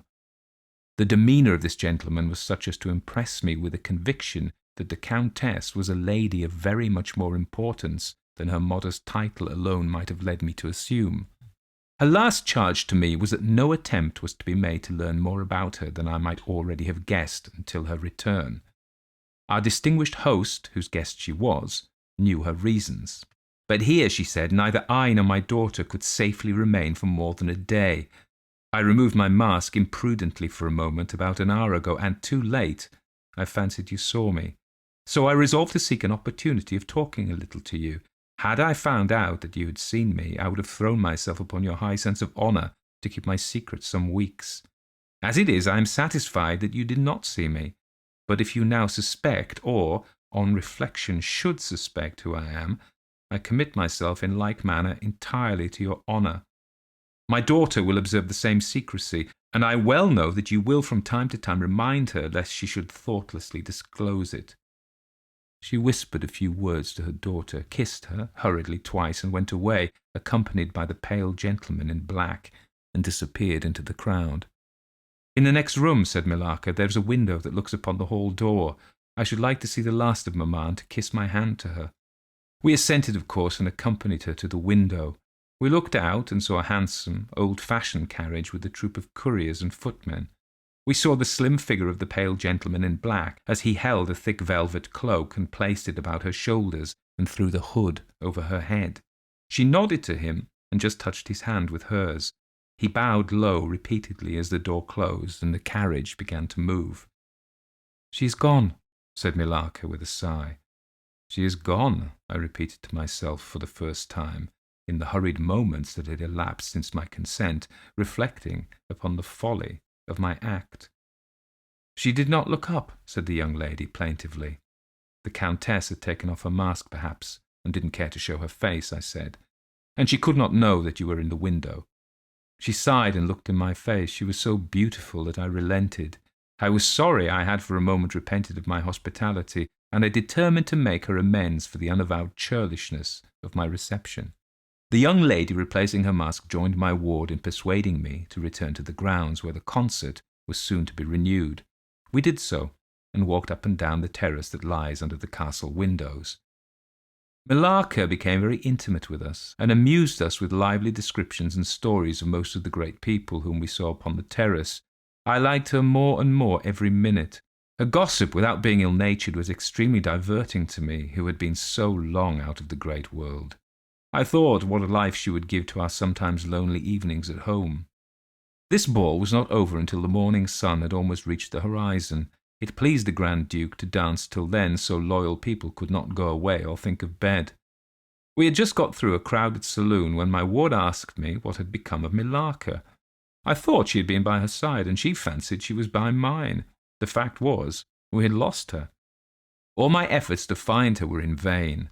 I feared that she had mistaken, in the confusion of a momentary separation from us, other people for her new friends, and had possibly pursued and lost them in the extensive grounds which were thrown open to us.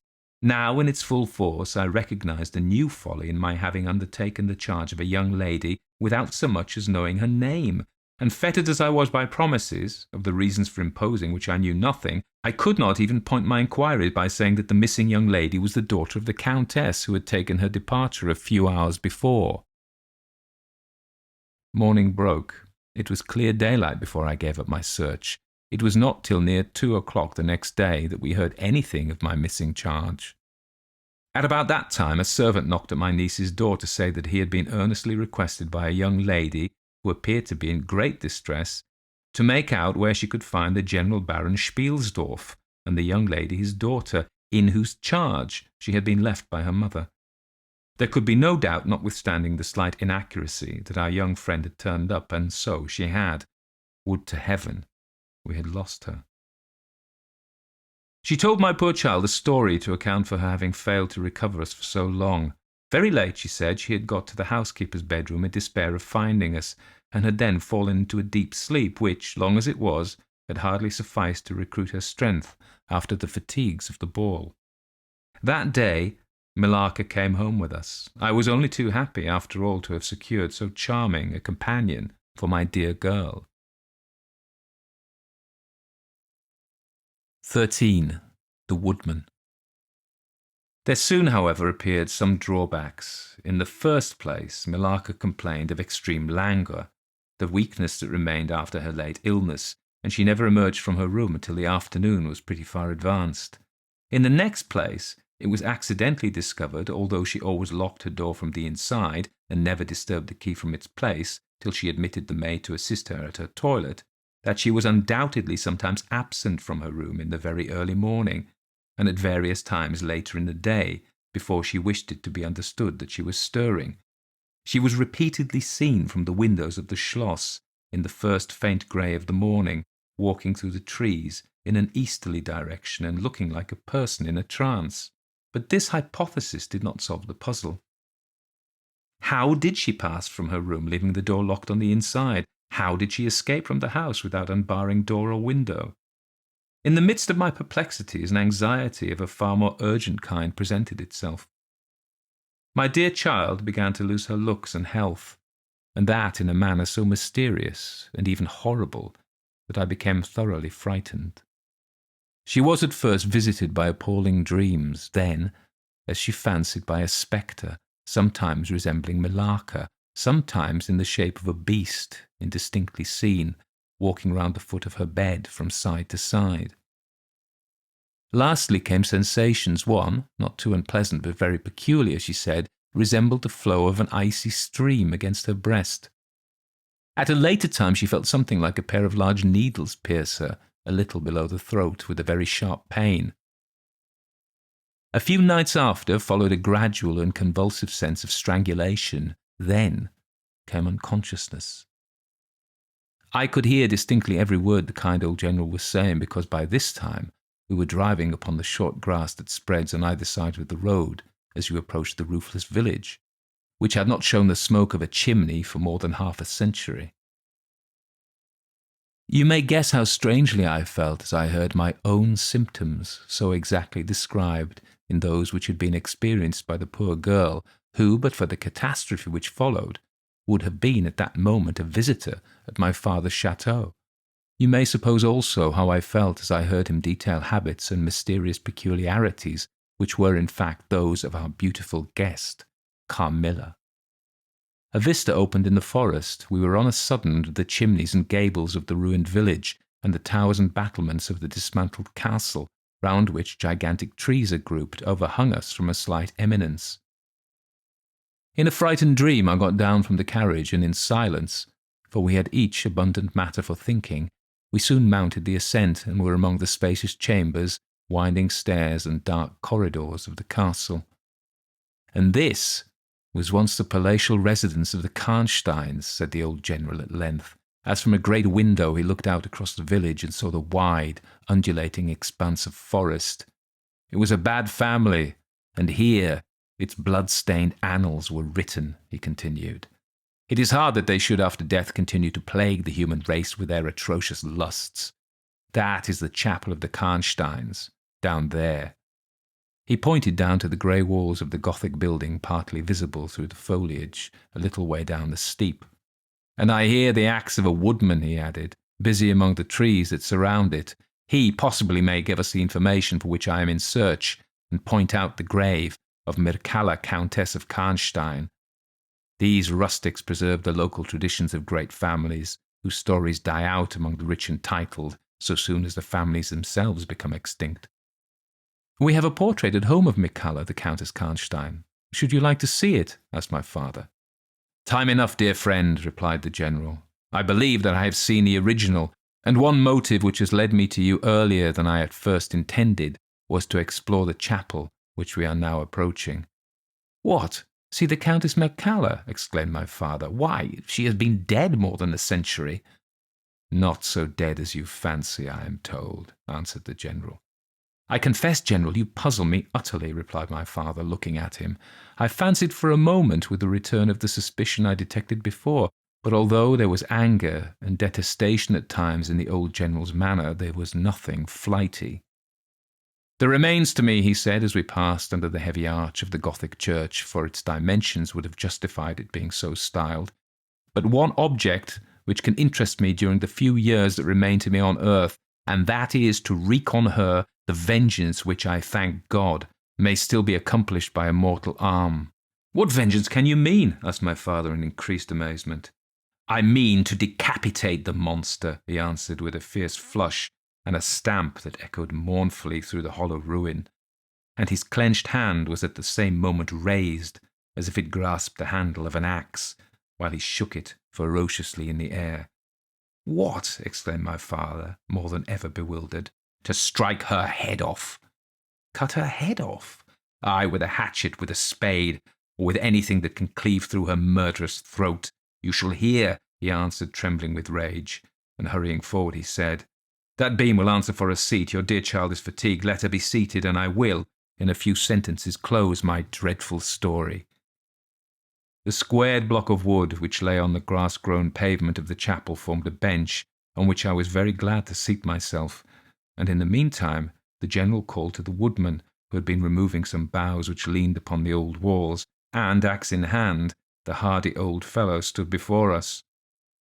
He could not tell us anything of these monuments, but there was an old man, he said, a ranger of this forest, at present sojourning in the house of the priest about 2 miles away, who could point out every monument of the old Karnstein family.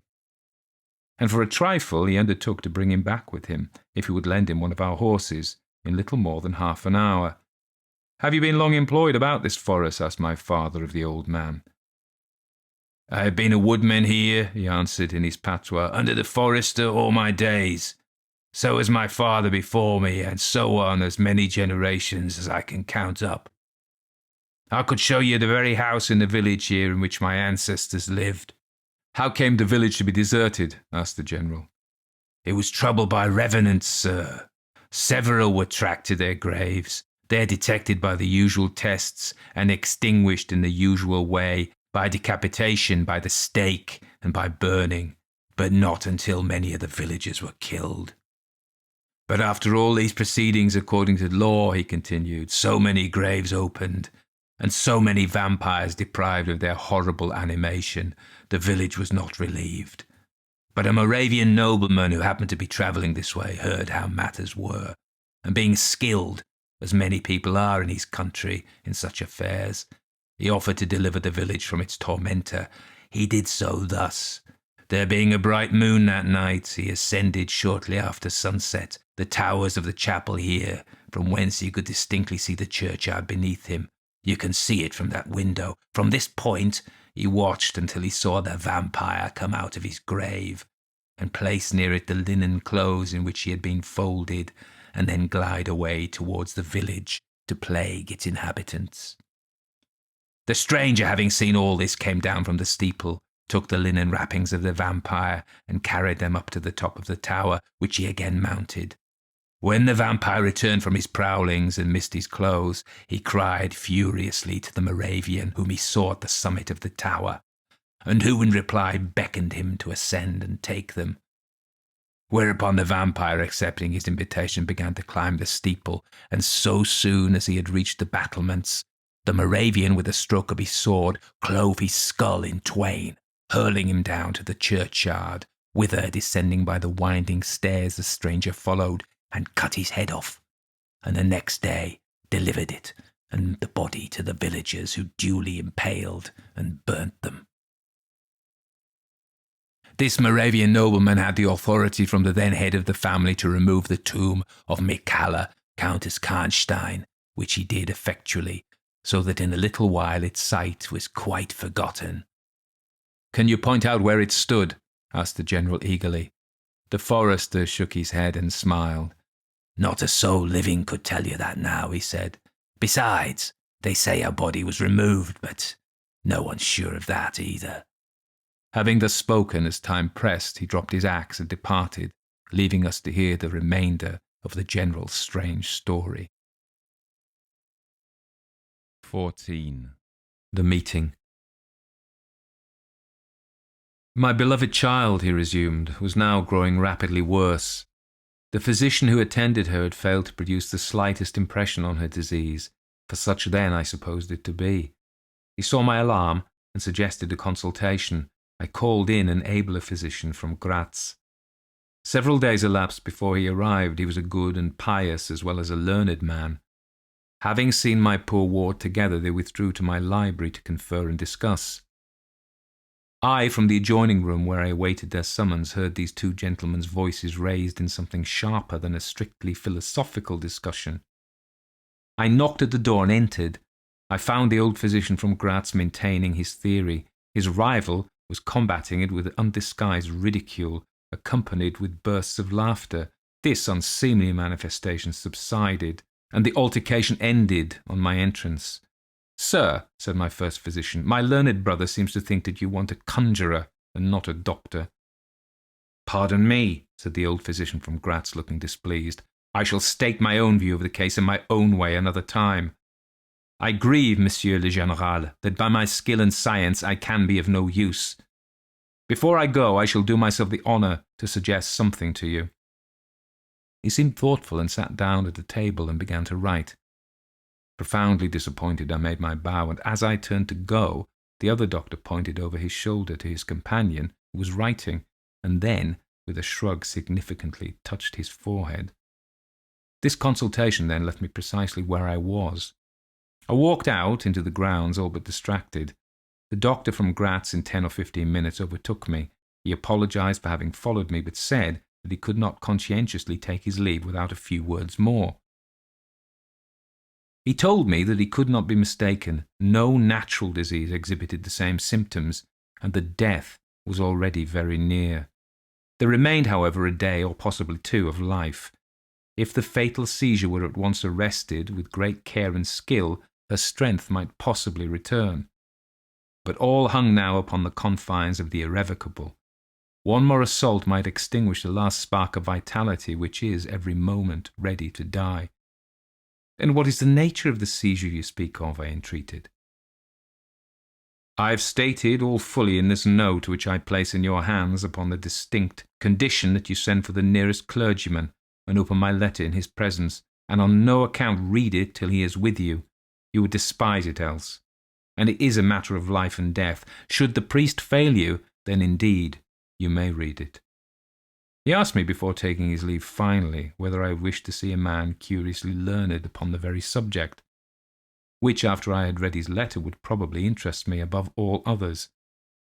And he urged me earnestly to invite him to visit him there, and so took his leave.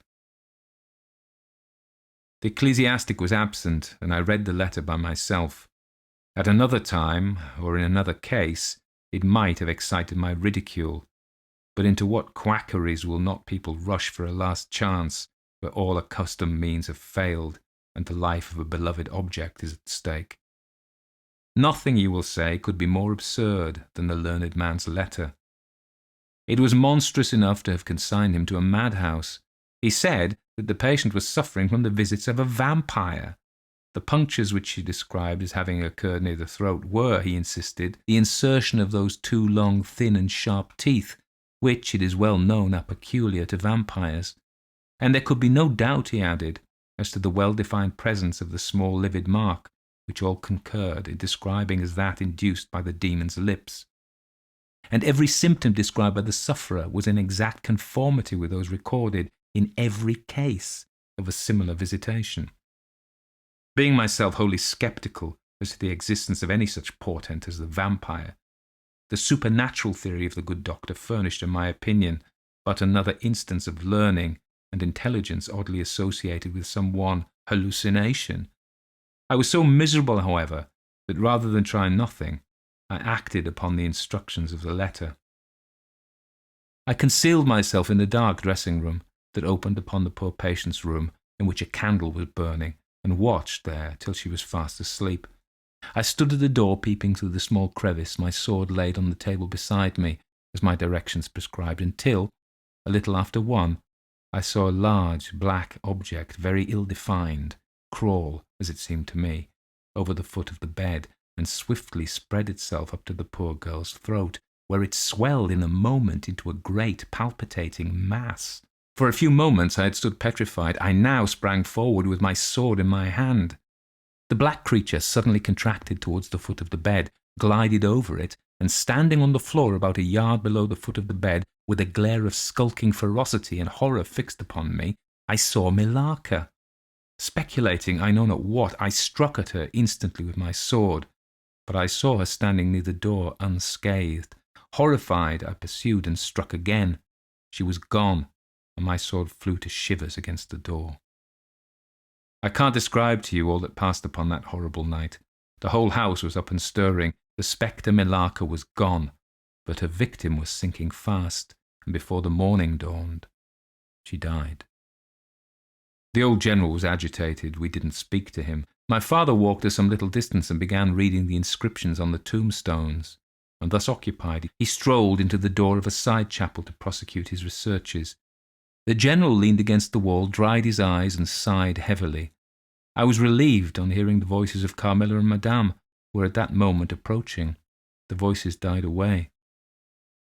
In this solitude, having just listened to so strange a story, connected, as it was, with the great Untitled dead, whose monuments were mouldering among the dust and ivy round us, and every incident of which bore so awfully upon my own mysterious case, in this haunted spot, darkened by the towering foliage that rose on every side, dense and high above its noiseless walls, a horror began to steal over me, and my heart sank, as I thought that my friends were, after all, not about to enter and disturb this triste and ominous scene.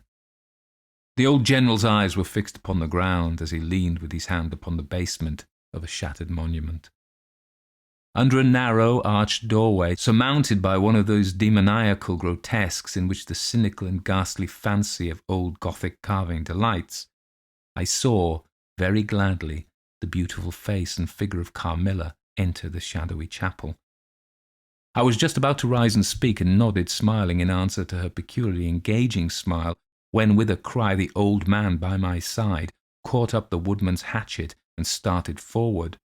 On seeing him, a brutalized change came over her features. It was an instantaneous and horrible transformation, as she made a crouching step backwards. Before I could utter a scream, he struck at her with all his force, but she dived under his blow and, unscathed, caught him in her tiny grasp by the wrist. He struggled for a moment to release his arm, but his hand opened, the axe fell to the ground, and the girl was gone. He staggered against the wall, his grey hair stood upon his head, and a moisture shone over his face, as if he were at the point of death. The frightful scene had passed in a moment. The first thing I recollect after is Madame standing before me and impatiently repeating again and again the question, "Where is Mademoiselle Carmilla?" I answered at length, "I don't know, I can't tell. She went there," and I pointed to the door through which Madame had just entered, "only a minute or two since." "But I have been standing there in the passage ever since Mademoiselle Carmilla entered, and she did not return." She then began to call "Carmilla" through every door and passage and from the windows, but no answer came. "She called herself Carmilla?" asked the general, still agitated. "Carmilla, yes," I answered. "Ah," he said, "that is Millarca. That is the same person who long ago was called Mircalla, Countess Karnstein. Depart from this accursed ground, my poor child, as quickly as you can. Drive to the clergyman's house and stay there till we come. Begone. May you never behold Carmilla more. You will not find her here." 15. Ordeal and Execution. As he spoke, one of the strangest-looking men I ever beheld, entered the chapel at the door through which Carmilla had made her entrance and her exit. He was tall, narrow-chested, stooping, with high shoulders, and dressed in black. His face was brown and dried in with deep furrows. He wore an oddly shaped hat with a broad leaf. His hair, long and grizzled, hung on his shoulders. He wore a pair of gold spectacles and walked slowly with an odd, shambling gait, with his face sometimes turned up to the sky and sometimes bowed down towards the ground, seemed to wear a perpetual smile. His long thin arms were swinging, and his lank hands, in old black gloves ever so much too wide for them, waving and gesticulating in utter abstraction. "The very man!" exclaimed the General, advancing with manifest delight. "My dear Baron, how happy I am to see you! I had no hope of meeting you so soon." He signed to my father, who had by this time returned, and leading the fantastic old gentleman, whom he called the Baron, to meet him. He introduced him formally, and they at once entered into an earnest conversation. The stranger took a roll of paper from his pocket and spread it on the worn surface of a tomb that stood by. He had a pencil case in his fingers, with which he traced imaginary lines from point to point on the paper, which, from their often glancing from it together at certain points of the building, I concluded to be a plan of the chapel. He accompanied what I may term his lecture with occasional readings from a dirty little book, whose yellow leaves were closely written over. They sauntered together down the side aisle opposite to the spot where I was standing, conversing as they went. Then they began measuring distances by paces, and finally they all stood together, facing a piece of the side wall, which they began to examine with great minuteness, pulling off the ivy that clung over it, and rapping the plaster with the ends of their sticks, scraping here and knocking there. At length they ascertained the existence of a broad marble tablet with letters carved in relief upon it. With the assistance of the woodman, who soon returned, a monumental inscription and carved escutcheon were soon disclosed. They proved to be those of the long-lost monument of Michala, Countess Karnstein. The old general, though not, I fear, given to the praying mood, raised his hands and eyes to heaven in mute thanksgiving for some moments. "Tomorrow," I heard him say, "the commissioner will be here, and the inquisition will be held according to law." Then, turning to the old man with the gold spectacles whom I have described, he shook him warmly by both hands and said, "Baron, how can I thank you? How can we all thank you? You will have delivered this region from a plague that has scourged its inhabitants for more than a century. The horrible enemy, thank God, is at last tracked." My father led the stranger aside, and the general followed. I know that he had led them out of hearing that he might relate my case, and I saw them glance often quickly at me as the discussion proceeded. My father came to me, kissed me again, and leading me from the chapel, said, "It's time to return, but before we go home, we must add to our party the good priest, who lives but a little way from this, and persuade him to accompany us to the Schloss." In this quest we were successful, and I was glad, being unspeakably fatigued, when we reached home. But my satisfaction was changed to dismay on discovering that there were no tidings of Carmilla. Of the scene that had occurred in the ruined chapel, no explanation was offered to me, and it was clear that it was a secret which my father for the present determined to keep from me.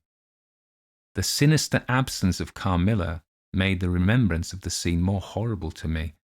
The arrangements for the night were singular. 2 servants and Madame were to sit up in my room that night, and the ecclesiastic with my father kept watch in the adjoining dressing-room. The priest had performed certain solemn rites that night, the purport of which I didn't understand any more than I comprehended the reason of this extraordinary precaution taken for my safety during sleep. I saw it all clearly a few days later. The disappearance of Carmilla was followed by the discontinuance of my nightly sufferings. You have heard, no doubt, of the appalling superstition that prevails in Upper and Lower Styria, in Moravia, Silesia, in Turkish Serbia, in Poland, even in Russia, the superstition, so we must call it, of the vampire. If human testimony, taken with every care and solemnity, judicially before commissions innumerable, each consisting of many members, all chosen for integrity and intelligence, and constituting reports more voluminous, perhaps, than exist upon any one other class of cases, is worth anything, it is difficult to deny or even to doubt the existence of such a phenomenon as the vampire. For my part, I have heard no theory by which to explain what I myself have witnessed and experienced, other than that supplied by the ancient and well-attested belief in the country. The next day the formal proceedings took place in the chapel of Karnstein. The grave of the Countess Michala was opened, and the general and my father recognized each his perfidious and beautiful guest in the face now disclosed to view. The features, though 150 years had passed since her funeral, were tinted by the warmth of life. Her eyes were open. No cadaverous smell exhaled from the coffin. The two medical men, one officially present, the other on the part of the promoter of the inquiry, attested the marvellous fact that there was a faint but appreciable respiration and a corresponding action of the heart. The limbs were perfectly flexible, the flesh elastic, and the leaden coffin floated with blood, in which to a depth of 7 inches the body lay immersed. Here, then, were all the admitted signs and proofs of vampirism. The body, therefore, in accordance with the ancient practice, was raised, and a sharp stake driven through the heart of the vampire, who uttered a piercing shriek at the moment in all respects, such as might escape from a living person in the last agony. Then the head was struck off, and a torrent of blood flowed from the severed neck. The body and head was next placed on a pile of wood and reduced to ashes, which were thrown upon the river and borne away, and that territory has never since been plagued by the visits of a vampire. My father has a copy of the report of the Imperial Commission with the signatures of all who were present at these proceedings, attached in verification of the statement. It is from this official paper that I have summarized my account of this last shocking scene. 16. Conclusion. I write all this, you suppose, with composure, but far from it. I cannot think of it without agitation. Nothing but your earnest desire so repeatedly expressed could have induced me to sit down to a task that has unstrung my nerves for months to come, and re-induced a shadow of the unspeakable horror which years after my deliverance continued to make my days and nights dreadful, and solitude insupportably terrific. But let me add a word or two about that quaint Baron Fordenberg, to whose curious lore we are indebted for the discovery of the Countess Michala's grave. He had taken up his abode in Graz, where, living upon a mere pittance, which was all that remained to him of the once princely estates of his family in Upper Styria, he devoted himself to the minute and laborious investigation of the marvellously authenticated tradition of vampirism.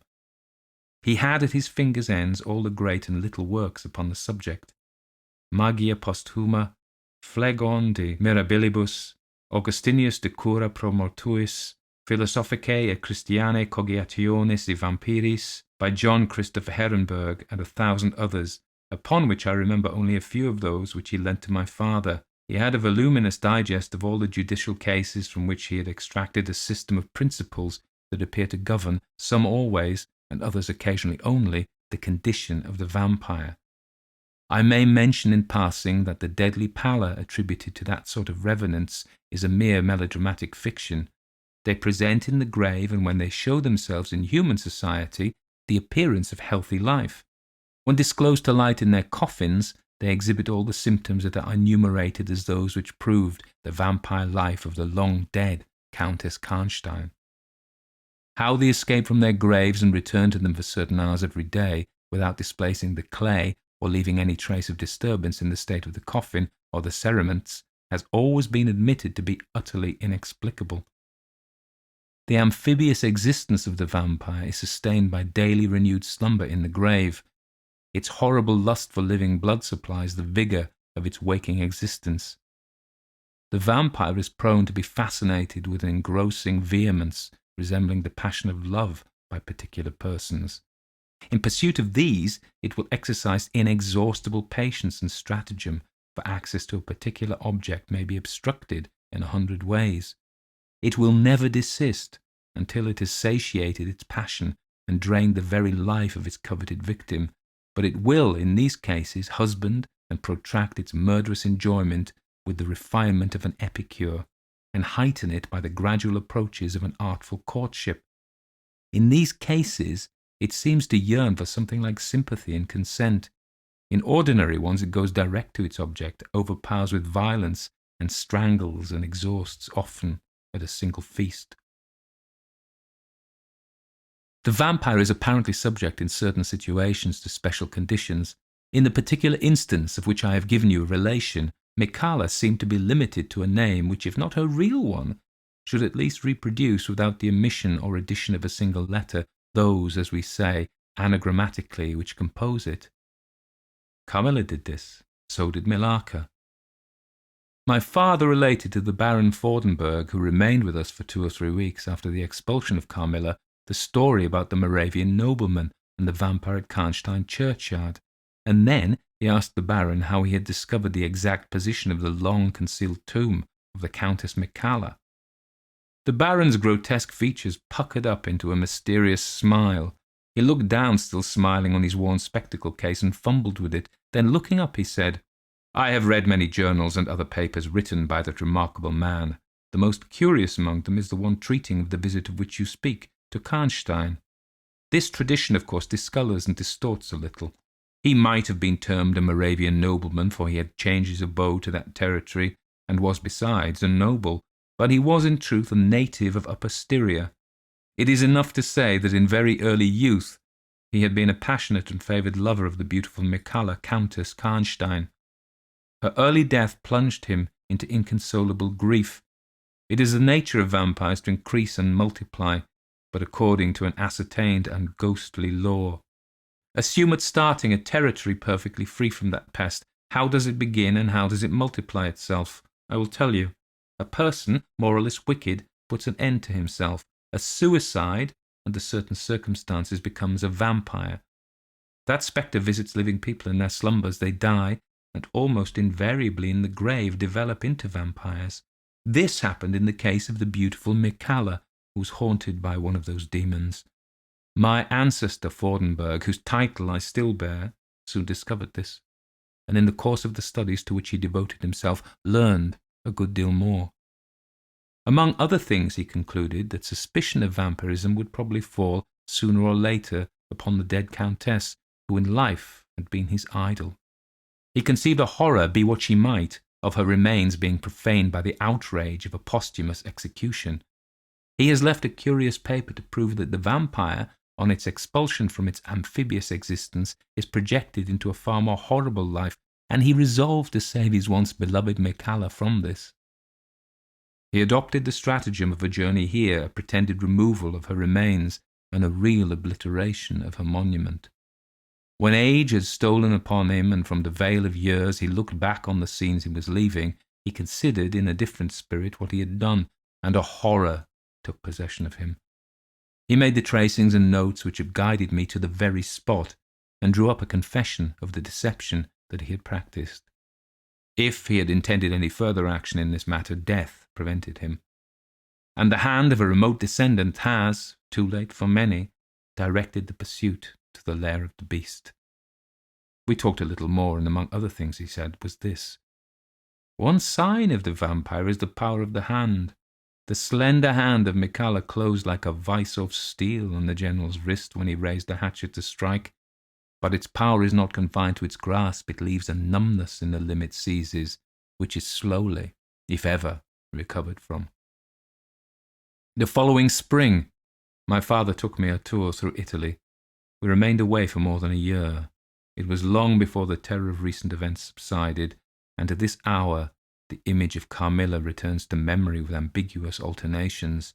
Sometimes the playful, languid, beautiful girl, sometimes the writhing fiend I saw in the ruined church, and often from a reverie I have started, fancying I heard the light step of Carmilla at the drawing-room door.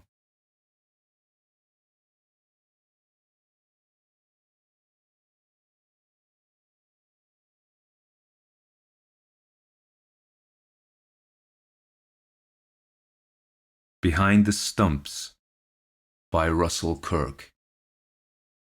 And Satan stood up against Israel and provoked David to number Israel. 1 Chronicles 21:1. Potawatomi County, shorn of its protecting forests 70 years ago, ever since has sprawled like Samson, undone by Delilah, naked, impotent, grudgingly servile. Amid the fields of rotted stumps, potatoes and beans grow, and half the inhabited houses still are log cabins thrown up by the lumbermen who followed the trappers into this land. In Potawatomi there has been no money worth mentioning since the timber was cut, but here and there people cling to the straggling farms or make shift in the crumbling villages. An elusive beauty drifts over this country, sprinkled with little lakes, stretches of second-growth woods and cedar swamps, gravelly upland ridges that are gnawed by every rain now that their cover is gone. As if a curse had been pronounced upon these folk and their houses and their crops in reprisal for their violation of nature, everything in Potawatomi is melting away. Of the children who stick obstinately to this stump country, some are grandchildren and great-grandchildren of the men who swept off the forest. Others are flotsam, cast upon these sandy miles from the torrent of modern life, thrown out of the eddy upon the soggy bank to lie inert and ignored. Worn farmers of a conservative cast of mind, pinched, tenacious, inured to monotony, fond of the bottle on Saturday nights. Eccentrics of several sorts, a silent half-breed crew of Negro and Indian dispersed in cabins and sun-stricken tar-paper shanties along the back roads, remote from the county seat and the lesser hamlets that conduct the languid commerce of Potawatomi. These are the Potawatomi people. Decent roads have come only lately. Even television is too costly for many of these folks. The very hand of government is nerveless in its poverty of soil and spirit.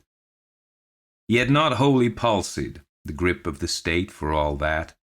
Tax assessments necessarily are modest in Potawatomi, but there are roads to be maintained, poaching of deer and trout to be repressed, public relief to be doled out.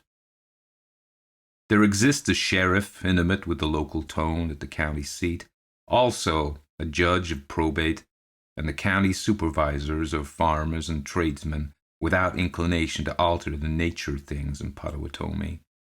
So far, government is in the shadow of a shade, but now and again the state administration and the federal administration gingerly poke about in the mud and brush of the stumpland.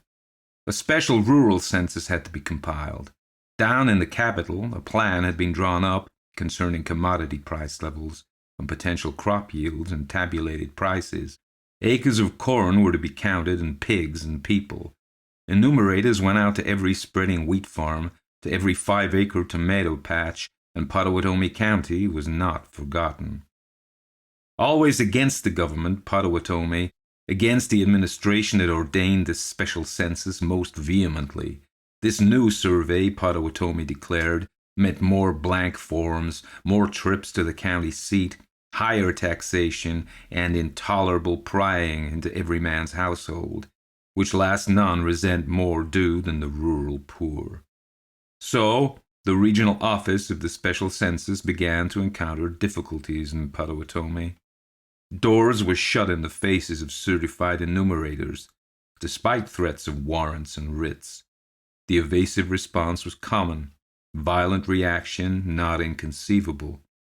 Reports particularly unsettling were received from the district of Bear City, a decayed village of 200 inhabitants. Despite his pressing need for the stipend attached to the office, the temporary agent there resigned in distress at a growing unpopularity. A woman who took his place was ignored by half the farmers she endeavored to interview. Put out, the regional office dispatched to Bear City a special interviewer, Cribben. They let him have a car and a stack of forms and rather a stiff letter of introduction to the postmaster in that town, and off he drove northward.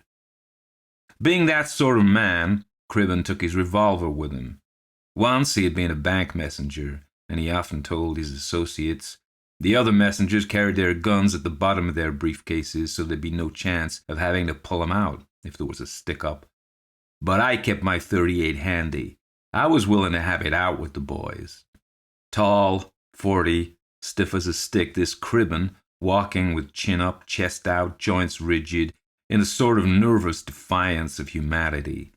He looked insufferable. He was insufferable. Next to a jocular man, an insufferable man is best suited for the responsibilities that are as special interviewers. Close-clipped black hair set off a strong head, well proportioned, but the mouth was petulant, and the eyes were ignorantly challenging, and the chin was set in lines of pomposity. In conversation, Cribben had a way of sucking in his cheeks with an affectation of whimsical deliberation, for Cribben had long told himself that he was admirably funny when he chose to be, especially with women. Years before, his wife had divorced him in Reno, since, somewhat to her bewilderment, she had been able to think of no precise ground which would admit of obtaining a divorce in her own state. He lived chastely, honestly, soberly, quite solitary. He laughed dutifully at other men's jokes. He would go out of his way to write a friendly letter of recommendation, but somehow no one ever asked him out or looked him up. A failure in everything was Cribben. Ex-engineer, ex-chief clerk, ex-artillery captain, ex-foundry partner. He told himself he had been completely reliable in every little particular, which was true, and he told himself he had failed because of his immaculate honesty in a mob of rogues, which was false. He had failed because he was precise. Corporal, about the morning report, I see you used a razor to clean up the ink blot instead of correction fluid. Watch that, Corporal. We'll use correction fluid. Understand? This is the sort of thing the precise Cribben would say, if with a smile, then the wrong kind of smile, and he would compliment himself on his urbanity. Cribben did not spare himself. No man ever was more methodical, more painstaking, reliable in every little particular, yes, but so devoted to these particulars that generalities went to pot. Subordinates resigned and read the help wanted columns rather than submit to another week of such accuracy. Superiors found him hopelessly behind in his work, austerely plodding through tidy inconsequentialities. Truly, Cribben was intolerable. He knew the mass of men to be consistently inaccurate and often dishonest. Quite right, of course. Sensible men nod and shrug. Cribben nagged. His foundry went to pieces because he fretted about missing wrenches and screwdrivers. He thought his workmen stole them. They did, but Cribben would never confess that moderate pilferage was an item of fixed overhead. In Cribben's pertinacity, there would have been something noble, had he loved precision for the sake of truth, but he regarded truth only as an attribute of precision. So down to that sink of broken men, petty governmental service spun Cribben in the vortex of failure. Having arrived at the abyss, which in this instance was a temporary junior clerkship, Cribben commenced to rise in a small way. In this humorless precision, the assistant chief of the regional office discerned the very incarnation of the second-best type of public functionary, and so set him to compelling the reluctant to complete interminable forms. Cribben became a special investigator, with every increase of salary authorized by statute. To entrust him with supervisory duties proved inadvisable, yet within his sphere Cribben was incomparable. It was Cribben's apotheosis. Never had he liked work so well, and only a passion to reorganize the regional office upon a more precise model clouded his contentment. With the majesty of government at his back, the hauteur of a censor in his mien as he queried the subject of a survey or interrogated the petitioner for a grant, a man like Cribben never dreamed of more than this, for Cribben was quite devoid of imagination, and Cribben drove north to Bear City. False-fronted dry goods shops and grocery stores and saloons built lavishly of second-grade white pine when pine was cheap and seemingly inexhaustible, are strung along the broad, gravelled road. This is Bear City. They are like discolored teeth in an old man's mouth, these buildings, for they stand between grass-grown gaps where casual flames have had their way with abandoned structures. One of these shops, with the usual high, old-fashioned windows and siding of watery white, is also the post office. On Saturday afternoons in little places like this, post offices generally close, but on this Saturday afternoon, in Bear City, so Cribben noted as he parked his automobile, not only the dry goods half of the shop, but the post office too was open for business. This was tidy and efficient, Cribben reflected, striding through the door. It predisposed him to amiability. "Afternoon," said Cribben to the postmaster. "I'm J.K. Cribben from the regional office. Read this, please." He presented his letter of introduction.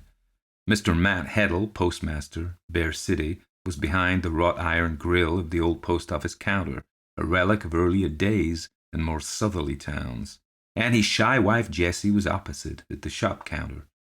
They were not lacking in the dignity that comes from honourable posts long held in small places.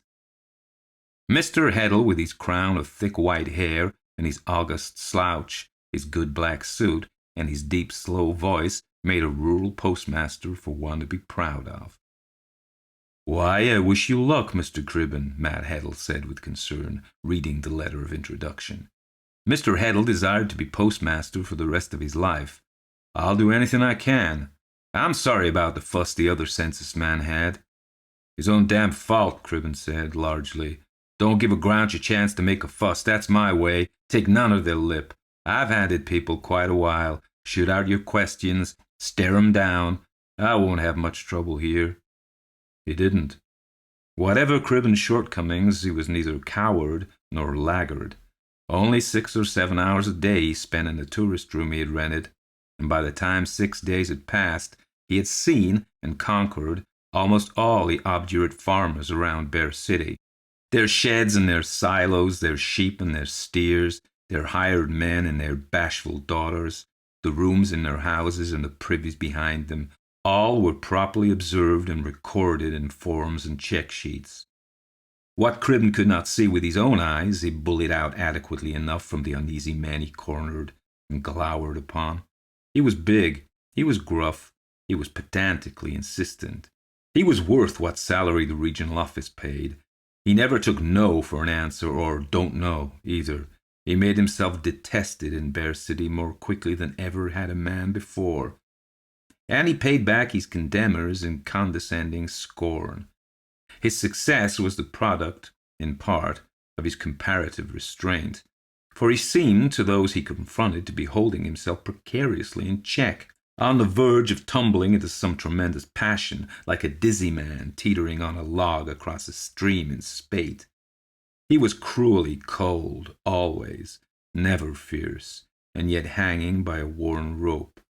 What brute would have had the callousness or the temerity to thrust this man over the brink? It was safer to answer his questions and endure his prying. Over the rutted trails of Pottawatomie County in muddy spring, he drove his official automobile, finding out every shack and hut, every Indian squatter, every forlorn old couple back in the cedar thickets, every widow who boasted a cow on a chicken run. They were numbered, all numbered. This spring the birds were thick in Pottawatomie, and some of the lilacs bloomed early, but Cribben never looked at them, for they were not to be enumerated. He had not an ounce of fancy in him. 6 days of this, and he had done the job except for the barrens. Of all Pottawatomie, Bear City District was the toughest nut for the special census, and the barrens were the hard kernel of Bear City's hinterland. Who lives in the barrens, that sterile and gullied and scrub-veiled upland? Why, it's hard to say. A half-dozen scrawny families, perhaps more, folk seldom seen, more seldom heard, even in Bear City. They have no money for the dissipations of a town, the Barrens people, none of them, at least, except the Golsons, and no one ever knew a Golson to take $1 out of his greasy old purse for anything but a sack of sugar or a bottle of rot-gut whiskey. The Golsons must have money, as money goes in Pottawatomie, but it sticks to them. On Saturday afternoon, a week after his arrival in town, Cribben entered the post office, self-satisfied and muddy.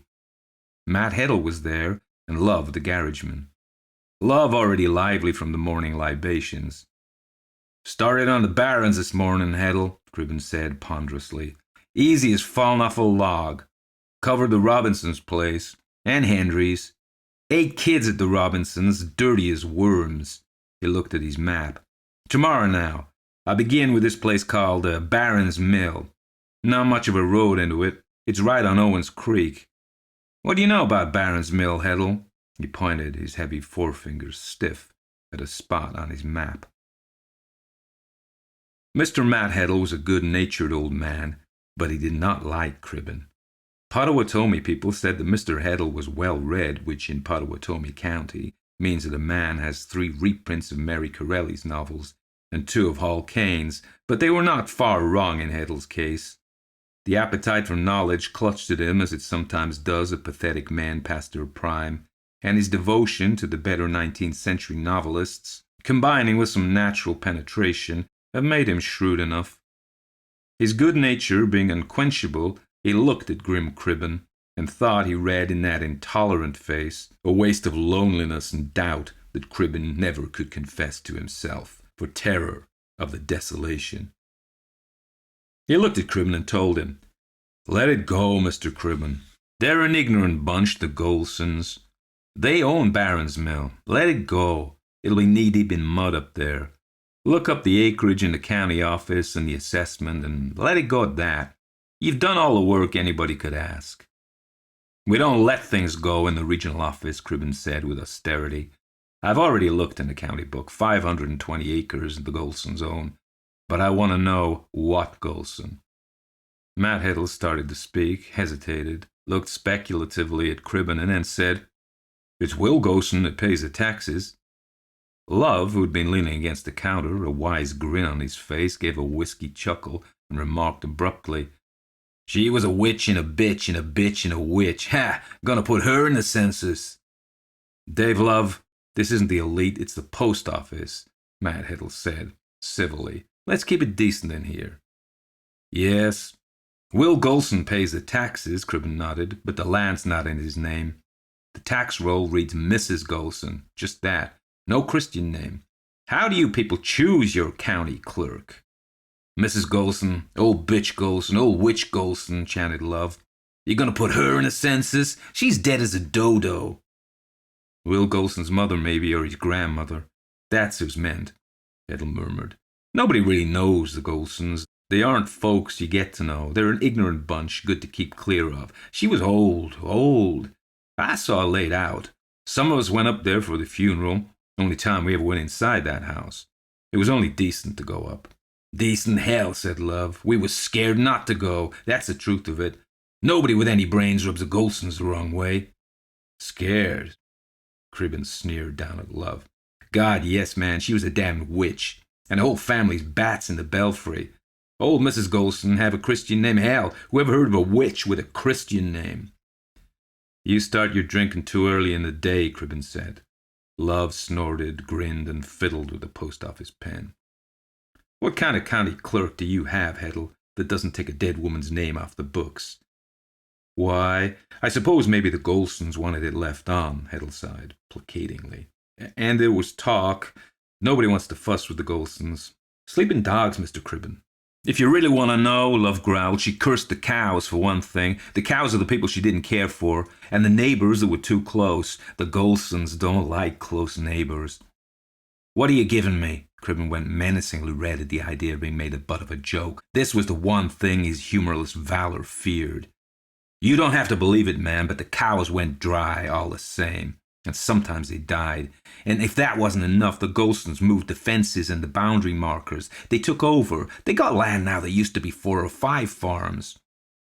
Mrs. Heddle, having been listening, now came across the shop to say in her shy voice, "They did move the post, Mr. Cribben, the Golsons, and the neighbors didn't move 'em back. They were frightened silly." "It'll take more than a sick cow to scare me, Mrs. Heddle," Cribben told her, the flush fading from his cheeks. "You people don't have any system up here. What's wrong with your schools that people swallow this stuff? How do you hire your teachers?" "Barron Mill is a place to put a chill into a preacher, Mr. Cribben," said Matt Heddle meditatively.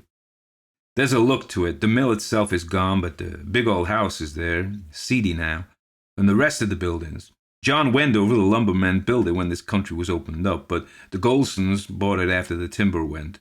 Some people say the Golsons came from Missouri. I don't know. The stories, nobody knows the Golsons. They've got another farm down the creek. There's 5 Golson men nowadays, but I don't know how many women. Will Golson does the talking for them, and he talks as much as a clam. He'll talk to me, Cribben declared. Over Matt Heddle came a sensation of pity. Leaning across the counter, he put his hand on Cribben's. Few ever had done this, and Cribben, startled, stepped back. Now listen, Mr. Cribben, friend. You're a man with spunk, and you know your business, but I'm old. I've been hereabouts a while. There are people that don't fit in anywhere, Mr. Cribben. Did you ever think about that? I mean, they won't live by your ways and mine. Some of them are too good, and some are too bad. Everybody's grown pretty much alike, nearly everybody in this age, and the ones that don't fit in are scarce, but they're still around. Some are queer, very queer. We can't just count them like so many 15-cent stamps. We can't change them, not soon. But they're shy, most of them. Let them alone. Let them alone, and they're likely to crawl into holes out of the sun. Let them be. They don't signify. If you don't stir 'em up, the Golsons are like that. They come under the law, same as anybody else, Cribben put in. Oh, the law was made for you and me and the folks we know, not for them, any more than it was made for the snakes. So long as they let the law alone, don't meddle, Mr. Cribben, don't meddle. They don't signify any more than a wasp's nest at the back of the orchard if you don't poke them. Old Heddle was very earnest. A witch of a bitch and a bitch of a witch, sang Love mordantly. Oh, Lord, how she hexed him. Why, there's Will Golson now, coming out of the elite, Mrs. Heddle whispered from the window. A greasy, burly man with tremendous eyebrows that had tufted points was walking from the bar with a bottle in either hip pocket. He was neither bearded nor shaven, and he was filthy. He turned towards a wagon hitched close by the post office. Handsome specimen, observed Cribben, chafing under all this admonition, the defiance in his lonely nature coming to a boil. We'll have a talk. He strode into the street, Matt Heddle anxiously behind him and Love sauntering in the rear. Golson, sensing them, swung round from tightening his horse's harness. Unquestionably, he was a rough customer, but that roused Cribben's spirit. Will Golson, called out Cribben in his artillery captain voice, I've got a few questions to ask you. A stare, and then Golson spat on the road. His words were laboured, a heavy blur of speech, like a man wrestling with a tongue uncongenial to him. You the counter? That's right, Cribben told him. Who owns your farm, Golson? Another stare, longer, and a kind of slow, dismal grimace. Go to hell, said Golson. Leave us be.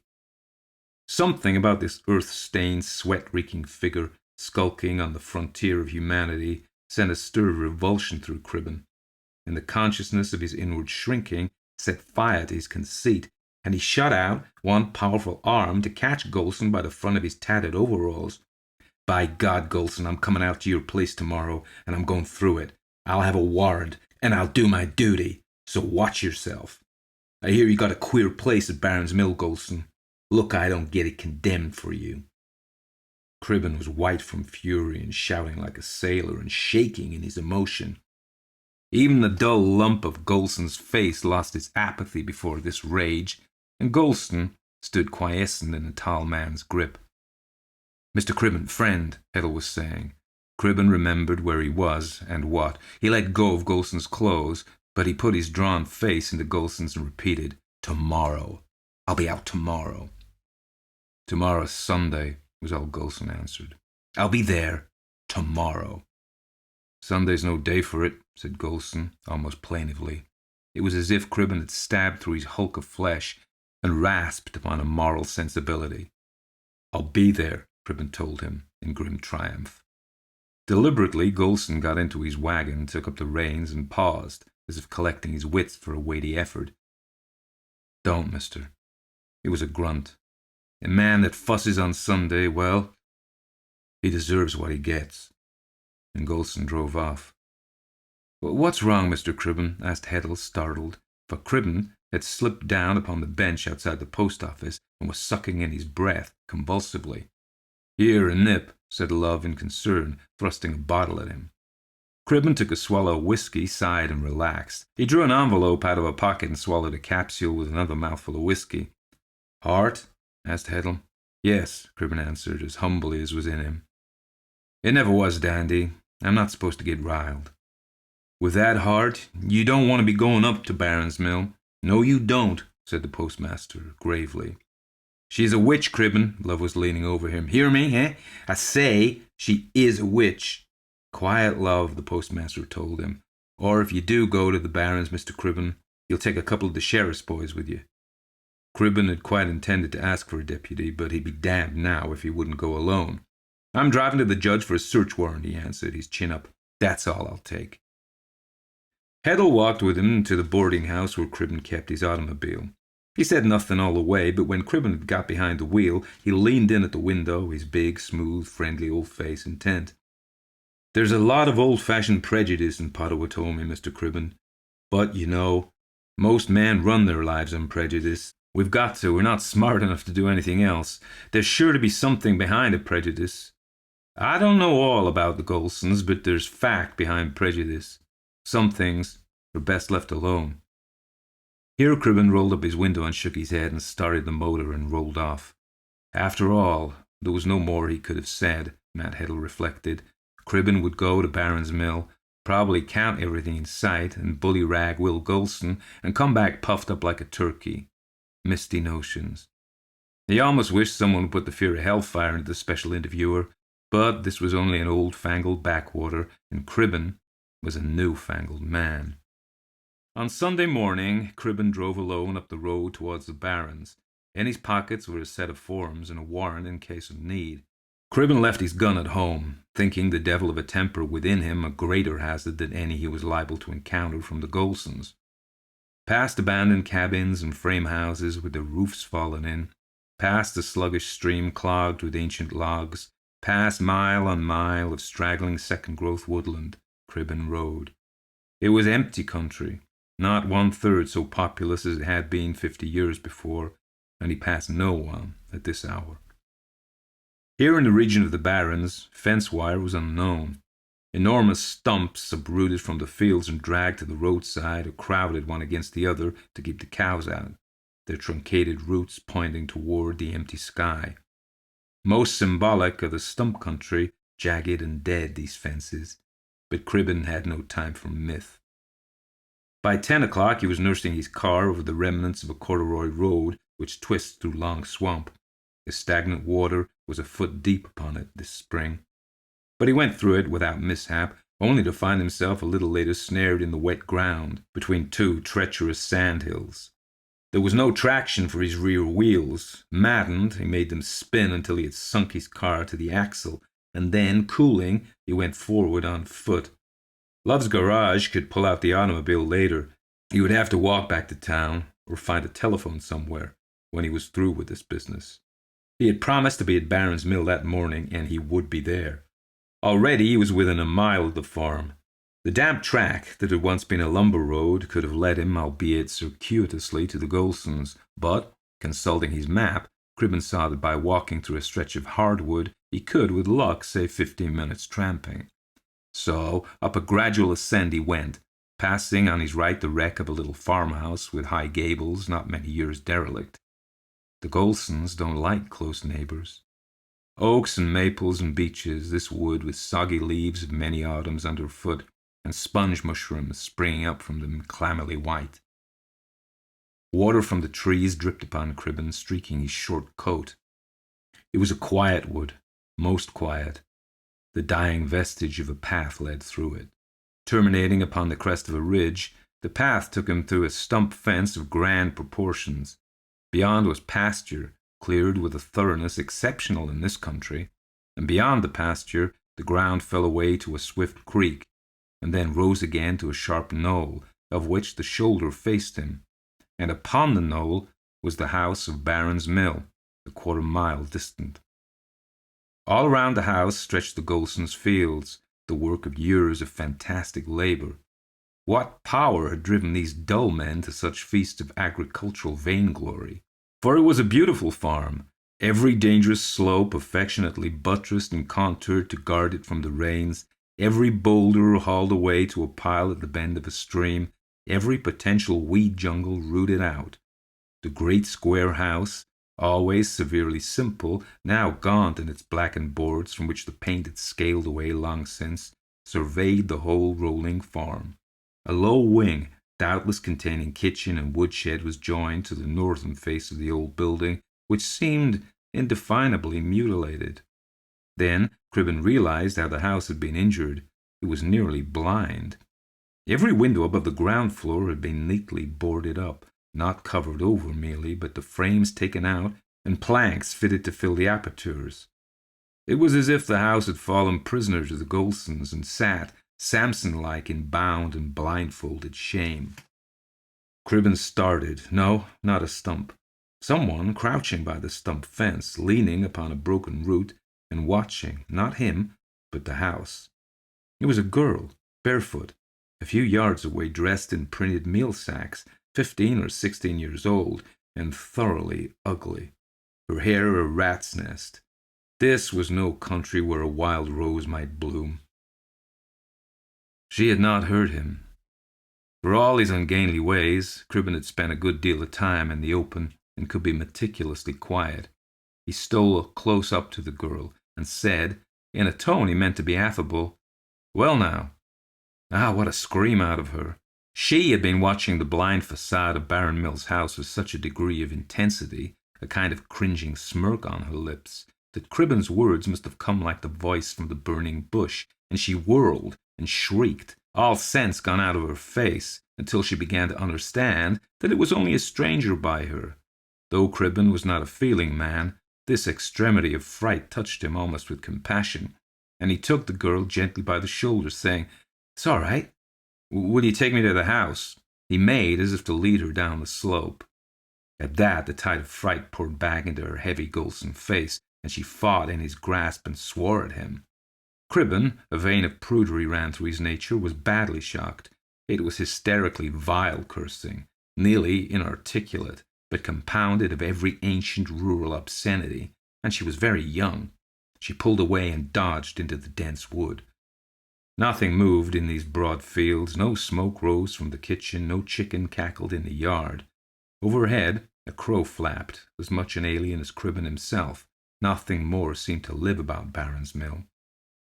Were Will Golson crazy enough to be peering from one of the windows with a shotgun beside him, Cribben would make a target impossible to miss, and Cribben knew this. But no movement came from behind the blinds, and Cribben went round, unscathed, to the kitchen door. A pause and a glance told Cribben that the animals were gone, every one of them, to the last hen and the last cat, driven down to the lower farm to vex and delay him, and it looked as if every Golson had gone with them. He knocked at the scarred back door. Only echoes. It was not locked, and having his warrant in his pocket, he entered. If Will Golson were keeping mum inside, he'd rout him out. 4 low rooms, kitchen, rough parlour, a couple of topsy-turvy bedrooms. This was the wing of the house, showing every sign of a hasty flight. A massive panelled door shut off the parlour from the square bulk of the older house, and its big key was in the lock. Well, it was worth a try. Cribben, unlocking the door, looked in. Black frayed blinds drawn down over the windows, and the windows upstairs boarded, of course. Returning to the kitchen, he got a kerosene lamp, lit it, and went back to the darkened rooms. 14-foot ceilings in these cold chambers, and the remnants of Victorian prosperity in mildewed love-seats and peeling gilt mirrors, and dust. Dust. A damp place, wholly still. Cribben, telling his nerves to behave, plodded up the fine sweep of the solid stairs, the white plaster of the wall gleaming from his lamp. Dust, dust. A broad corridor, and 3 rooms of moderate size, their doors ajar, a naked bedstead in each, and at the head of the corridor a door that stuck. The stillness infecting him, Cribben pressed his weight cautiously upon the knob, so that the squeak of the hinges was faint when the door yielded. Holding the lamp above his head, he was in. Marble-top commode, washbowl holding a powder of grime, fantastic oaken wardrobe, and a tremendous Victorian rosewood bed, carved and scrolled, its towering head casting a shadow upon the sheets that covered the mattress. There were sheets, and they were humped with the shape of someone snuggled under them. "Come on out," said Cribben, his throat dry. No one answered, and he ripped the covers back. He had a half-second to stare before he dropped the lamp to its ruin. Old, how old she had been! Immensely fat. He could tell it in a frozen moment, but now the malign wrinkles hung in horrid, empty folds. How evil! And even yet, that drooping lip of command, that projecting jaw. He knew at last from what source had come the power that terraced and tended Baron's mill. The eyelids were drawn down, but this only was their time before the lamp smashed. Ah, why hadn't they buried her? For she was dead, long dead, many a season dead. All light gone, Cribben stood rigid, his fingers pressed distractedly against his thighs. To his brain, absurdly, came a forgotten picture out of his childhood, a coloured print in his King Arthur, Lancelot in the chapel of the dead wizard, with the knight lifting the corner of a shroud. This picture dropping away, Cribben told his unmoving self silently, but again and again, "Old Mrs. Golson, old witch, old bitch," as if it were an incantation. Then he groped for the vanished door, but stumbled upon the wire guard of the broken lamp.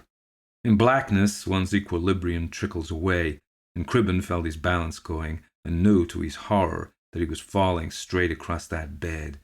He struck the sheets heavily and paused there in a paralysis of revulsion.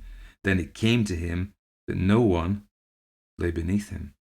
Revulsion was swallowed in a compelling urgency, and Cribben slid his hand sweepingly along the covers in desperate hope of a mistake, but no. There was no form in the bed but his own. Crouching like a great clumsy dog, he hunched against the headboard while he blinked for any filler drop of light show him what it would. He had left the door ajar, and through the doorway wavered the very dimmest of dim glows, the forlorn hope of the bright sun without. Now that Cribben's eyes had been a little time in the room, he could discern whatever was silhouetted against the doorway, the back of a chair, the edge of the door itself, the knob. And something moved into a silhouette, imperious nose, pendulous lip, great jaw. So much before Cribben's heart made its last leaping protest.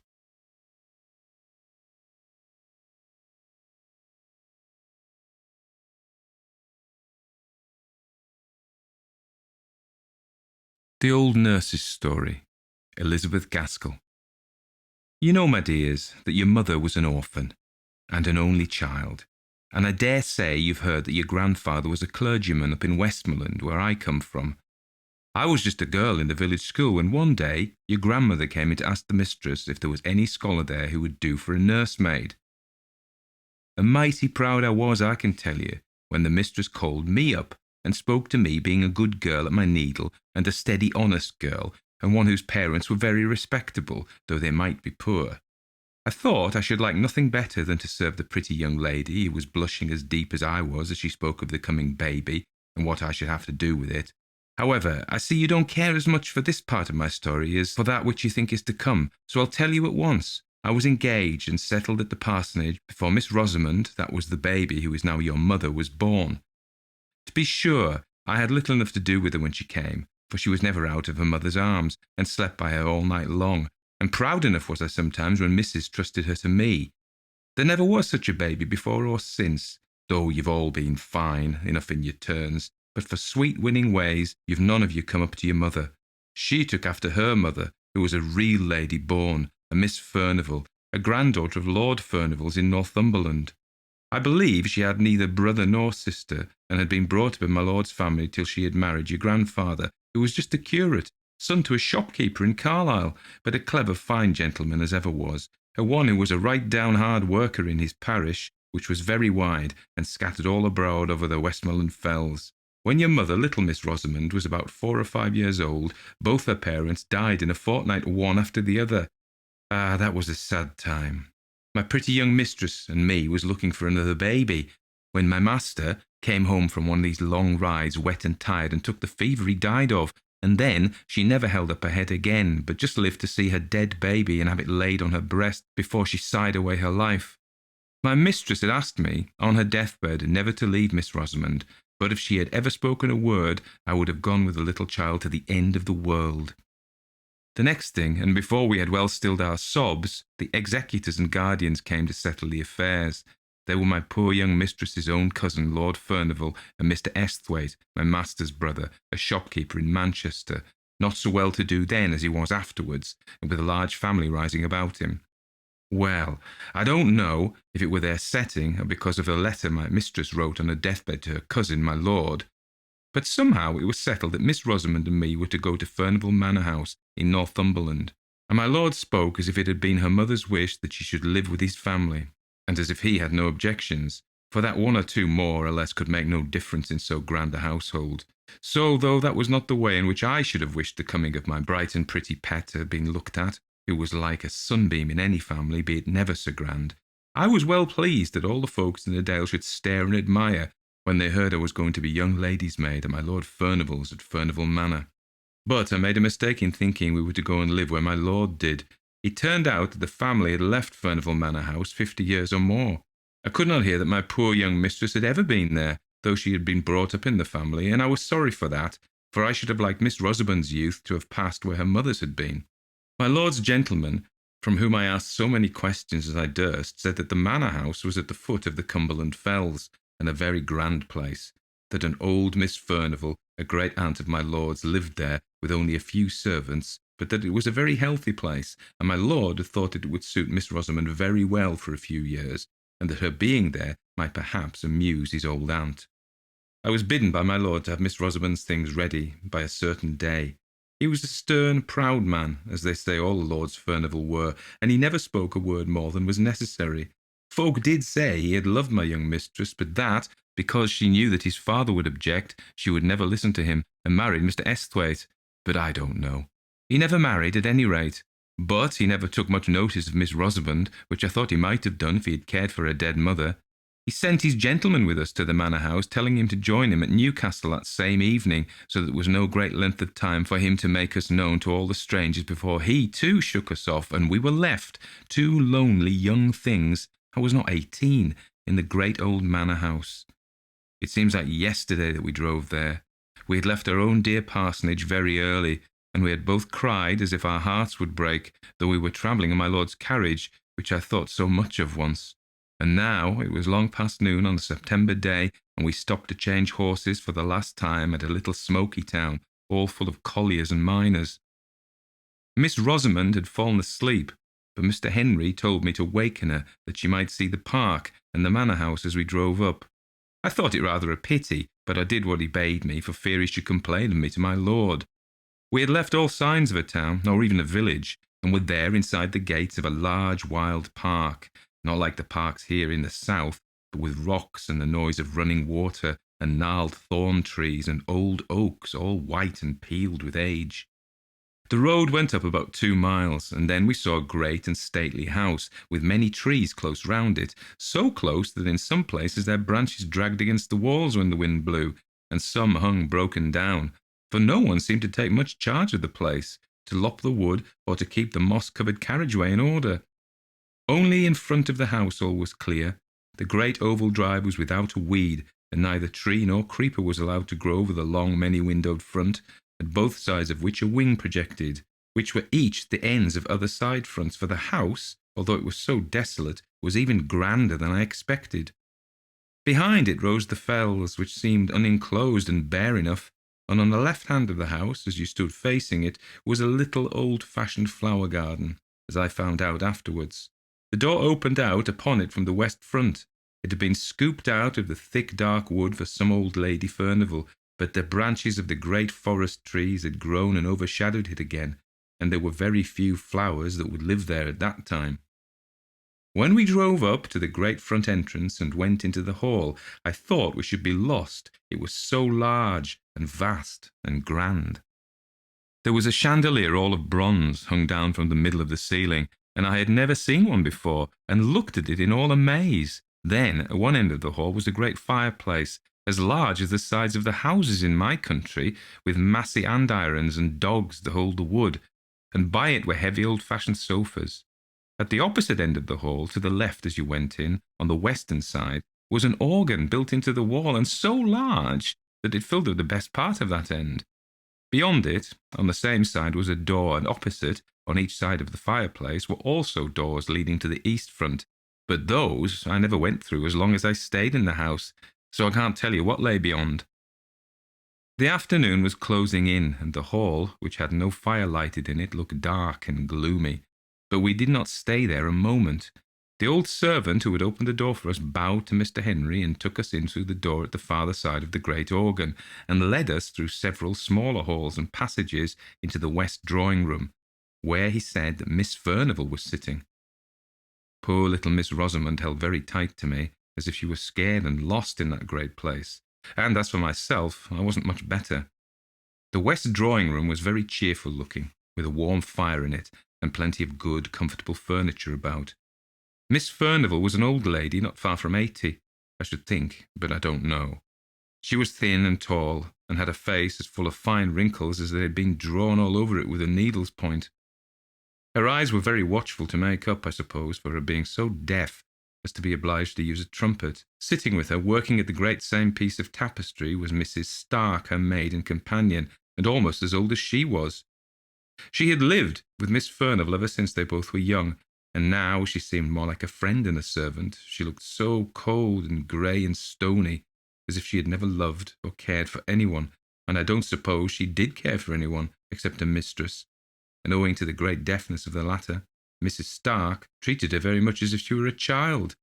Mr. Henry gave some message from my lord, and then he bowed good-bye to us all, taking no notice of my sweet little Miss Rosamond's outstretched hands, and left us standing there, being looked at by the two old ladies through their spectacles. I was right glad when they rang for the old footman who had shown us in at first and told him to take us to our rooms. So we went out of that great drawing-room and into another sitting-room, and out of that and then up a great flight of stairs and along a broad gallery, which was something like a library, having books all down one side and windows and writing tables all down the other, till we came to our rooms, which I was not sorry to hear were just over the kitchens, for I began to think I should be lost in that wilderness of a house. There was an old nursery that had been used for all the little lords and ladies long ago, and a pleasant fire burning in the grate, and the kettle boiling on the hob, and tea things spread out on the table.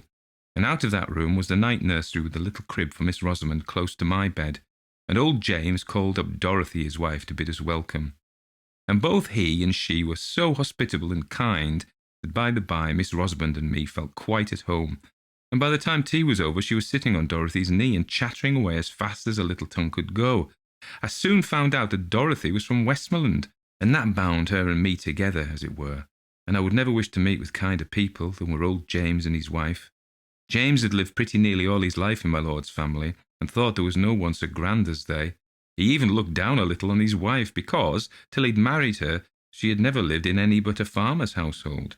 But he was very fond of her, as well he might be. They had one servant under them to do all the rough work. Agnes they called her, and she and me and James and Dorothy, with Miss Furnivall and Mrs. Stark, made up the family, always remembering my sweet little Miss Rosamond. I used to wonder what they'd done before she came, they thought so much of her now. Kitchen and drawing-room, it was all the same. The hard, sad Miss Furnivall and the cold Mrs. Stark looked pleased when she came fluttering in like a bird, playing and pranking hither and thither, with a continual murmur and a pretty prattle of gladness.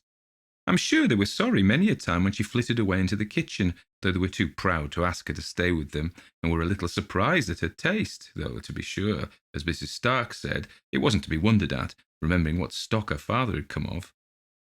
The great old rambling house was a famous place for little Miss Rosamond. She made expeditions all over it with me at her heels, all except the east wing, which was never opened, and whither we never thought of going. But in the western and northern parts was many a pleasant room, full of things that were curiosities to us, though they might not have been to people who had seen more. The windows were darkened by the sweeping boughs of the trees and ivy which had overgrown them, but in the green gloom we could manage to see old china jars and carved ivory boxes and great heavy books, and above all, the old pictures. Once I remember my darling would have Dorothy go with us to tell us who they all were, for they were all portraits of some of my lord's family, though Dorothy couldn't tell us the names of everyone. We had gone through most of the rooms when we came to the old state drawing room over the hall, and there was a picture of Miss Furnivall, or, as she was called in those days, Miss Grace, for she was the younger sister. Such a beauty she must have been, but with such a set, proud look, and such scorn looking out of her handsome eyes, with her eyebrows just a little raised, as if she wondered how anyone could have the impertinence to look at her, and her lip curled at us as we stood there gazing. She had a dress on, the like of which I'd never seen before, but it was all the fashion when she was young. A hat of some soft white stuff like a beaver pulled a little over her brows, and a beautiful plume of feathers sweeping round it on one side, and a gown of black satin was open in front to a quilted white stomacher. "Well, to be sure," said I, when I'd gazed my fill. "Flesh is grass, they do say, but who would have thought Miss Furnivall had been such an out-and-out beauty to see her now?" "Yes," said Dorothy, "folks change sadly. But if what my master's father used to say was true, Miss Furnivall, the elder sister, was handsomer than Miss Grace. Her picture's somewhere, but I'll show it to you. You must never let on, even to James, that you've seen it." "Can the little lady hold the tongue, think you?" asked she. I wasn't so sure, for she was such a little sweet, bold, open-spoken child, so I set her to hide herself, and then I helped Dorothy to turn a great picture that leaned with its face towards the wall, and wasn't hung up as the others were. To be sure, it beat Miss Grace for beauty, and I think for scornful pride too, though in that manner it might be hard to choose. I could have looked at it an hour, but Dorothy seemed half frightened at having shown it to me, and hurried it back again and bade me run and find Miss Rosamond, for that there were some ugly places about the house where she should like ill for the child to go.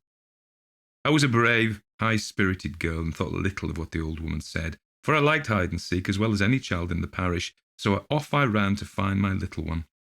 As winter drew on, and the days grew shorter, I was sometimes almost certain that I heard a noise as if someone was playing on the great organ in the hall. I didn't hear it every evening, but certainly I did hear it very often, usually when I was sitting with Miss Rosamond after I'd put her to bed and was keeping quite still and silent in the bedroom. Then I used to hear it booming and swelling away in the distance. The first night, when I went down to my supper, I asked Dorothy who had been playing music, and James said very shortly that I was a gowk to take the wind soughing among the trees for music. But I saw Dorothy look at him very fearfully, and Bessie, the kitchen maid, said something beneath her breath and went quite white. I saw they didn't like my question, so I held my peace until I was with Dorothy alone, when I knew I could get a great deal out of her. So the next day I watched my time, and I coaxed and asked her who it was that played the organ, for I knew it was the organ and not the wind well enough. For all that, I kept silence before James. But Dorothy had had her lesson, I'll warrant, and never a word could I get from her. So then I tried Bessie, though I always held my head rather above her, as I was even to James and Dorothy, and she was little better than their servant. So she said I must never, never tell. And if I ever told, I was never to say she had told me. But it was a very strange noise, and she'd heard it many a time, but most of all on winter nights and before storms. And folks did say it was the old lord playing on the great organ in the hall, just as he used to do when he was alive. But who the old lord was, or why he played, and why he played on stormy winter evenings in particular, she either couldn't or wouldn't tell me. Well, I told you I had a brave heart, and I thought it was rather pleasant to have that grand music rolling about the house, let who would be the player. For now it rose above the great gusts of wind and wailed and triumphed, just like a living creature. And then it fell to a softness most complete, only it was always music and tunes, so it was nonsense to call it the wind. I thought at first that it might be Miss Furnivall who played, unbeknown to Bessie, but one day, when I was in the hall by myself, I opened the organ and peeped all about it and around it as I had done to the organ in Crosthwaite Church once before, and I saw it was all broken and destroyed inside, though it looked so brave and fine. And then, though it was noonday, my flesh began to creep a little, and I shut it up and I ran away pretty quickly to my own bright nursery, and I didn't like hearing the music for some time after that, any more than James and Dorothy did. At this time, Miss Rosamond was making herself more and more beloved. The old ladies liked her to dine with them at their early dinner. James stood behind Miss Furnivall's chair, and I behind Miss Rosamond's, all in state, and after dinner they would play about in a corner of the great drawing-room as still as any mouse, while Miss Furnivall slept, and I had my dinner in the kitchen. But she was glad enough to come to me in the nursery afterwards, for, as she said, Miss Furnivall was so sad, and Mrs. Stark so dull.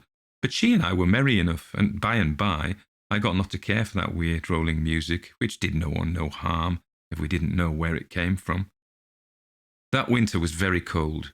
In the middle of October the frost began, and lasted many, many weeks. I remember one day at dinner Miss Furnivall lifted up her sad, heavy eyes and said to Mrs. Stark, "I am afraid we shall have a terrible winter," in a strange kind of meaning way. But Mrs. Stark pretended not to hear and talked very loud of something else.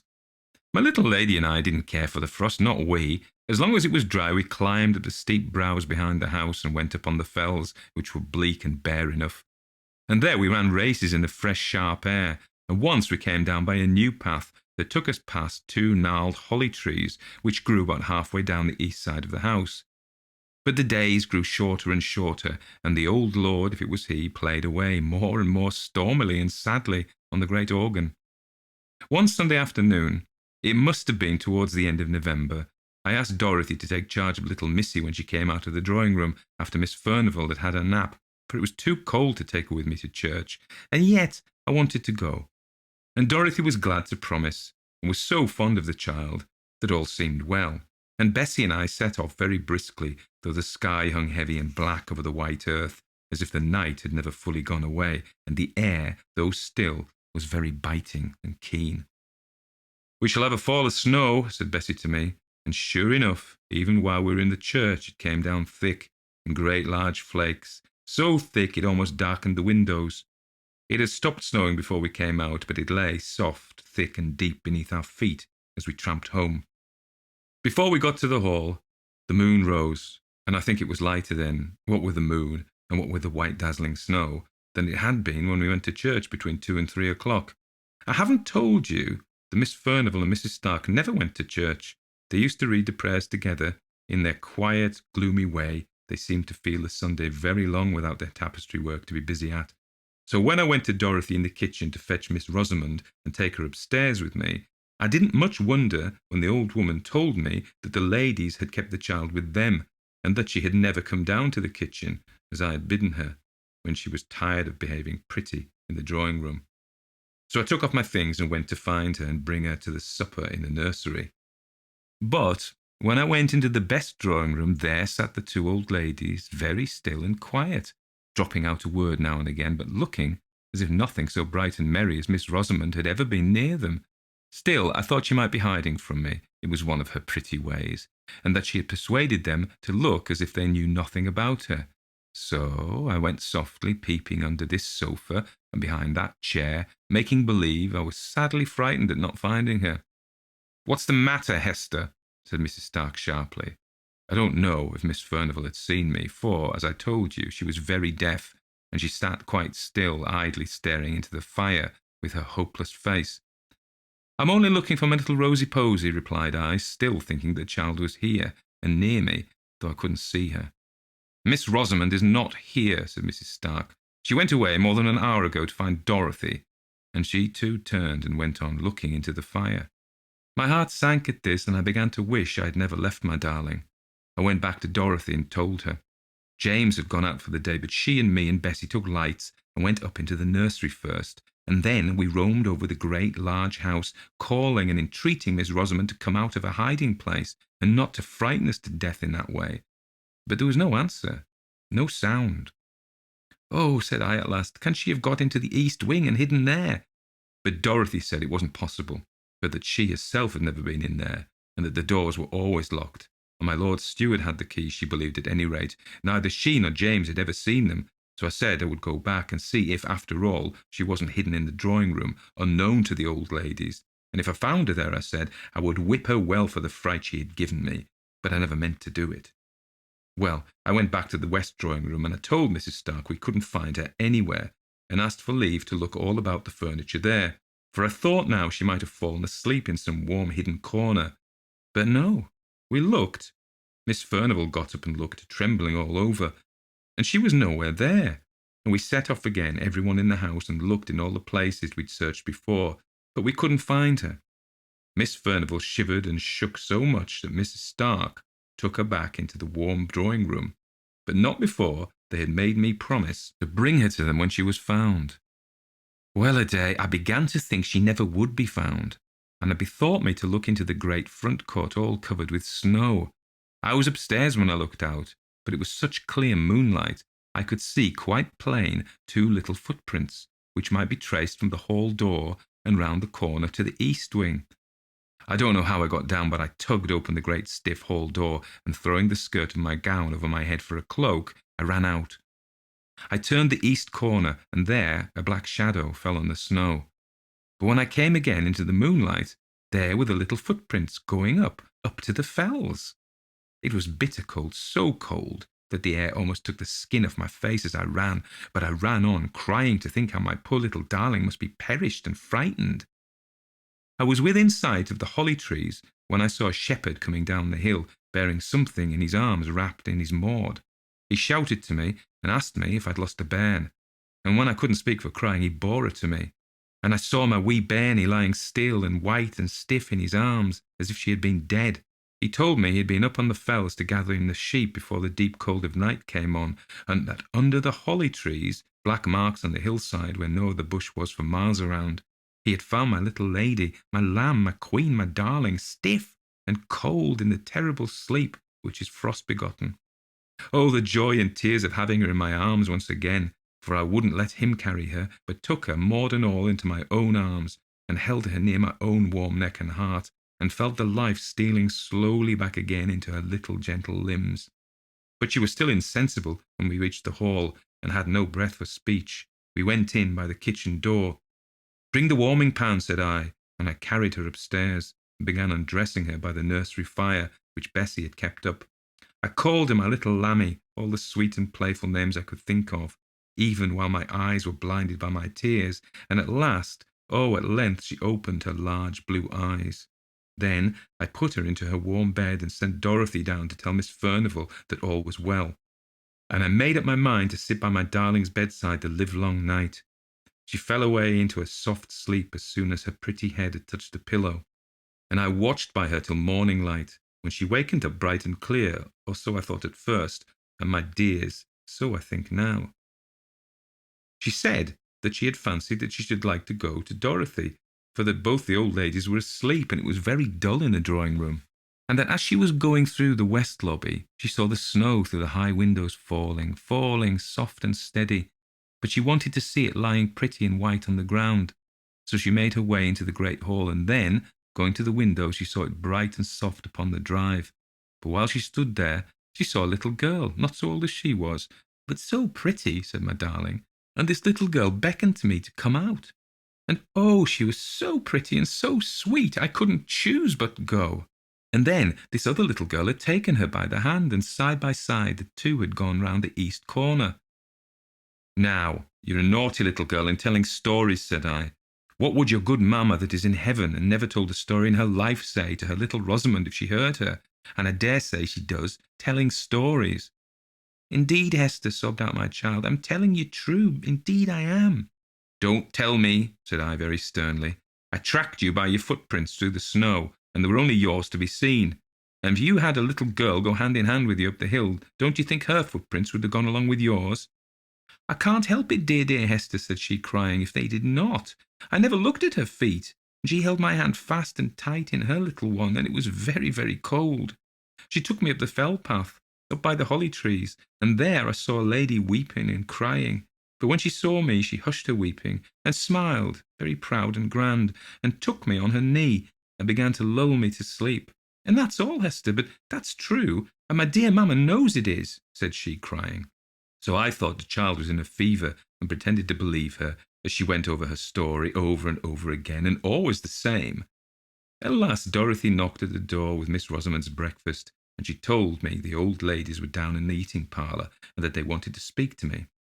They had both been into the night nursery the evening before, but it was after Miss Rosamond was asleep, and they had only looked at her, not asked me any questions. I shall catch it, thought I to myself as I went along the north gallery. And yet, I thought, taking courage, it was in their charge I left her, and it's they that's to blame for letting her steal away unknown and unwatched. So I went in boldly and told my story. I told it all to Miss Furnivall, shouting it close to her ear. But when I came to the mention of the other little girl out in the snow, coaxing and tempting her out, and willing her up the grand and beautiful lady by the holly tree, she threw her arms out, her old and withered arms, and cried aloud, "Oh, heaven forgive, have mercy!" Mrs. Stark took hold of her roughly enough, I thought, but she was past Mrs. Stark's management and spoke to me in a kind of a wild warning and authority. "Hester, keep her away from that child. It will lure her to her death, that evil child. Tell her it is a wicked, naughty child." Then Mrs. Stark hurried me out of the rooms where indeed I was glad enough to go. But Miss Furnivall kept shrieking out, "Oh, have mercy! Wilt thou never forgive? It's many a long year ago." I was very uneasy in my mind after that. I durst never leave Miss Rosamond night or day for fear lest she might slip off again after some fancy or other, and all the more because I thought I could make out that Miss Furnivall was crazy from the odd ways about her, and I was afraid lest something of the same kind, which might be in the family, hung over my darling. And the great frost never ceased all this time, and whenever it was a more stormy night than usual, between the gusts and through the wind, we heard the old lord playing on the great organ. But, old lord or not, wherever Miss Rosamond went, there I followed, for my love for her, pretty helpless orphan, was stronger than my fear for the grand and terrible sound. Besides, it rested with me to keep her cheerful and merry as beseemed her age. So we played together, and wandered together here and there and everywhere, and I never dared to lose sight of her again in that large and rambling house. And so it happened that one afternoon, not long after Christmas Day, we were playing together on the billiard table in the great hall. Not that we knew the right way of playing, but she liked to roll the smooth ivory balls with her pretty hands, and I liked to do whatever she did. And by, without our noticing it, it grew dusk indoors, though it was still light in the open air, and I was thinking of taking her back into the nursery, when all of a sudden she cried out, "Look, Hester, look! There's my poor little girl out in the snow." I turned toward the long, narrow windows, and there, sure enough, I saw a little girl, less than my Miss Rosamond, dressed all unfit to be out of doors such a bitter night, crying and beating against the window panes as if she wanted to be let in. She seemed to sob and wail till Miss Rosamond could bear it no longer, and was flying to the door to open it, when, all of a sudden, and close upon me, the great organ pealed out so loud and thundering, it fairly made me tremble, and all the more when I remembered me that, even in the stillness of that dead cold weather, I had heard no sound of little battering hands upon the window glass, although the phantom child had seemed to put forth all its force, and although I had seen it wail and cry, no faintest touch of sound had fallen upon my ears. Whether I remembered all this at the very moment, I don't know. The great organ sound had so stunned me into terror, but this I know. I caught up Miss Rosamond before she got the hall door opened, and clutched her and carried her away, kicking and screaming, into the large bright kitchen, where Dorothy and Agnes were busy with their mince pies. "What's the matter with my sweet one?" cried Dorothy, as I bore in Miss Rosamond, who was sobbing as if her heart would break. "She won't let me open the door for my little girl to come in, and she'll die if she's out on the fells at night. Cruel, naughty Hester," she said, slapping me. But she might have struck harder, for I had seen a look of ghastly terror on Dorothy's face, which made my very blood run cold. "Shut the back door fast and bolt it well," she said to Agnes. She said no more. She gave me raisins and almonds to quiet Miss Rosamond, but she sobbed about the little girl in the snow, and wouldn't touch any of the good things. I was thankful when she cried herself to sleep in bed. Then I stole down to the kitchen and told Dorothy I had made up my mind. I would carry my darling back to my father's house in Applethwaite, where, if we lived humbly, we lived at peace. I said I'd been frightened enough with the old lord's organ playing, but now that I'd seen for myself this little moaning child, all decked out as no child in the neighbourhood could be, beating and battering to get in, yet always without any sound or noise, with a dark wound on its right shoulder, and that Miss Rosamond had known it again for the phantom that had nearly lured her to her death, which Dorothy knew was true, I would stand it no longer. I saw Dorothy change colour once or twice. When I had done, she told me she didn't think I could take Miss Rosamond with me, for that she was my lord's ward, and I had no right over her, and she asked me would I leave the child that I was so fond of for just sounds and sights that could do me no harm, and that they had all to get used to in their turns. I was all in a hot trembling passion, and I said it was very well for her to talk, that knew what these sights and noises betokened, and that had perhaps had something to do with the spectre child when it was alive. And I taunted her so that she told me all she knew at last. And then I wished I'd never been told, for it only made me more afraid than ever. She said she had heard the tale from an old neighbours who were alive when she was first married, when folks used to come to the hall sometimes, before it had got such a bad name in the countryside. It might not be true, or it might, what she'd been told. The old lord was Miss Furnival's father, Miss Grace, as Dorothy called her, for Miss Maud was the elder, and Miss Furnival by rights. The old lord was eaten up with pride. Such a proud man was never seen or heard of, and his daughters were like him. No one was good enough to wed them, although they had choice enough, for they were the great beauties of their day, as I had seen by their portraits where they hung in the state drawing-room. But, as the old saying is, pride will have a fall, and these two haughty beauties fell in love with the same man, and he no better than a foreign musician, whom their father had down from London to play music with him at the manor house.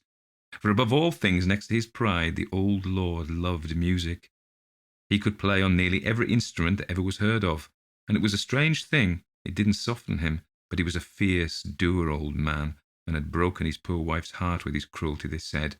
He was mad after music, and would pay any money for it. So we got this foreigner to come, who made such beautiful music that they said the very birds on the trees stopped their singing to listen.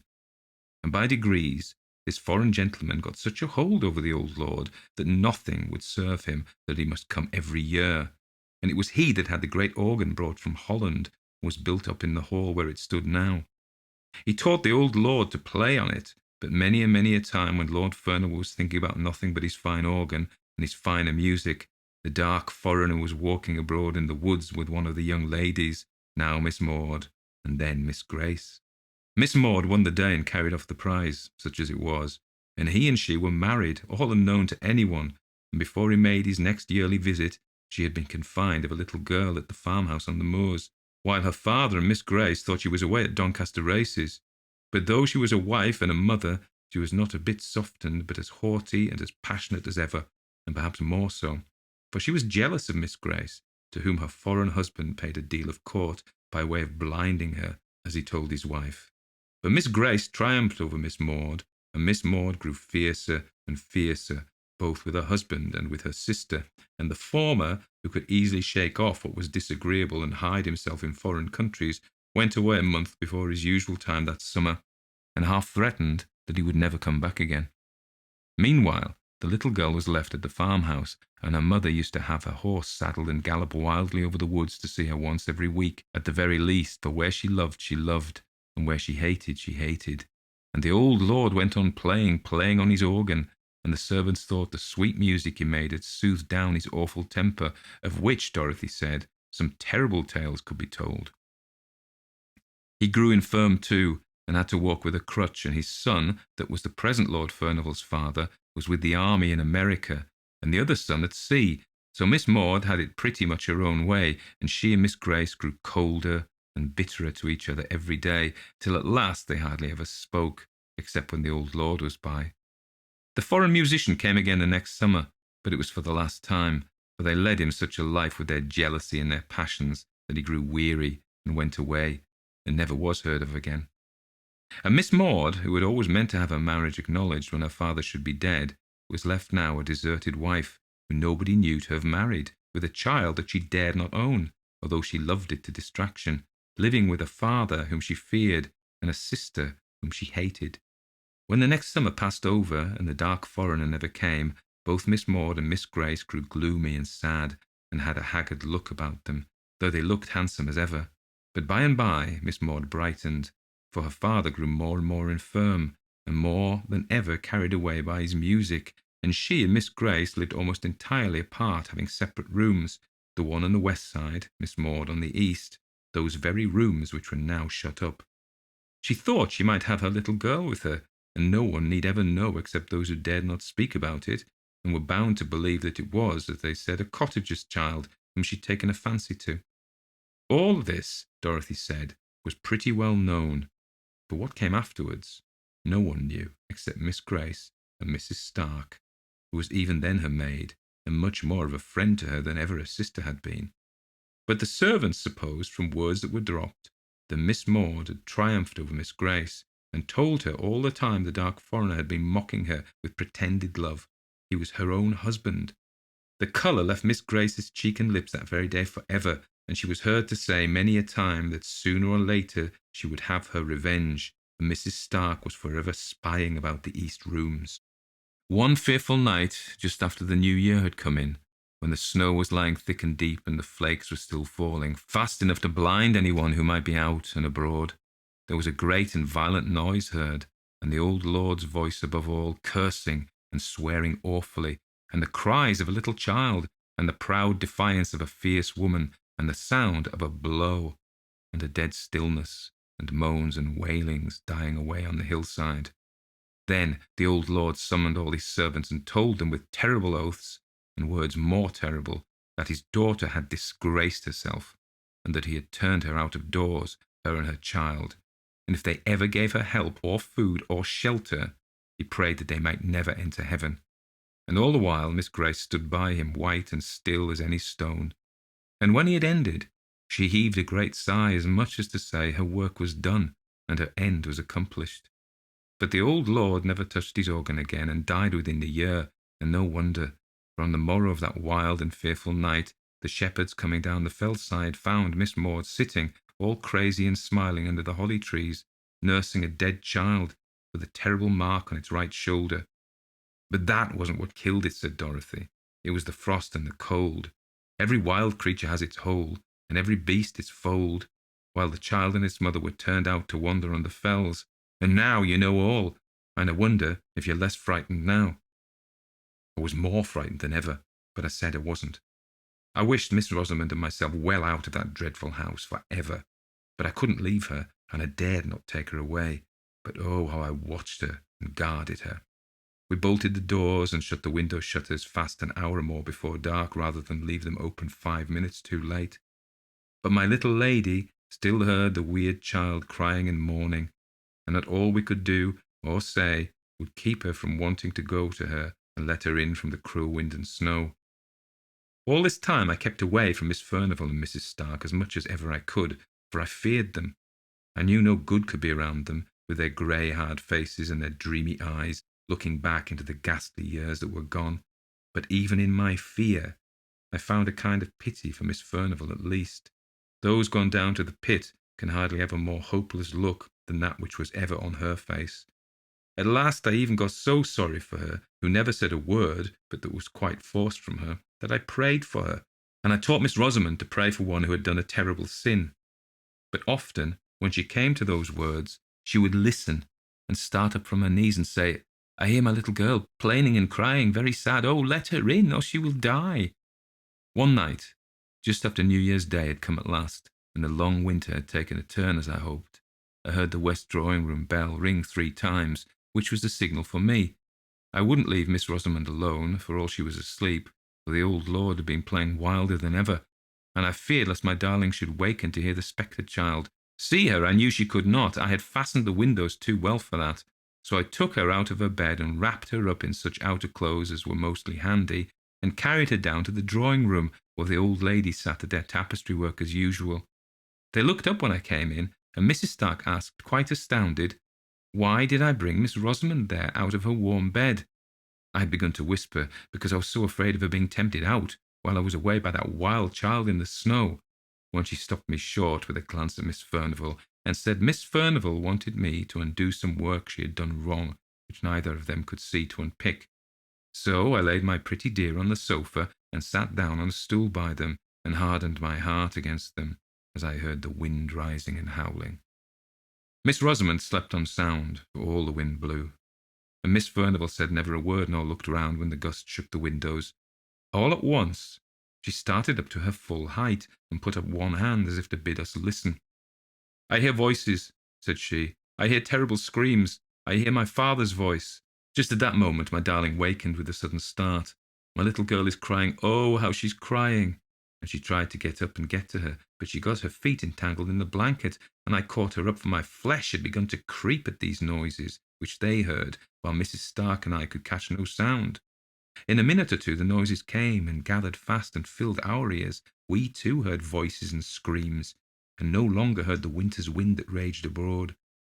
Mrs. Stark looked at me, and I at her, but we dared not speak. Suddenly Miss Furnivall went towards the door, and out into the anteroom through the west lobby, and opened the door into the great hall. Mrs. Stark followed, and I durst not be left, though my heart almost stopped beating for fear. I wrapped my darling tight in my arms and went out with them. In the halls the screams were louder than ever. They seemed to come from the east wing, nearer and nearer, close on the other side of the locked-up doors, close behind them. Then I noticed that the great bronze chandelier seemed all alight, though the hall was dim, and that a fire was blazing in the vast hearth-place, though it gave no heat. And I shuddered up with terror and folded my darling closer to me. But as I did so, the east door shook, and she, suddenly struggling to get free from me, cried, "Hester, I must go. My little girl is there. I hear her. She's coming. Hester, I must go." I held her tight with all my strength. With a set will I held her. If I had died, my hands would have grasped her still. I was so resolved in my mind. Miss Furnivall stood listening, and paid no regard to my darling, who had got down to the ground, and whom I, upon my knees now, was holding, with both my arms clasped around her neck, she still striving and crying to get free. All at once the east door gave way with a thundering crash, as if torn open in a violent passion, and there came into that broad and mysterious light the figure of a tall old man, with grey hair and gleaming eyes. He drove before him with many a relentless gesture of abhorrence a stern and beautiful woman, and a little child clinging to her dress. "Oh, Hester, Hester," cried Miss Rosamond, "it's the lady below the holly trees, and my little girl's with her. Hester, Hester, let me go to her. They're drawing me to them. I feel them, I must go." Again she was almost convulsed by her efforts to get away, but I held her tighter and tighter, till I feared I should do her a hurt, but rather than let her go towards those terrible phantoms.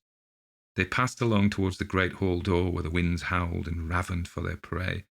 But before they reached it, the lady turned, and I could see that she defied the old man with a fierce and proud defiance. But then she quailed, and then she threw up her arms wildly and piteously to save her child, her little child, from a blow from his uplifted crutch. And Miss Rosamond was torn as by a power stronger than mine, and writhed in my arms and sobbed, for by this time the poor darling was growing faint. "They want me to go with them on the fells. They're drawing me to them. Oh, my little girl! I would come, but cruel, wicked Hester holds me very tight." But when she saw the uplifted crutch, she swooned away, and I thank God for that. Just at this moment, when the tall old man, his hair streaming as in the blast of a furnace, was going to strike the little shrinking child, Miss Furnivall, the old woman by my side, cried out, "Oh, father, father, spare the little innocent child." But just then we all saw, another phantom shape itself, and grow clear out of the blue and misty light that filled the hall. We had not seen her till now, for it was another lady who stood by the old man, with a look of relentless hate and triumphant scorn. That figure was very beautiful to look upon, with a soft white hat drawn down over proud brows, and a red curling lip. It was dressed in an open robe of blue satin. I had seen that figure before. It was the likeness of Miss Furnivall in her youth, and the terrible phantoms moved on, regardless of old Miss Furnivall's wild entreaty, and the uplifted crutch fell upon the right shoulder of the little child, and the younger sister looked on, stony and deadly serene. But at that moment, the dim lights and the fire that gave no heat went out of themselves, and Miss Furnivall lay at our feet, stricken down by the palsy, death-stricken. Yes, she was carried to her bed that night, never to rise again. She lay with her face to the wall, muttering low, but muttering always, "Alas, alas! What is done in youth can never be undone in age. What is done in youth can never be undone in age." The Snow by Hugh Walpole. The second Mrs. Ryder was a young woman, not easily frightened, but now she stood in the dusk of the passage, leaning back against the wall, her hand on her heart, looking at the grey-faced window, beyond which the snow was steadily falling against the lamplight. The passage where she was led from the study to the dining-room, and the window looked out onto the little paved path that ran at the edge of the cathedral green. As she stared down the passage, she couldn't be sure whether the woman were there or no, How absurd of her! She knew the woman wasn't there. But if the woman wasn't, how was it she could discern so clearly the old-fashioned grey cloak, the untidy grey hair, and the sharp outline of the pale cheek and pointed chin? Yes, and more than that, the long sweep of the grey dress falling in folds to the ground, the flash of a gold ring on the white hand. No, no, no, this was madness. There was no one and nothing there. Hallucination. Very faintly a voice seemed to come to her. I warned you. This is for the last time. The nonsense! How far now was her imagination to carry her? Tiny sounds about the house, the running of a tap somewhere, a faint voice from the kitchen, these and something more had translated themselves into an imagined voice. The last time. But her terror was real. She was not normally frightened by anything. She was young and healthy and bold, fond of sport, hunting, shooting, taking any risk. Now she was truly stiffened with terror. She couldn't move, couldn't advance down the passage as she wanted to, and find light, warmth, safety in the dining room. All the time the snow fell steadily, stealthily, with its own secret purpose, maliciously, beyond the window, in the pale glow of the lamplight. Then, unexpectedly, there was a noise from the hall, opening of doors, a rush of feet, a pause, and then, in clear, beautiful voices, the well-known strains of Good King Wenceslas. It was the cathedral choir boys on their regular Christmas round. This was Christmas Eve. They always came just at this hour on Christmas Eve. With an intense, almost incredible relief, she turned back into the hall. At the same moment her husband came out of the study. They stood together smiling at a little group of muffled, becoated boys who were singing heart and soul in the job so that the old house simply rang with their melody. Reassured by the warmth and human company, she lost her terror. It had been her imagination. Of late, she had been none too well. That was why she was so irritable. Old Dr. Bernard was no good. He didn't understand her case at all. After Christmas, she would go to London and have the very best advice. Had she been well, she could not, half an hour ago, have shown such miserable temper over nothing. She knew that it was over nothing, and yet that knowledge didn't make it any easier for her to restrain herself. After every bout of temper, she told herself that there should never be another, and then Herbert said something irritating, one of his silly muddle-headed stupidities, and she was off again. She could see now, as she stood beside him at the bottom of the staircase, that he was still feeling it. She had certainly half an hour ago said some abominably rude, personal things, things that she had not at all meant, and he had taken them in his meek, quiet way. Were he not so meek and quiet, did he only pay her back in her own coin, she would never lose her temper. Of that she was sure. But who wouldn't be irritated by that meekness and by the only reproachful thing that he ever said to her? Eleanor understood me better, my dear. To throw the first wife up against the second, wasn't that the most tactless thing that a man could possibly do? And Eleanor, that worn, elderly woman, the very opposite of her own gay, bright, amusing self. That was why Herbert had loved her, because she was gay and bright and young. It was true that Eleanor had been devoted, that she had been so utterly wrapped up in Herbert that she lived only for him. People were always recalling her devotion, which was sufficiently rude and tactless of them. Well, she couldn't give anyone that kind of old-fashioned sugary devotion. It wasn't in her, and Herbert knew it by this time. Nevertheless, she loved Herbert in her own way, as he must know it so well that he ought to pay no attention to the bursts of temper. She wasn't well. She would see a doctor in London. The little boys finished their carols, were properly rewarded, and tumbled like feathery birds out into the snow again. They went into the study, the two of them, and stood beside the big open log fire. She put her hand up and stroked his thin, beautiful cheek. "I'm so sorry to have been cross just now, Bertie. I didn't mean half I said, you know." But he didn't, as he usually did, kiss her and tell her that it didn't matter. Looking straight in front of him, he answered, "Well, Alice, I do wish you wouldn't. It hurts horribly. It upsets me more than you think, and it's growing on you. You make me miserable. I don't know what to do about it, and it's all about nothing." Irritated at not receiving the usual commendation for her sweetness in making it up again, she withdrew a little and answered, "Oh, all right. I've said I'm sorry. I can't do any more." "But tell me," he insisted. "I want to know. What makes you so angry, so suddenly, and about nothing at all?" She was about to let her anger rise, her anger at his obtuseness, obstinacy, when some fear checked her, some strange, unanalyzed fear, as though someone had whispered to her, "Look out, this is the last time." "It's not altogether my own fault," she answered, and left the room. She stood in the cold hall, wondering where to go. She could feel the snow falling outside the house and shivered. She hated the snow, she hated the winter, this beastly, cold, dark English winter that went on, only at last to change into a damp, soggy English spring. In Polchester it was unusual to have so heavy a snowfall. This was the hardest winter that they had known for many years. When she urged Herbert to winter abroad, which he could quite easily do, he answered her impatiently. He had the strongest affection for this poky, dead-and-alive cathedral town. The cathedral seemed to be precious to him. He wasn't happy if he didn't go and see it every day. She wouldn't wonder if he didn't think more of the cathedral than he did of herself. Eleanor had been the same. She had even written a little book about the cathedral, about the Black Bishop's tomb and the stained glass and the rest.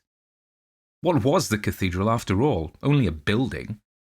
She was standing in the drawing-room looking out over the dusky ghostly snow to the great hulk of the cathedral that Herbert said was like a flying ship, but to herself was more like a crouching beast, licking its lips over the miserable sinners that it was forever devouring. As she looked and shivered, feeling that in spite of herself her temper and misery were rising so that they threatened to choke her, it seemed to her that her bright and cheerful fire-lit drawing-room was suddenly open to the snow.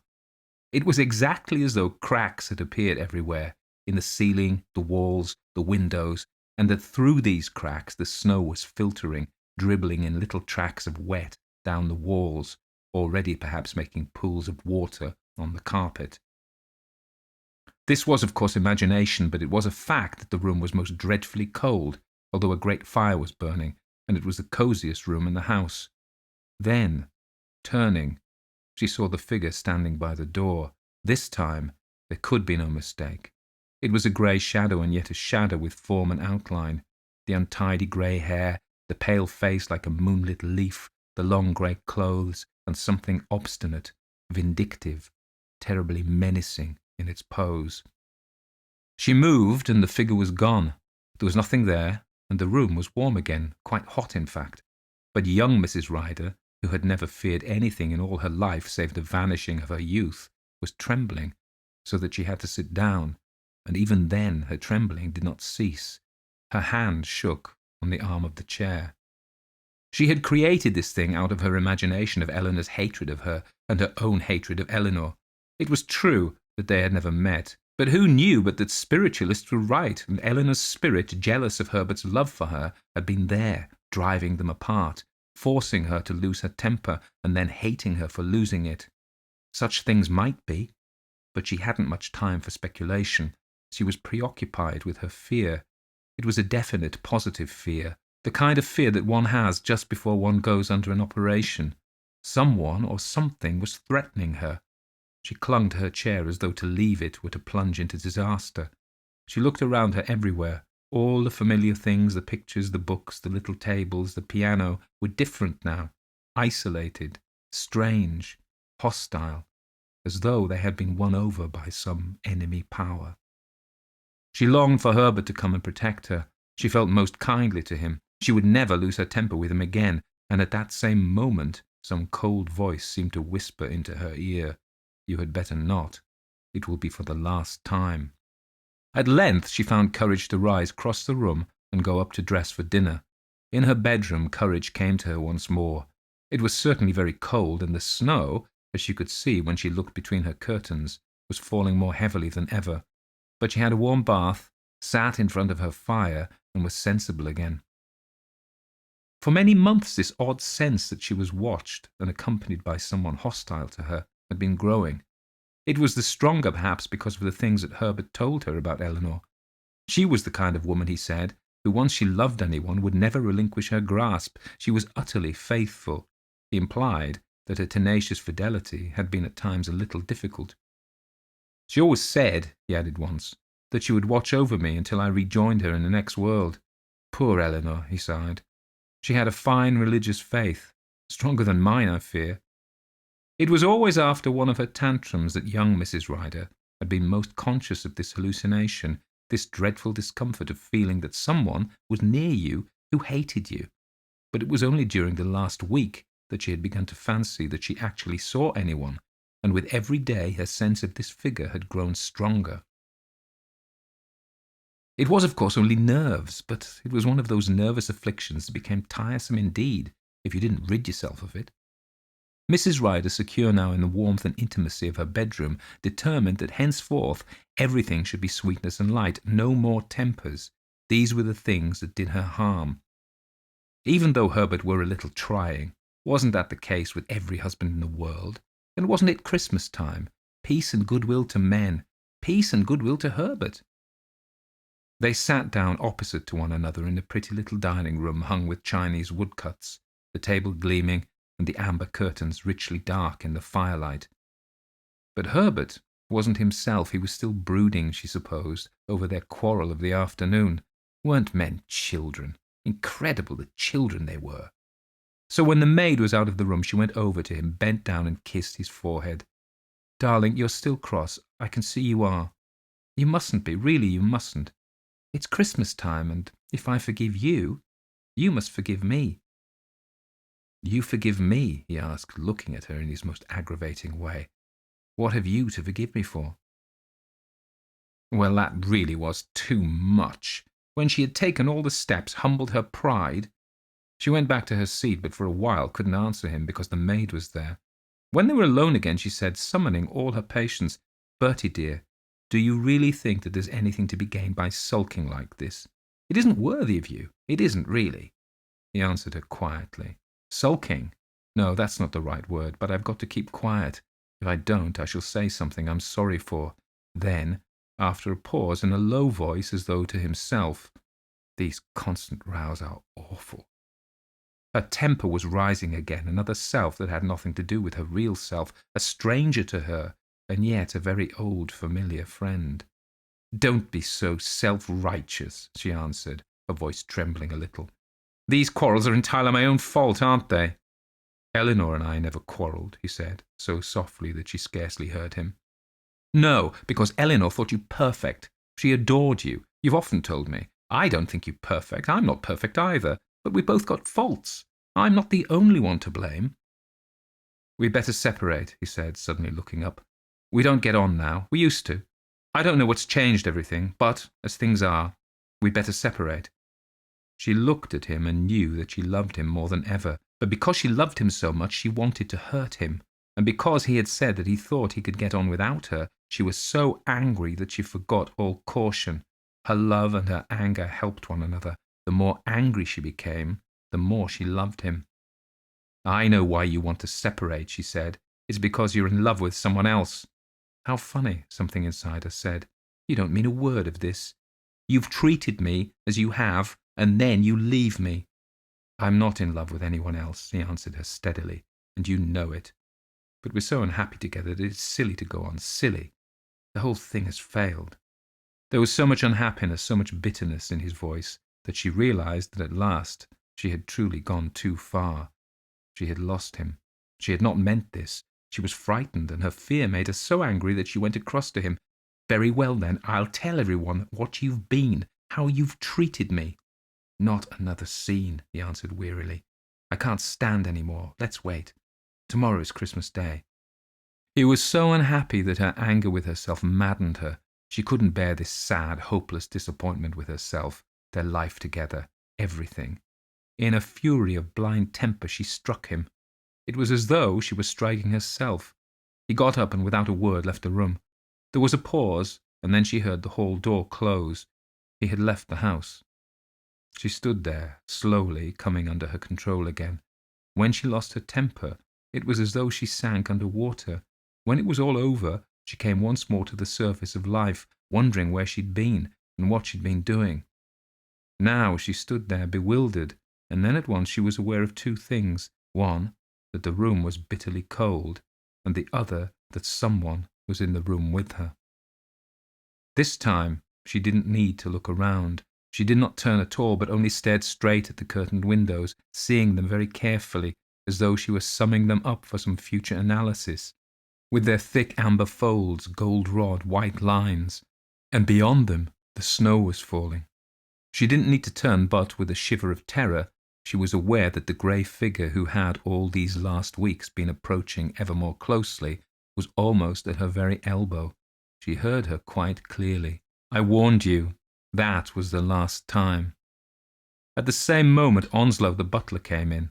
Onslow was broad, fat, and rubicund, a good, faithful butler with a passion for church music. He was a bachelor, and, it was said, disappointed of women. He had an old mother in Liverpool to whom he was greatly attached. In a flash of consciousness she thought of all these things when he came in. She expected him also to see the grey figure at her side, but he was undisturbed. His ceremonial complacency clothed him securely. "Mr. Fairfax has gone out," she said firmly. Oh, surely he must see something, feel something. "Yes, madam." Then, smiling rather grandly, "It's snowing hard. Never seen it harder here. Shall I build up the fire in the drawing-room, madam?" "No, thank you, but Mr. Fairfax's study." "Yes, madam, I only thought that as this room was so warm, you might find it chilly in the drawing-room." This room warm, when she was shivering from head to foot, but holding herself lest he should see. She longed to keep him there, to implore him to remain, but in a moment he was gone, softly closing the door behind him. Then a mad longing for flight seized her, and she couldn't move. She was rooted there to the floor, and even as wildly trying to cry, to scream, to shriek the house down, she found that only a little whisper would come. She felt the cold touch of a hand on hers. She didn't turn her head. Her whole personality, all her past life, her poor little courage, her miserable fortitude, were summoned to meet this sense of approaching death, which was as unmistakable as a certain smell, or the familiar ringing of a gong. She had dreamt in nightmares of approaching death, and it had always been like this, a fearful constriction of the heart, a paralysis of the limbs, a choking sense of disaster like an anaesthetic. "You were warned," something said to her again. She knew that if she turned, she would see Eleanor's face, set, white, remorseless. The woman had always hated her, been vilely jealous of her, protecting her wretched Herbert. A certain vindictiveness seemed to release her. She found that she could move. Her limbs were free. She passed to the door, ran down the passage into the hall. Where could she be safe? She thought of the cathedral, where tonight there was a carol service. She opened the hall door, and just as she was meeting the thick, involving, muffling snow, she ran out. She started across the green towards the cathedral door. Her thin black slippers sank in the snow. Snow was everywhere, in her hair, her eyes, her nostrils, her mouth, on her bare neck, between her breasts. "Help, help, help!" she wanted to cry, but the snow choked her. Lights whirled about her. The cathedral rose like a huge black eagle and flew towards her. She fell forward, and even as she fell, a hand, far colder than the snow, caught her neck. She lay struggling in the snow, and as she struggled there, two hands of an icy, fleshless chill closed about her throat. Her last knowledge was of the hard outline of a ring pressing into her neck. Then she lay still, her face in the snow, and the flakes eagerly, savagely covered.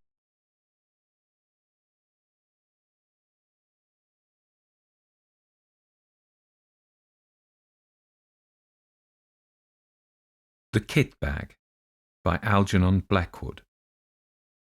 When the words "not guilty" sounded through the crowded courtroom that dark December afternoon, Arthur Wilbraham, the great criminal K.C. and leader for the triumphant defence, was represented by his junior, but Johnston, his private secretary, carried the verdict across to his chambers like lightning.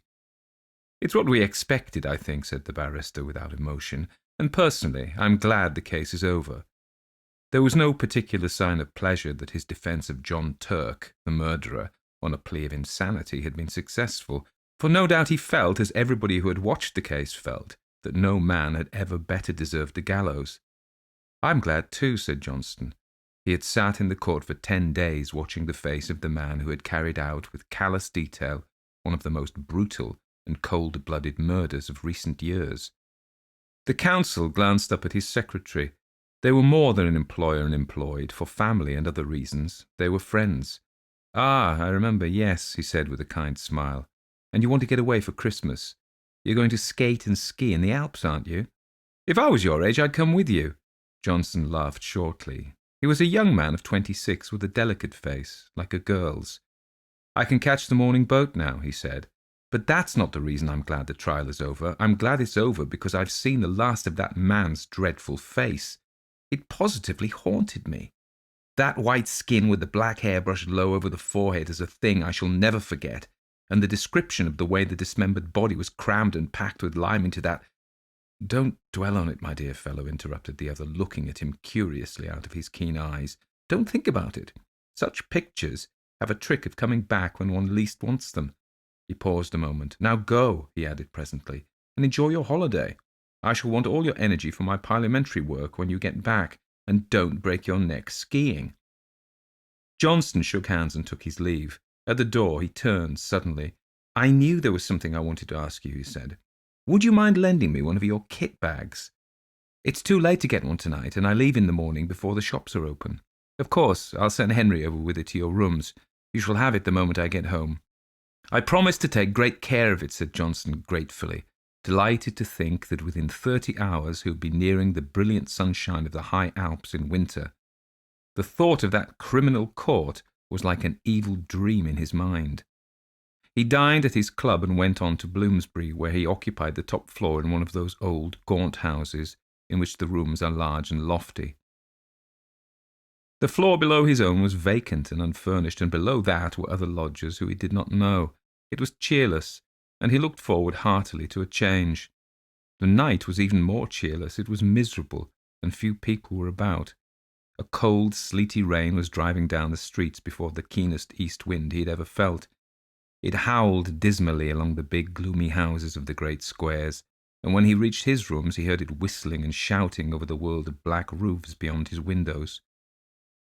In the hall he met his landlady shading a candle from the draughts with her thin hand. "This come by a man from Mr. Wilburn's, sir." She pointed to what was evidently the kit bag, and Johnson thanked her and took it upstairs with him. "I shall be going abroad in the morning for 10 days, Mrs. Monks," he said. "And I hope you'll have a very merry Christmas, sir," she said in a raucous, wheezy voice that suggested spirits, "and better weather than this." "I hope so too," replied a lodger, shuddering a little as the wind went roaring down the street outside. When he got upstairs, he heard the sleet volleying against the window panes. He put his kettle on to make a cup of hot coffee, and then set about putting a few things in order for his absence. "And now I must pack, such as my packing is," he laughed to himself, and set to work at once. He liked the packing, for it brought the snow mountains so vividly before him, and made him forget the unpleasant scenes of the past 10 days. Besides, it wasn't very elaborate in nature. His friend had lent him the very thing, a stout canvas kit bag, sack-shaped, with holes round the neck for the brass bar and padlock. It was a bit shapeless, true, and not much to look at, but its capacity was unlimited, and there was no need to pack carefully. He shoved in his waterproof coat, his fur cap and gloves, his skates and climbing boots, his sweaters, snow boots and ear caps, and then on top of these he piled his woolen shirts and underwear, his thick socks, puttees and knickerbockers. The dress suit came next in case the hotel people dressed for dinner, and then, thinking of the best way to pack his white shirts, he paused a moment to reflect. "That's the worst of these kit bags," he mused vaguely, standing in the centre of the sitting-room where he had come to fetch some string. It was after 10 o'clock. A furious gust of wind rattled the windows as though to hurry him up, and he thought with pity of the poor Londoners whose Christmas would be spent in such a climate, whilst he was skimming over snowy slopes in bright sunshine and dancing in the evening with rosy-cheeked girls. Ah, that reminded him, he must put in his dancing pumps and evening socks. He crossed over from his sitting-room to the cupboard on the landing where he kept his linen. And as he did so, he heard someone coming softly up the stairs. He stood still a moment on the landing to listen. It was Mrs. Monks's step, he thought. She must be coming up with the last post. But then the steps ceased suddenly, and he heard no more. There were at least 2 flights down, and he came to the conclusion they were too heavy to be those of his bibulous landlady. No doubt they belonged to a late lodger who had mistaken his floor. He went into his bedroom and packed his pumps and dress shirts as best he could. The kit bag by this time was 2/3 full and stood upright on its own base like a sack of flour. For the first time he noticed that it was old and dirty, the canvas faded and worn, and that it had obviously been subjected to rather rough treatment. It was not a very nice bag to have sent him, certainly not a new one, or one that his chief valued. He gave the matter a passing thought and went on with his packing. Once or twice, however, he caught himself wondering who it could have been wandering down below, for Mrs. Monks had not come up with letters, and the floor was empty and unfurnished. From time to time, moreover, he was almost certain he heard a soft tread of someone padding about over the bare boards, cautiously, stealthily, as silently as possible, and, further, that the sounds had lately been coming distinctly nearer. For the first time in his life, he began to feel a little creepy. Then, as though to emphasize this feeling, an odd thing happened. As he left the bedroom, having just packed his recalcitrant white shirts, he noticed that the top of the kit bag lopped over towards him with an extraordinary resemblance to a human face. The canvas fell into a fold like a nose and forehead, and the brass rings for the padlock just filled the position of the eyes. A shadow, or was it a travel stain, for he couldn't tell exactly, looked like hair. It gave him rather a turn, for it was so absurdly, so outrageously like the face of John Turk, the murderer. He laughed and went into the front room, where the light was stronger. That horrid case has got on my mind, he thought. I shall be glad of a change of scene and air. In the sitting room, however, he was not pleased to hear again that stealthy tread upon the stairs, and to realize that it was much closer than before, as well as unmistakably real. And this time he got up and went out to see who it could be creeping about on the upper staircase at so late an hour. But the sounds ceased. There was no one visible on the stairs. He went to the floor below, not without trepidation, and turned on the electric light to make sure that no one was hiding in the empty rooms of the unoccupied suite. There was not a stick of furniture large enough to hide a dog. Then he called over the banisters to Mrs. Monks, but there was no answer, and his voice echoed down into the dark vault of the house and was lost in the roar of the gale that howled outside. Everyone was in bed and asleep, everyone except himself and the owner of this soft and stealthy tread. My absurd imagination, I suppose, he thought. It must have been the wind after all, although it seemed so very real and close, I thought. He went back to his packing. It was by this time getting on towards midnight. He drank his coffee up and lit another pipe, the last before turning in. It's difficult to say exactly at what point fear begins. When the causes of that fear are not plainly before the eyes, impressions gather on the surface of the mind, film by film, as ice gathers upon the surface of still water, but often so lightly that they claim no definite recognition from the consciousness. Then a point is reached where the accumulated impressions become a definite emotion, and the mind realizes that something has happened. With something of a start, Johnston suddenly recognized that he felt nervous, oddly nervous also, that for some time past the causes of this feeling had been gathering slowly in his mind, but that he had only just reached the point where he was forced to acknowledge them. It was a singular and curious malaise that had come over him, and he hardly knew what to make of it. He felt as though he were doing something that was strongly objected to by another person, moreover, who had some right to object. It was a most disturbing and disagreeable feeling, not unlike the persistent promptings of conscience, almost, in fact, as if he were doing something he knew to be wrong. Yet, though he searched vigorously and honestly in his mind, he could nowhere lay his finger upon the secret of this growing uneasiness, and it perplexed him. More, it distressed and frightened him. Pure nerves, I suppose, he said aloud with a forced laugh. Mountain air will cure all that. Ah, he added, still speaking to himself, and that reminds me, my snow glasses. He was standing by the door of the bedroom during this brief soliloquy, and as he passed quickly towards the sitting room to fetch them from the cupboard, he saw, out of the corner of his eye, the indistinct outline of a figure standing on the stairs a few feet from the top, It was someone in a stooping position with one hand on the banisters and the face peering towards the landing. And at the same moment he heard a shuffling footstep. The person who had been creeping about below all this time had at last come up to his own floor. Who in the world could it be? And what, in the name of heaven, did he want? Johnson caught his breath sharply and stood stock still. Then, after a few seconds' hesitation, he found his courage and turned to investigate. The stairs, he saw, to his utter amazement, were empty. There was no one. He felt a series of cold shivers run over him, and something about the muscles of his legs gave a little and grew weak. For the space of several minutes he peered steadily into the shadows that congregated about the top of the staircase, where he had seen the figure, and then he walked fast, almost ran in fact, into the light of the front room. But hardly had he passed inside the doorway when he heard someone come up the stairs behind him with a quick bound and go swiftly into his bedroom. It was a heavy, but at the same time a stealthy footstep, the tread of somebody who did not wish to be seen, and it was at this precise moment that the nervousness he had hitherto experienced leaped at the boundary line and entered the state of fear, almost of acute, unreasoning fear. Before it turned into terror was a further boundary to cross, and beyond that again lay the region of pure horror. Johnson's position was an unenviable one.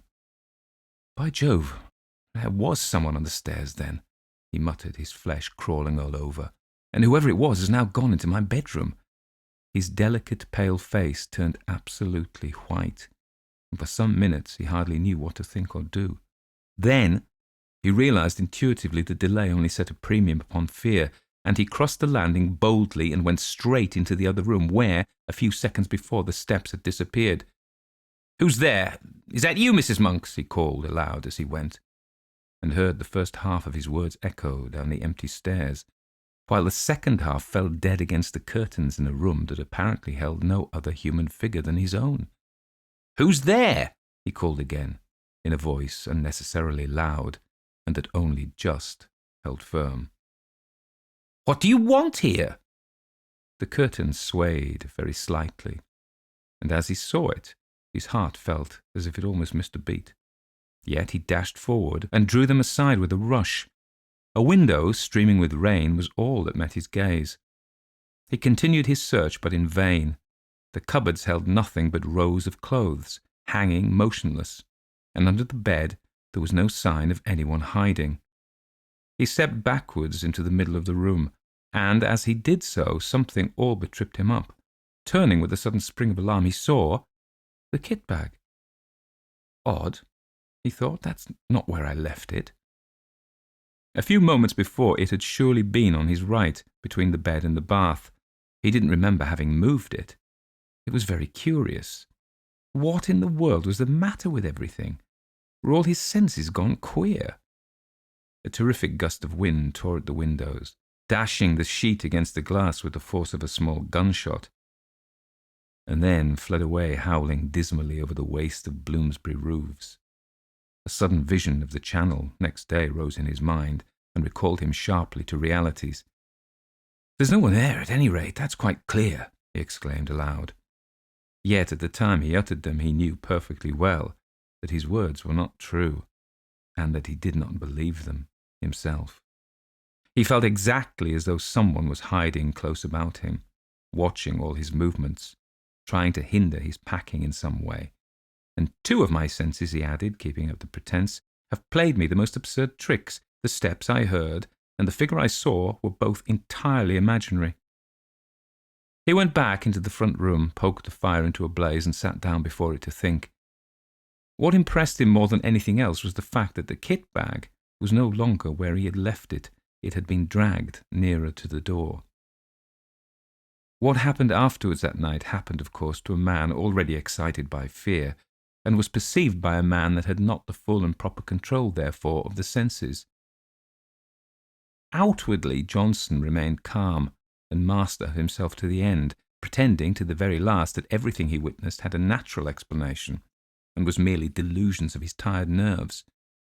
But inwardly, in his very heart, he knew all along that someone had been hiding downstairs in the empty suite when he came in, that this person had watched his opportunity and then stealthily made his way up to the bedroom, and that all he saw and heard afterwards, from the moving of the kit bag to the other things this story is to tell, were caused directly by the presence of this invisible person.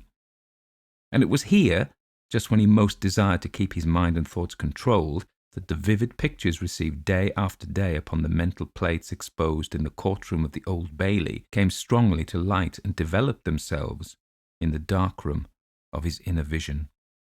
Unpleasant, haunting memories have a way of coming to life again, just when the mind least desires them, in the silent watches of the night, on sleepless pillows, during the lonely hours spent by sick and dying beds.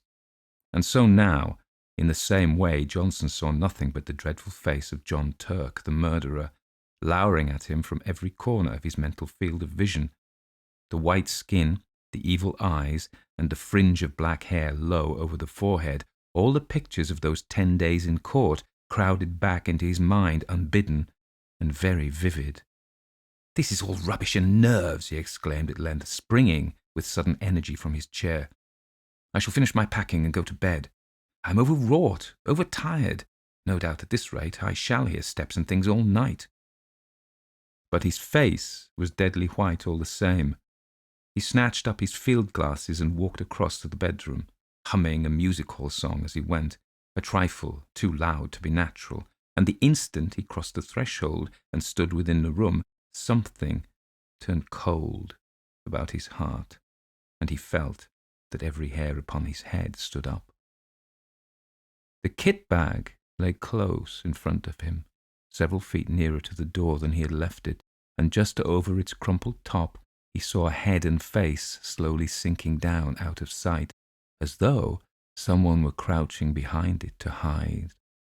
And at the same moment a sound like a long-drawn sigh was distinctly audible in the still air about him between the gusts of the storm outside.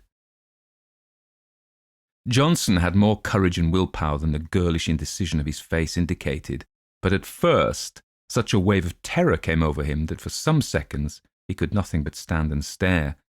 A violent trembling ran down his back and legs, and he was conscious of a foolish, almost a hysterical impulse to scream aloud. That sigh seemed in his very ear, and the air still quivered with it. It was unmistakably a human sigh. Who's there?" he said at length, finding his voice, but though he meant to speak with loud decision, the tones came out instead in a faint whisper, for he had partly lost the control of his tongue and lips. He stepped forward so that he could see all round and over the kit bag. Of course there was nothing there, nothing but the faded carpet and the bulging canvas sides. He put out his hands and threw open the mouth of the sack where it had fallen over, being only 3 parts full, and then he saw for the first time that round the inside, some 6 inches from the top, there ran a broad smear of dull crimson. It was an old and faded blood-stain. He uttered a scream and drew back his hands as if they had been burnt. At the same moment the kit bag gave a faint but unmistakable lurch forward towards the door. Johnson collapsed backward, searching with his hands for the support of something solid, and the door, being further behind him than he realized, received his weight just in time to prevent his falling, and shut to with a resounding bang. At the same moment the swinging of his left arm accidentally touched the electric switch, and the light in the room went out. It was an awkward and disagreeable predicament, and if Johnson had not been possessed of real pluck, he might have done all manner of foolish things. As it was, however, he pulled himself together and groped furiously for the little brass knob to turn the light on again. But the rapid closing of the door had set the coats hanging on it a-swinging, and his fingers became entangled in the confusion of sleeves and pockets, so that it was some moments before he found the switch. And in those few moments of bewilderment and terror, 2 things happened that sent him beyond recall over the boundary into the region of genuine horror. He distinctly heard the kit bag shuffling heavily across the floor in jerks, and close in front of his face sounded once again the sigh of a human being. In his anguished efforts to find the brass button on the wall, He nearly scraped the nails from his fingers, but even then, in those frenzied moments of alarm, so swift and alert are the impressions of a man keyed up by vivid emotion, he had time to realize that he dreaded the return of the light, and that it might be better for him to stay hidden in the merciful screen of darkness. It was but the impulse of a moment, however, and before he had time to act upon it, he had yielded automatically to the original desire, and the room was flooded again with light. But the second instinct had been right. It would have been better for him to have stayed in the shelter of the kind darkness. For there, close before him, bending over the half-packed kit-bag, clear as life in the merciless glare of the electric light, stood the figure of John Turk, the murderer. Not 3 feet from him the man stood, the fringe of black hair marked plainly against the pallor of the forehead, the whole horrible presentiment of the scoundrel, as vivid as he had seen him day after day in the Old Bailey, when he stood there in the dock, cynical and callous, under the very shadow of the gallows.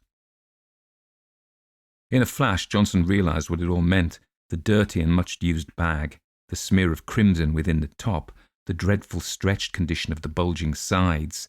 He remembered how the victim's body had been stuffed into a canvas bag for burial, the ghastly dismembered fragments forced with lime into this very bag. And the bag itself produced as evidence. It all came back to him as clear as day. Very softly and stealthily his hand groped behind him for the handle of the door, but before he could actually turn it, the very thing that he most of all dreaded came about, and John Turk lifted his devil's face and looked at him. At the same moment, that heavy sigh passed through the air of the room, formulated somehow into words. "It's my bag, and I want it."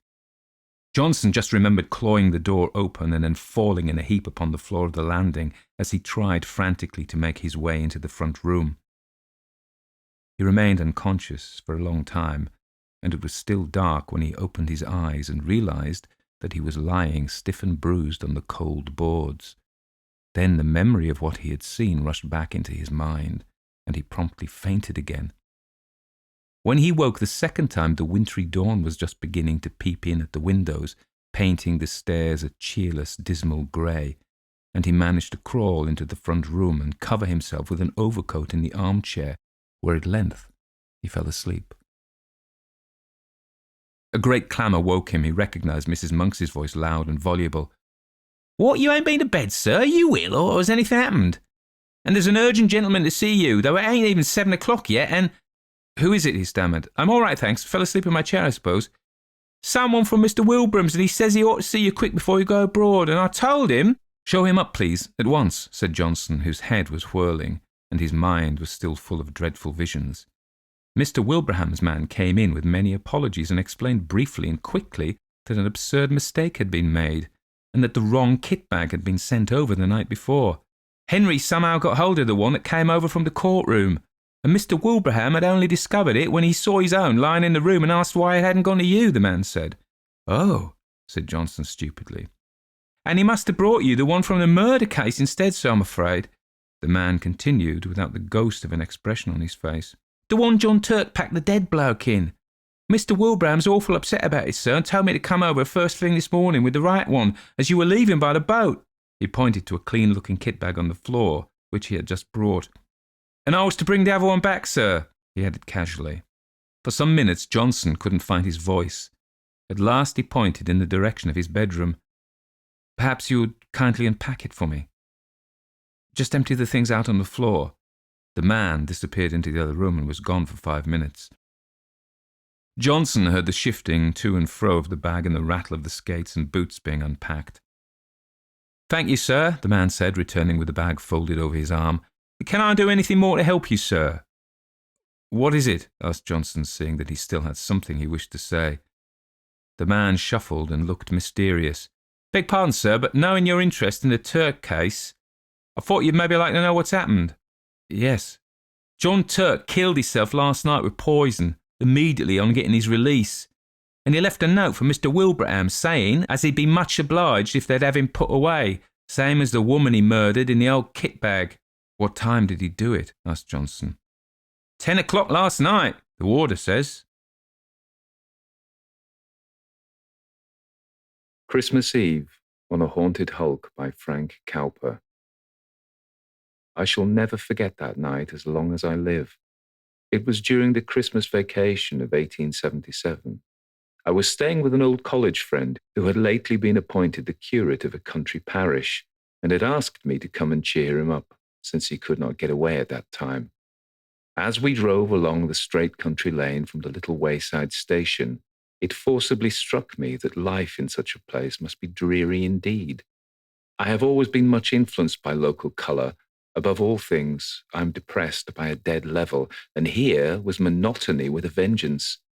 On each side of the low hedges, lichen-covered and wind-cropped, stretched bare fields, the absolute level of the horizon being only broken at intervals by some mournful tree that pointed like a decrepit finger-post towards the east, for all its western growth was nipped and blasted by the roaring southwest winds. An occasional black spot dotted against the grey distance marked a hayrick or labourer's cottage, while some 2 miles ahead of us the stunted spire of my friend's church stood out against the wintry sky, amid the withered branches of a few ragged trees. On our right hand stretched dreary wastes of mud, interspersed here and there with firmer patches of land, but desolate and forlorn, cut off from all communication with the mainland by acres of mud and thin streaks of brown water. A few seabirds were piping over the waste, and this was the only sound, except the grit of our own wheels and the steady step of the horse, which broke the silence. "Not lively, is it?" said Jones, and I couldn't say it was. As we drove up street, as the inhabitants fondly call the small array of low houses which bordered the high road, I noticed the lacklustre expression of the few children and untidy women who were loitering about the doors of their houses. There was an old tumble-down inn with a dilapidated signboard, scarcely held up by its rickety ironwork. A daub of yellow and red paint with a dingy streak of blue was supposed to represent the Duke's head, although what exalted member of the aristocracy was thus distinguished, it would be hard to say. Jones inclined to think it was the Duke of Wellington, but I upheld the theory that it was the Duke of Marlborough, chiefly basing my arguments on the fact that no artist who desired to convey a striking likeness would fail to show the great Duke in profile, whereas this personage was evidently depicted full face and wearing a 3-cornered hat. At the end of the village was the church, standing in an untidy churchyard, and opposite it was a neat little house, quite new, and of that utilitarian order of architecture which will stamp the Victorian age as one of the least imaginative of eras. 2 windows flanked the front door, and 3 narrow windows looked out overhead from under a slate roof, variety and distinction being given to the facade by the brilliant blending of the yellow bricks with red, so bright as to suggest the idea of their having been painted.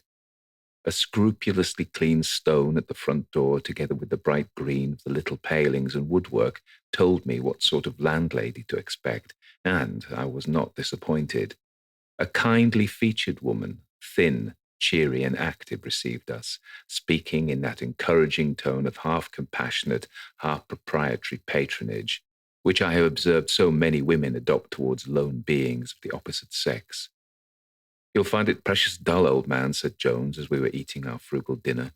"There's nothing for you to do unless you care to try a shot at the duck over the mud flats. I shall be busy on and off nearly all tomorrow." As we talked, I could not help admiring the cheerful pluck with which Jones endured the terrible monotony of his life in this dreary place. His rector was said to be delicate, and in order to prolong a life which no doubt he considered valuable to the church, he lived with his family either at Torquay or Cannes, in elegant idleness, quite unable to do any duty, but fully equal to enjoying the pleasant society of those charming places, and quite satisfied that he had done his duty when he sacrificed 1/10 of his income to provide for the spiritual needs of his parish. There was no squire in the place, no gentlefolk, as the rustics called them, lived nearer than 5 miles, and there was not a single being of his own class with whom poor Jones could associate, and yet he made no complaint. The nearest approach to one being the remark that the worst of it was so difficult, if not impossible, to be really understood. The poor being so suspicious and ignorant, they look at everything from such a low standpoint. Enthusiasm and freshness sink so easily into formalism and listlessness. The next day, finding that I really could be of no use and feeling awkward and bored, as a man always is when another is actively doing his duty, I went off to the marshes to see if I could get any sport. I took some sandwiches and a flask with me, not intending to return until dinner. After wandering about for some time, crossing dike after dike by treacherous rails more or less rotten, I found myself on the edge of a wide mere. I could see some duck out in the middle, and standing far out in the shallow water was a heron. They were all out of shot, and I saw I should do no good without duck punt. I sat down on an old pile left on the top of the seawall, which had been lately repaired. The duck looked very tempting, but I doubted if I should do much good in broad daylight, even if I had a duck punt without a duck gun. After sitting disconsolately for some time, I got up and wandered on.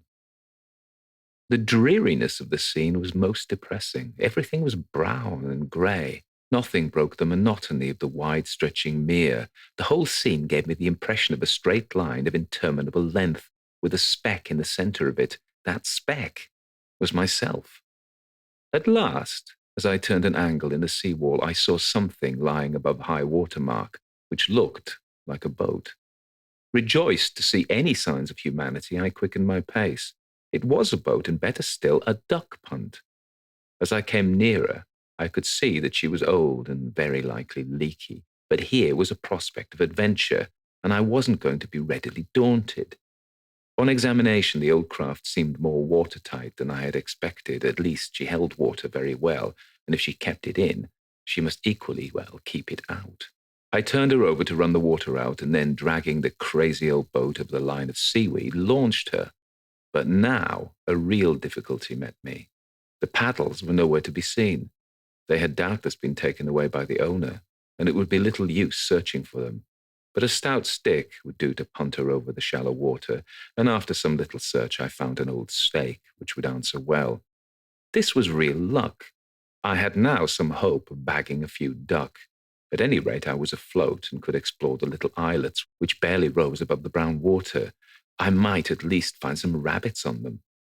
I cautiously poled myself towards the black dots, but before I came within range, up rose first one, then another and another like a string of beads, and the whole flight went, with outstretched necks and rapidly beating wings, away to my right, and seemed to pitch again beyond the low island some half-mile away. The heron had long ago taken himself off, so there was nothing to be done but pole across the mud in pursuit of the duck. I hadn't gone many yards when I found that I was going much faster than I expected, and soon saw the cause. The tide was falling, and I was being carried along with it. This would bring me nearer to my ducks, and I lazily guided the punt with the stake. On rounding the island, I found a new source of interest. The mere opened up to a much larger extent, and away towards my right I could see a break in the low land, as if a wide ditch had been cut through, while in this opening, ever and anon, dark objects rose up and disappeared again in a way I couldn't account for. The water seemed to be running off the mud flats, and I saw that if I didn't wish to be left high but not dry on the long slimy wastes, I must be careful to keep in the little channels or lakes which acted as natural drains to the acres of greasy mud. A conspicuous object attracted my attention some mile or more towards the opening in the land. It was a vessel lying high up on the mud and looking as if she was abandoned. The ducks had pitched 100 yards or so beyond the island, and I approached as cautiously as I could, but just as I was putting down the stake to take up my gun, there was a swift sound of beating wings and splashing water, and away my birds flew, low over the mud, towards the old hulk. Here was a chance, I thought. If I could get on board and remain hidden, I might, by patiently waiting, get a shot. I looked at my watch. There was still plenty of daylight left, and the tide was only just beginning to leave the mud. I punted away, therefore, with renewed hope, and was not long in getting up to the old ship. There was just sufficient water over the mud to allow me to approach within 10 or 12 feet, but further I could not push the punt. This was disappointing. However, I noticed the deep lake ran round the other side, and determined to try my luck there. So, with a slosh and a heave, I got the flat afloat again and made for the deeper water. It turned out quite successful, and I was enabled to get right under the square overhanging counter, while a little lane of water led alongside her starboard quarter. I pushed the nose of the punt into this and was not long in clambering on board by the rusty irons of her forechains. The old vessel lay nearly upright in the soft mud, and a glance soon told she would never be used again. Her gear and rigging were all rotten, and everything valuable had been removed. She was a brig of some 200 tons, and had been a fine vessel, no doubt. To me, there's always a world of romance in a deserted ship. The places she has been to, the scenes she has witnessed, the possibilities of crime, of adventure. All these thoughts crowd upon me when I see an old hulk lying deserted and forgotten, left to rot upon the mud of some lonely creek. In order to keep my punt afloat as long as possible, I towed her round and moored her under the stern, and then looked over the bulwarks for the duck. There they were, swimming not more than 150 yards away, and they were coming towards me. I remained perfectly concealed under the high bulwark, and could see them paddling and feeding in the greasy weed. Their approach was slow, but I could afford to wait. Nearer and nearer they came. Another minute, and they would be well within shot. I was already congratulating myself upon the success of my adventure and thinking of the joy of Jones at this large accession to his larder, when suddenly there was a heavy splash and a wild spluttering rush. The whole pack rose out of the water and went skimming over the mud toward the distant sea. I let off both barrels after them and tried to console myself by thinking I saw the feathers fly from one, but not a bird dropped, and I was left alone in my chagrin. What could have caused the splash, the luckless splash, I wondered? There was surely no one else aboard the ship, and certainly no one could get out here without mud patterns or a boat. I looked round. All was perfectly still. Nothing broke the monotony of the grey scene, sodden and damp and lifeless. A chill breeze came up from the southwest, bringing with it a raw mist, which was blotting out the dark distance and fast limiting my horizon. The day was drawing in, and I must be thinking of going home. As I turned round, my attention was arrested by seeing a duck punt glide past me in the now rapidly falling water, which was swirling by the mud bank on which the vessel lay. But there was no one in her. A dreadful thought struck me. It must be my boat. And how shall I get home? I ran to the stern and looked over. The duck punt was gone. The frayed and stranded end of the paint had told me how it had happened. I had not allowed for the fall of the tide, and the strain of the punt as the water fell away had snapped the line, old and rotten as it was. I hurried to the bows, and jumping onto the bitt, saw my punt peacefully drifting away some quarter of a mile off. It was perfectly evident I could not hope to get to her again. It was beginning to rain steadily. I could see that I was in for dirty weather, and became a little anxious about how I was to get back, especially as it was now rapidly growing dark. So thick was it that I couldn't see the low land anywhere, and could only judge of its position by remembering that the stern of the vessel pointed that way. The conviction grew upon me that I could not possibly get away from this doleful old hulk without assistance, and how to get it I could not for the life of me see. I hadn't seen a sign of a human being the whole day. It was not likely any more would be about at night. However, I shouted as loud as I could, and then waited to hear if there were any response. There was not a sound. Only the wind moaned slightly through the stumps of the masts, and something creaked in the cabin. Well, I thought, at least it might be worse. I shall have shelter for the night, while, if I had been left on one of the islands, I should have had to spend the night exposed to the pelting rain. Happy thought. Go below before it gets too dark, and see what sort of a berth can be got, if the worst comes to the worst. So thinking, I went to the booby hatch and found, as I expected, that it was half broken open, and anyone could go below who liked. As I stepped down the rotting companion, the air smelled foul and dank. I went below very cautiously, for I was not at all sure that the boards would bear me. It was fortunate I did so, for as I stepped off the lowest step, the floor gave way under my foot, and had I not been holding on to the stair rail, I should have fallen through. Before going any further, I took a look around. The prospect was not inviting. The light was dim. I could scarcely make out objects near me. All else was obscurity. I could see that the whole of the inside of the vessel was completely gutted. What little light there was came through the stern ports. A small round speck of light looked at me out of the darkness ahead, and I could see that the flooring had either all given way or had been taken out of her. At my feet, a gleam of water showed me what to expect if I should slip through the floor joists. Altogether a more desolate, gloomy, ghostly place it would be difficult to find. I could not see any bunk or locker where I could sit down, and everything movable had been taken out of the hulk. Groping my way with increasing caution, I stepped across the joists and felt along the side of the cabin. I soon came to a bulkhead. Continuing to grope, I came to an opening. If the cabin was dim, here was blackness itself. I felt it would be useless to attempt to go further, especially as a very damp, foul odour came up from the bilge water in her hold. As I stood looking into the darkness, a creepy, chilly shudder passed over me, and with a shiver, I turned round to look at the cabin. My eyes had now become used to the gloom. A deeper patch of darkness on my right suggested the possibility of a berth, and groping my way over to it, I found that the lower bulk was still entire. Here at least I could rest, if I found it impossible to get to shore. Having some wax vestas in my pocket, I struck a light and examined the bunk. It was better than I expected. If I could only find something to burn, I should be comparatively cheerful.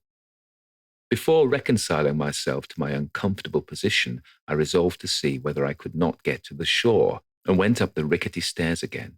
It was raining hard, and the wind had got up. Nothing could be more dismal. I looked over the side and lowered myself down from the main chains to see if it were possible to walk over the mud. I found I couldn't reach the mud at all, and fearful of being unable to climb back if I let go, I clambered up the side again and got on board. It was quite clear I must pass the night here. Before going below, I once more shouted at the top of my voice, more to keep up my own spirits than with any hope of being heard, and then paused to listen. Not a sound of any sort replied. I now prepared to make myself as comfortable as I could. It was a dreary prospect. I would rather have spent the night on deck than down below in that foul cabin, but the drenching, driving rain as well as the cold drove me to seek shelter below. It seemed so absurd to be in the position of a shipwrecked sailor within 2 or 3 miles of a prosy country hamlet, and in a landlocked harbour while actually on land, if the slimy deep mud could be called land. I had not many matches left, but I had my gun and cartridges. The idea occurred to me to fire of minute guns. That's what I ought to do, of course. The red flash will be seen in this dark night, for it was dark now, and no mistake. Getting up onto the highest part of the vessel, I blazed away. The noise sounded to me deafening. Surely the whole countryside would be aroused. After firing off a dozen cartridges, I waited. But the silence only seemed the more oppressive, and the blackness all the darker. It's no good. I'll turn in, I thought dejectedly. With great difficulty, I groped my way to the top of the companion ladder and bumped dismally down the steps. If only I had a light, I should be fairly comfortable, I thought. Happy thought, make a spit devil, as we used to when boys call a little cone of damp gunpowder. I got out my last 2 cartridges, and emptying the powder carefully into my hand, I moistened it and worked it up into a paste. I then placed it on the smooth end of the rail and lighted it. This was brilliant. At least so it seemed by contrast with the absolute darkness around me. By its light, I was able to find my way to the bunk, and it lasted just long enough for me to arrange myself fairly comfortably for the night. By contriving a succession of matches, I was enabled to have enough light to see to eat my frugal supper, for I had kept a little sherry and a few sandwiches to meet emergencies, and it was a fortunate thing I had. The light and the food made me feel more cheery, and by the time the last match had gone out, I felt worse might have happened to me by a long way. As I lay still, waiting for sleep to come, the absurdity of the situation forced itself upon me. Here was I, to all intents and purposes, as much cut off from all communication with the rest of the world as if I were cast away upon a desert island. The chances were that I should make someone see or hear me the next day. Jones would be certain to have the country searched, and at the longest I should only endure the discomfort of one night and get well laughed at for my pains. But meanwhile, I was absolutely severed from all human contact and was as isolated as Robinson Crusoe, only more so, for I had no other living thing whatever to share my solitude. The silence of the place was perfect, and if silence can woo sleep, sleep ought very soon to have come. But when one is hungry and wet, and in a strange, uncanny kind of place, besides being in one's clothes, it is a very difficult thing to go to sleep. First, my head was too low. Then, after resting it on my arms, I got cramp in them. My back seemed all over bumps. When I turned on my side, I appeared to have got rather serious enlargement of the hip joint, and I found my damp clothes smelled very musty. After sighing and groaning for some time, I sat up for a change of position and nearly fractured my skull in so doing against the remains of what had once been a berth above me. I didn't dare to move in the inky blackness, for I had seen sufficient to know that I might easily break my leg or neck in the floorless cabin. There was nothing for it but to sit still or lie down and wait for daylight. I had no means of telling the time. When I had last looked at my watch before the last match had gone out, it was not more than 6 o'clock. It might now be about 8, or perhaps not so late. Fancy 12 long hours spent in that doleful black place with nothing in the world to do to pass away the time. I must go to sleep, and so, full of this resolve, I lay down again. I suppose I went to sleep. All I can recollect after lying down is keeping my mind resolutely turned inwards, as it were, and fixed upon the arduous business of counting an imaginary and interminable flock of sheep pass one by one through an ideal gate. This meritorious method of compelling sleep had, no doubt, been rewarded, but I have no means of knowing how long I slept, and I cannot tell at what hour of the night the following strange circumstances occurred, for occur they certainly did. And I am as perfectly convinced that I was the oral witness to some ghastly crime, as I am that I am writing these lines. I have little doubt I should be laughed at, as Jones laughed at me, to be told that I was dreaming, that I was overtired and nervous. In fact, so accustomed have I become to this sort of thing, that I now hardly ever tell my tale, or, if I do, I put it in the third person, and then I find people believe it, or at least take much more interest in it. I suppose the reason is that people cannot bring themselves to think so strange a thing could have happened to such a prosy, everyday sort of man as myself, and they cannot divest their minds of the idea that I am, well, to put it mildly, drawing on my imagination for facts. Perhaps, if the tale appears in print, it will be believed, as a facetious friend of mine once said to a newly married couple who had just seen the announcement of their marriage in the Times. "Ah, didn't know you were married till you saw it in print." Well, be the time what it may have been. All I know is that the next thing I can remember after getting my 500th sheep through the gate is that I heard 2 most horrible yells ring through the darkness. I sat bolt upright, and as a proof that my senses were all there, I didn't bring my head this time against the berth overhead, remembering to bend it outward so as to clear it. There was not another sound. The silence was as absolute as the darkness. I must have been dreaming, I thought, but the sounds were ringing in my ears and my heart was beating with excitement. There must have been some reason for this. I never was taken this way before. I couldn't make it out and felt very uncomfortable. I sat there listening for some time, no other sound breaking the deathly stillness, and becoming tired of sitting, I lay down again. Once more I set myself to get my interminable flocks through that gate, but I couldn't help myself listening. There seemed to me a sound growing in the darkness, something gathering in the particles of the air as if molecules of the atmosphere were rustling together and with still movement were whispering something. The wind had died down, and I would have gone on deck if I could move, but it was hazardous enough moving about in the light. It would have been madness to attempt to move in that blackness, and so I lay still and tried to sleep. But now there was a sound, indistinct but no mere fancy, a muffled sound, as of some movement in the forepart of the ship. I listened intently and gazed into the darkness. What was the sound? It didn't seem like rats. It was a dull, shuffling kind of noise, very indistinct, and conveying no clue whatever as to its cause. It lasted only for a short time, but now the cold, damp air seemed to have become more piercingly chilly. The raw iciness seemed to strike into the very marrow of my bones, and my teeth chattered. At the same time, a new sense seemed to be assailed. The foul odour, which I had noticed arising from the stagnant water in the bilge, appeared to rise into more objectionable prominence, as if it had been stirred. "I can't stand this," I muttered, shivering in horrible aversion to the disgusting odour. "I'll go on deck at all hazards." Rising to put this resolve into execution, I was arrested by the noise beginning again. I listened. This time, I distinctly distinguished two separate sounds. One, like a heavy soft weight being dragged along with difficulty. The other, like the hard sound of boots on boards. Could there be others on board after all? If so, why had they made no sound when I clambered on deck or afterwards when I shouted and fired my gun? Clearly, if there were people, they wished to remain concealed, and my presence was inconvenient to them. But how absolutely still and quiet they had kept. It appeared incredible that there should be anyone. I listened intently. The sound had ceased again, and once more the most absolute stillness reigned around. A gentle swishing, wobbling, lapping noise seemed to form itself in the darkness. It increased until I recognized the chattering and bubbling of water. It must be the tide rising, I thought. It's reached the rudder and is eddying around the stern post. This also accounted in my mind for the other noises because, as the tide surrounded the vessel and she thus became waterborne, all kinds of sounds might be produced in the old hulk as she resumed her upright position.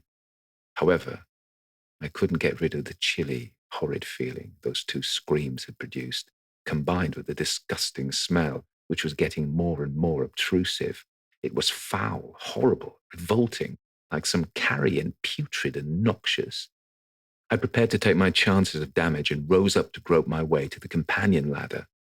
It was a more difficult job than I had any idea of. I had my gun, it was true, and with it I could feel for the joists, but once I let go of the edge of the bunk, I had nothing to steady me and nearly went headlong at the first step. Fortunately, I reached back in time to prevent my fall, but this attempt convinced me that I had better endure the strange horrors of the unknown than the certain miseries of a broken leg or neck. I sat down, therefore, on the bunk. Now that my own movements had ceased, I became aware that the shuffling noise was going on all the time. Well, thought I, they may shuffle, they won't hurt me, and I shall go to sleep again. So reflecting, I lay down, holding my gun, ready to use it as a club if necessary. Now, it's all very well to laugh at superstitious terrors. Nothing is easier than to obtain a cheap reputation for brilliancy, independence of thought and courage by deriding the fear of the supernatural when comfortably seated in a drawing-room, well lighted and with company.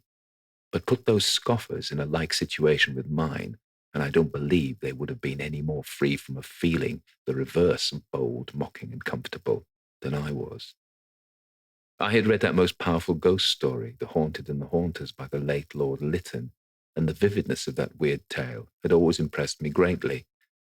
Was I actually now to experience in my own person, and with no possibility of escape, the trying ordeal that bold ghost hunter went through under much more favourable circumstances? He at least had his servant with him. He had fuel and a light, and above all, he could get away when he wanted to. I felt I could face any number of spiritual manifestations if only I had warmth and light. But the icy coldness of the air was eating into my bones, and I shivered until my teeth chattered. I couldn't get to sleep. I couldn't prevent myself listening. And at last I gave up the contest and let myself listen. But there seemed now nothing to listen to. All the time I had been refusing to let my ears do their office by putting my handkerchief over one ear and lying on my arm with the other. A confused noise appeared to reach me, but the moment I turned round and lay on my back, everything seemed quiet. It's only my fancy after all, the result of cold and want of a good dinner. I'll go to sleep. But in spite of this, I lay still, listening a little longer. There was a sound of trickling water against the broad bilge of the old hulk, and I knew the tide was rising fast. My thoughts turned to the lost canoe, and to reproaching myself with my stupidity in not allowing enough rope or looking at it more carefully. Suddenly, I became all attention again. An entirely different sound now arrested me. It was distinctly a low groan, and followed almost immediately by heavy blows which fell upon a soft substance, and then more groans, and again those sickening blows. There must be men here. Where are they? And what is it? I sat up and strained my eyes towards where the sound came from. The sounds had ceased again. Should I call out and let the man or men know that I was here? What puzzled me was the absolute darkness. How could anyone see to hit an object or do anything else in this dense obscurity? It appalled me. Anything might pass an inch's distance, and I couldn't tell who or what it was. But how could anything human find its way about any more than I could? Perhaps there was a solid bulkhead dividing the forecastle from me, but it would have to be very sound and with no chink whatever to prevent a gleam or ray of light finding its way out somewhere. I couldn't help feeling convinced that the whole hull was open from one end to the other. Was I really dreaming after all? To convince myself that I was wide awake, I felt in my pockets for my notebook, and pulling out my pencil, I opened the book and holding it in my left hand, wrote as well as I could, by feel alone, I am wide awake. It is about midnight, Christmas Eve, 1877. I found I had got to the bottom of the page, so I shut the book up, resolving to look at it the next morning. I felt curious to see what the writing looked like by daylight. But all further speculation was cut short by the shuffling and dragging noise beginning again. There was no doubt the sounds were louder and were coming my way. I never in all my life felt so uncomfortable. I may as well at once confess it, so frightened.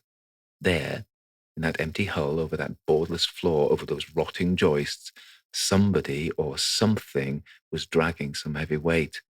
What I could not imagine, only the shrieks, the blows, the groans, the dull thumping sounds compelled me to suspect the worst, to feel convinced that I was actually within some few feet of a horrible murder then being committed. That I actually heard the sounds, I had no doubt. That they were growing louder and more distinct, I felt painfully aware. The horror of the situation was intense. If only I could strike a light and see what was passing close there, but I had no matches. I could hear a sound as of someone breathing slowly, stertorously, and a dull groan. And once more the cruel sodden blows fell again, followed by a drip, drip, and heavy drop in the dank water below, from which the sickening smell rose, pungent, reeking, horrible. The dragging, shuffling noise now began again.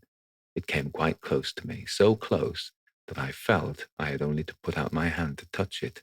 The thing. Good heavens, was it coming to my bunk? The thing passed, and all the time the dull drip, as if some heavy drops fell into the water below. It was awful.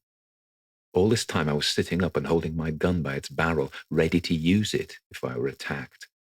As the sound passed me at the closest, I put out the gun involuntarily, but it touched nothing, and I shuddered at the thought that there was no floor over which the weight could be drawn.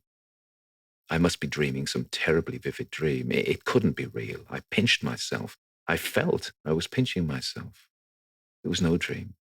The sweat poured off my brow. My teeth chattered with the cold. It was terrific in its dreadful mystery. And now the sounds altered. The noises had reached the companion ladder. Something was climbing them with difficulty. The old stairs creaked, bump, thump. The thing was dragged up the steps with many pauses, and at last it seemed to have reached the deck. A long pause now followed. The silence grew dense around. I dreaded the stillness, the silence, that made itself be heard almost more than the sounds. What new horror would that awful quiet bring forth?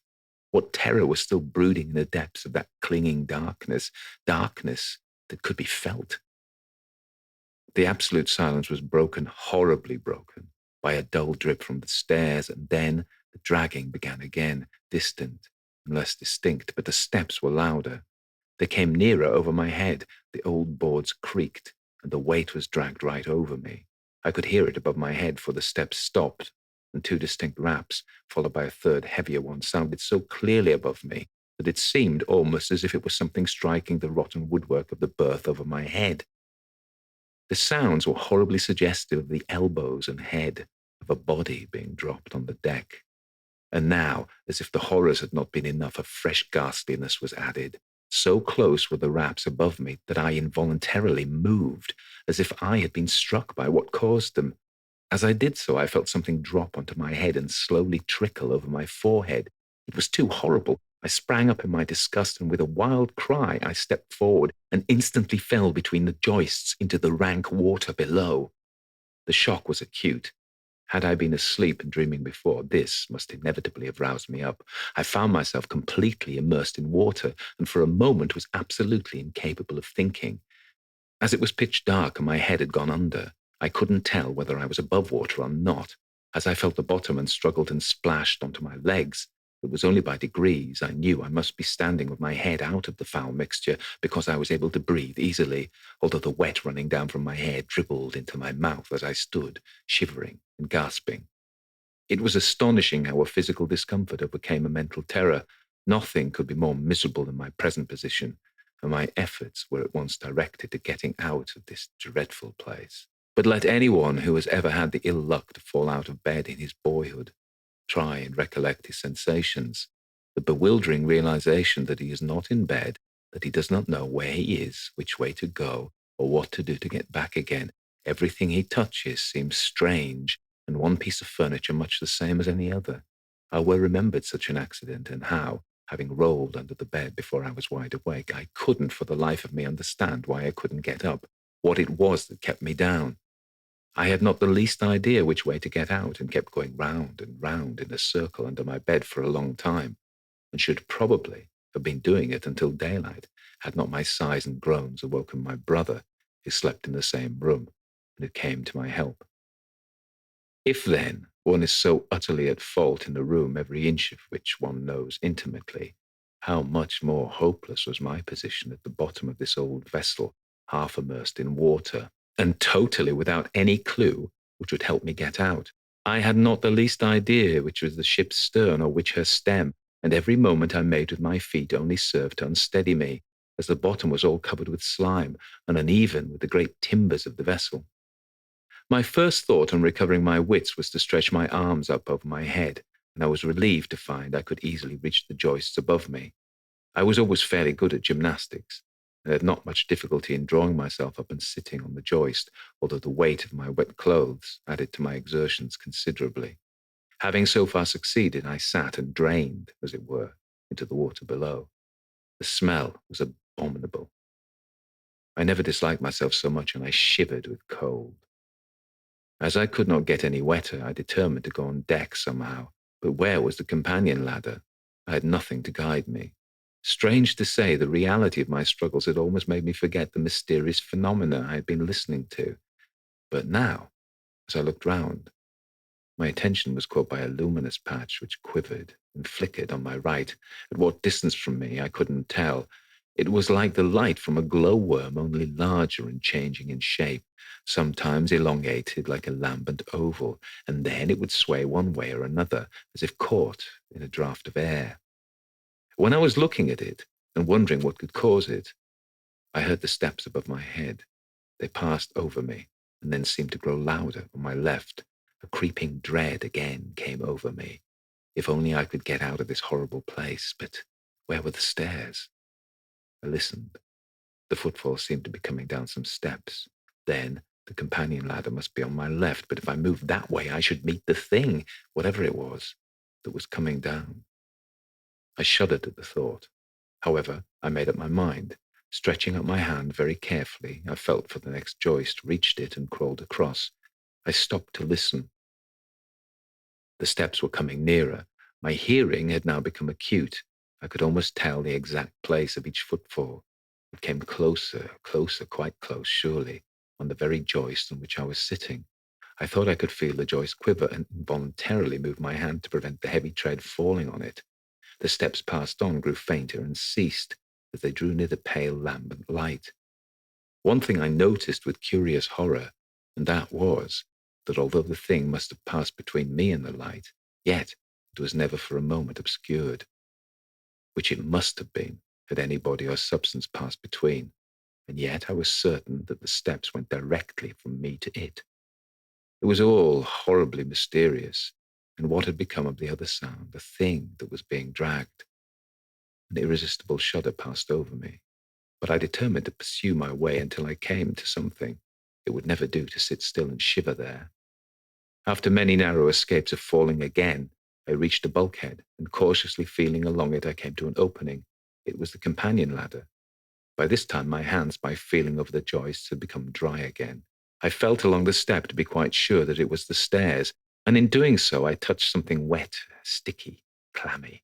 Oh, horrible was it! A cold shiver shook me nearly off the joist, and I felt an unutterable sense of repulsion to going on. However, the fresher air which came down the companion revived me, and conquering my dread, I clambered onto the step. It didn't take long to get upstairs and stand on the deck again. I think I have never in all my life experienced such a sense of joy as I did on being out of that disgusting hole. It was true I was soaking wet, and the night wind cut through me like a knife, but these were things I could understand, and were a matter of common experience. What I had gone through might only be a question of nerves and had no tangible or visible terror, but it was none the less very dreadful, and I would not go through such an experience again for words. As I stood cowering under the lee of the bulwark, I looked round at the sky. There was a pale light, as if of daybreak, away in the east, and it seemed as if all my troubles would be over with the dawn. It was bitterly cold. The wind had got round to the north, and I could faintly make out a low shore astern. While I stood shivering there, a cry came down the wind. At first I thought it was a seabird, but it sounded again. I felt sure it was a human voice. I sprang up on the taffrail and shouted at the top of my lungs, then paused. The cry came down clearer and distinct. It was Jones's voice. Had he heard me? I waved my draggled pocket handkerchief and shouted again. In the silence which followed, I caught the words, "We're coming!" What joyful words! Never did shipwrecked mariner on a lonely isle feel greater delight. My misery would soon be over. Anyhow, I should not have to wait long. Unfortunately, the tide was low and still falling. Nothing but a boat could reach me, I thought, and to get a boat would take some time. I therefore stamped up and down on the deck to get warm. But I had an instinctive aversion for the companion ladder and the deep shadows of the forepart of the vessel. As I turned around in my walk, I thought I saw something moving over the mud. I stopped. It was undoubtedly a figure coming towards me. A voice hailed me in gruff accents. "Lily ahoy! Be anyone aboard?"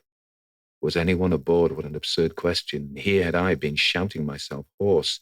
However, I quickly reassured him, and then understand why my rescuer did not sink in the soft mud. He had mud pattens on. Coming up as close as he could, he shouted to me to keep clear, and then threw first one, then the other, clattering wooden board onto the deck. I found them, and under the instructions of my friend, I didn't take long in putting them on. The man was giving me directions as how to manage, but I didn't care how much wetter I got, and dropped over the side into the slime. Sliding and straddling, I managed to get to my friend, and then together we skated, as it were, to the shore, although skating very little represents the awkward splashes and slips I made on my way to land. I found quite a little crowd awaiting me on the bank, but Jones, with ready consideration, hurried me off to a cart he had in a lane near, and drove me home. I told him the chief points of the adventure on our way, but didn't say anything of the curious noises. It's odd how shy a man feels at telling what he knows people will never believe. It was not until the evening of the next day that I began to tell him, and then only after I was fortified by an excellent dinner and some very good claret. Jones listened attentively. He was far too kindly and well-bred to laugh at me, but I could see he didn't believe one word as to the reality of the occurrence. Very strange. How remarkable. Quite extraordinary, he kept saying, with evident interest, but I was sure he put it all down to my fatigue and disordered imagination, and so, to do him justice, as everybody else to whom I've told the tale since. The fact is, we cannot, in this prosaic age, believe in anything the least approaching the supernatural, nor do I. But nevertheless, I am as certain as I am that I'm writing these words that the thing did really happen, and will happen again. May happen every night for all I know, only I don't intend to try and put my belief to the test. I have a theory which of course will be laughed at, and as I'm not in the least scientific, I cannot bolster it up by scientific arguments.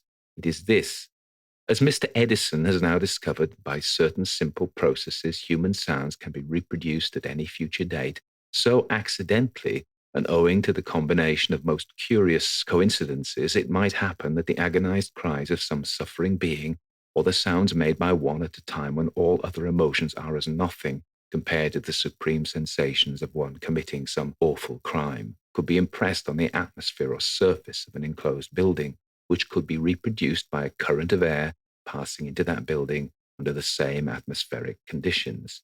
This is the vague explanation I've given myself. However, be the explanation what it may be, the facts are as I've stated them. Let those laugh who did not experience them. To return to the end of the story, there were two things I pointed out to Jones as conclusive that I wasn't dreaming. One was my pocketbook. I showed it him, and the words were quite clear, only of course very straggling. This is a facsimile of the writing, but I cannot account for the date being 1837. I am wide awake. It is Christmas Eve, 1837. The other point was the horrible stains on my hands and clothes. A foul-smelling dark chocolate stain was on my hair, hands, and clothes. Jones said, of course, this was from the rust of the mouldering ironwork, some of which had no doubt trickled down, owing to the heavy rain, through the defective caulking of the deck. The fact is, there is nothing that an ingenious mind can't explain. But the question is the explanation the right one? I could easily account for the phosphorescent blight. The water was foul and stagnant, and it was no doubt caused by the same gases which produced the well-known ignis fatuus, or will-o'-the-wisp. We visited the ship, and I recovered my gun. There were the same stains on deck as there were on my clothes, and, curiously enough, they went in a nearly straight line over the place where I lay, from the top of the companion to the starboard bulwark. We carefully examined the forepart of the ship. It was as completely gutted as the rest of her. Jones was glad to get on deck again, as the atmosphere was very unpleasant, and I had no wish to stay. At my request, Jones made every inquiry he could about the old hulk. Not much was elicited. So far it looked as if it were credited with being haunted. The owner, who had been the captain of her, had died about 3 years before. His character did not seem amiable, but as he had left his money to the most influential farmer in the district, the country people were unwilling to talk against him. I went with Jones to call on the farmer and asked him point blank if he had ever heard whether a murder had been committed on board the Lily. He stared at me and he laughed. Not as I know of, was all his answer, and I never got any nearer than that. I feel that this is all very unsatisfactory. I wish I could give some thrilling and sensational explanation. I'm sorry I cannot. My imagination suggests many, as no doubt it will to each of my readers who possesses that faculty, but I have only written this to tell the actual facts, not to add to our superabundant fiction.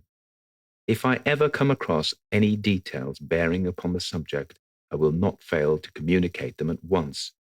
The vessel I found was the Lily of Goole, owned by one Master Gad Earwaker and built in 1801. Saviourgate by Russell Kirk.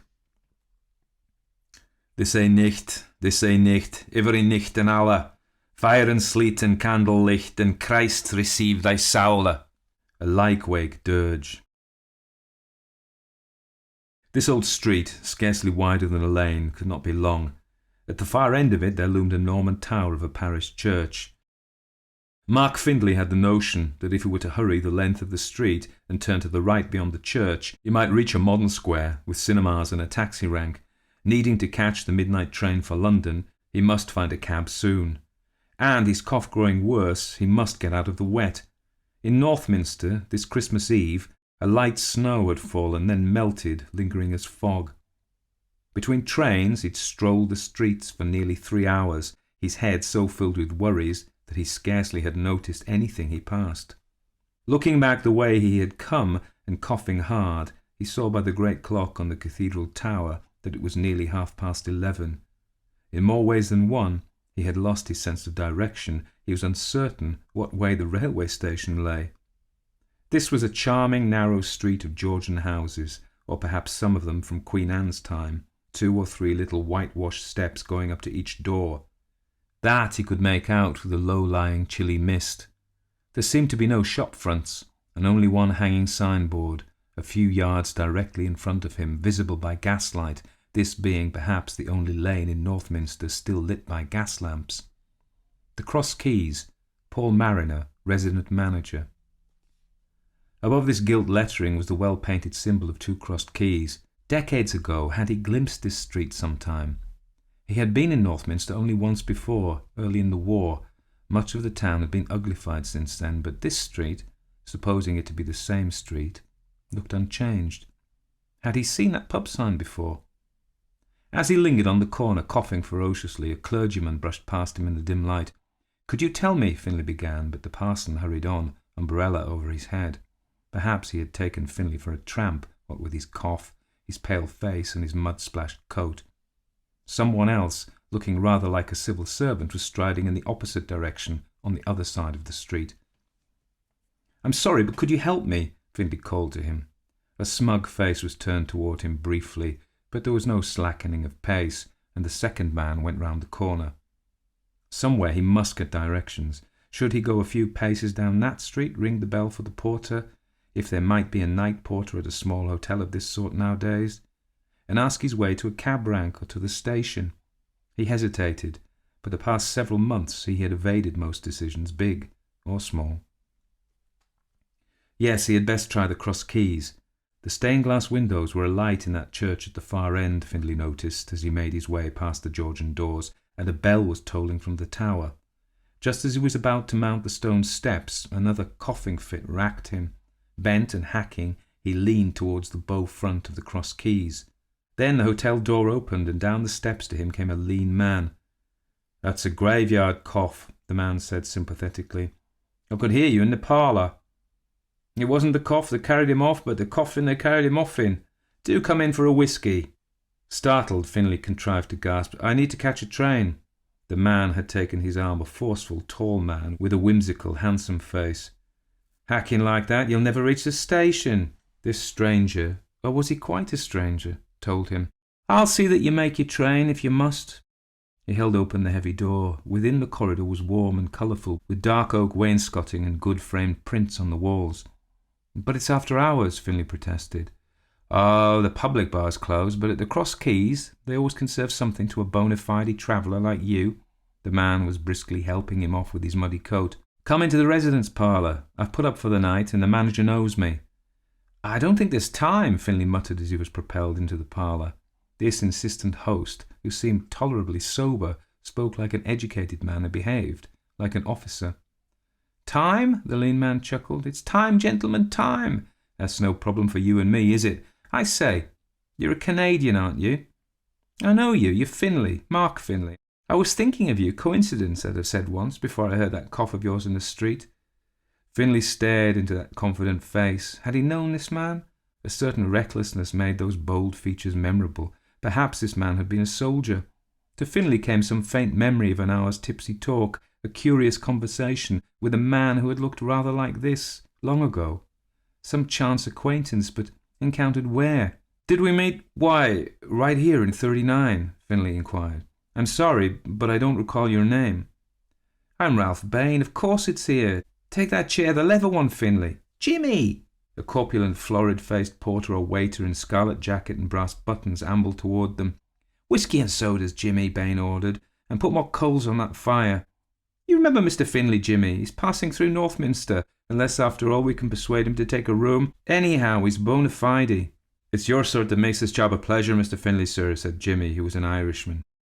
The fire blazed up on the broad hearth below the Adam chimney place. The whisky glasses came promptly on a heavy silver tray. Finlay had ceased to cough. Surely this was the jolly hotel of his dim memory, with the faded upholstery or shiny leather of its easy chairs, the green draperies of his tall windows, the solid dark furniture of yesteryear, the big oriental rug a bit frayed, and especially that massive framed painting of the Highland cattle. Now he even recalled the looming silver tea urn on the mahogany sideboard. A few people still sat in this residence parlour, perhaps waiting for the midnight peal from the cathedral's bells. Several of them had nodded to him or smiled at him when Bain almost had forced him into an armchair, and an old lady said, "Good evening." Could he have seen her before? Or perhaps the granddaughter of the girl companion beside her? Ralph Bain he did recollect fairly well by this time. Rather a wag, this Bain, he recalled, with a talent for telling stories that seemed tall. They had taken to each other, he and Bain, when in that year so long vanished they had happened to fall into talk in this very pub. The Bain of Finley's memory had seemed no younger than the man who sat opposite him now. His host must be remarkably well preserved, not a grey hair to his head. Did he dye his hair? Bain had been chatting with him lightly for several minutes, but Finley, needing to catch that train and fretting about tomorrow's hard decisive conference, scarcely had paid attention. What a heartening room this was, everyone in it good-natured and healthy-looking. The sound of the ancient church bell penetrated through the thick drapes of the bow front. Yes, it was a single bell tolling, not a peal. At any moment, Finley feared, the tolling might be mingled with the chimes of the cathedral clock, sounding the third quarter of the hour, which would mean that he'd have a narrow squeak to make his train, even though the trains generally ran late or lingered at the platform. Bain noticed that his guest was listening to the bell. That's a good sound, isn't it, Finley? Lord knows when that church commenced the custom. There was a Saxon or Danish church on the site, you know. The day before Christmas, from time out of mind, they've tolled that bell from early morning to midnight, one stroke for every year since the Nativity. The church is our friend Canon Hoodman's, you remember, besides his being chapter treasurer. They must be coming close to stroke 1939. Shall we drink to that? Thanks, Mr. Bain, Finley heard himself saying. He was drowsy in this cordial room after the long ride down from Aberdeen and after tramping those Northminster streets in miserable vacillation. But no, I'd order another round for us except for my train. I'm going to have to say good night. We keep a flight in Aberdeen now. If you ever get up to, call me Bain or Ralph or Rafe. That whisky's your medicine, Finley. I told you so before your cough stopped. As for the train, why, you'll be aboard it, if you really mean to be. I give you my word. I'll see you to the cab. We have heard the chimes of midnight, Master Shallow. Forgive me, but you've not been long this side of the border, I take it. I came down from Aberdeen today, Bain, and if I don't meet 3 important men for breakfast at the Hyde Park Hotel, here Finley grimaced, it's all up with me. I've been in oil rigs in Aberdeen for the past 2 years. I'm not so young as I was, and my wife's in a bad way. Now I'm in deep trouble. Not enough ready money, and the bank's pressing me hard about the overdrafts. The careless smile faded from Bain's rough mouth. Bain stared at him incredulously. Why, Finley, that sort of thing doesn't signify for you and me here, you know. Overdrafts? Oh, don't you know? Don't you, actually? The moment I dragged you in, I thought you seemed a bit odd. If you don't mind me saying so, it was as if I'd taken hold of a ghost. I'm told that some people scarcely are aware of the change when they've just crossed the border. If you don't mind, Mark Finley, old man, just how was it you died? Jimmy was setting 2 more whiskies before them on the little Indian table. Bain must have given him a sign. The cosy parlour went round for Finley. Hadn't he thought too often of dying, and dying swiftly, whatever the consequences? Hadn't he thought of that escape all the hours he'd walked down those Northminster streets? Did the death urge show in his face? For a moment, the 2 commercial travellers in the corner, and the old lady with her girl companion, and smiling Jimmy, seemed to fade into nothingness. Finley saw only Bain's daredevil face gone sober and pallid on the instant. Had 1 whisky been too many for Bain, or for himself? What do you mean? Finley tried not to stammer. I'm no deader than you are. I might as well be dead, though, if I'm not in London 8 hours from now. Dead? Bain laughed, though it seemed to require some effort from him, almost as if Bain were frightened. Of course we're not dead, old man. Here, do I seem dead? Leaning forward, he gripped Finley's hand. There, a good fleshy shake, eh? Why, we wouldn't be just here if we were dead, truly dead, would we, Finley? I put the question to you too bluntly. That's one of my silly habits got in the army. What I meant to say was this. How did you cross the border? Bain drank, and then resumed. There's no harm in calling it dying. We all have to pass through the jaws of death to reach the Cross Keys, or any other good sort of place. Corruption putting on incorruption and all that. We all have to die so that we can rise, don't we? Was it hard, your crossing? Is the Cross Keys the first place you've come to this side of eternity? If so, there's the more honour for me, as the first friend to greet you. Bain drained his glass. Now, drink your dram, old man, because there's nothing left for us to fret about. Never, never. It wasn't the cough that carried him off, but the coffin they carried him off in, I say. Could it have been that you crossed the border just outside the door of this hotel, when I heard you hacking there? Finley stood up. Was this host of his drunk, or was he a lunatic? Bain seemed neither, but he might be both. Had he and Bain talked of something like this so long ago? Not this precisely, but something about death and eternity. Finlay couldn't be bothered, though Bain was rather amusing. Not with that train to catch. Thanks again, he told Bain. My train won't wait, and it's not just my own future depending on that breakfast tomorrow. There's my wife, my sick wife, to think of. Good night. If you're ever in Aberdeen... You really don't follow me, do you, old man? Bain frowned in seeming perplexity. If you leave now, you'll miss Canon Hoodman. Train won't wait. Why, any train you want will be waiting for you whenever you want it. I'll be taking a train myself to Ayrshire after a night or two here at the Cross Keys. There's a young woman I mean to walk the moors with. Time doesn't signify. There's no time for you and me, thank God, Finlay. Why, we've not even begun to talk. How can I explain? You and I aren't dead, though I died once, and I suppose you have too. We've only just begun to live fully. Look here, Mark Finlay, do you believe in what you read in the papers? Half the time. Excuse me, but where did you hang my hat and coat? Jimmy, Bain called, but he did not tell Jimmy to fetch his guest's coat and hat. Jimmy, find us today's Post, and the Times too. Mr. Finlay needs to see them. Newspapers inserted in those old-fangled wooden rods were hanging by the sideboard. It passed through Finlay's mind that the Cross Keys Hotel, like a beetle of a hostelry preserved in amber, retained amenities that had vanished nearly everywhere else. Jimmy brought 2 papers. They were full of news about the military stalemate. On the front page of both, the date was 24th September 1939. What the hell is this? Finlay was 2/3 angry. It was 1939 when I came to Northminster the first time. This is now, said Bain. There's only now, praise be, whatever now you like, whatever now I like. Sit down, old man. You need somebody with a head and a tongue better than mine to inform you. I say, Jimmy, Canon Hoodman still is in the house talking to Mr. Mariner. Could you give him my compliments and ask him to join us, if it's no trouble to him? Tell him that I may even have a ghost to show him. Well, in any event, he must have missed his train by this time, Finlay reckoned. After all, how much did that matter? Those 3 insufferable men at the Hyde Park Hotel would do nothing for him, as the odds stood. The intended meeting had been a last forlorn hope. Fortune had conspired against him, and the stars in their courses. He might as well finish this whisky. He might as well finish many whiskies. Now it was all over for him, and all over for Marion, poor sick Marion. She had told him he would fail, his nerve had failed him, and he had failed her. In his bag, at the station luggage room, there lay secreted a sufficient quantity of prescribed capsules, long hoarded. He had feared that he might require them, the whole lot of them, after that Hyde Park breakfast. After he should leave this hotel, he could swallow them at the station without having to face that grim breakfast after all.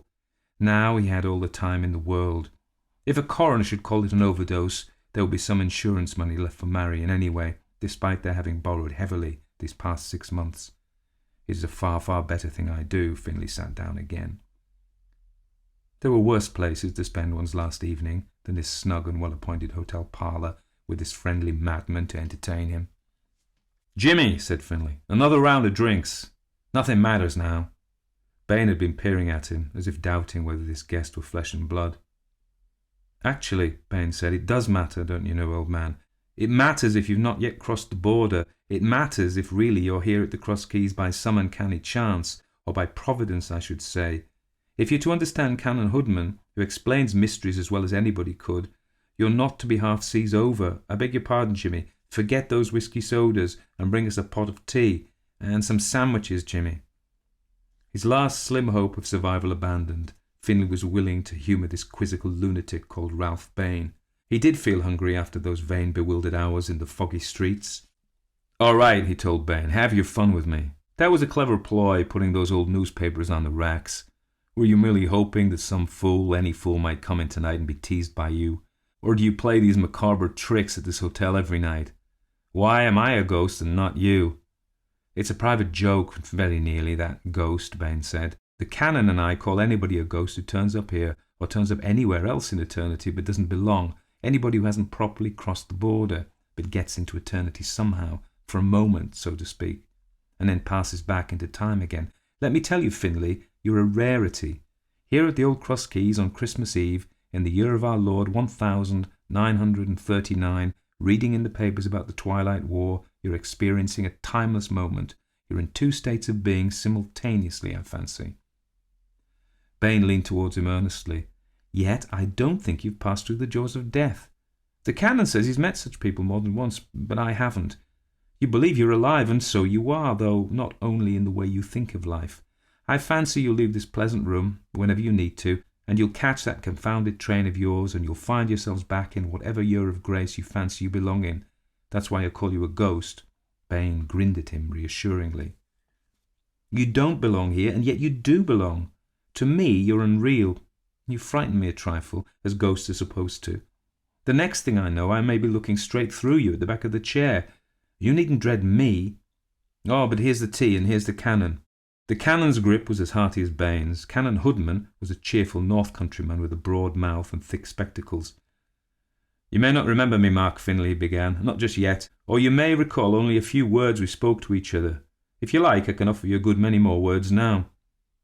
"Canon," Bain was saying, "I lug in an old acquaintance from the street, and then find he's not crossed the border, or so he says. It's a conundrum. When first you and Finlay and I sat down together, I wished we could go on talking forever, and here the possibilities come to pass, but Finlay doesn't understand, and he wants to be off immediately to his private misery." Was this purported canon some actor recruited by the whimsical Bain? Certainly Hoodman looked his part, collar and black suit and all. Finlay forced himself to enter into the spirit of this rag. "Here is the question," Finlay told Hoodman. "Is Ralph Bain crazy, or am I? I'd like to know what sort of innkeeper puts 1939 newspapers into this residence parlour." "You seem out of sorts," Finlay Hoodman said, "but melancholy men are the wittiest. The manager of this hotel is a very sensible person, and he puts those papers there because he, like everybody else in this house, knows that tonight is Christmas Eve. The verger is nearly done tolling the bell in my old church, in the year of our Lord, 1939. Another wag. Finlay chuckled mordantly, pouring himself another cup of tea with shaking hand.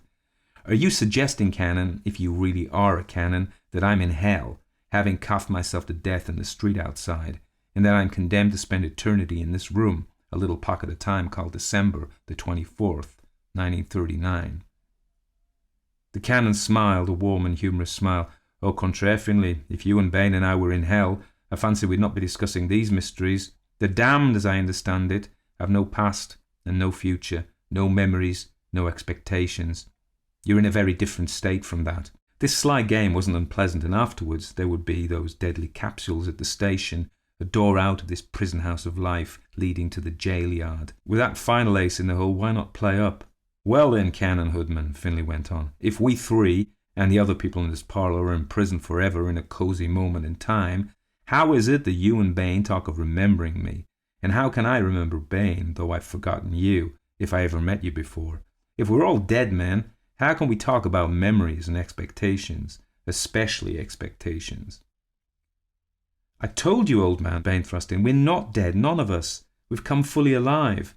And we're not locked up here, it's just that we've chosen or fallen into this one timeless moment. It's a good, particular timeless moment, isn't it? No especial significance to it, I suppose.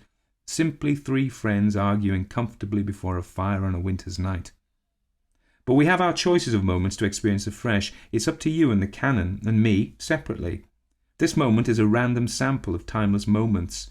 There are stronger moments, far stronger for any of us. Why, if he chose just now, the canon might be praying some draughty church at Smokefall, I suppose, or could be trading stories with some good chaps in a tent in the western desert, say, instead of disputing with you. It's a question of what you wish to experience all over again." As they talked, the heavy tolling of that church bell contributed to the illusion of timelessness that these two fantastics had contrived for him. Outside in the street there sounded the footfalls and murmuring of a good many people, with now and again children's laughter, folk on their way to midnight service at that church. The hotel was real, the people outside were real, these two clever companions of his were real. Finlay wondered about his own reality. The canon was speaking now.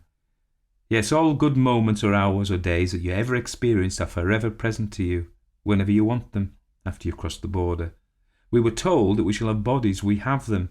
You say that you've not yet crossed the border, Finlay. Well, once you have crossed, and if really you're still in time, that might be a long while yet for you, then God willing you'll understand, as we two can't make you understand." "What's wrong with the present everlasting moment?" Bain inquired. "I know, no cigars. Jimmy, fetch that box of cigars." Finlay chose a cigar, presumably his last, a Burma cheroot. He seemed to recall that good Burma cheroots had been easier to find in 1939. Where nowadays did the resident manager of the Cross Keys obtain his supply? "All right," Finlay responded, keeping his temper despite this waggery. "For the sake of argument, I'll accept your metaphysics. We're not dead, but in eternity, you say. Well, what sort of great expectations are we supposed to indulge, aside from another sandwich and another cigar? You two talk well, but this occasion might turn boring, if it were to run on forever." The canon took him up. "As Bain said, it's your choice, of all you've experienced. Suppose that your wedding day was among the best days of your life, Mark, or what you call your life. Think of this. You can experience that wedding whenever you like, for eternity." "You mean that I can remember my wedding day? I don't need you to tell me that, Canon. You mean that happiness is emotion recollected in tranquility. That's not enough for me. I don't have any tranquility left." The canon shook his head amicably. "No, it's not memory that I mean. It's this, rather. If you're given grace, the good things of your life are experienced in all the fullness of your senses whenever you desire them. True, there's another side to the coin. If you've rejected the grace of God, then the evil things of your life are forever present, and you can't escape them.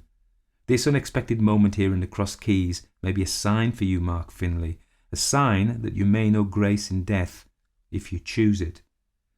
Ah, how these two jesters, these masters of the dry mock, stuck to their hobgoblin consistency. Finlay laughed sardonically. "So you two can convert yourselves into bridegrooms in the twinkling of an eye whenever you're in that mood." "Not I," Bain admitted. "I never married. I joined my regiment a few weeks after we met here, Finlay, and I was good at killing, but at nothing else. After El Alamein, where I took some bullets, they gave me the military cross. When the war was over, I got my little pension and drank hard every day. Any girl would have been an idiot to have married me. I asked one, and she said it would never do, and she was right. That's the young woman I mean to walk on the moors again with when I leave the Cross Keys." "Why trouble yourself with her?" Finlay objected, grinning. "There's no marriage or giving in marriage, I'm told, where we three are supposed to be just now. Or can you have your fun all the same?" "So far as marriage goes," Bain said quietly, "we don't want what we didn't know at the other side of the border. As for fun, I found in the end that love was better." "Have you ever read Augustine?" the canon asked Finlay. "No, he learned that truth while he was still in time." "I take it, Canon, that you can chat with St. Augustine whenever the fit is on you." Finlay scoffed. "And that Bain can play games with Helen of Troy." "Oh, nothing of that sort," the canon paused. "How may I make it clear? We live only once, and the experiences of that one active life are eternal. I don't meet Augustine in the Cross Keys Hotel, say, because he never was here, naturally, and because I wasn't at Hippo in the 5th century, naturally. Augustine and you and I are joined only through the mystical body. As for Bain, may I speak for you, Bain, an hour's stroll on the moors with that lady merely talking means more to him than could be the conquest of the face that launched 1,000 ships. We don't long for the physical presence of Augustine or of Helen, because the reality which we know satisfies us, which it didn't when we were in time. I don't mean that this fuller reality of ours is static. Instead, our awareness of every timeless moment grows deeper and takes on more meaning. For a small instance, though you and I talked in this room before, you don't remember a word I said. I suspect, however, that you'll not forget what I'm saying to you now. What about these expectations of yours, when there's nothing new under the sun for you? When you do nothing but enlarge the same experiences?" Finlay thought he had caught this subtle canon there. "Expectations, Finlay. This living moment in the Cross Keys isn't the whole of the life eternal. Hardly," the canon chuckled. "Nor is the reenactment of the love of created things the whole of what we expect. You know the phrase, the beatific vision? Well, that's not a phrase only. That vision is yet to come for Bain and for me. Perhaps we experience the provisional judgment now and so remain tied, in some sense, to experiences within time. When the last judgment's done, perhaps all expectations will be fulfilled, so that there'll be nothing left to long for. These are only words to you. Formerly, they weren't much more than words to me. Words are tools that break in the hand. After you cross the border, you'll know the truths that I can't put into words for you." There's the last desperate resort of parsons, Finlay thought. Flight into bloodless abstractions, empty formulas. He would try another track. "I fancy you must have been a model of propriety, Bain, to deserve a comfortable berth in eternity like this, eh?" "I didn't deserve it at all." Bain looked down at his strong hands. "I told you I was good for nothing but killing, and that was true to the very end, until almost the last. I was all ego, loving nobody but myself. My last action was to destroy a man, or what had been a man. Men are always saying that they'd die for this woman or that one. I said it too, but what mattered? I did it for that young woman I mentioned. I did it to shield her from somebody, and I took him with me. It was a beastly business on a high roof, and we went down together into a river. Do you know, Findlay, ordinarily we don't talk about crossing the border. I took the liberty of asking you how you crossed, but only because I sensed that there was something peculiar about your coming. It's bad form, since nasty memories don't fit in here. Yet, in its way, even that last fight of mine was a high experience. That one decent impulse of mine is why I'm in the same room with the canon. Because of that violent act for love, she'd never have taken me. Everything else I'd done was forgiven. Except for the tolling of the bell, there was silence for a little space. Findlay had to admire Bain for his consummate skill of straight-faced yarn-spinning. Then Bain added, "Now, beyond desire, I'm her friend, and know her always." "Just like Dante and Beatrice," Findlay commented, puffing dryly on his cheroot. "Rather," said the canon, knocking the ash from his cigar, "like Dante and Beatrice." How often did these two saturnine comedians find the opportunity to pull some chance visitor's leg so systematically? "You gave your life too for a female friend, Canon Hoodman."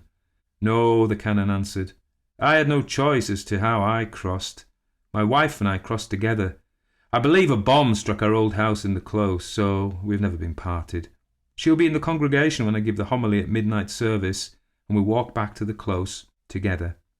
People who come after us in time don't know that handsome old house of ours, more's the pity, but nothing that's in time can endure forever. For my wife and me, nevertheless, every stick and brick of that house endures in eternity." They couldn't really expect him to swallow all this farrago. Of course, these two were aware that he knew they talked tongue-in-cheek. They hoped to provoke him into an outburst of indignation at such stuff and nonsense. Findlay wouldn't let them have that satisfaction. "So, you have the pleasure of your wife's company, Canon," he said smoothly, "and you enjoy your lady friend's conversation, Bain. That's pleasant. But what about souls you're not so fond of? That man who rolled off the roof into the river with you, for instance, Bain." "That foul chap," Bain blew a smoke ring. "God only knows. You can be sure our paths don't cross. In our father's house there are many mansions, but they're not all on the same floor." Findlay yawned. The jest was wearing thin, and he was dog-tired, and in his luggage those capsules awaited him. These two jesters might be sobered by what they would read about him in the tomorrow's papers. After all, his would be the cream of the jest. "You're quite worn out, Findlay, I can see," the canon was murmuring. "And we've been boring you. Jimmy, is that Mr. Mariner still up? Good. Ask him to come if he has a moment." The manager of this old-fashioned hotel turned out to be a small, quick man with deep-set eyes. "Something for you, Captain Bain?" "Mariner," Bain said to him, "our friend Findlay has come a long way. Show him one of your rooms, will you? He still thinks of taking a train, but he might be tempted. This is a very old house, Findlay, part of the building medieval, worth seeing, worth sleeping in." "Would you prefer a haunted chamber, Mr. Findlay?" Mariner offered. Apparently he was a confederate of Bain and Hoodman. "I don't know that we can supply a spectral monk on demand, but there's a room available where Coleridge slept once." Mariner led the three of them up a short flight of carpeted stairs, down a longish corridor, up a longer and steeper flight, and round a corner. Behind the door which he opened was a snug single bedroom. Massive beams in its low ceiling, papered in blue, with a glistening old bedstead of some rare wood. "If you'd care to sleep deep, Mr. Findlay," Mariner said, "I'd wake you when you might require a call, supposing that you should want it at all." "I must have missed that train of mine long ago, thanks to these gentlemen," Findlay answered. To sleep in that old bed for eternity, that prospect was far more attractive than were those capsules waiting at the station. "It's your choice entirely," Bain was saying in his ear. "Free will, you know, old man." Yet why choose either bed or poison? These chance companions with their long-faced wit had cared enough about him to twit him for an hour. Somehow they'd put heart into him. His cough seemed to have faded away altogether, and these two friends and the atmosphere of this old house were invigorating. He wouldn't swallow those capsules tonight, after all, he decided. Perhaps never. But Marion mustn't be left to suffer alone, and there were the sensibilities of railway porters to think of. Hyde Park breakfast or no Hyde Park breakfast, something yet might be accomplished in London with somebody or other, given will, given spirit, given grace. Behind this evening's charade, there had moved some quickening power, some hint or glimpse of hope. How a man dies, and with what justification, this absurd interval of talk had wakened Finlay to awareness of such matters. He would not plunge himself into nothingness without another effort or two. Canon Hoodman had been watching him closely. "If you feel ready for a bed," the Canon remarked, laying a hand on Finlay's shoulder, "you'll not find a better one than this, Mark. But if you've got duties you can't ignore, why, there's always a London train for you."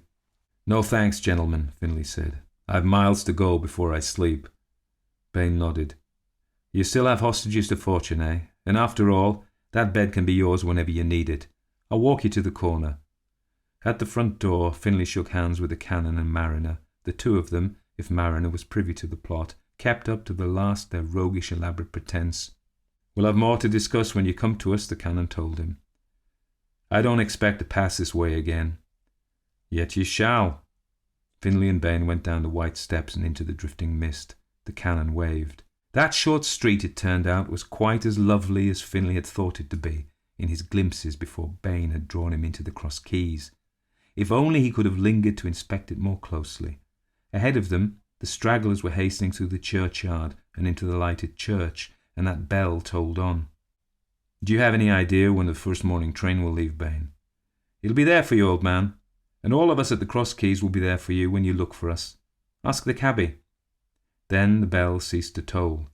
Finlay glanced at his watch. It must have stopped in the Cross Keys. He looked backward toward the cathedral tower, yet surely the cathedral clock too had run down, and at the same time, for it stood at 11:30. "Here you are, Mark," Bain was telling him. "Do you make out a cab rank to the right? Just wave and shout. Waged a good fight, old man." Sure enough, there was a taxi a few yards distant on the modern street which intersected this ancient lane. Finlay waved and shouted, and the taxi rolled to him. "To the station, sir?" the driver was asking now. "Just a moment, Ralph, you rascal. You've given me a lively evening, though." Finlay turned to face Ralph Bain. Bain was not to be seen. Nor was the Cross Keys Hotel, only a vacant site strewn with rubble.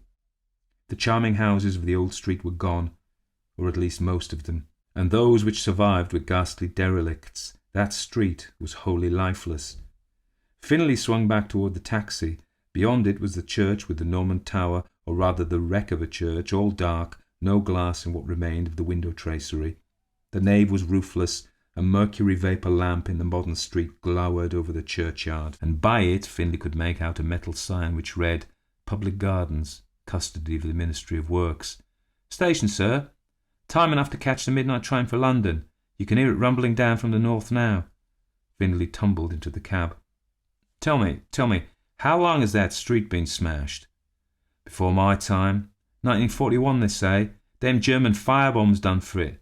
Some year, they say, the corporation will get round to building council houses there." "And what's the name of that street?" "Saviourgate, sir."